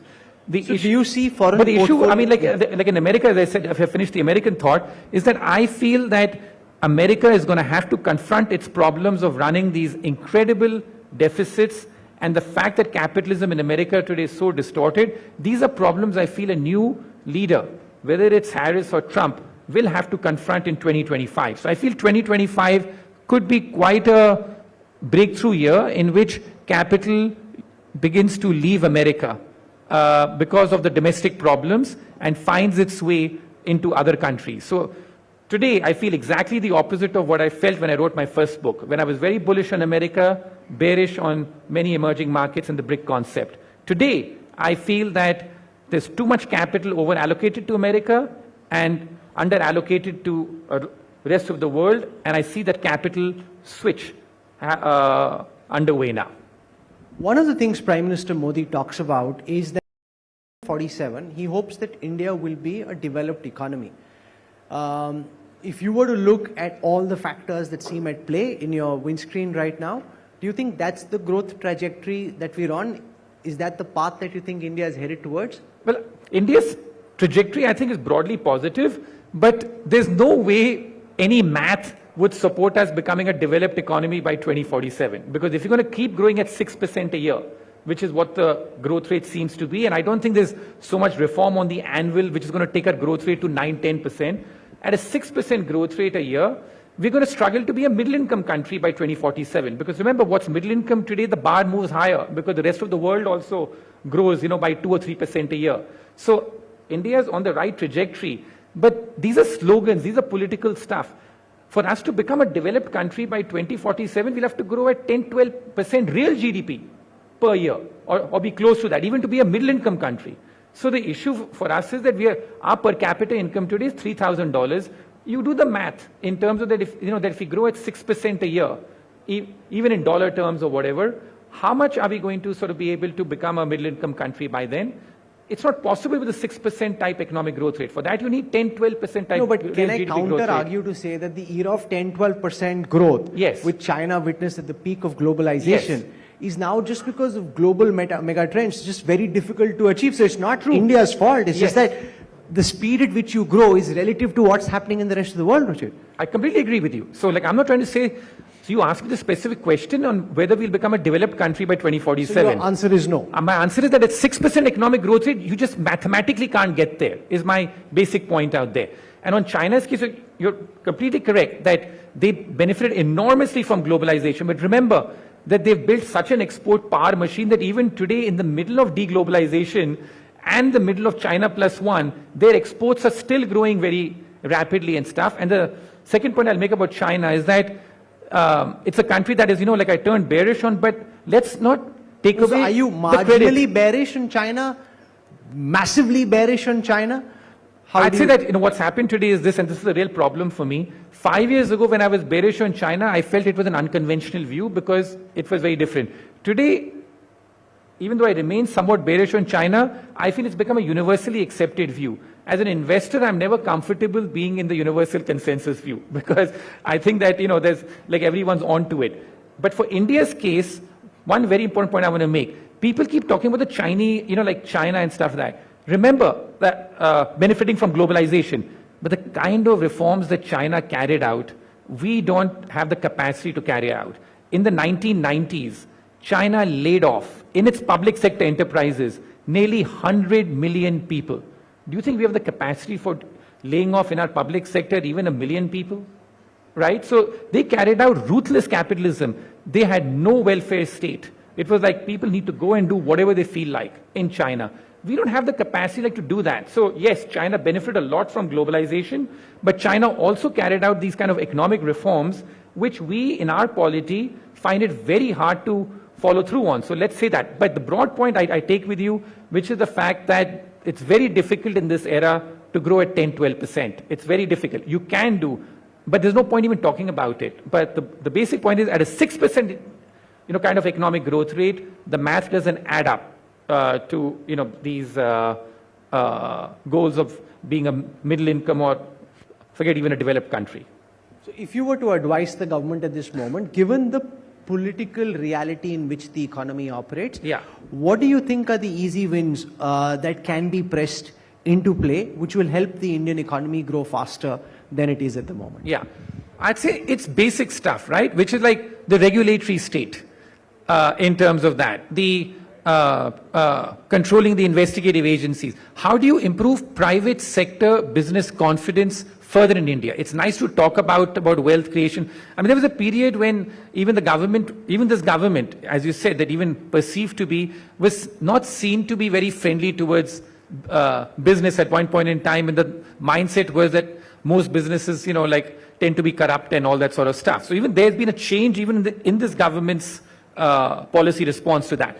But I'd say that surely something can be done about the regulatory state, that the amount of regulations we still have to deal with to open up a business in this country, to shut something down, or to having to deal with it on a daily basis. I'd say that so much of the microeconomic reform needs to happen about how to make this a place which is better to do business on. And I feel that that is something which on the ground, when you travel, you speak to small and mid-sized entrepreneurs, I feel there's so much more which can be done there, which does not require any great parliamentary approval. Fine, I agree that getting land reform done, getting even privatization done, you can argue is that. But so much can be done to make the life of the average citizen easier, rather than having to face this scrutiny, that scrutiny. I mean, there's a lot of wear and tear that happens on a daily basis, and that's the kind of microeconomic reform that I would love to see the government do. Finally, is it easier to call the markets or to predict what's happening in politics? I don't know in terms of, I think luck's involved and stuff like that, but I'd say that I would have not expected this, which is that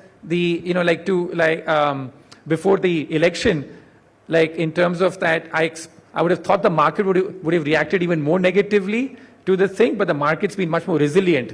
So prima facie, it seems that the markets are more difficult to call than the election, given what we spoke about in May and June. Thank you very much, Mr. Sharma, for joining us. Lots of thoughts to chew on for everyone sitting here. I'm sure everybody's wondering, okay, which are the other developing markets I can start investing some money in as well. Thank you very much for joining us. Thanks, Rahul. Enjoyed it. Thank you so much. Thank you very much, Ruchi Sharma, for that very enlightening session. Please stay on the stage for a bit. May I request Rahul Kanwal to present a memento to Mr. Ruchi Sharma.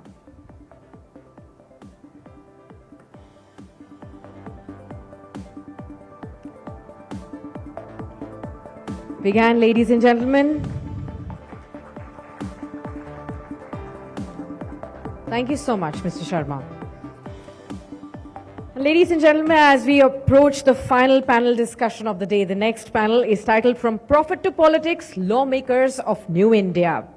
We are now set to explore the extraordinary journeys of leaders who have seamlessly transitioned from influential roles in the industry to impactful positions in the legislature, who also bring a rich understanding of both sectors combined with their diverse political experiences, making them uniquely equipped to offer profound insights. Our next panel of experts will be sharing their perspectives on the critical challenges, emerging opportunities, and the strategic approaches that are required to drive India's transformation into a developed nation by 2047. And this discussion promises to provide valuable reflections and actionable strategies as we conclude our exploration of India's path forward.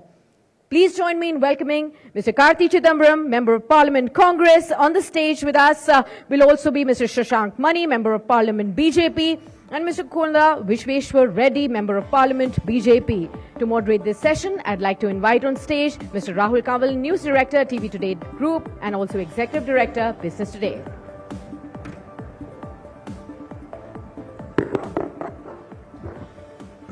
What we've been discussing at the Business Today India at 100 Summit is whether India can head towards becoming a developed country by 2047.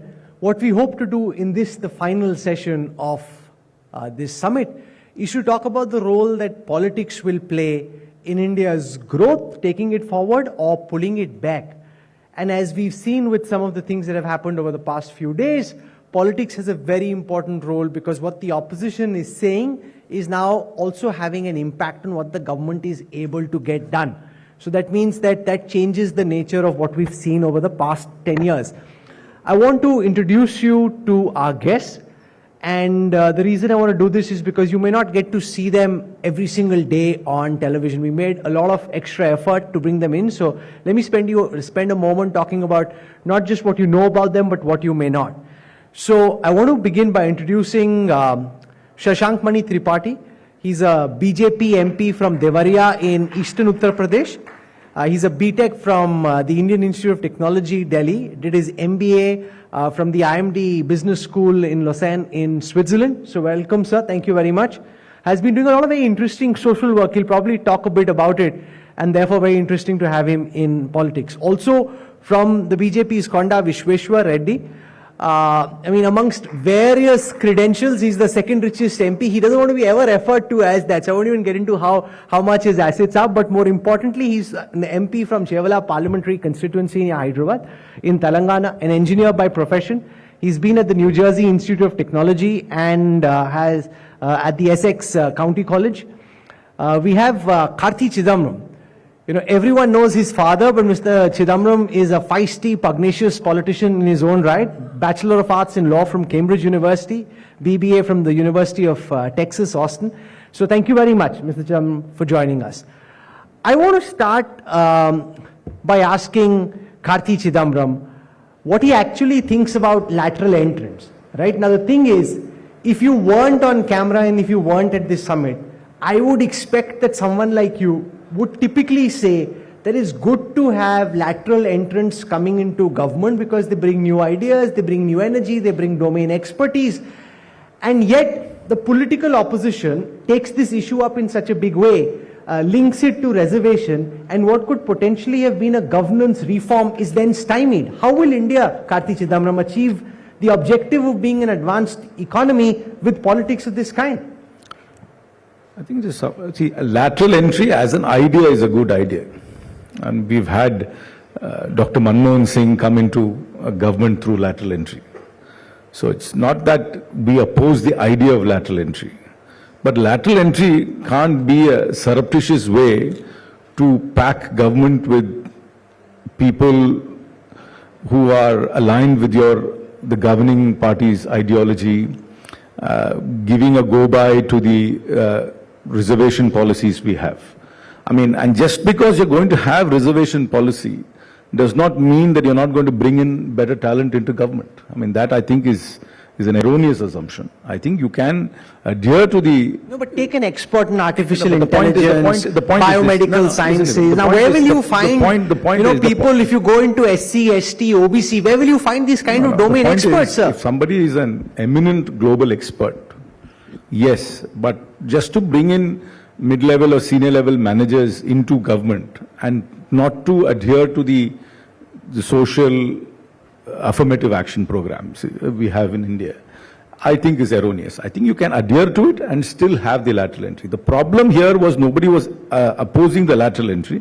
The problem here was they were opposing the lateral entry without the social affirmative program, without that structure coming in. And the pushback didn't just necessarily come back from only from the opposition, but from key allies of the government itself, including Mr. Paswan's party. I think the TDP and the JDU would have perhaps privately had a word with the government. But the point is, this government is also learning to consult.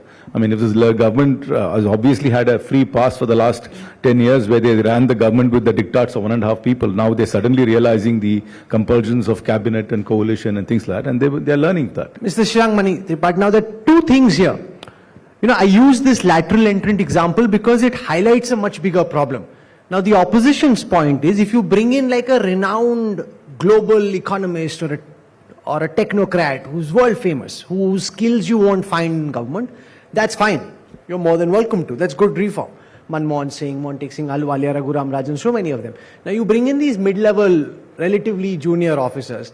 Now, that some OBC, you come from Eastern UP, some Dalit, some SC, ST, person will feel, boss, I could have done that job. You've had to backpedal. Now that, for the first time, demonstrates a kind of weakness because this government, as Karthi said, is used to pushing things through, not having to look back. Now you're having to look back. Do you accept, does that potentially signal political weakness? And how did you end up making this move and then having to pull it back? Did the government not think this through fully? Firstly, thank you for having me at this panel. Pranam Devariya. I think it's important for us to recognize that the mindset that my Honorable Member of Parliament Karthi ji is expressing is one of colonialism.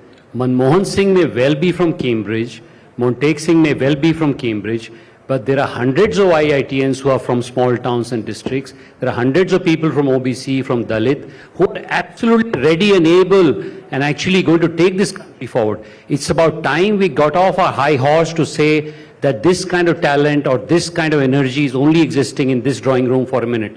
I think you have to explore that middle India where talent is resurging to come up. And this is the very big change that Prime Minister Modi has brought in. उन्होंने ये देखा है कि वहाँ की ऊर्जा जहाँ से वो खुद ही उठते हैं, वहाँ की ऊर्जा केपेबल है, तो लैटरल एंट्री कहीं से भी आ सकती है. मैं ऐसा नहीं कहता हूँ कि आप कैम्ब्रिज और हार्वर्ड से मत लाओ. मैं भी IMD पढ़ा हूँ, वहाँ भी कुछ क्षमता है. But how do we make sure that the ordinary Indian feels capable and enabled to get up to the point where he's also seen as capable? Now, as far as backpedaling is concerned, we are in majority.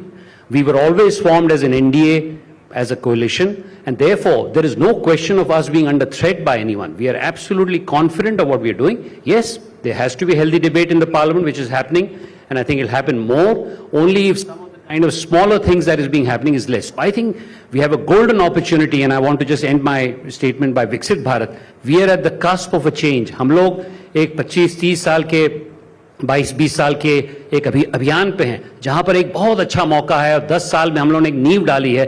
अब हम लोग अरावली के शिखर पे पहुंचे, कंचनजंगा हमें पार करना है, इसलिए मैं समझता हूं इसमें कोई दुविधा नहीं. Khanda Vishweshwar, do you respond to Karti Chidambaram when he says that over the past 10 years your government got used to pushing things through, now you're having to consult allies? I ask this in the context of the impact this may have on the reform agenda of the Modi Sarkar. Given that, we've been discussing the kind of economic reform that is required in the factors of production to be able to grow and achieve our economic potential, if every positive step you take has to be pedaled back in this fashion, then will you be able to deliver on the promises that you made to the Indian people? Well, he used the words, Karti ji used the words, when we had it our way. We still have it our way, which is the nation first. And when we had it our way also, we took back the electricity amendments. We took back the 3 farm bills. And when we had it our way, when you're talking about lateral entry, we had Raghuram Rajan come in. So I think, I don't know where this idea came in. Definitely. Definitely. It was not brought in by the it was brought in, made Chief Economic Advisor and RBI Governor in the UPA. Thank you for correcting me. And talking of lateral entries, which are this thing, there are definitely some areas in a fast-changing world, technology, socially, economics, there are definitely areas where lateral entries are extremely, extremely important. But definitely, as you said, not any government job. There are some areas we cannot accept lateral entries, and there are some disadvantages. He may be a global expert, but he doesn't understand the system, the administrative processes, and he may not understand the ground reality.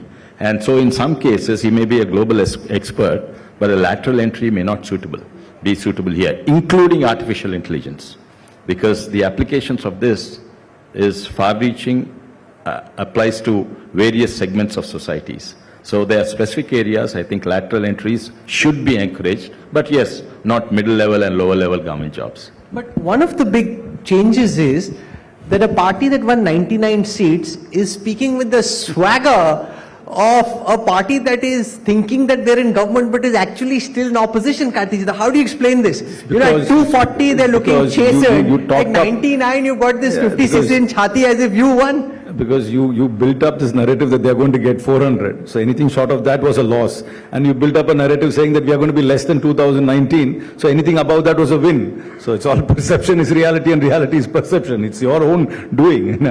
You talked them up and talked us down, and it was the other way around when the results came. Yes, of course, I personally think, I know this is controversial and I think this is a tired and a fatigued government. And that's been clear from the fact that they appointed the same ministers in the same portfolio. If Prime Minister really wanted to do lateral entry, he should have brought in some fresh blood into the cabinet. Somebody from industry into cabinet, not the same old tired faces in the same portfolio. And that is in my opinion, a very defeatist move on part of this government. Shashank Mani ji, do you want to respond to this? जैसे आप जैसे लोगों को लाए होते cabinet में, new, young, relatively young, but and fresh faces, new ideas. Mr. Chidambaram's point is that they've carried the same team. So you got anti-incumbency building over 10 years, and the charge is that the government is now looking fatigued and tired. How do you respond to this perception? Firstly, I am very happy as a member of parliament. I have just come back from Devariya. I am heading back tomorrow morning at 7:30 to Devariya. I want to serve my constituency. रही बात ये tiredness की और 99 वर्ष, देखिए कुल मिला के जब पूरे सीट काउंट करेंगे पिछले 3 लोकसभा इलेक्शन में तब भी 240 से कम है और इसमें कोई उत्साह की बात नहीं है. ये विषय अलग है कि हम लोग भी कुछ अच्छा कर सकते थे. Coming to this point about how new faces can be injected, I think the whole system has been injected with a new thought process, which is why this conference has been injected, which is that in 22 years we will become a new nation. So every one of those MPs has and ministers has a certain amount of continuity, but he's charged with a new energy. And for 2 hours and 15 minutes, I was 4 benches behind the Prime Minister. He was not looking tired when all of Congress was gherawing them and not letting him speak for all 2 hours and 15 minutes.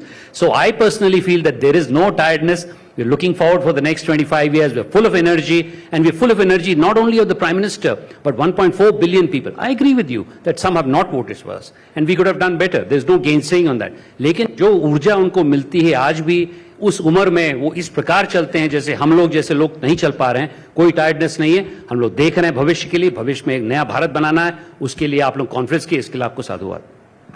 Mr. Reddy, this charge that the opposition is looking rejuvenated and the perception that the government is looking tired, or at least they are trying to make you feel tired or trying to project as if you are tired. Firstly, don't try to fix something that's not broken. Why should you change the cabinet? We had a great trajectory. We are heading banking sector which was bankrupt, and State Bank of India profits are bigger than Reliance Industries' profit today. The banking public sector companies are doing phenomenally well. It's not Infosys shares and TCS shares. The public sectors in last 3 years increased 300 times, 300%, not times. And the capital expenditure, the roads, the highways. So why should we change the cabinet? It's the courage and the strength and the determination and the trajectory that we have. We don't want to change the vector. We don't want to change the trajectory. And that we have to continue. Continuity is very important. Can I comment? I mean, you can spin as much as you want, saying that everything is all right by talking up the situation of the markets and corporate India. And all three of us represent reasonably rural constituencies. And if you go there, you will realize, and that's the conversation we also had privately, is that joblessness is the biggest crisis in India.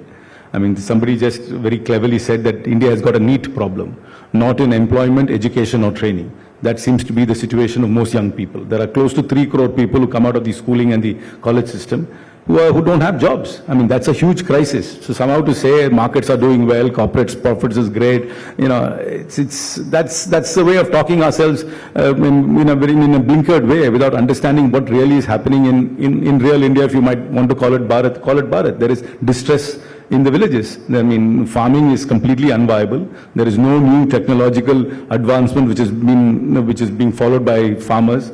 People are moving away from villages. There are no jobs in villages, and they come to towns and they're doing blue-collar jobs where even a recent statistics has said that most people make less than 20,000 rupees a month.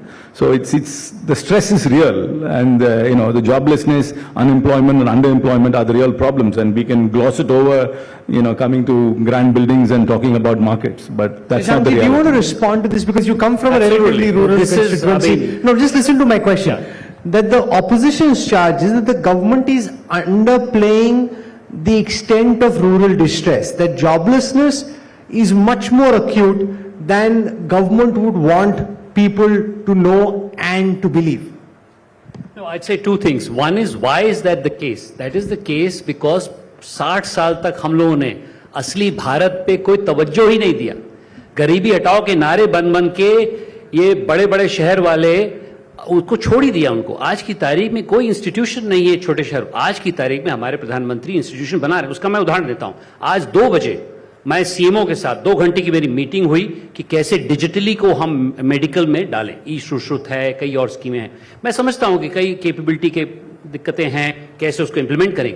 लेकिन आज की तारीख में with due respect Mr. Chidambaram himself said that digital will not happen in these areas. So there is also has to be a sense of purpose to say we have to enable this. 60 साल आप problem कर गए हैं, 10 साल में हम solve करते हैं. I agree with you that we have to build more institution. Institution building is difficult, but this is what Pradhan Mantri Modi is doing. हर जगह जा रहे हैं, असली भारत में असली चीजें करके दे रहे हैं. ये नहीं ऊपर ऊपर गरीबी हटाओ के नारे दे रहे हैं, नीचे कुछ हो ही नहीं रहा. ट्रिकल डाउन हम लोगों ने कितने सालों से देखा है ट्रिकल डाउन. ट्रिकल नहीं होता है सर. पिछले जो इकोनॉमिस्ट भी बोले हैं कि wealth creation is not the job of just the top people. Wealth creation has to be taken to the second tier, third tier. इसके लिए हम उद्यमिता बढ़ा रहे हैं, हर चीज बढ़ा रहे हैं. आज की तारीख में अगर जयंत चौधरी को आपने देखा होगा, तो मैं ये कहना चाहता हूं कि पहली बार एक ऐसी सरकार आई है जिसने असली भारत को देखा है, उसमें जाया. मैं समझता हूं विकसित भारत क्यों बनाया गया, क्योंकि अभी हम लोग डेवलप नहीं है. मैं इसी बात से सहमत हूं. अभी हमें और जॉब देने हैं, लेकिन इसीलिए तो हम लोग 20 साल तो काम करना है. तो मैं समझता हूं ये डिस्पोंडेंसी का जो असली जड़ है उस पर जाना चाहिए ताकि हम लोग उसका निवारण करें. मैं अभी बल्कि हम दोनों ही बात कर रहे थे, इंडिपेंडेंस के बाद वही 4 टाउन जिन्होंने 200 साल तक हमारा शोषण किया था, उसमें दिल्ली भी है. दिल्ली, मुंबई, कलकत्ता, मद्रास, ये सब हमारे शहर नहीं थे, ये अंग्रेजों ने बनाए थे. उसके बाद हमने क्या किया 60 साल तक, उन्हीं पे अपना फोकस किया. तो मैं इसमें नहीं जाना चाहता हूं कि मुंबई दिल्ली को बढ़ना चाहिए, लेकिन देवरिया को बढ़ना चाहिए, कुशीनगर को बढ़ना चाहिए, कोयम्बटूर को बढ़ना चाहिए. इसके लिए प्रधानमंत्री, हमारी सरकार हर समय तत्पर है. But Mr. Reddy, the problem with this 10-year versus 60-year argument is that you now have a generation of youngsters who've not seen Mr. Chidambaram's father in power and the Congress in power. They've only seen you. And therefore, they look at their current condition in terms of what's happened, what's not happened, and compare what you said versus where they find themselves at this moment. And that's the economic and political reality that you now confront. No, absolutely. See, joblessness, job creation is not an Indian problem, it's a global problem. Economy got disconnected from job creation. And we have to deal with it like all other nations. As far as the rural wealth, it has never increased this much as ever before. If you look at the rural FMGC spend, or a village where used to be 4 motorcycles have 400 motorcycles. A village where there was 1 car has 5 or 6 cars.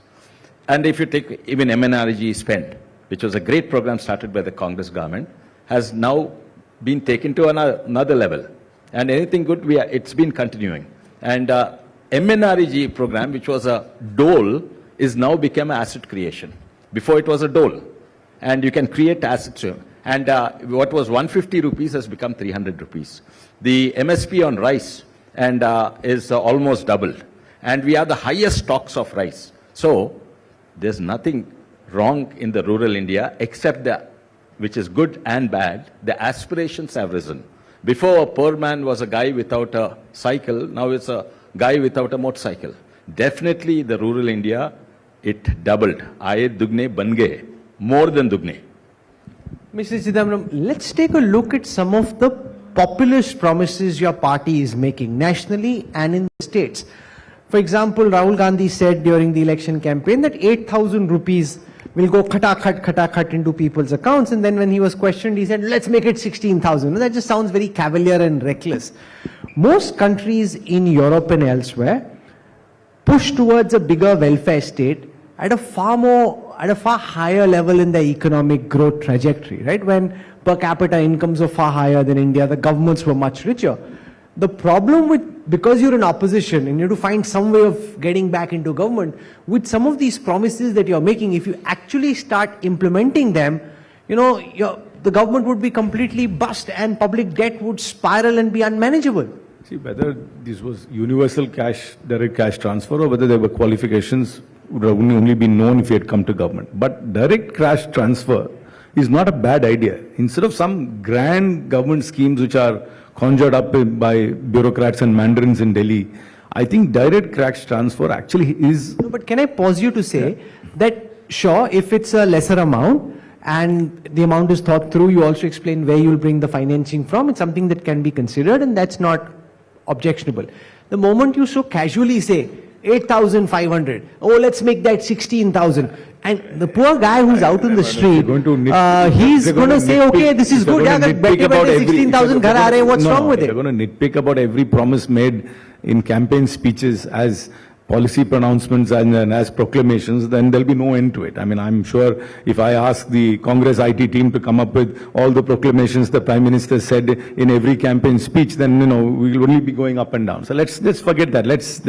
The rhetoric of campaign must be set aside. When they are in government, we are in opposition. Our job is to point out where they're going. But principally, direct cash transfer is not a bad idea, because if it goes to a bank account, and what do the people spend that money on? They spend it around the rural local economy. In fact, it's almost like drip irrigation. This is not being spent on something esoteric outside. So it actually seeds the local economy. It's much better than some grand scheme which is very complicated to get. So for example, this Prime Minister's housing scheme.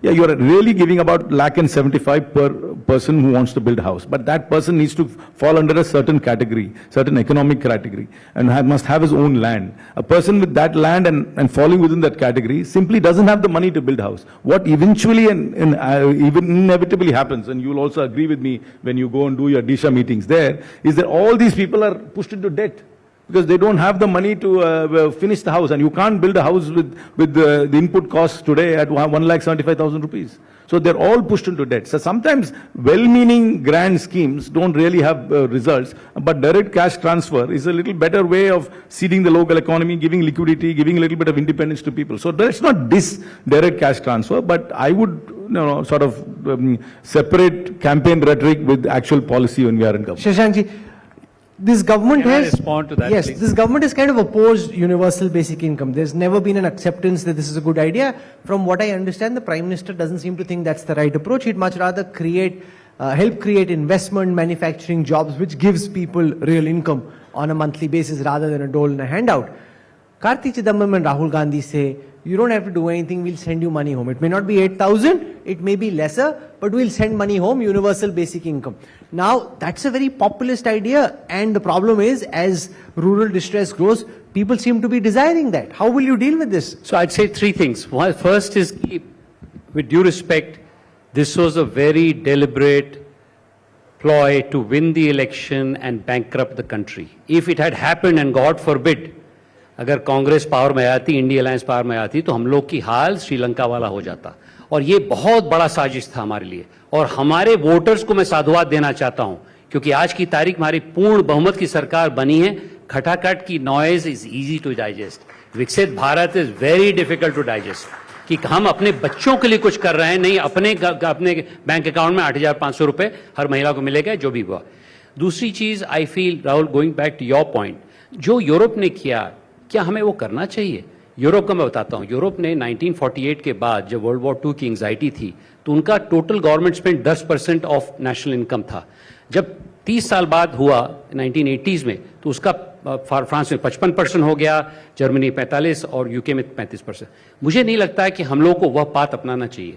और Covid में भी आपने देखा होगा, निर्मला जी ने उतनी रियायत, उतनी सब्सिडी नहीं दी, और आज की तारीख हमारा इन्फ्लेशन इसीलिए कंट्रोल है, क्योंकि हमने क्या किया, हमने समाज की शक्ति को यूज किया।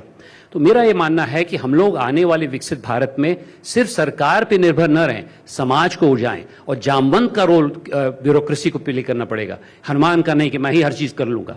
And I think the third point about this piece about housing being subsidised, and therefore I think the point about that is कि मनी बैंक में आना 1,75,000 एक विषय है, लेकिन अगर उस घर बनाने में या शौचालय बनाने में उनकी सहभागिता नहीं होगी, तो उनका बाई नहीं होगा। स्वच्छ भारत मिशन इतना बड़ा कैंपेन क्यों सक्सेसफुल हुआ? क्योंकि थोड़ा समय इन्होंने दिया, थोड़ा प्राइवेट सेक्टर ने डाला, whole of nation approach apply किया। और दोस्तों, होल ऑफ नेशन अप्रोच से ही विकसित भारत आगे बढ़ेगा। ये वर्ल्ड की हिस्ट्री में सबसे बड़ा ट्रांसफॉर्मेटिव एक्सरसाइज है, और ये सरकार सिर्फ नहीं कर सकती, प्राइवेट सेक्टर सिर्फ नहीं कर सकता, समाज सिर्फ नहीं कर सकता, तीनों को मिलकर चलना पड़ेगा, और इसके लिए आदरणीय प्रधानमंत्री जी बहुत प्रतिबद्ध हैं। Mr. Reddy, the government, the BJP says we are opposed to freebies, and yet in state after state, your governments announce freebies. So what initially is called a freebie, in some fashion or the other, I'm talking, for example, most recently of the Maharashtra equivalent of Ladli Behna, which again had money being transferred directly into the accounts of women, which was originally an idea which you opposed. It got adopted in Madhya Pradesh, then got replicated elsewhere. So you first start with the right economic intent that this is a freebie, a dole, you don't want it, and ultimately political compulsions pull you in a way that you have to announce it as well. Yeah, absolutely. I think we definitely have to differentiate between welfare and freebie. And we've seen certain programs. In fact, the example I just gave, MNREG scheme was a great scheme, but it turned out to be a dole. But the same MNREG scheme, now combined with material component, you can actually build a road. Otherwise, they're going to the countryside and digging a hole for 15 minutes and encashing that MNREG scheme. Now, in this particular case you are mentioning about Maharashtra, well, if it is really going to the right persons and it's utilized in a proper way, it's probably good. But yes, political compulsions, sometimes parties do succumb to political compulsion, which is what we are fighting against. But even that is okay, political. But during the time of elections, promising freebies is something we are directing the nation and the society in a wrong way.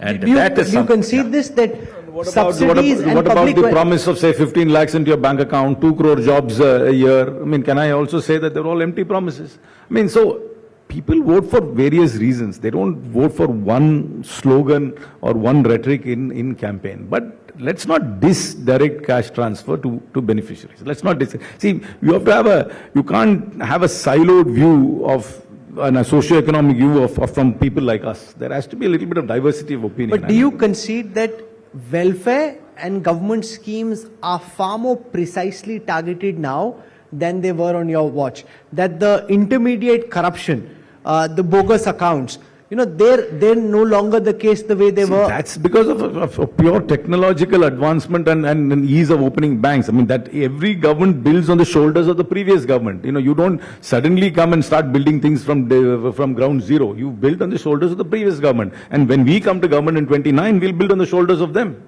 That's what's going to happen. So we're not going to diss and say that nothing happened in 15 years. We will build on the shoulders of what happened in 15 years. No, but respond to this, because the architecture that's used, for example, Aadhaar, was actually created on the watch of the Congress. And they're saying, so this is, you say ki niyat hai, it's our intention, which is why there's less corruption.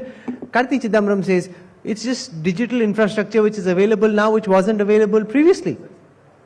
I think, as Reddy said, I think we should applaud some things which have properly done. So we have as a government no direct view that something which benefits the final, like UADI and others, should be adopted. But I think it's not just about technology, it's the mindset which comes behind it. The philosophy was, मैं ऊपर हूँ, मैं अमीर हूँ, मैं आपको गरीब हूँ, मैं आपको डालूंगा. हम ये बोल रहे हैं, and to the point that you made earlier, they have to segment.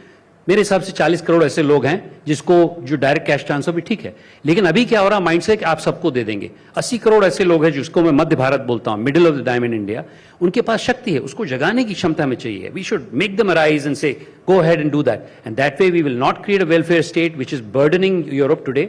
Europe is under deep crisis right now, pensions crisis also, because they never use the enabling abilities of that. So I think we need to balance the fact that there is a certain strata of society which may well do with direct benefit, as Karthi is suggesting, but there's an enormous strata of society which has to be enabled, and that mentality has to change. Mentality of the Congress was always, and I think many other parties, I am from Uttar Pradesh, so I see that, the socialist tendency, जो Fabian socialism से आया था, वो हम सरकार ही करेगा. भाई समाज का क्या, प्राइवेट सेक्टर क्या, उसको कैसे नहीं हम लोग इन्वॉल्व करें. If you don't involve all of that and unleash the nation, you will not have the Viksit Bharat that we are saying, and that's what we have to say. It's not just where we want to go, but how we're going to. And I'll just add one little thing, that if you do it in an inclusive way, it also adds meaning to the lives of people. When somebody like Malti Yadav, उसने अगर अचार की factory बनाई है, 100 महिलाओं को उसने employ किया है, ठीक है, समय लगा उसके लिए, लेकिन उसके जीवन में अर्थ आया, और उसी के साथ साथ पर्यावरण का भी उतना शोषण नहीं हुआ, क्योंकि वो लोकली कर रही है. हम लोग बड़े बड़े शहरों में बड़ी बड़ी चीजें बनाते रहते हैं, तो देखिए हमारा प्लान क्या हो रहा है. Mr. Reddy, last question. How do you intend to fight this perception that Karthi just let loose right at the end very casually, that in 29 we are going to come to power, that this idea that fatigue is building and that there's a certain level of tiredness and lack of newness, and whether, Ruchu Sharma made this point, it's not as if Rahul Gandhi's become any smarter than he was, it's just that people after a while are looking for something new. How do you intend to, deal with this kind of challenge? Firstly, if I was in Karti's seat, I would say exactly the same thing. You have to show bravado. You have been in my seat too, to be honest. You have to show bravado with the upcoming, what things are happening. We've seen what happened in Haryana, We've seen what's happening in J&K, we've seen what's happening in West Bengal, and we also seen, we are hearing murmurs in Maharashtra. I think the euphoria is over, that 99-seat euphoria is over, and the reality is dawning on the people of India and on Congress party. So I do not see that Modi or BJP becoming any weaker. The trajectory is the same, Viksit Bharat. They are on the same job. If they were nervous, as he initially pointed out, that they should have changed. Why should you change anything? They are confident of it. Last word, sir. No, I think India Alliance was a makeshift arrangement to grab power. There was no strategic rationale for it. I mean, you look at the people who are sitting next to each other, they've sued each other, they've done things to each other. I see that in the parliament, in the opposition. Yes, you can make that believe for a certain piece, but deep commitment comes from NDA having thought it through. Yes, we did get less seat. We are not thinking that through. मैं नहीं कह रहा हूं हम deny कर रहे हैं, लेकिन अगर आप देखेंगे स्ट्रेटेजिक रैशनल इंडिया का क्या था, सिर्फ एक था, किस्सा कुर्सी का. हमारा क्या है, राष्ट्र बनाना है. I mean, of course, if the TDP is aligned with you, they become nationalist, and if they're aligned with us, they become anti-national. I mean, this NDA is a political arrangement as much as the India Alliance is, and that's the reality of politics. So why diss people when they are against you, and when suddenly they become holy when they come to you? That's the BJP's rationale. Anyway, we are all going to be around in 29. And I'm sure our places will be reversed. Well, may the best man, woman or party win. What we find fascinating is that there is a good democratic contest. And that's always a good thing for any country. Konda Vishweshwar Reddy, Shashank Maniji and Karthi Chidambaram. We definitely need that bipartisanship. We need the discussions more than the disruptions in the parliament. That's absolutely important. Thank you so much for joining us. Really appreciate you taking out time. Thank you, sir.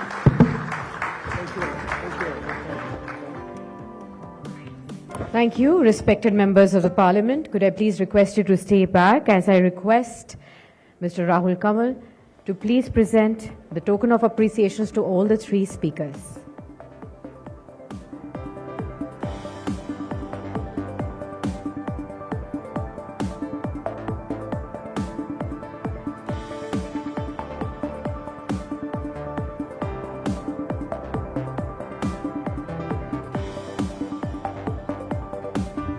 Let's pose for a photo op, please.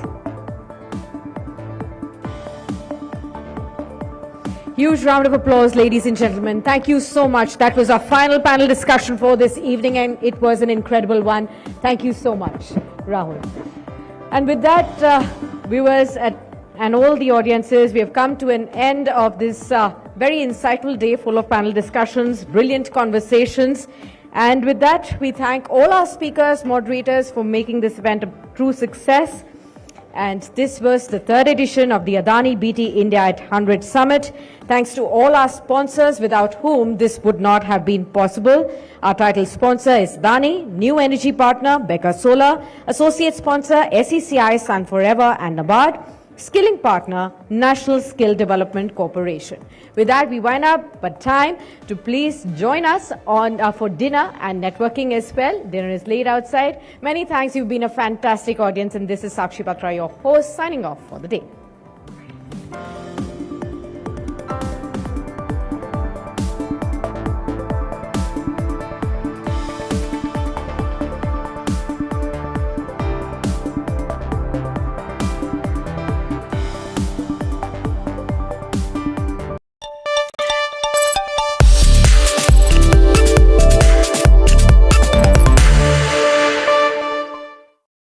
Good evening, and a very warm welcome to you all this evening for being here on what is a rainy day in Delhi, but talking about the weather, green transition, and India's very, very important need to move to 2047 by way of a green transition is the subject here. It is pretty daunting for me to discuss this very, very important session with three experts in the field who need really no introduction. But over the course of the next 25